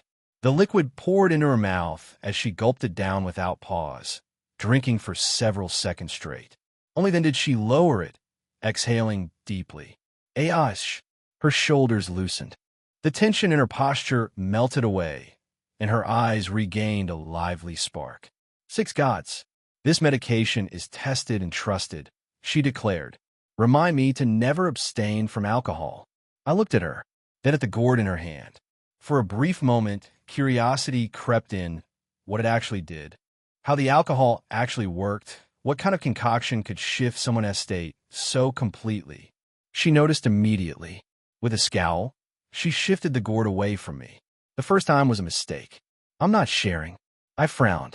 What? No. I shook my head. I don't want your alcohol. I sighed and looked away from her. The sea caught my attention for a moment, its endless movement almost pulling me in, so I tilted my face up instead, staring at the sky. That, at least, was calm and peaceful. All right, Nisha suddenly muttered. She exhaled again, opening and closing her hand as if flexing her grip strength. For a moment, I felt a spike of unease. I wondered what she intended to grip. Her history didn't exactly inspire confidence. What? I hesitated. Her gaze stayed fixed on her hand, her expression oddly, almost cutely confused. It's strange to put into words, but I feel stronger. It's quite little, very dismissible, but I've been a summoner for 20 years now. I've stayed D-rank that entire time. I know my limits. I know them well. She paused, brow furrowing. So this slight increase, it's very strange, right? I had completely forgotten. There's that part. Lyra had been actively searching for it, but the knowledge was incredibly rare in this world. Anyone who managed to be intimate with me, anyone who wasn't one of my villainesses, would experience an increase in their spirit essence limits afterward. It wasn't an immediate temporary boost or a buff. It was a permanent increase. This meant, fuck me, and you would continue to grow stronger over time. As long as you kept fucking me, of course. It benefited them in the long run. As for me, I suspected there was a ceiling, a point where I'd stop seeing meaningful essence rewards. With Lyra, I was already seeing as little as 10 spirit essence at times. During our longer marathons, it dropped even further. But with my villainesses, it was peak. Always peak. It's almost like this system wants me to only pursue the villainesses alone. If only they weren't so damn difficult to romance. Nisha tilted her head, peering at me as I zoned out. She sighed a second later. What am I even doing complaining to you? Not like you understand these things. I scoffed. Maybe because of what I gave you that drove you wild for a moment. She froze. Her body trembled, caught completely off guard. Her eyes darted away from me. You don't remember how out of control you were? I continued lightly. even when death was practically at her doorstep. She trembled again, then let out a small, embarrassed chuckle as she turned away. Huh? Six gods, did I forget what the boss told me to do? She blurted out. Oh, my memory's oops. You got to go. See you? She didn't wait for a response. She bolted. I watched her go, her movements hurried and uncoordinated, and couldn't help the small smirk that tugged at my lips. It was interesting seeing her like that. Afterward, I shifted slightly as my stomach growled again, loud enough to remind me of something important. Food, right? I'd completely forgotten about that too. I walked up to one of the crew members who just stepped out of the cabin and asked about PS whereabouts. Since I sacrificed my food for small talk with Nisha in a pointless effort to get late again, I had no choice but to turn to Pa. My Gaius guy. Reliable. Efficient. Preferably already eating something. Still, at the very least, ID confirmed it. Something really was off about Nisha. I exhaled slowly. Whatever. We'll just focus on other people. Octavia. The last time I'd seen her was when she was tending to wounds. And no, I was definitely not thinking about being with her that way. Octavia, with the way she looked, I wasn't even sure she was a major if that even counted in a fantasy world like this. My stomach growled again, louder this time. Damn it, Cade. Priorities. As the man pointed me towards where PS room was located, I thanked him with a slight bow and was already en route to meet my benefactor. Chapter 146. Pathetic liar. Just as the man had pointed, I followed, finding my way through the strange labyrinth of wooden halls, trying to locate my boy Pa. There was no one around anymore at this point. The crew were probably locked in their respective rooms or gathered outside on the deck, talking and gisting about some goddamn thing I couldn't even follow up on. The ship creaked beneath my feet, a constant groan of timber against water that I was starting to tune out. As I stood in the center of the cabin, an open space where a wooden staircase connected to the upper floor, I heard a small creak of a door and glanced up. It was Levi who had just come out. He was holding a brown roll of paper with a lighter in his hands. The moment he saw me, he slipped the roll into his sleeve and put his arms behind his back. All of these were minimal movements I probably wouldn't have noticed if I wasn't training myself to use enhanced hearing and seeing, hoping somehow it would make enhanced movement easier for me. The practice was paying off in unexpected ways. He flashed me a smile from above, leaning casually on the wooden railing, and now the lighter was gone too. What were you doing out here? Tired of the room, finally? I answered him from below. I love the company of the room. I'm just hungry. My tone was straight and shameless. Oh, hunger, a teacher of lessons. He tilted his head. I'm surprised you lasted an entire day without having anything, gods. Poland should save something for you. Have you? All right, he asked in the meeting. I stared at Levi for a moment, watching how disheveled he'd become from the effort of hiding what was so obviously a smoking habit. You're not slick. You should come up, he said, gesturing with a tilt of his chin. Join the meeting. It'll benefit you. Then you can just ask Po whatever you want afterwards. I raised a brow. Isn't it like a private meeting? Levi scoffed, waving his hand dismissively. Yes, but I'm the boss. Come on in. I sighed internally. Naputijum, With no better options, I climbed the stairs. Each wooden step groaned softly under my weight, the sound swallowed by the ambient creaking of the ship around us. When I reached the upper floor, Levi gripped my shoulders, and together we entered back into the room he'd just come out from. The room was nothing like I had imagined when he said they were having a meeting. I somehow pictured a broad conference room, a proper table, chairs arranged in some semblance of order. But Derry alone made the space feel cramped. He sat on a single bunk bed, and the bed looked like it was begging for mercy beneath him. The wooden frame sagged visibly toward the center, but Derry didn't seem to mind, or maybe he simply stopped noticing. There was a small table in the middle of the room with a couple of papers spread across it. Maps on a closer look. Tristan was seated on a lower bunk bed opposite Derry S, and occupied the higher bunk above, his legs swaying freely over the edge. The moment I stepped in, he glanced at me, and his whole face lit up. Mr. Cade, you're finally awake. Did this guy swallow a speaker? I believe I am, yes. Levi entered behind me and closed the door with a soft click. Derry raised his large head. Eyes, brows, everything about this guy was large. He looked at me first, then at Levi, his expression shifting to mild suspicion. Where's the water you want to get? Tristan also turned to Levi, waiting. Levi froze for a moment. Then he chuckled and casually gripped my shoulders again, squeezing just a bit too tight. Oh, for the success' sake. Cade here literally had me downstairs asking so many questions. So I just said, you know what? Why not bring him to the meeting so he can learn stuff? He gripped tighter, his fingers digging in slightly. I looked at the others, gave a lame help me. I'm not doing this of my own volition chuckle, and added, I'm a very curious bastard. A curioscat. Aha. This man is using me as his alibi. Unbelievable. Derry sighed, a deep rumble from his chest, then tapped the tilted space beside him on the bed. Come have your seat here, kiddo. I studied that seat carefully. The mattress sloped at a dangerous angle toward Derry's considerable mass, like the whole bed had given up and accepted its fate. One wrong shift, and I'd be sliding into the man like cargo in a storm.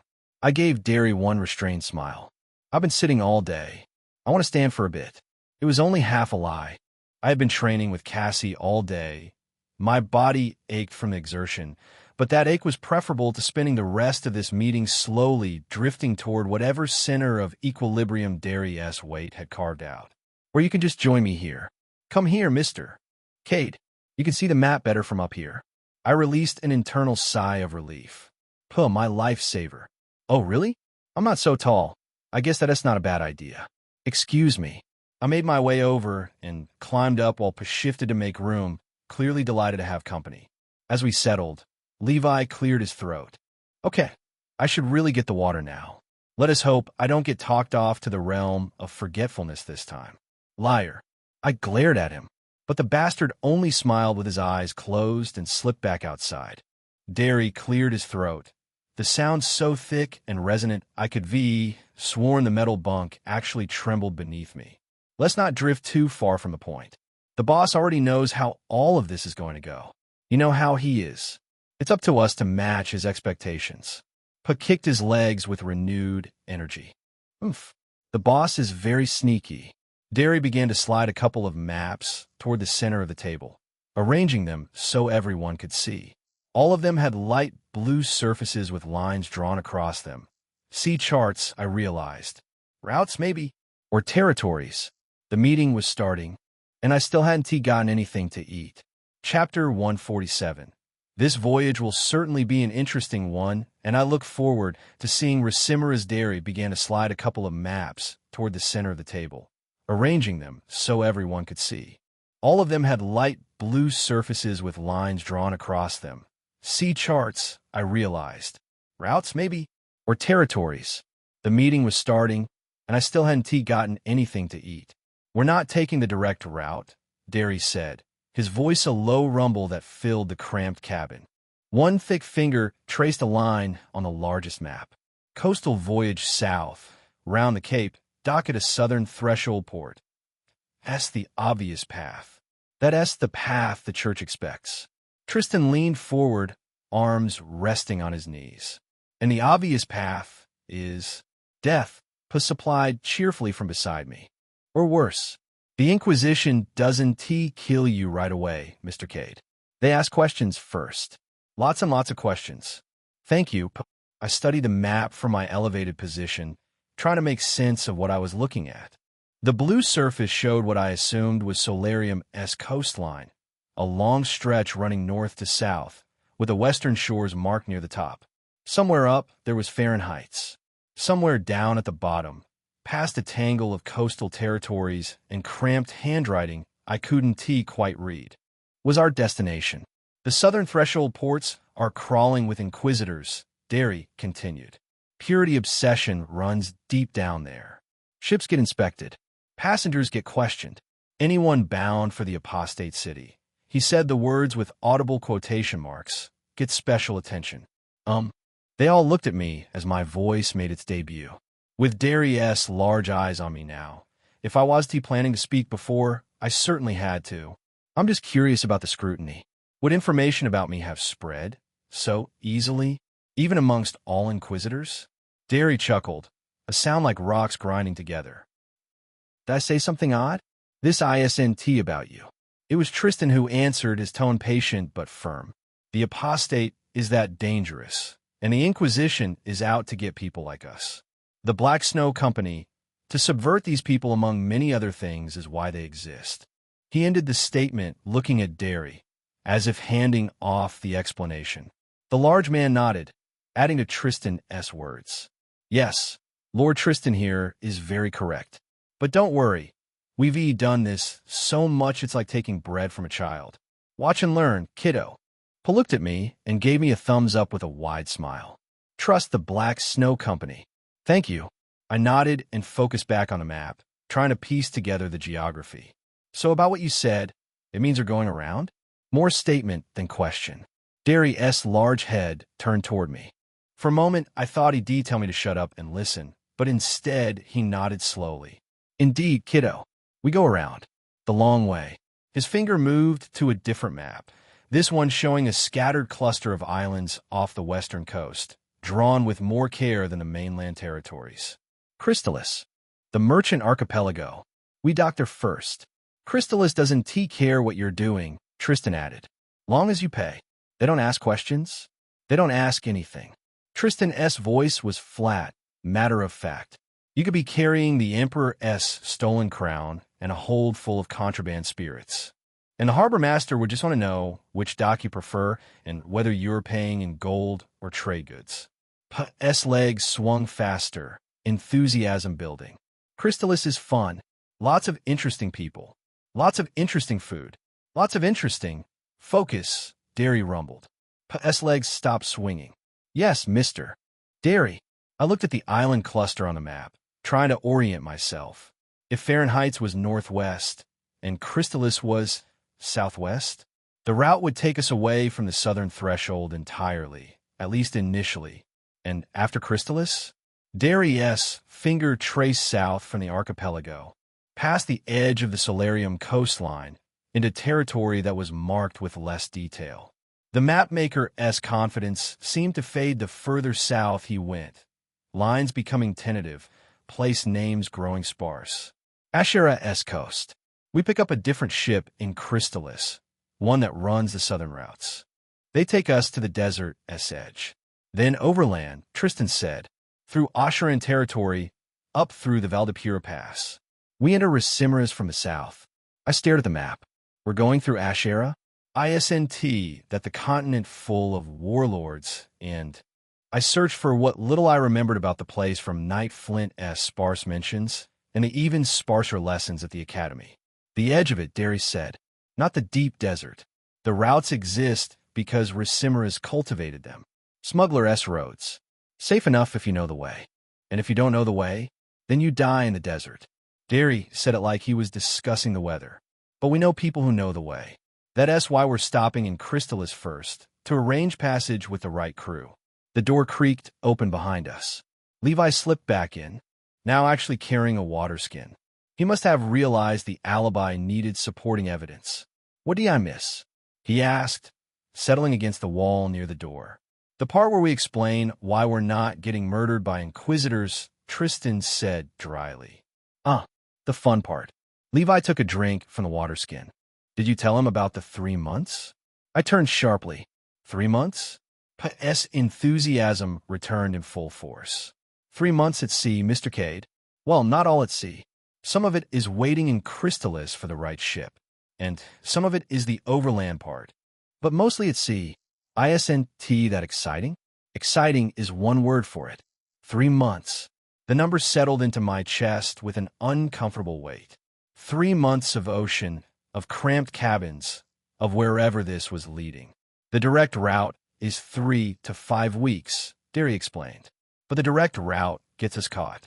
This route, he tapped the map, his thick finger tracing the long curve from Fahrenheit to Crystalis to Ashera's coast to Ricimeras. This takes longer. We're not just traveling, we're disappearing. By the time anyone thinks to look for us in Ricimeras, we'll have been there for weeks. Why Ricimeras? I asked. The question had been sitting in my chest since I first heard the name, but there hadn't been time to ask it, not while Cassie was dragging me through training. The obvious answer was that it served as the base of the Black Snow Company. But that only pushed the question back a step. Why is it there of all places? The cabin went quiet. Even Pa stopped fidgeting. Derry and Tristan exchanged a look. Some unspoken communication passed between them, the kind that came from years of working together. A whole conversation compressed into a glance. You know what Ricimeres is? Derry asked. A free city? The Eternal Light Church calls an open wound in the body of civilization. Levi supplied from his spot by the door. He seemed amused by the phrase. Davy wanted to burn it down for half a century. Crusade after crusade proposed, crusade after crusade rejected. The Emperor doesn't want to pay for it. It's not just that the Radiant Faith hates it, Tristan said. It's why they hate it. Ricimeres doesn't recognize inquisitorial authority. Heresy accusations require evidence there. Actual evidence, witnesses, due process. Like any other crime. I processed that. In Ethris, as far as I knew, the Church's word was law when it came to matters of faith. If they said you were a heretic, you were a heretic. The trial was a formality. They also have unlicensed spirit academies, Pa added, his voice dropping to something almost conspiratorial. And old books. Really old books that the Church burned everywhere else. And they don't turn in anyone that. The point, Derry cut in, is that Ricimeres is the one place on this continent where the Church's reach doesn't extend. Where being declared an enemy of the faith doesn't automatically make you an enemy of the state. Where someone traveling with certain companion might not be arrested on sight, Tristan added, and the way he said companions made it clear he meant Cassie. Or me. Or whatever I was becoming. I looked down at the map again. The route suddenly made more sense, not just as a path to avoid detection, but as a path to the one place where detection might not matter. 3 months of running toward the only corner of the world where we might be able to stop running. The weight in my chest shifted. Not lighter. Exactly. But different. Chapter 148. Chef de cuisine after the meeting, Derry, Tristan, and Levi seemed to have something important to discuss. I believe this made Pa suddenly remember that I hadn't eaten all day. He escorted me outside and led me to the kitchen. I thought he was going to just bring out some food he had saved for me, but he decided to cook me something new. He placed a pot on the hearth and lit the wood beneath it. The hearth itself was built on a foundation of sand and brick, perhaps to insulate the wooden deck from the flames.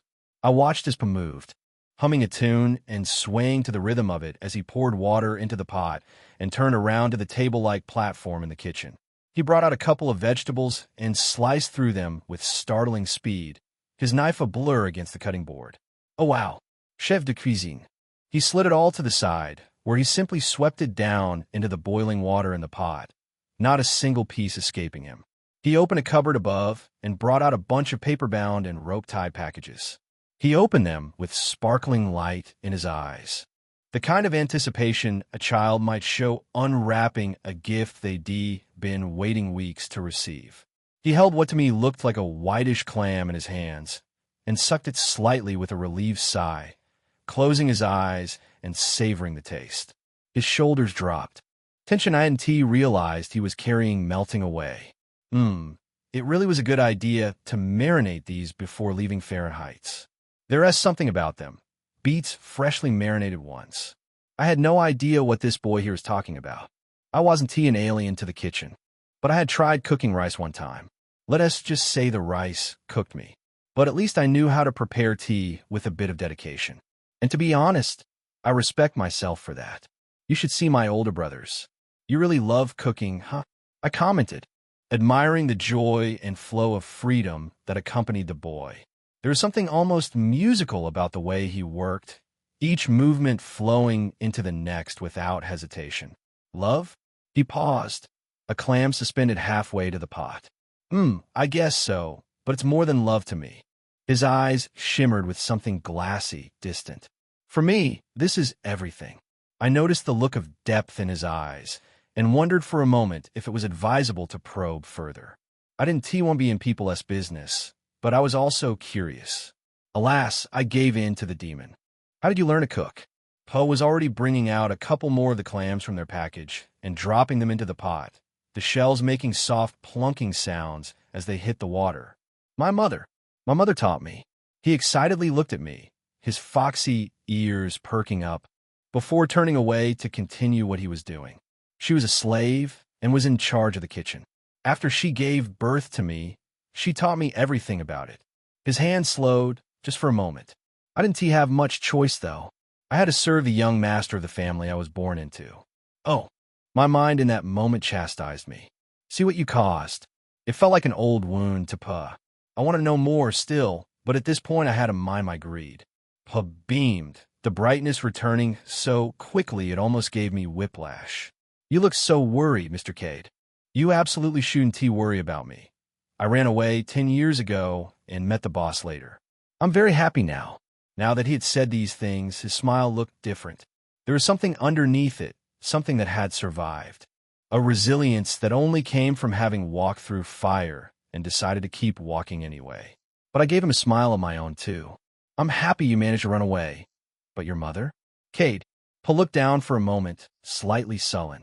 His tail, which had been swaying contentedly, went still. She died, which was why I ran away. Oh, of course. The atmosphere became somewhat awkward, or maybe I was the one thinking it so, because his foxkin was still humming a melody as he stirred the soup with a deep spoon. He cupped out a little and tasted it regardless of its temperature, his face scrunching in concentration before smoothing into satisfaction. Tasty. All is coming in place. At that moment, someone else entered the kitchen. The person had a straw hat covering their face, its brim casting deep shadows that obscured their features entirely. Is that clam soup I smell? Pa looked up at the new entrant. He stopped humming, and a fierce scowl twisted his face, a complete transformation from the warmth he'd shown me just moments before. It is very wrong to enter someone else's kitchen without asking. Forgive me. The entrant cupped their hands together and bowed low. I was overtaken by the smell of clam stew. I have not had one since I left the Waddlins. Their voice carried a formal quality, measured and unhurried. Are you perhaps from the Waddlins? Pa wasn't scowling anymore, but he still had a glint of hostility in his eyes, something cold and assessing that hadn't been there before. Where I'm from is none of your business. Please step out of the kitchen and have your seat somewhere I can find you. I will bring your portion to you. Okay, thank you. The person cupped their hands and bowed to Pa and to me before eventually leaving, their footsteps barely making a sound on the wooden deck. I observed the closed door for a moment before bringing my eyes to steal glances at Pa. So he can be harsh. At the gate, too. He had perfectly put on an act such that even the guards were convinced. How'd I miss that? Pa. He was certainly a boy of many identities, and I didn't know which one was his true face. Maybe he is a little bit of everything. Maybe that is what matters. One thing was for sure. The face he made as he enjoyed cooking and the crack I saw while he spoke about his past. Those were real. Those weren't performances. Whatever else Pa might be, those moments belonged to him alone. He finally closed the pot with a satisfying clatter of the lid and sighed. Now, all that is left is to wait. I nodded and looked at him for a moment. He was humming again now, moving his legs and packing up, cleaning the place with practiced efficiency. The hostility from earlier had evaporated like morning mist, leaving behind only the cheerful catkin I'd first met. I glanced back at the closed door, thinking about the person that just left. Then I picked the correct timing as Pa turned to me after closing the cupboard above him. I threw the question. Who is that? A crew member? He tilted his head, one ear twitching. No. She is traveling to Crystalis, so she boarded. Crystalis, huh? Crystalis was one of 7 continents, a continent that had more water than land, dotted with islands and underwater structures. The place was dominated by merfolk more than it was with humans, which only made me more curious about her identity and her business in such a place. And also, I wonder if I'll get to see some floating islands before we board another ship. Finally, Pa shouted, pulling me out of my thoughts. Food is ready. Well, that didn't take long. Chapter 149. Where the odds that a wolfkin can happen to be a Jianghu person. Apparently, His skills weren't just for show, but was every bit as good as he looked. The soup tasted like proper seafood, briny and rich. The real pleasure of the meal came from the clams themselves, each shell having trapped a generous mouthful of broth that you had to slurp out with satisfying effort. The vegetables were tender, almost sweet, transformed by their time, simmering in that savory liquid into something far more interesting than their humble appearance suggested. He called it clam stew with marshmallow onions. My guess was that the onions were the pale, slightly translucent vegetables scattered throughout. They tasted nothing like the onions I was used to, milder, with an almost floral undertone that lingered on the tongue. The clam stew was the type of dish that made you want to tip the bowl back and drink every last drop. Even the guest was busy savoring theirs, seated on a pile of crates beside the crew members who talked and laughed amongst themselves like a pack of barely civilized animals. Some crew worked the mast, others stood near the bow passing a pipe between them. One had taken Derry S. place at the helm temporarily. All of them wore different clothes, mismatched, weathered, practical, and collectively looked like a gathering of the most wanted criminals on the Waterlands. If this is what the crew looks like, what exactly am I going to see in Ricimerus? The thought sat with me as I scraped the last of my stew. Young master, the guest approached with their empty bowl, cupping their hands in a formal gesture. Thank you so much for giving me the opportunity to taste the feeling of the Waterlands once more. Boshragt, you're welcome. At least you will soon be back home and shall have the opportunity to taste your own food. The person looked at the empty cup in their hands. In the faint lamplight of the deck, I caught a glimpse of their lower face beneath that wide-brimmed hat. Full lips, painted somewhat lavender. A girl? I turned the observation over in my mind.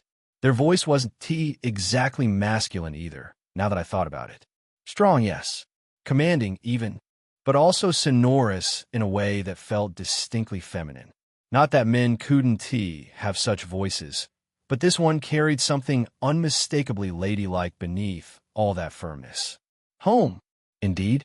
She observed her empty plate with something wistful in her tone. But can I enjoy things the way I used to? Maybe. This blessing of a dish you have offered to me may count to be more precious than what I shall be opportune to eat when I return home. Depending on who offers it to me, it may even be my last. She cupped her hands again, bowing slightly to both Pa and myself where I sat perched on another wooden crate. You don't have to go if you don't feel safe enough to. Pa shot me a quick glare, the kind that said jump off other people's business before it buries you. But I pretended not to catch the hint. I just smelled a quest involving a woman. I'm sorry, but I have to bite the bait. Survival. Shouldn't it predate all? I pressed. Why would you be willing to walk into somewhere that very well may be your last? The lady turned to look at me. Her somewhere-like straw hat still shrouded most of her features, and those tattered robes draped around her frame made her look almost like a drifting shadow given human form. But her lower face, what little I could see of it peeking beneath the hat's brim, held my attention. She laughed softly. The sound only made her voice more apparent, more musical. Wise words, young master. Wise words. Her tone shifted, growing contemplative. But when will it truly be enough? I will continue to pursue the path of strength, and I will never be certain if I was ready to confront these people unless I actually did something. I nodded slowly, weighing her words. You're not wrong. Well, I suppose you should go if you truly think like this. But please, do not pawn your life to chance. Her lips curved into a smile. Caring about someone you've never met before? She paused. Kind. She cupped her hands once more and raised them toward her head as she bowed, deeper this time. Thank you, truly. Then she pulled away. I watched her cloak sway behind her like a ghost drifting across still water as she walked back toward the cabin. Sadly, I couldn't gather any more evidence to confirm she was definitely a woman. Kind, all I care about is that you're a woman. Plus. She spoke and acted like those Jianghu wanderers from the wuxia films. In fact, maybe she was this world's equivalent. The formal speech, the martial bearing, the air of someone who walked a hard road. And maybe she was strong, too. I would really love to get my hands on some martial arts manuals. I could still feel P's disapproving stare boring into the side of my head, even after she'd gone. I turned to face him. What? P exhaled with exaggerated weariness. Why would you do that? His ears flattened slightly. Mr. Cade, if you get into people's business like that, you'll die in theirs before you get a chance to resolve your own. What the? Seriously, this guy had no sense of filter whatsoever. The point of strength is to be able to help others, I said, meeting his gaze steadily. Imagine if I wasn't helped by you and the boss and everyone else. You guys had no reason to help me, yet you did anyway. It's simply honoring you by teaching myself to do the same. I shrugged, and I don't have to wait till I'm stronger. I believe if I can't do it now, I probably won't do it then either.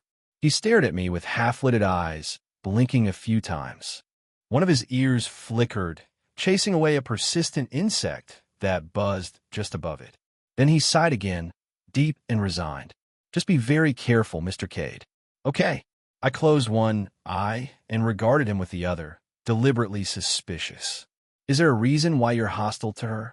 Paul looked at me strangely, like I said something in a language he didn't speak. Hostile? His brow furrowed. I'm not hostile to her. She is a wolfkin. Her scent is uncomfortable. But I'm not hostile. This is just how I am.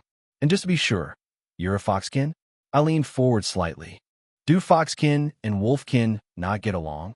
Paul rocked his crate back and forth, considering the question. Well, in a way, yes, but it goes deeper than just not getting along. His voice dropped, growing more thoughtful. It's in our culture's nature. We've been their prey for a long time, long enough that our bodies remember it and hate it. So you might get a hostile response from a foxkin sometimes, but I really wasn't trying to be. I nodded slowly, absorbing this. I see. But it was fascinating to learn she was a wolfkin. There was no way I would have known with her baggy rags and that wide straw hat obscuring everything. But a wolfkin who spoke and carried herself like a Jianghu wanderer from the old tales? Just what are the odds of that? Chapter 150. The rhythm of the ocean, 14 days at sea, taught me something I never expected to learn. The ocean had a rhythm, not a metaphor or some poetic observation, an actual physical rhythm that the ship moved to. Rise and fall, rise and fall. The creak of wood against water. The snap of sails catching wind. Even the shouting of crew members seemed to follow patterns. The same calls repeated at the same times each day. If someone told me 2 months ago that I'd be analyzing ocean patterns while hanging off the side of ship, try not to vomit, actually no, I would have believed any part of that sentence. The seasickness had been brutal for the first few weeks. Every time I tried to look at the vast body of water stretching endlessly in all directions, my head would swim and my stomach would rebel. The crew found this endlessly entertaining. That worker with the curved mustache, I learned his name was Garrett, made it his personal mission to describe his breakfast in vivid detail whenever he saw me near the railing. But somewhere around day 10, something shifted. I'd even doing my morning routine on deck, push-ups, planks, the whole masochistic circuit Cassie had prescribed, when I realized I wasn't fighting the ship's movement anymore. I was moving with it. My body had learned to anticipate the rise and fall, adjusting without conscious thought. The body adapts. That is what she said. Maybe it applies to more than just the weighted bracelets. Now, on day 14, I could actually stand at the bow and watch the water without wanting to die. I believe this was great progress. The routine had become everything. Wake up. Eat whatever Pa had prepared.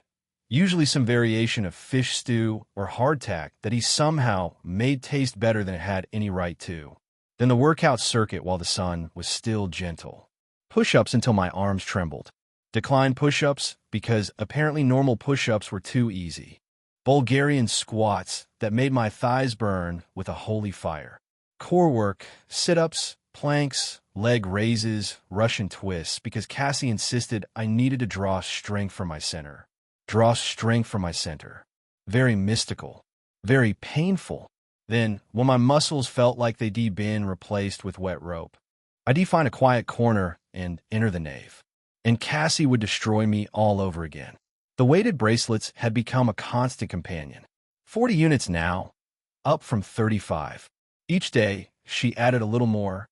Watching me struggle with that impassive expression that ID learned meant she was carefully observing every tremor, every failure, every inch of progress. I had made significant progress before, but only backpedaled with the constant increase in weight. I couldn't walk properly anymore, but I was standing longer, moving more. The crawling had become stumbling, and the stumbling was slowly becoming something else. Although through all of this I was subtly and with trial and error using the body enhancement through breathing patterns. 1 inch at a time, outside of training, the ship had its own life. The crew numbered about 20, and they moved around me like I was furniture. Useful furniture. Maybe ID started helping with simple tasks when my body allowed it, mostly to stave off boredom, but furniture nonetheless. They talked amongst themselves in a mix of languages and slang I could barely follow. Laughing at jokes I didn't understand, working with the kind of efficiency that only came from years of experience. Who was the exception? The Foxkin had apparently decided I was his personal responsibility, appearing at random intervals with food, water, unsolicited observations about my body, and an endless supply of enthusiasm that made me tired just watching him. Mr. Cade, your form is getting better. I paused mid-push-up, arms shaking. Paul, please. I'm dying here. Dying makes you stronger. Mr. Derry says suffering builds character. I need to find out what trauma created Mr. Derry. Derry himself was a force of nature. The large man ran the ship with an iron fist wrapped in casual profanity, his voice booming across the deck at all hours. He seemed to exist in a constant state of exasperated competence, solving problems before I even realized they were problems. Once, during a particularly rough patch of water, I watched him physically hold a crate in place while shouting orders to 3 different crew members simultaneously. The crate must have weighed as much as I did. He held it one-handed. Nisha drifted in and out of my awareness like a ghost with opinions. Some days she'd sit near me while I worked out, offering commentary that ranged from mockingly encouraging to just mocking. Other days, she'd vanish entirely, and I'd only see her at night, standing at the bow and staring at the dark water with an expression I couldn't read. Tristan and Levi remained largely mysteries. They had their own routines, their own concerns. Occasionally one of them would check in on me, ask a few questions, nod at whatever answers I gave. But they weren't babysitters. They had work to do. I wonder, is Tristan a part of them, or he only got entangled with them because me? What then is the reason? What is it about me? And why bother to move a summoner like me halfway across the world just because they want to protect me? The questions made my throat thirst. There were questions I still didn't have answers to. Why had they come for me? What did the boss want? What was waiting in Ricimerus? I've tried asking Tristan a couple of times on the ship, actually, but I only got the same response every time. That essay conversation for later. Fine. I'd wait. I was good at waiting now. I had nothing but time. The afternoon sun beat down on the deck as I finished my final set of push-ups, collapsing onto the warm wood with what remained of my dignity, which was nothing. Garrett walked by, whistling. Looking better, kid. I raised a hand in vague acknowledgement without lifting my face from the deck. Was that a compliment? From Garrett? Am I hallucinating from exhaustion? You're getting used to it. This voice was different. Closer. I turned my head and found Nisha crouching beside me, her head tilted in that evaluating way she had. Getting used to what? The crippling muscle failure? The ship? The water? She nodded toward the horizon. You're not green anymore. You actually look like you belong here. I look like a sweaty mess lying on wooden planks, but sure, belonging. I've had practice. 2 weeks of practice. That's fast. She stood, stretching. You're adapting quicker than I expected. Something in her tone made me push myself up onto my elbows. Is that a good thing? Nisha's lips curled slightly. Not quite a smile, but close. Depends on what you do with it. She walked away before I could respond, leaving me with the sun and the salt air and the endless creaking of the ship. I thought about her words, about the last 2 weeks, about everything Cassie had been drilling into me in the nave. The body adapts. The rhythm becomes natural. What was impossible starts to become merely difficult. 40 units. I'm handling 40 units now. When ID started, 30 units had nearly killed me. Now 40 was survivable. Barely, but survivable. What if I pushed harder? The thought surfaced before I could stop it. Dangerous. Stupid. Exactly the kind of thing Cassie would lecture me about if she could hear my internal dialogue. But also, tomorrow morning, in the nave, ID asked Cassie to increase the weight again. Not because I was ready, because I needed to see how close I was to breaking. 1 inch at a time becomes meaningless if I don't know where the wall is. The sun continued its descent, painting the water in shades of orange and red. Somewhere behind me, Pa shouted something about dinner. Crew members moved about their duties, and I lay on that deck, muscles screaming, mind racing, feeling for the first time like the gap between who I was and who I needed to become might actually be crossable, if I was willing to bleed for it. Chapter 151. My damn mouth just runs without restraints. I think I might need some weight bracelets on them too. The Frostfang sword in my hands felt like holding the weight of a mountain. ID made significant progress over the past month.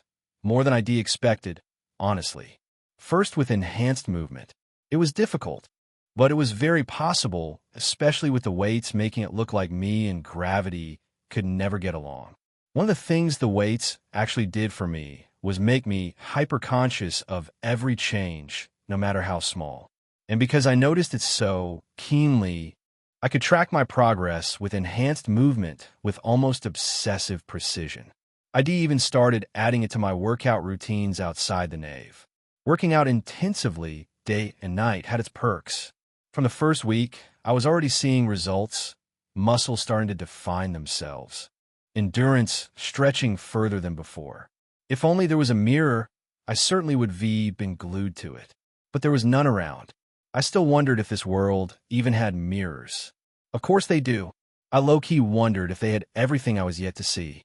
When you get Ice Sky D into a fantasy world, these questions just hit different. You're trembling. Cassie's voice cut through my thoughts, strong and merciless. I shot her a glare and refocused on the sword in my hand. I was holding it straight out, horizontally, while maintaining the breath pattern. Inhale, hold, exhale, hold. It had been working well enough that I could hold the heavy sword in the air for about 20 minutes now. Though by the 20-minute mark, my hands would begin to ache something fierce, a deep, burning protest that radiated up through my forearms. I frowned, hating the pain crawling through my muscles at that very moment. But seriously though, what is even the point of this? I mean, there are weightless swords that cut just as good. Cassie folded her arms over her chest. I tried to look away. I failed. By cut, as good you mean shallow? She fixed me with a stern look. Swords cut with force. That force can come from your hands, or it can come from the sword itself. With a blade this heavy, even shallow cuts can shatter bones. Every strike matters. Even slapping your enemy with the flat of the blade can't be simply ignored. She paused, seeming to search for words. And this training, it shaped you in ways I can't fully articulate. What I know is that once you're used to the weight, you'll never want to go back. And the ability to switch to lighter weapons afterward, you'd have an overwhelming advantage in speed. That's a big windfall. I stared at Cassie for a moment, then looked away with a defeated sigh. Damn it, why does she always have to be so right? But your growth is impressive, she continued, her tone shifting slightly.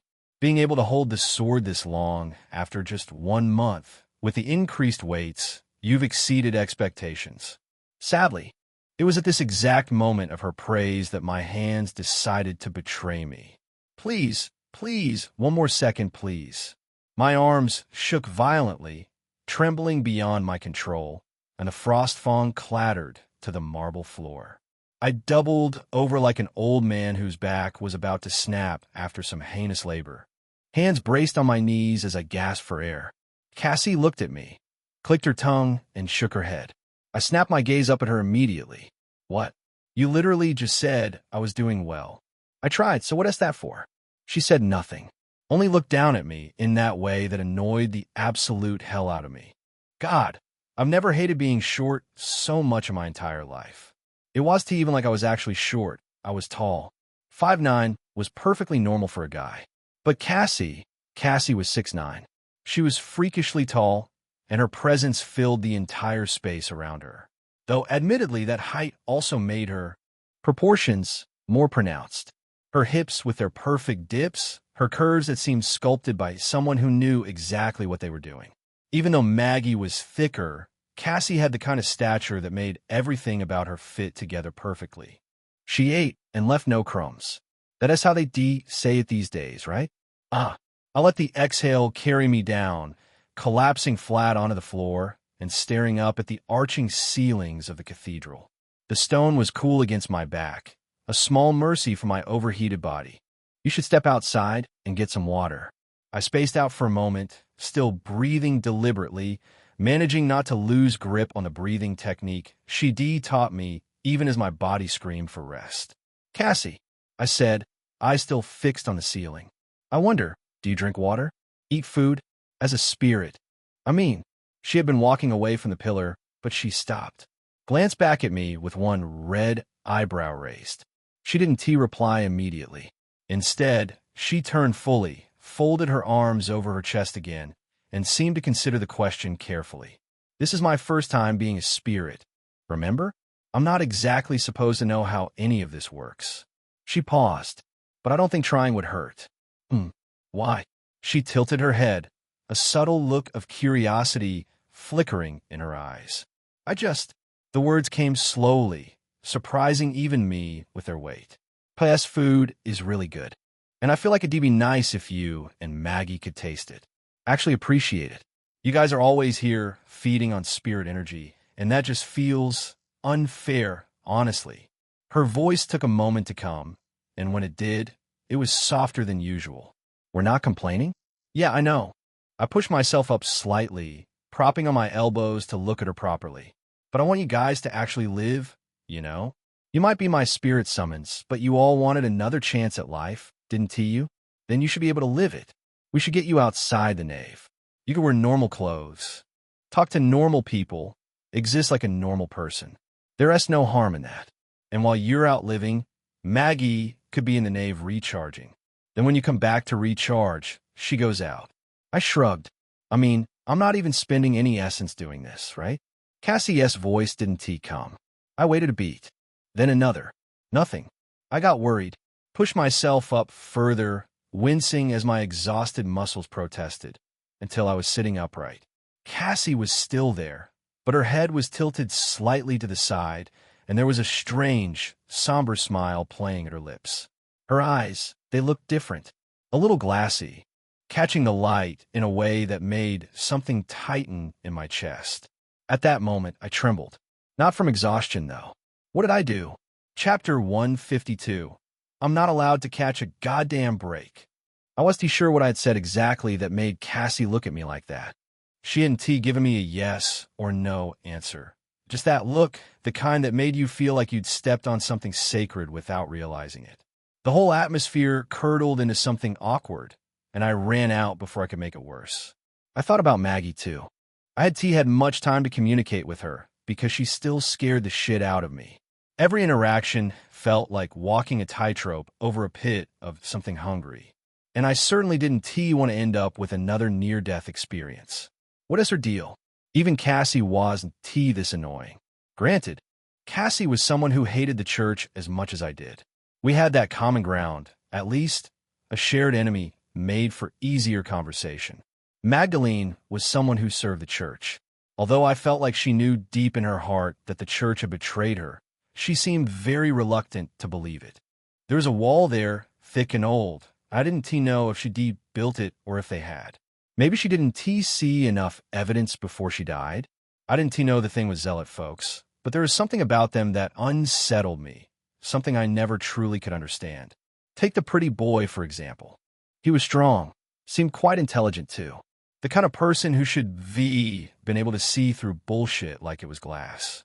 And yet he gave himself to such obvious propaganda play. Or is it not obvious to them? One cannot truly say. And to be honest, I didn't want to care too much. I was very reluctant to, because caring for their perspective felt like it was going to bring so much nuisance that I didn't want to deal with. It was easier to hate from a distance, to keep them as shapes in my mind rather than people with reasons. I just wanted to raze the religion to the ground. After rescuing Emma, of course. But then I thought of other religions. I remembered Nisha mentioning that there were about 6 religions in Eildrim, each with their own method of indoctrination. It just so happened that the Radiant Faith was the strongest and most practiced. I wouldn't say just so happened. They had to have put terrifying effort. Cassie tore them down 8,000 years ago. But here they are, still standing. 8,000 years. That was a long time to nurse a grudge, a long time to rebuild from ashes. But me? I was going to eat and leave no crumbs. Cassie left crumbs when she fought them. And that could been the only way they were able to grow back. They had to have been roots and seeds she had overlooked. With Cassie, Maggie, and the other villainesses I'd be getting, I was going to create an army and destroy the church with the precision of a surgeon who wants to steal organs during a procedure. Clean cuts, leaving nothing to regenerate. My gaze sharpened as I lay atop the upper bunk with my hands curved behind my head. My eyes were fixed on the ceiling, watching nothing, thinking everything, thinking of the future, and trying not to think of the past. It was tough here. So many things I had to adapt to, things that were so difficult at first, but now had become the shape of my life. For example, the thought that no one was coming to save my ass. That was a hard one to swallow, and it still caught in my throat sometimes. I couldn't easily dial 911 here. If someone decided to fuck me up, if I couldn't protect myself, then I might as well start saying my prayers. And I wasn't the praying type. My situation, of course, was unique because of my villainesses. But what if? This what if was another drive of mine for growing stronger. Especially since Cassie had expressed without words that she was not going to take part in my childish banters with other humans. I was on my own for the small stuff. Maybe the medium stuff too. I stretched my hand out toward the ceiling and squeezed it into a grip. Get a grip of your own future. Then my whole room shook. Not a gentle tremor, a violent lurch that threw me against the wooden railing of the bunk. I propped myself up immediately, scanning the cramped space with narrowed eyes. The ship trembled again, harder this time, accompanied by a crashing sound muffled through the walls, but impossible to ignore. It was something that didn't just scream. It traveled through the bones of the vessel itself, vibrating up through the floor and into my teeth. I jumped down and lurched outside, sprinting across the hall of rooms toward the deck. Crew members poured out of doorways around me, a chaos of half-dressed bodies and shouted curses. Hi, what in the God's balls is that? Fucking Solaris, I was just beginning to sleep. I swear it better not be Nala messing up the mast again. Everyone sprinted through the narrow passage, shoulders colliding, and in moments we were spilling onto the deck, me too, despite my aching body screaming at every step. When I got to the deck, though, and slowly raised my head, my body seemed to forget it was aching. It all just went cold. Everyone on the ship was running around screaming. Hold the mast. Weapons. Set up the turrets. Open the damn turrets, and stop looking like a bamboozled fool. I am. The sky had darkened above us, thick clouds rolling in like something had summoned them. Thunder cracked across the heavens with a fervor I'd never heard before.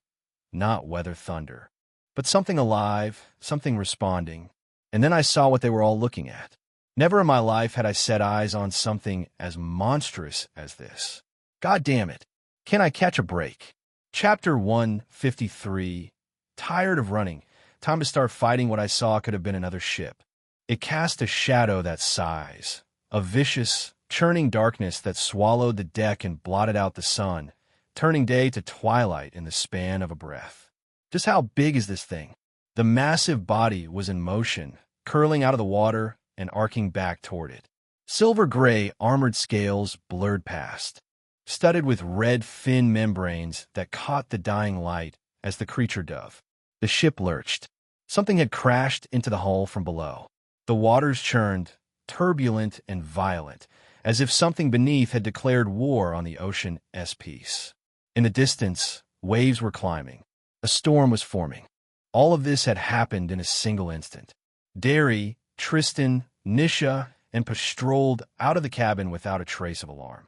The large man shouted as he walked toward the bow. "You dumb fucks. What is the fuss about? It's not even that bad."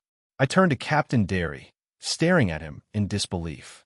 What does he mean it's not even that bad? There's a beast 2 times the size of this ship. Mr. Cade, are you all right? You look sick. Oh, the seasickness. I blinked at Pa. If you saw what I just saw, the ship took another hit and shuddered violently. Something massive burst from the water, the scaled serpentine body, lashing upward like a whip cracking against the sky. A wall of water followed, crashing across the deck in a roaring flood. Everyone screamed and scrambled for handholds. I was closer to the cabin, sheltered from the worst of it, but even I had to curl away from the spray hammering against the wood. Meanwhile, Pa's tail wagged. A radiant expression split his face, mouth carved open by wonder. Wah, so big. Stars were literally dancing in his eyes. I want to have that. He pointed at the beast like a child spotting the newest Lego set in a store window. It would be so nice to make stew with. Mr. Cade, you will love it. I just stood there, shocked to my bones and staring at him with pure disbelief, just as the serpentine body rolled back into the waves. Another creature followed. This one had a head shaped like a hammer, with many eyes dotting its skull, each one radiating crimson light. Its jaw split open, cleaving the hammerhead in two and revealing rows of teeth that looked potent enough to chew through the hull of this ship. It was a nightmare from the deep, and it was chasing something. The Leviathan eel's body kept emerging from the sea as if there were no end to it. The serpentine coils curved through the air, evading the snapping maw of the hammerhead horror. Every time the nightmare lunged, the eel used its own body as a whip, smashing the predator back into the ocean and sending another deluge crashing over the deck. The deck was awash now. People waded through knee-deep water, struggling to stay upright. "Mr. Cade, we better grab something." Just as Pa spoke, the hammerhead burst from the water again, and the rush of spray hit me head to toe, drenching me completely. We both grabbed the railing on the near side. Other passengers clung to the opposite rail. The lady with the straw hat was among them. The wind howled, whipping her ragged cloak behind her like a flag in a gale. "Hold your position, everyone. This is a battle between 2 beasts. All we need to do is ride through it." Yeah, easier said than done. Indeed, but I had other plans. I studied the 2 creatures as they crashed and thrashed in the rising waves, then looked down at us, the pitiful collateral caught between monsters. Something sharp and bitter twisted in my chest. After spending 1 week running and running, I was at a reach here and just run again. I inhaled deeply, let out a breath that seemed to empty my soul. Pa's gaze sharpened immediately. He regarded me with sudden wariness. "Mr. Cade, do not do anything. Mr. Derry has this completely under control." I looked at him seriously. The definition of that control is running away from beasts. Both frowned. There's nothing absolutely wrong with that, Mr. Cade. My gaze hardened. You're not the one who has had to run every time because running was the best option. And now you're telling me running is the best option again? They're just beasts. They don't have backup, and they can be killed. So what is the big deal? The big deal, Mr. Cade, is that you'll be disobeying Mr. Derry, and it will get him angry. Moreover, you don't know anything about these beasts. They might have reinforcements, for all you know. His words almost made sense. He added, you could be putting the whole crew in jeopardy by acting rashly. And what if you lose? We're dead. At first, he nearly had me. Until he said, what if I lose? I might not have confidence in myself, but my villainesses? Pa stared at my face, his frown deepening. What does that look for? I touched his shoulder and smiled crookedly. I'm going to bring you that giant eel, so you can make soup for us, okay? Pa's eyes widened with excitement. Really? He caught himself, shaking his head rapidly. No. Mr. Cade, that's not right. You're not allowed to tempt me. It's done. I released my grip on the railing and looked up at the storms still forming, the sky churning as the 2 creatures continued to send wave after wave into the air and onto the ship. The vessel itself was beginning to tilt with the rising swells. Amidst it all, I called forth, "Cassie." As I called her, red sparks erupted around us, and the ship blazed with crimson light. Tristan and Nisha, standing near the helm with Captain Derry, whipped their heads toward the commotion of sparks. I caught a flash of their expressions before I turned away. Let them be shocked. If anyone wanted a bite of my flesh, let them come.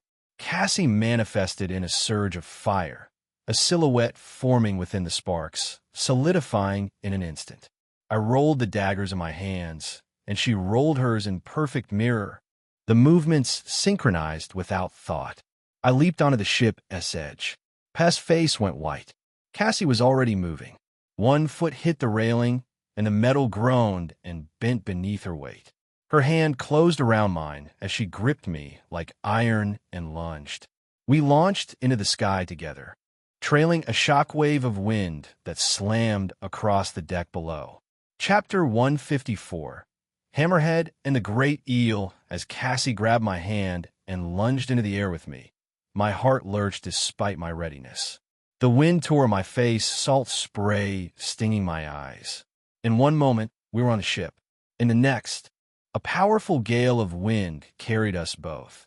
Though the gale was Cassie herself, the raw generation of her own force, lifting us through the chaos of spray and storm. Too far, but it wasn't enough. There was no way we were going to close the distance between the two entwined beasts and the ship with a single leap. The gap yawned beneath us, churning water and writhing flesh. There's no way she wouldn't have thought of that. I tried to calm my mind. In the same breath, something sparked beneath us, a whirlwind formed, swirled once, and vanished. Both of us dropped onto Cindy instead of plunging straight into the churning water. The powerful destrier neighed and shook her head, adjusting to our sudden weight. I was in front, Cassie positioned behind me, her grip firm on the horse's mane.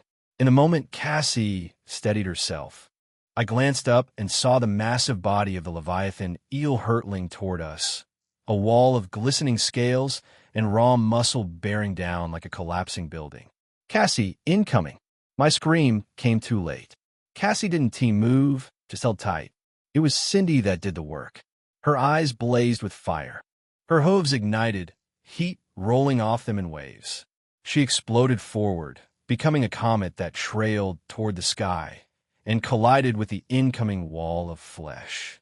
The impact tore a shockwave across the sky. The air itself seemed to crack. Following the shockwave came the Leviathan eel's screech, a sound that threatened to rend the ocean itself. My ears rang from the force of it. The hammerhead fish saw only opportunity. The eel had been lashing at it, pushing it away with its massive body while dodging those wicked maws. The moment Cindy collided with it, causing it to snap in pain and unfold its coiled body. The eel lashed out powerfully through the water. The storm picked up in response.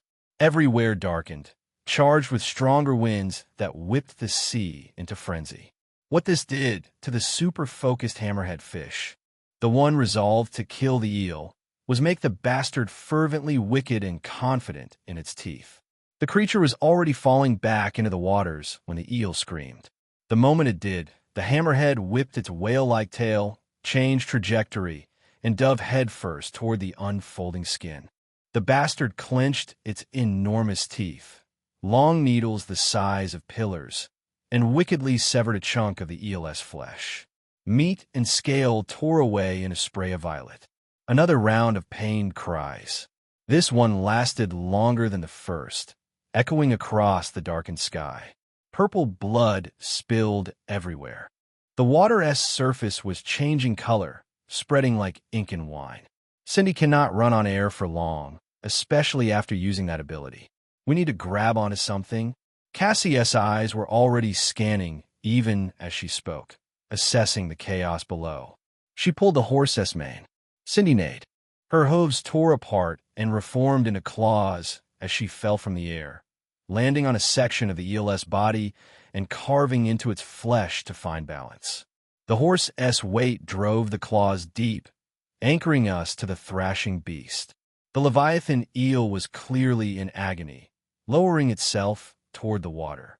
The hammerhead had just splashed back into the depths, generating another flood that threatened to drown the ship. Cindy rode on the body that was now retreating toward the churning surface. And me? I was seated on the horse, gripping tight, watching titans tear each other apart from a distance that felt like madness. We're actually riding this thing. Don't relax yet. Cassie's voice came, but it was her no-nonsense tone that passed the message even more clearly. Right? We still have to deal with the hammerhead. Cassie leaned forward. It was probably not the best time to think such, but it didn't change the fact that her chest was pressing against my back without restraint. Have you seen its head? The serpent. My brows furrowed as I considered her question. And then I understood. That's true, I haven tea. But what has that got to do with anything? No, I haven tea. Why are you? That simply means that both of us and the big fish over there are not worthy adversaries.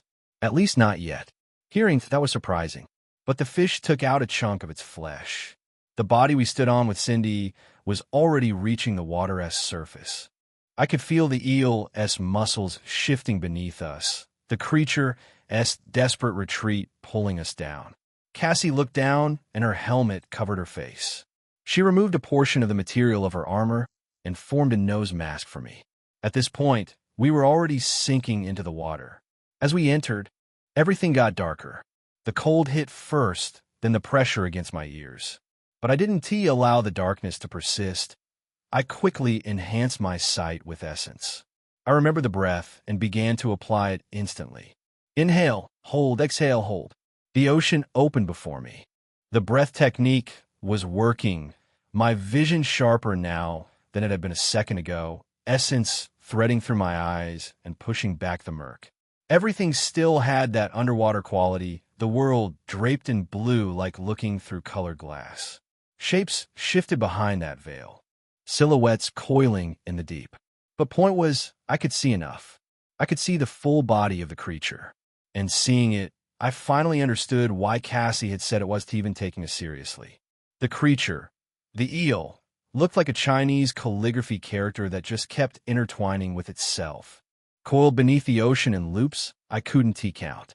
Its body stretched around the mass of the ship underwater, dwarfing it.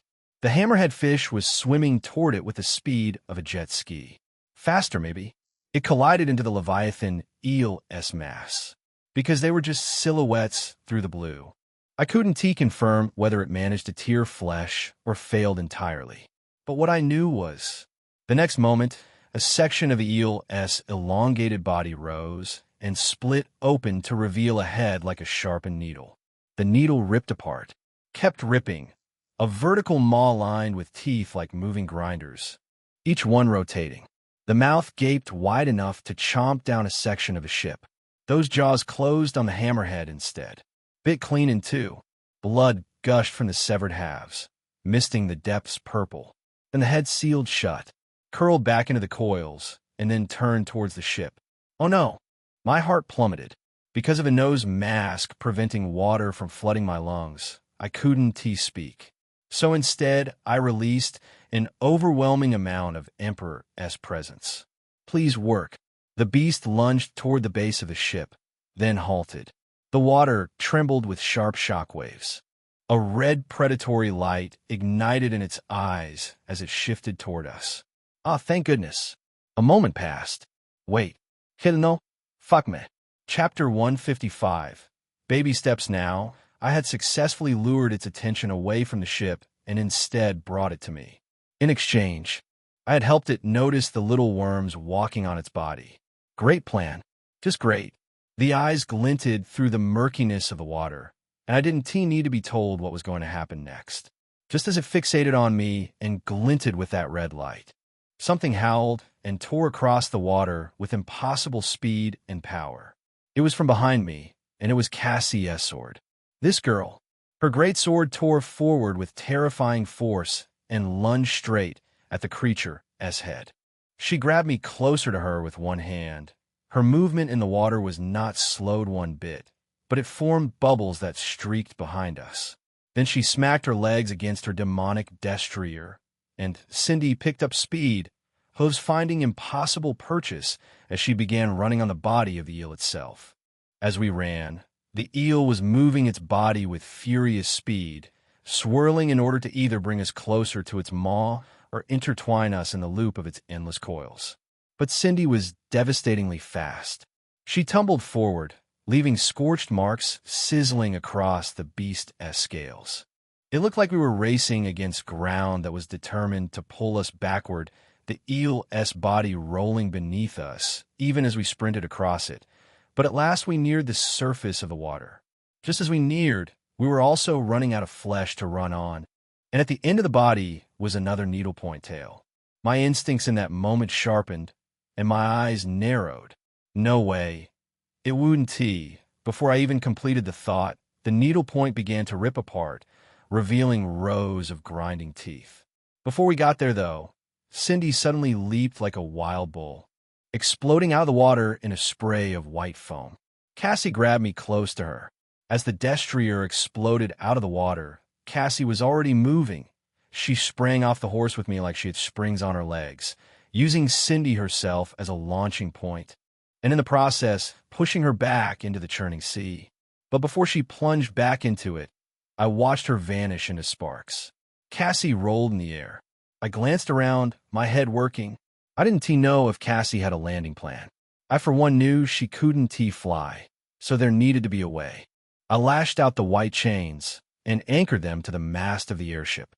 Cassie immediately locked into the moment and pulled it as a swing, flying across the ship. She redirected momentum again, flipped in the air like a circus acrobat, and lunged even higher before landing at the very top of the mast, with me held to her side like a baby. I shook my head in terror and awe. No rush. One day. Cassie was so good. I wanted to be like her so much it had me tearing up. She was so damn good. She studied the surface of the water, standing on the mast of the ship like its guardian goddess. Everyone below stared up in commotion. Nisha folded her arms and watched with sharp interest. Tristan looked worried. Derry and Poe were equally dazed. The crew members' eyes were glued to the top of the mast, their expressions ranging from disbelief to wonder. They were pointing fingers and touching each other's shoulders as if celebrating the descent of a god. Focus. Summon your sword. Her cold voice tore my attention from the ship and helped me frown at her. What? I can't even hold it straight yet. Have you ever tried holding it without the weight bracelets? I paused as I wanted to reply. Actually, that's true. I haven't tea. Summon your sword. She said, unceremoniously allowed a beat of silence to pass, and added, and stopped clinging so tightly. I belatedly released the tension of my grip around both my hands and legs that were shamefully curled around her. Ahem. When did you leave me? I had no idea, to be honest. I gently found my footing on the wood of the mast. To my surprise, finding my balance was easy. I had felt light enough to manage not falling.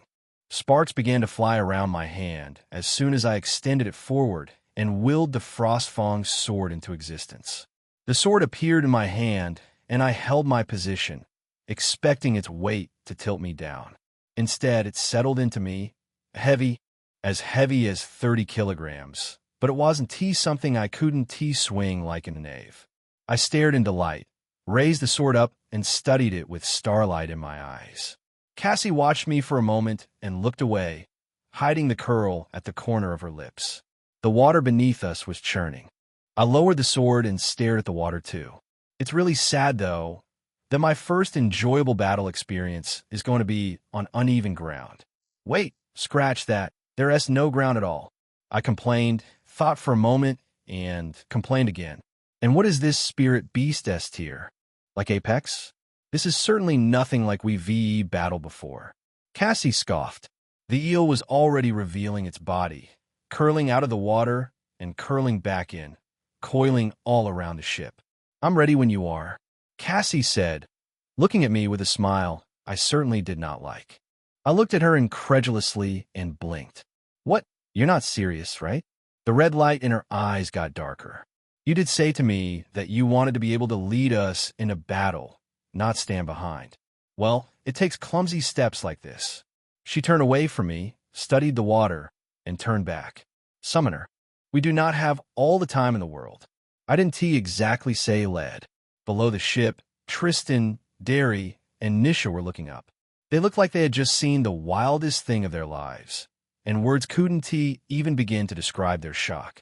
But then, it wasn't like they expected any less from a supposed Calamity Tear spirit. Derry studied the mast with a cautionary frown. Lord Tristan, your summon will be able to take care of this, right? Why don't you? Tristan touched Derry's mountain of his shoulder and smiled coolly. It's all right, Derry. Trust Cade. I trust him. He looked up with something between a desperate and proud smile on his face. Show them, Cade. Show them what Lyra, Clara, and I saw. What the whole mercenary guild saw. Chapter 156. I knew I was going to love this. A little too much, I stared down at the coils breaking the surface. Massive loops of scaled flesh churning through the water. The storm seemed to rise with them. Our ship trapped in a gourd of dark wind and rain, while the creature's body blocked the current, holding us in place. I gritted my teeth and focused on the beast. Then I grabbed the chains and willed them around my waist. They obeyed, forming a strong circle without my hands. I glanced at Cassie, who watched me with no particular expression, then turned to the ocean and smirked. See you at the bottom. I leaped. Simple, but it took more calculation than I'd admit. Too much power and I'd overshoot into the water. Too little and I'd fall short. I had to land on the body, not beside it. But ultimately, it was fun. For a moment, I felt a different kind of freedom in the air before slamming down onto the coiled body of the Leviathan eel. My feet slipped on the slick scales. I staggered, nearly sliding off. But a hand caught my shoulder and steadied me. Cassie, just as she landed. She looked at me intensely and gave me a short nod. That nod felt like everything. Permission to be shamelessly reckless. I grinned, locked eyes forward, tightened my grip on the Frostfang sword, and ran forward. As I sprinted across the creature's spine, I lifted the blade, drove it into the scale, and dragged it forward with every ounce of devastating force I could muster. The skin tore open. Purple blood eerily splashed across my arm, my chest, the scales beneath my feet. But the wound didn't even wrench a cry from the eel. The damn thing probably didn't know it had been injured too long a body to feel one gash. Rot, I commanded to the wound. Nothing, not even after 5 seconds. TSK. I couldn't wait around. I leaped to another coil protruding from the waters. Stabbed. Tula. Stabbed again. Stab, stab, stab, stab. The creature didn't react. This bastard must feel like someone is poking it with needles. The insult was getting to me. I was getting impatient. With my body perpetually enhanced, I had to be mindful of my essence expenditure. I stopped using Emperor's presence to conserve. But now I cast the buff over myself again and opened my hands, pouring more essence into it until the air itself grew heavy around me. The threatening wind of the storm vanished. I stood like a pillar amidst chaos, untouched by wind or spray. Then I called forth the sanctified immolation. The fire that answered was not white. It burned red as Cassie's hair. I blinked, shocked for a moment, but I didn't bother questioning it. Had to be an effect of Emperor's presence. I lined the flames along my blade, twirled the sword in one hand, and plunged it into the creature's flesh until it sank to the hilt. At the same time, I pressed my burning palm against the bastard's hide and commanded, spread like a plague. Unstoppable by water. The red flames exploded outward so fast they staggered even me. In a heartbeat, fire rolled across the creature's body like maddened dogs, spreading with the speed of lightning. The flames sank into the water and kept burning. I watched them race across the surface, catching other parts of the coiled body, igniting flesh that should have been too wet to burn. It went on for what seemed like a dozen seconds. And then, when I least expected it, a terrible cry tore through the storm, the sound of something massive finally feeling pain. And me, finally feeling joy. I raised my face toward the sky and let the rain pelt my skin. Refreshing. Then the body trembled. I righted my stance and braced. The coils began to move, sweeping into and out of the water in massive arcs. I couldn't just stand there, so I leaped. I launched off one coil and crashed onto another, touched it with the flame, and grinned as the fires instantly ran amok. Then I ran, racing alongside the horses of red fire, and exploded off the creature's back with a burst of flame-assisted force. I grabbed the rope, just as Cassie had, swung around the ship where the rest of the monster's body thrashed, and heard another disturbing screech as the flames continued to spread, barely hindered by the water. The sea should have been doing its part, but the command ID given to the flames with Emperor's presence felt so much more potent now, potent enough to drain more essence from me with each second. As I swung, I rolled in the air to kill my momentum, then commanded myself a heavy fall. I plummeted toward another coil, sword pointed down, and crashed into it in a collision of steel and fire. Red flames exploded upward like wings at my back. I sent another wave rolling into the flesh of the damned abomination. The moment I struck, it thrashed violently, wrenching out a cry so loud it threatened to tear apart my eardrums. I grinned like a wicked bastard and shouted into the rain. Did I finally get you where it hurts? You long bastard. Come on, come out and rip me apart like you did to that little brother last time. My voice echoed through the storm, and thunder cracked beneath it. From the ship, Tristan and the others stared at me with disturbed expressions. I don't know whether to be concerned or worried, Derry said, looking truly concerned or worried or both. Nisha chuckled joylessly. Aren't those the same thing? Her eyes stayed glued to the scene. As if the beast could actually understand me, a needle-point snout tore out of the sea, sending a flood of water crashing onto the airship. People braced themselves against the rails. I fixed it with a scathing grimace and tightened my grip on the flaming sword. The fire in my other hand climbed toward my shoulder, burning viciously, releasing red wisps into the storm. Then I grinned at the monster and leaned forward, ready to charge, just as its needle-point jaws ripped apart, revealing rows of grinding teeth. I laughed and shouted, "Don't tell me you're actually ready to have a conversation now. Now of all times, when I happen to not be in the mood." Pa stared at me from the deck, face pale. He crazy. He certainly crazy. Granted, I was too focused on the beast to care what anyone on the ship thought. The Leviathan eel came at me, and I charged to meet it. Chapter 157. Dancing with two heads. When I thought about my state, it was pitiful. I had no combat training worth a name. Cassie hadn't begun teaching me anything in particular. All I could do was wield a sword without cutting myself. Strangely enough, that felt like more than enough. I had an unreasonably violent fire. I also had chains that could pass judgment. Before now, I'd only used those chains to grab onto things and fly around, but that wasn't their real function. You know? The creature tore a scream from its throat as it raised that macabre snout toward the sky. Water streaming off scales the color of deep-sea darkness. Rows of vicious teeth ground through the storm, visible even through the rain and spray, each fang longer than my forearm. On the ship, even Tristan, Derry, and Nisha had frozen. Derry gripped the rail hard. Holy tyrant. That essay, a maelstrom serpent. His voice cracked on the name. Tristan, that thing is too dangerous to let that kid handle alone. Tristan watched with something caught between concern and belief. The wind whipped his coat, but he didn't move. A moment passed before he answered. He is not alone. Cassie sprinted along the coils of the beast's body, boots finding purchase on scales slick with rain and blood, launching herself from one segment to another on the far side of the ship. She leaped, extended her hand, and something rolled out of the water with a deep, thunderous sound before slamming into her grip. Her weapon, recalled from wherever she'd forgotten it. The next instant she dropped like a guillotine and cleaved through the Leviathan eel's body.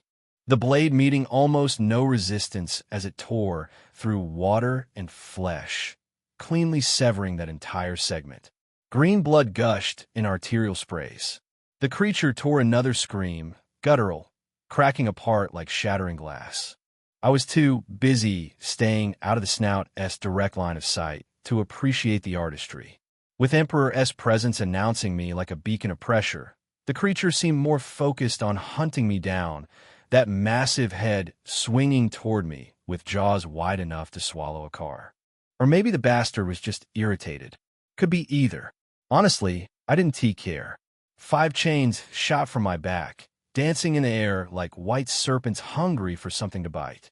3 lashed toward different coils along the body, seeking anchor points. 2 shot straight for the head.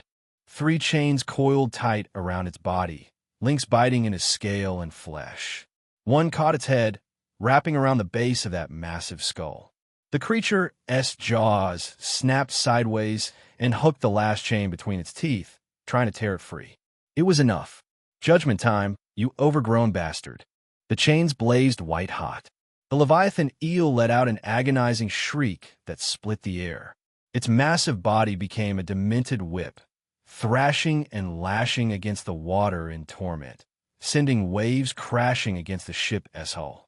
The long body and red fin segment whipped toward the ship like a rolling blanket of scales and muscle, but Cassie cut into view and severed through the flesh as if carving missed. The stranger in ragged clothes shielded her face with her hat as blood sprayed across the deck, splattering the wood near her feet. She lowered the brim and stared at Cassie with open admiration, then turned to watch the strange boy somehow running across the beast's thrashing body. The boy rode the monster like it was nothing, like the coils bucking beneath him were solid ground. She had never seen someone move with that kind of reckless certainty. Her pulse quickened and her eyes stayed fixed on the chaos, unable to look away. The thrashing of the Leviathan eel intensified. The bastard wasn't just flailing anymore. The water around us had started to rotate. I squinted at the churning surface. Then my eyes went wide. Oh hell no. What had looked like wild pain thrashing was deliberate. The overgrown bastard was trying to sink the ship. The rotating water tightened into whirlpools. The ship trembled and began to list. TCH. I gritted my teeth. This thing had to die. Now. I drew my sword back and slashed forward. Red flames sprayed across in an arc as I drove the strike downward and carved through armored scales. I repeated from different angles, hacked and slashed, then leaped onto another coil and kept going. My muscles burned. I could feel my window for wielding the sword closing fast, the strain eating through whatever reserves I had left. I didn't stop. With Warlord's command active, I channeled Emperor's presence to weaken the beast while strengthening myself. No idea if weakening it actually worked, but the surge of willpower flooding into physical strength that I could feel. A red blur cut through my peripheral vision, and immediately the creature's head snapped back like it had been struck by a battering ram. Cassie rolled clear, landed on the coiled body, and launched forward with a blast of cutting wind. She twisted midair, sword poised behind her, and as she neared the monster, she carved across in one clean arc. The head separated from the body. Purple blood sprayed as it rose into the air. But before it could fall, another agonizing screech split the storm. The second head, the one that had been serving as the tail, tore free of the ocean. Water exploded upward around it. The ship listed hard now, caught in the whirlpool's pull. Ice spread beneath the hull, someone on deck fighting to break the rotation. The ice cracking and reforming, buying time. Not my problem. Cassie needed backup. I dropped to one knee on the eel's scaled body, pressed my palm against its hide, and closed my eyes. Every scrap of essence I had left, I poured into the contact point. I pictured the creature's entire body beneath the churning water. Raised Emperor's presence with everything I had until the fire burned red again. Spread endlessly. The command drained me like someone had pulled a plug. Red flames exploded from my palm and arced through the coils, diving in and out of the water, detonating so fiercely the ocean itself blasted upward in columns of steam and spray. The eel convulsed in agony. The head that had been aiming for Cassie was consumed in less than a second, wreathed in fire, writhing against the sky. Cassie saw it. A sharp smile crossed her face. Good. She launched. One red arc, clean and lethal, and she severed the second head. The massive body went slack. The whirlpool began to lose coherence. Congratulations, you have killed a primal, Tier 4, spirit beast. Maelstrom Serpent, you have gained Leviathan Spine segments. Your proficiency with Emperor S Presence has increased your attribute. Emperor S Presence has reached level 10. Your proficiency with Warlord S Command has increased your attribute. Warlord S Command has reached level 10. Your proficiency with Chains of Confession has increased your attribute. Chains of Confession has reached level 7. Your proficiency with Sanctified Immolation has increased your attribute. Sanctified Immolation has reached level 10. Your proficiency with Strategic Apex has increased your attribute. Strategic Apex has reached level 6. Your proficiency with Conqueror S has increased your attribute. Conqueror S has reached level 2. Your proficiency with Martyr S Endurance has increased your attribute. Martyr S Endurance has reached level 2. The notification scrolled past. I barely registered them. My legs gave out, and I sat down hard on the dead ELS scales, breathing heavy, steam rising off my skin. Chapter 158. The sweet savor of acknowledgement. The information crashed through my mind in a tangled mass. Too much, too fast, no time to sort through all. I knew I'd need to process it properly later, piece by piece. But right now, my muscles were screaming at me. Everything ached too much for me to care about anything else. I let myself fall back flat against the body of the dead beast, its cooling flesh oddly comfortable beneath me. For a moment, I just lay there, staring at nothing, letting my body remind me exactly how close that fight had been. The first thing that surfaced through the fog of exhaustion was the tier designation. 3 plus signs. Is that normal? ID assumed the plus sign system was something exclusive to Spirit Gates. Made sense at the time. Nobody taught us otherwise. The Academy mentioned that spirit beasts inside gates couldn't be judged purely by tier, that they exhibited behaviors that amplified their threat despite technically being weaker than higher tier. The square-faced instructor had grouped them into elites and boss levels. So naturally, ID thought the plus sign designations existed to mark those categories. I hadn't expected to see it outside a gate at all, and now that I had, questions were bubbling up faster than I could push them down. The Academy-S version of the world. How much of it was actually true? I'd known the answer wasn't all of it for a while now. But to what extent had they shaped our understanding? How deep does the gap go? It baffled me. More than baffled. It unsettled something in my chest. A creeping awareness that I'd been walking through a carefully curated version of reality. What are you thinking about with that sour look on your face? You won. Celebrate it. I glanced up as Cassie's voice cut through my thoughts. She was standing over me, and I had no idea when she arrived. One moment, nothing. The next she was there, her shadow falling across my face. She extended her hand toward me. The crew is waiting for you. Master. My hand stopped halfway to hers. Master? She curled one corner of her lips and exhaled, something almost like amusement flickering in her expression.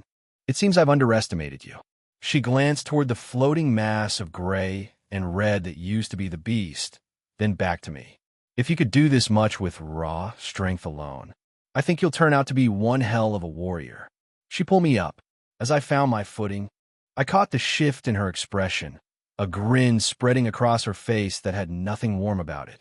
Thinking about it is already giving me shivers, she said with a dark tone. We need to take your training more seriously. A chill crawled up the back of my neck. Mr. Cade. Cade. You. What the actual hell? You're freaking strong gods. Good one, kiddo. The chorus of voices pulled my attention upward. Everyone was lined up at the ship's railing, shouting down at me, faces split with grins, arms waving. Cassie glanced up at them and chuckled, something lighter entering her expression. Well, you should head up there. I looked at her, cocking my head with a small smile. You mean we? She went still, her expression blanking into something unreadable. I said, live like a normal person. I held her gaze. You wanted a chance to live again. Here it is. You don't have to stay confined to that cathedral for the next 12 hours. Her eyes flicked between me and the ship, something uncertain passing through them. Are you sure? I narrow my eyes. What? Of course I am. Please. Now take me and fly over to the ship." Cassie hesitated for a moment, but did as I asked. She grabbed my hand, lunged in one simple leap, and landed on the deck with barely a sound. My legs almost buckled under me, but she held me steady. Not just Cassie.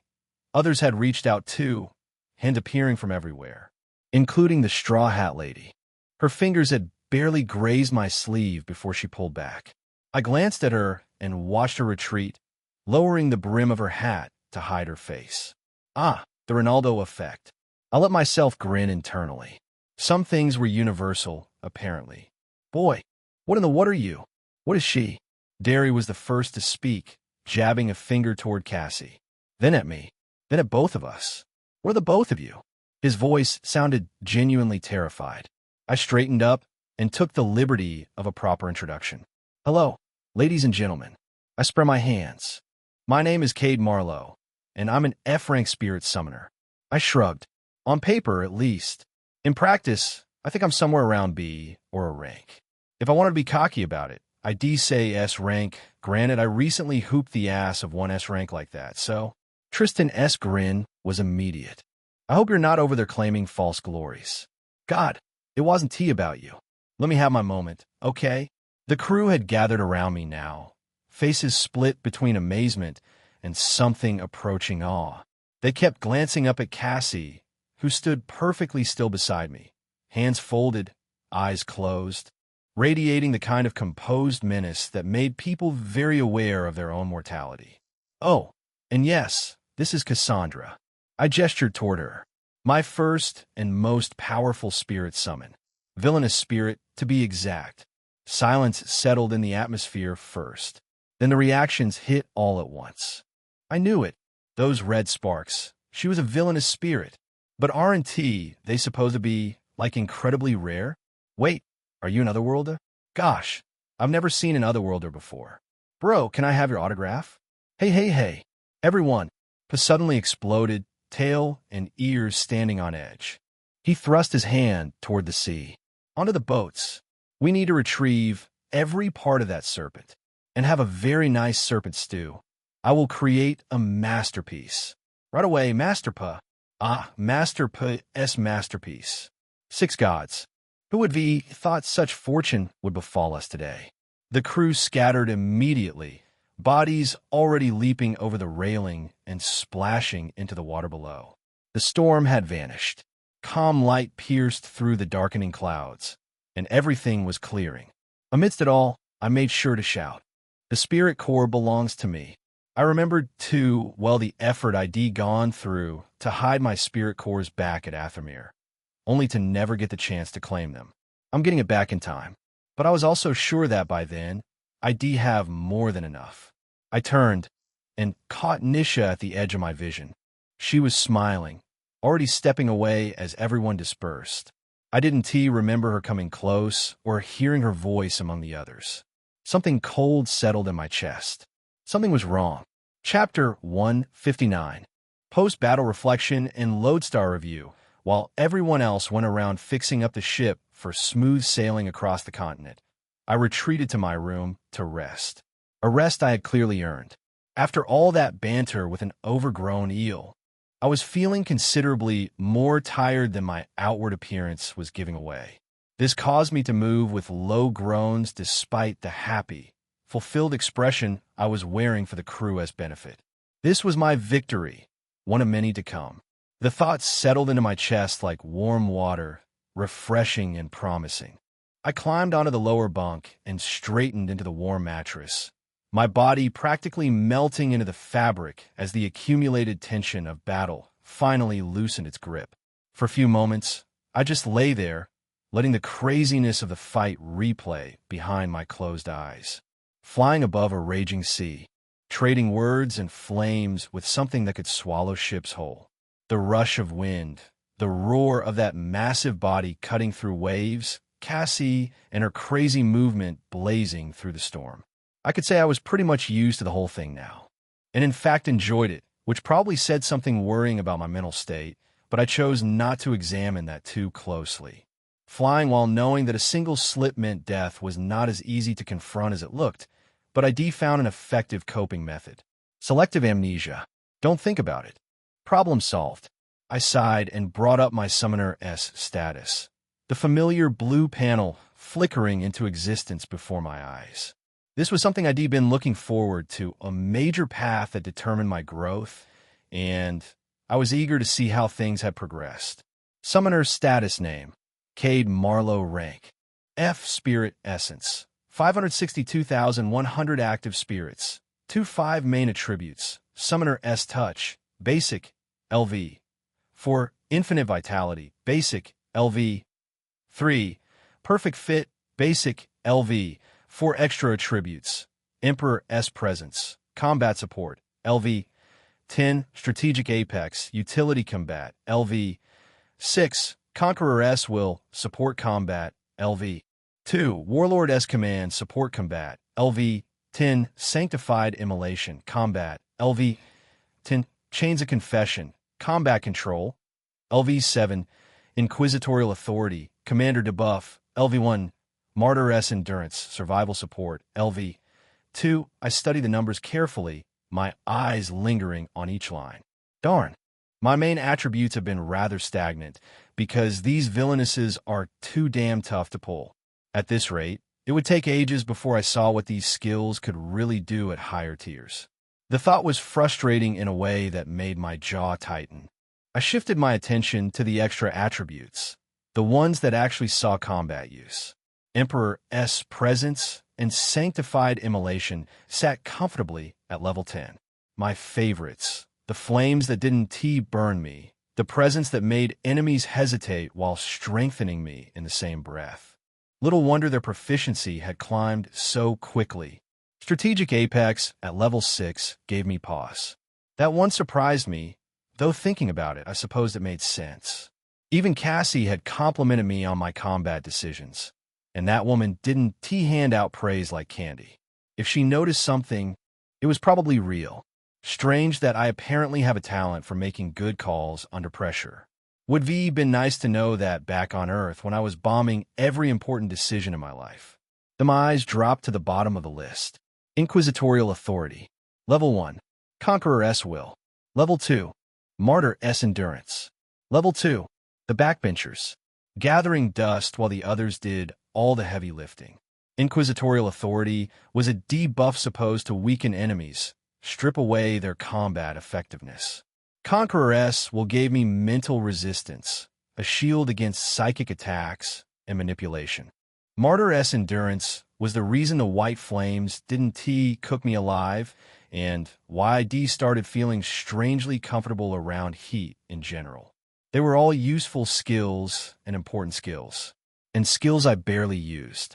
The reason was simple, and it annoyed me every time I thought about it. The tier of beasts I'd been fighting since arriving in this world was completely unreasonable. Inquisitorial Authority would probably work wonders on low-tier creatures, feral tier spirit beasts, maybe even some savage tier. But I'd never actually fought a feral tier while thinking straight. Most of all that crossed my path seemed determined to be at least primal tier, as if the universe had looked at my F-rank status and decided to make things interesting. Interesting being a polite word for trying to kill me. All my attributes were basic tier, meant for feral tier threats. Instead, I'd been expending them on primal tier nightmares and having to pump everything through Emperor S Presence just to stay competitive. If this was pitiful, I didn't know what was. But, and this was the thought I clung to when frustration started to curdle into something worse, it was also an avenue for growth. A brutal one, sure. An unfair one, definitely. But fighting above my weight class meant my skills were tempering faster than they would have otherwise. I couldn't settle for average. The world wouldn't let me. So I sucked it in and stopped complaining. Looking at the attributes again, though, I felt the urgency pressing against my ribs. These skills needed to advance to the next tier. I didn't know what the level cap was that hadn't been covered at the academy, but with Emperor S Presence and Sanctified Immolation both sitting at level 10, I had a strong suspicion they were close. After a moment of staring at the status panel, I dismissed it and turned my attention to something else. Something I hadn't properly examined since I first discovered it. Inventory. The word formed in my mind, and a new panel materialized, different from the status screen, more compact, more utilitarian. My inventory was a feature ID discovered back at the C rank gate after gaining the Knave feature. Materials and gains from my kills automatically transferred to this space, stored safely outside physical reality. Though I wasn't entirely sure this was standard. The thing was spirit cores, the most important harvest from killing a spirit beast, aside from the crystals you collected in gates. Those didn't transfer automatically. I still had to physically extract them from corpses, same as anyone else. But the processed materials? The refined components that normally required breaking down a beast's carcass through specialized techniques? Those appeared in my inventory the moment the creature died. It was like the body disappeared after the transfer, either. The carcass remained perfectly intact, just like in any other kill, which meant the glitch. The thought surfaced with a familiar mix of gratitude and wariness. That damn thing. I felt, and I could be wrong about this, but I felt that I had a different lodestar from everyone else. The glitch, the ability to summon villainesses, the main attributes that shouldn't exist could all be pieces of the same puzzle. The inventory was probably another piece. An extra boon from whatever cosmic error had dropped me into this life. It meant I could gain processed materials automatically and still harvest the physical carcass afterward. In situations where moving a body was impossible, underwater kills, hostile territory, anything that forced a quick retreat, I wouldn't lose everything. The downside was inconsistency. It didn't trigger with every kill. I could drop 10 beasts and only see materials from 2 of them. Luck factored in somehow, though I had figured out the exact mechanism. Still, it was an interesting boon. I pulled up the inventory contents, curious to see what had accumulated. Inventory gear, Bloodthorn twin daggers, Frostfang accessories, none artifacts, none materials. Blizzard Mauler pelt, high-grade cold resistance armor material. 6. Permafrost Fang, epic grade weapon component. 3. Patriarch S Ice Crown, rare crafting material can create frost aura equipment. 7. Ancient Mauler Heart, alchemy ingredient for cold immunity potions. 1. Kratakiti Hook Barb, weapon crafting makes excellent grappling tools. 14. Gorwraith Bone Plate, armor crafting lightweight but strong. 8. Spatial Membrane, rare alchemical component for anti-teleportation wards. 1. Leviathan Spine Segments, flexible armor material that moves like water. 10. Wow. Chapter 160. The Young Lady of the Moon, Clan. Oh damn. My good God, fuck me 10 times over. I had this much in my inventory? I sat there for a long moment, scrolling through panel after panel, and carefully went through each and every single one of them. Indeed, I hadn't exactly forgotten that I was gaining resources from kills, but I also hadn't exactly been keeping track. The past month had been battle after battle, crisis after crisis, with barely a moment to breathe for my band. Survival had taken priority over bookkeeping. I forgive myself. This was genuinely refreshing to see. I could make weapons, armor, and things, certainly things I was even thinking hard about right now. My mind was already racing through possibilities, each one branching into 3 more. All I needed was to secure a very good craftsman, or summon a very good villainess who happens to be a blacksmith. That would low-key be hot. Strong women had always been sort of my thing, after all, and I definitely did not want her to overpower me in some weird, kinky way. Nothing of such. And God, how I hated people who did this. Do not bring God into your bullcrap. The point was, the future wasn't as bleak as it looked at all. I just had to train more, use my attributes, and find a great craftsman. I finally pulled the panels away and let myself smile. A real one, not the diplomatic kind I'd been wearing for weeks. My shoulders dropped from a tension I hadn't even noticed I was carrying. After everything thus far, this growth, this moment of redefinition filled me with a different kind of contentment. Like finally seeing the shape of a path forward after stumbling through darkness. I exhaled and closed my eyes to sleep. But at that moment, I heard a soft knock. Instantly, assuming it was Pa, I responded from my bed without opening my eyes. Get in. I thought about adding you, son of a fox, but hesitated. Were Pa and I really on those terms yet? Having experienced how stern the guy could get when he wanted to be, I suppressed the words before they could escape. When the door opened, however, it wasn't Pooh that came in. In fact, I was so startled that I slowly sat up, suddenly very aware that I just invited a stranger into my room while half asleep. The atmosphere shifted into something strange. It was the Jianghu Wolfkin. She stepped inside and slowly, almost ceremonially, removed her straw hat, revealing black ears and black hair with straight bangs that cut just above her brows. Her face was pale, nearly white, and her eyes were inky black, the same deep shade as her hair and ears. She lowered her head in a gentle bow. The hat held her chest. "Greetings, young master. I hope this is not a bother to you. Depending on the reason you're here." I managed a polite smile and replied like a sensible person instead of voicing my actual thoughts. "It's not. I'm baffled, though." She nodded lightly, keeping her head slightly low. "That is understandable, young master. I just want to know, where are you from? Are you really an otherworlder?" I narrowed my gaze for a moment. Why would she ask something so specific? The question felt rehearsed, like she'd been waiting for the right moment to ask it. Then I nodded.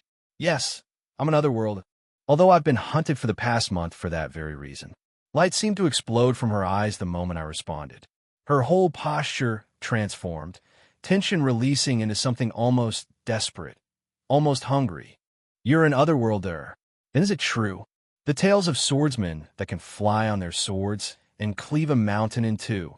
Is it true that one can ascend to the heavens and become immortal?" Her voice was excited, maybe a little too excited. The careful formality from moments ago had cracked wide open. I frowned. "Hold up. Rewind. Wait a minute." I gave her a suspicious glare, leaning back slightly. "What's going on here?" She noticed her own enthusiasm belatedly, caught herself, and straightened. A polite smile replaced the naked excitement. "Oh, I'm sorry, young master. My great-grandfather was an otherworlder. He was a cultivator who died and found himself in this world. The words took a moment to land properly. This is beginning to get a little serious. She meant reincarnation? This world had reincarnators? She was talking nonetheless. He created a clan in the Waterlands. And it's safe to say that the majority of our culture there started because of him. Her expression shifted, becoming somber. Although many have now deserted his true beliefs and perverted the true way of the Tao, seeking things like the Tao of grand arrogance, the Tao of wealth. I bit the inside of my cheek. Hard. Her face remained completely serious, like she had no idea what she just said. This girl. I managed to keep it together, barely. And only because she was looking at me with such a heartbroken expression that laughing would made me the worst person in this room. She reached into her rags and revealed a sword, unmistakably a katana, holding it with the kind of resolve that belonged on a battlefield, not a bedroom. I go now to purge those bastards and take my rightful place as the bastard heir that they never thought would return. I opened my mouth to respond, but nothing came out. It wasn't just her words. It was the fire in her eyes, the set of her jaw, the way her pale features had sharpened into something dangerous. The young lady was striking. Strong women. Every damn time. I clear my throat. "I'm sorry, what is your name?" She cupped her hands together despite still holding her hat, the gesture somehow graceful. "Forgive me. My name is Yu Yuan. I am the first daughter of the Moon Clan, and I came to seek your help, young master." I smiled politely. "E.M.K. Tomato. You can call me Cade." I tapped the space next to me on the bed. "Please, Lady Yuan, come have a seat. You can tell me about your clan in detail." I pointed to the door. "Also, help me close that so we don't attract eavesdroppers. We want to keep your family matters private, right?" Chapter 161. The Promise of the Future. Lady Yuan hesitated, but with a carefree smile plastered across my face, how could she not feel reassured? Even a very cautious rat would approach someone who looked as utterly harmless as I did. Well, not that I intended to harm her. Not that I could really. In fact, maybe I was wrong about this entirely. Maybe the reason she decided to come sit next to me was because she was confident that I wouldn't be able to do anything about it. Either way, it was a win for me. She settled next to me, and immediately the smell of her cloak hit my nose, stale and cloying, like wet wool left in a damp cellar for too long. I frowned before I could stop myself. I truly had no intention to give my distaste away, but I was so helpless when it came to facial expressions. She caught it and stood up immediately, then pulled the cloak off, apologizing with a polite bow. "I'm sorry. I used this to hide my identity. I was very wary of eyes on my way here." The cloak slid from her shoulders to reveal a black Chinese traditional attire, or perhaps it was better to call it kimono, with red flowery designs spread across the silk. The collars were wide apart, revealing pale, slender shoulders and deep collarbones. I also spotted a tattoo peeking out from her left arm. She drew the collar up to cover it, the motion quick and practiced.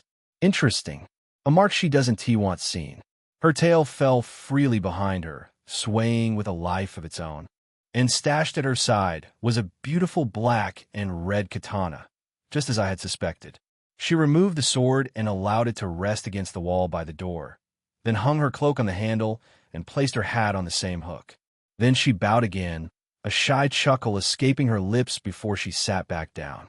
This time, it was the smell of something sweet and calm that flowed into my nose. Subtle, floral, like petals crushed between pages of an old book. But I kept my face carefully neutral this time. If I showed a difference in reaction now, that would be confirmed I was truly offended by the earlier smell, which she probably already knew. Whatever. Anything to make myself feel better about my complete lack of facial control. Before the atmosphere got awkward because of that foul-smelling thing, I quickly spoke. "You were saying you needed my help. What could you possibly need my help for? I'm not even strong." Lady Yuan gave me an incredulous stare. She looked genuinely lost for a moment, as if I'd just said the sky was green. "Lord Cade, what do you mean? You're not even strong?" Her voice rose with disbelief. "You just slayed a primal beast, not just any primal beast, by the way. That one seemed to have reached the 3rd level of soul spirit. This kind of spirit beast is not one that 5B rank summoners would been able to handle. A level 3 primal beast is just too strong." I paused, looked at her, then my eyes narrowed. "There are levels? Spirit beasts in each tier have levels?" She frowned. "Otherworlder," she caught herself. "I'm sorry. Did Lord Cade not know about this, and still went on to fight a spirit beast?" Her gaze shone with something that looked disturbingly like awe. "Amazing. Truly amazing. I think you have this whole thing twisted, young lady." But that wasn't what I was most concerned about right now. What mattered was the obvious gap in my knowledge, a gap that suddenly felt less like ignorance and more like sabotage. However you may see it, my knowledge about this world is incomplete. I chose my words carefully, feeling out the shape of what I was about to admit. I don't know a generous amount, though. However, given the history of where I'm coming from, I'm thinking that generous amount needs to be unlearned and relearned properly.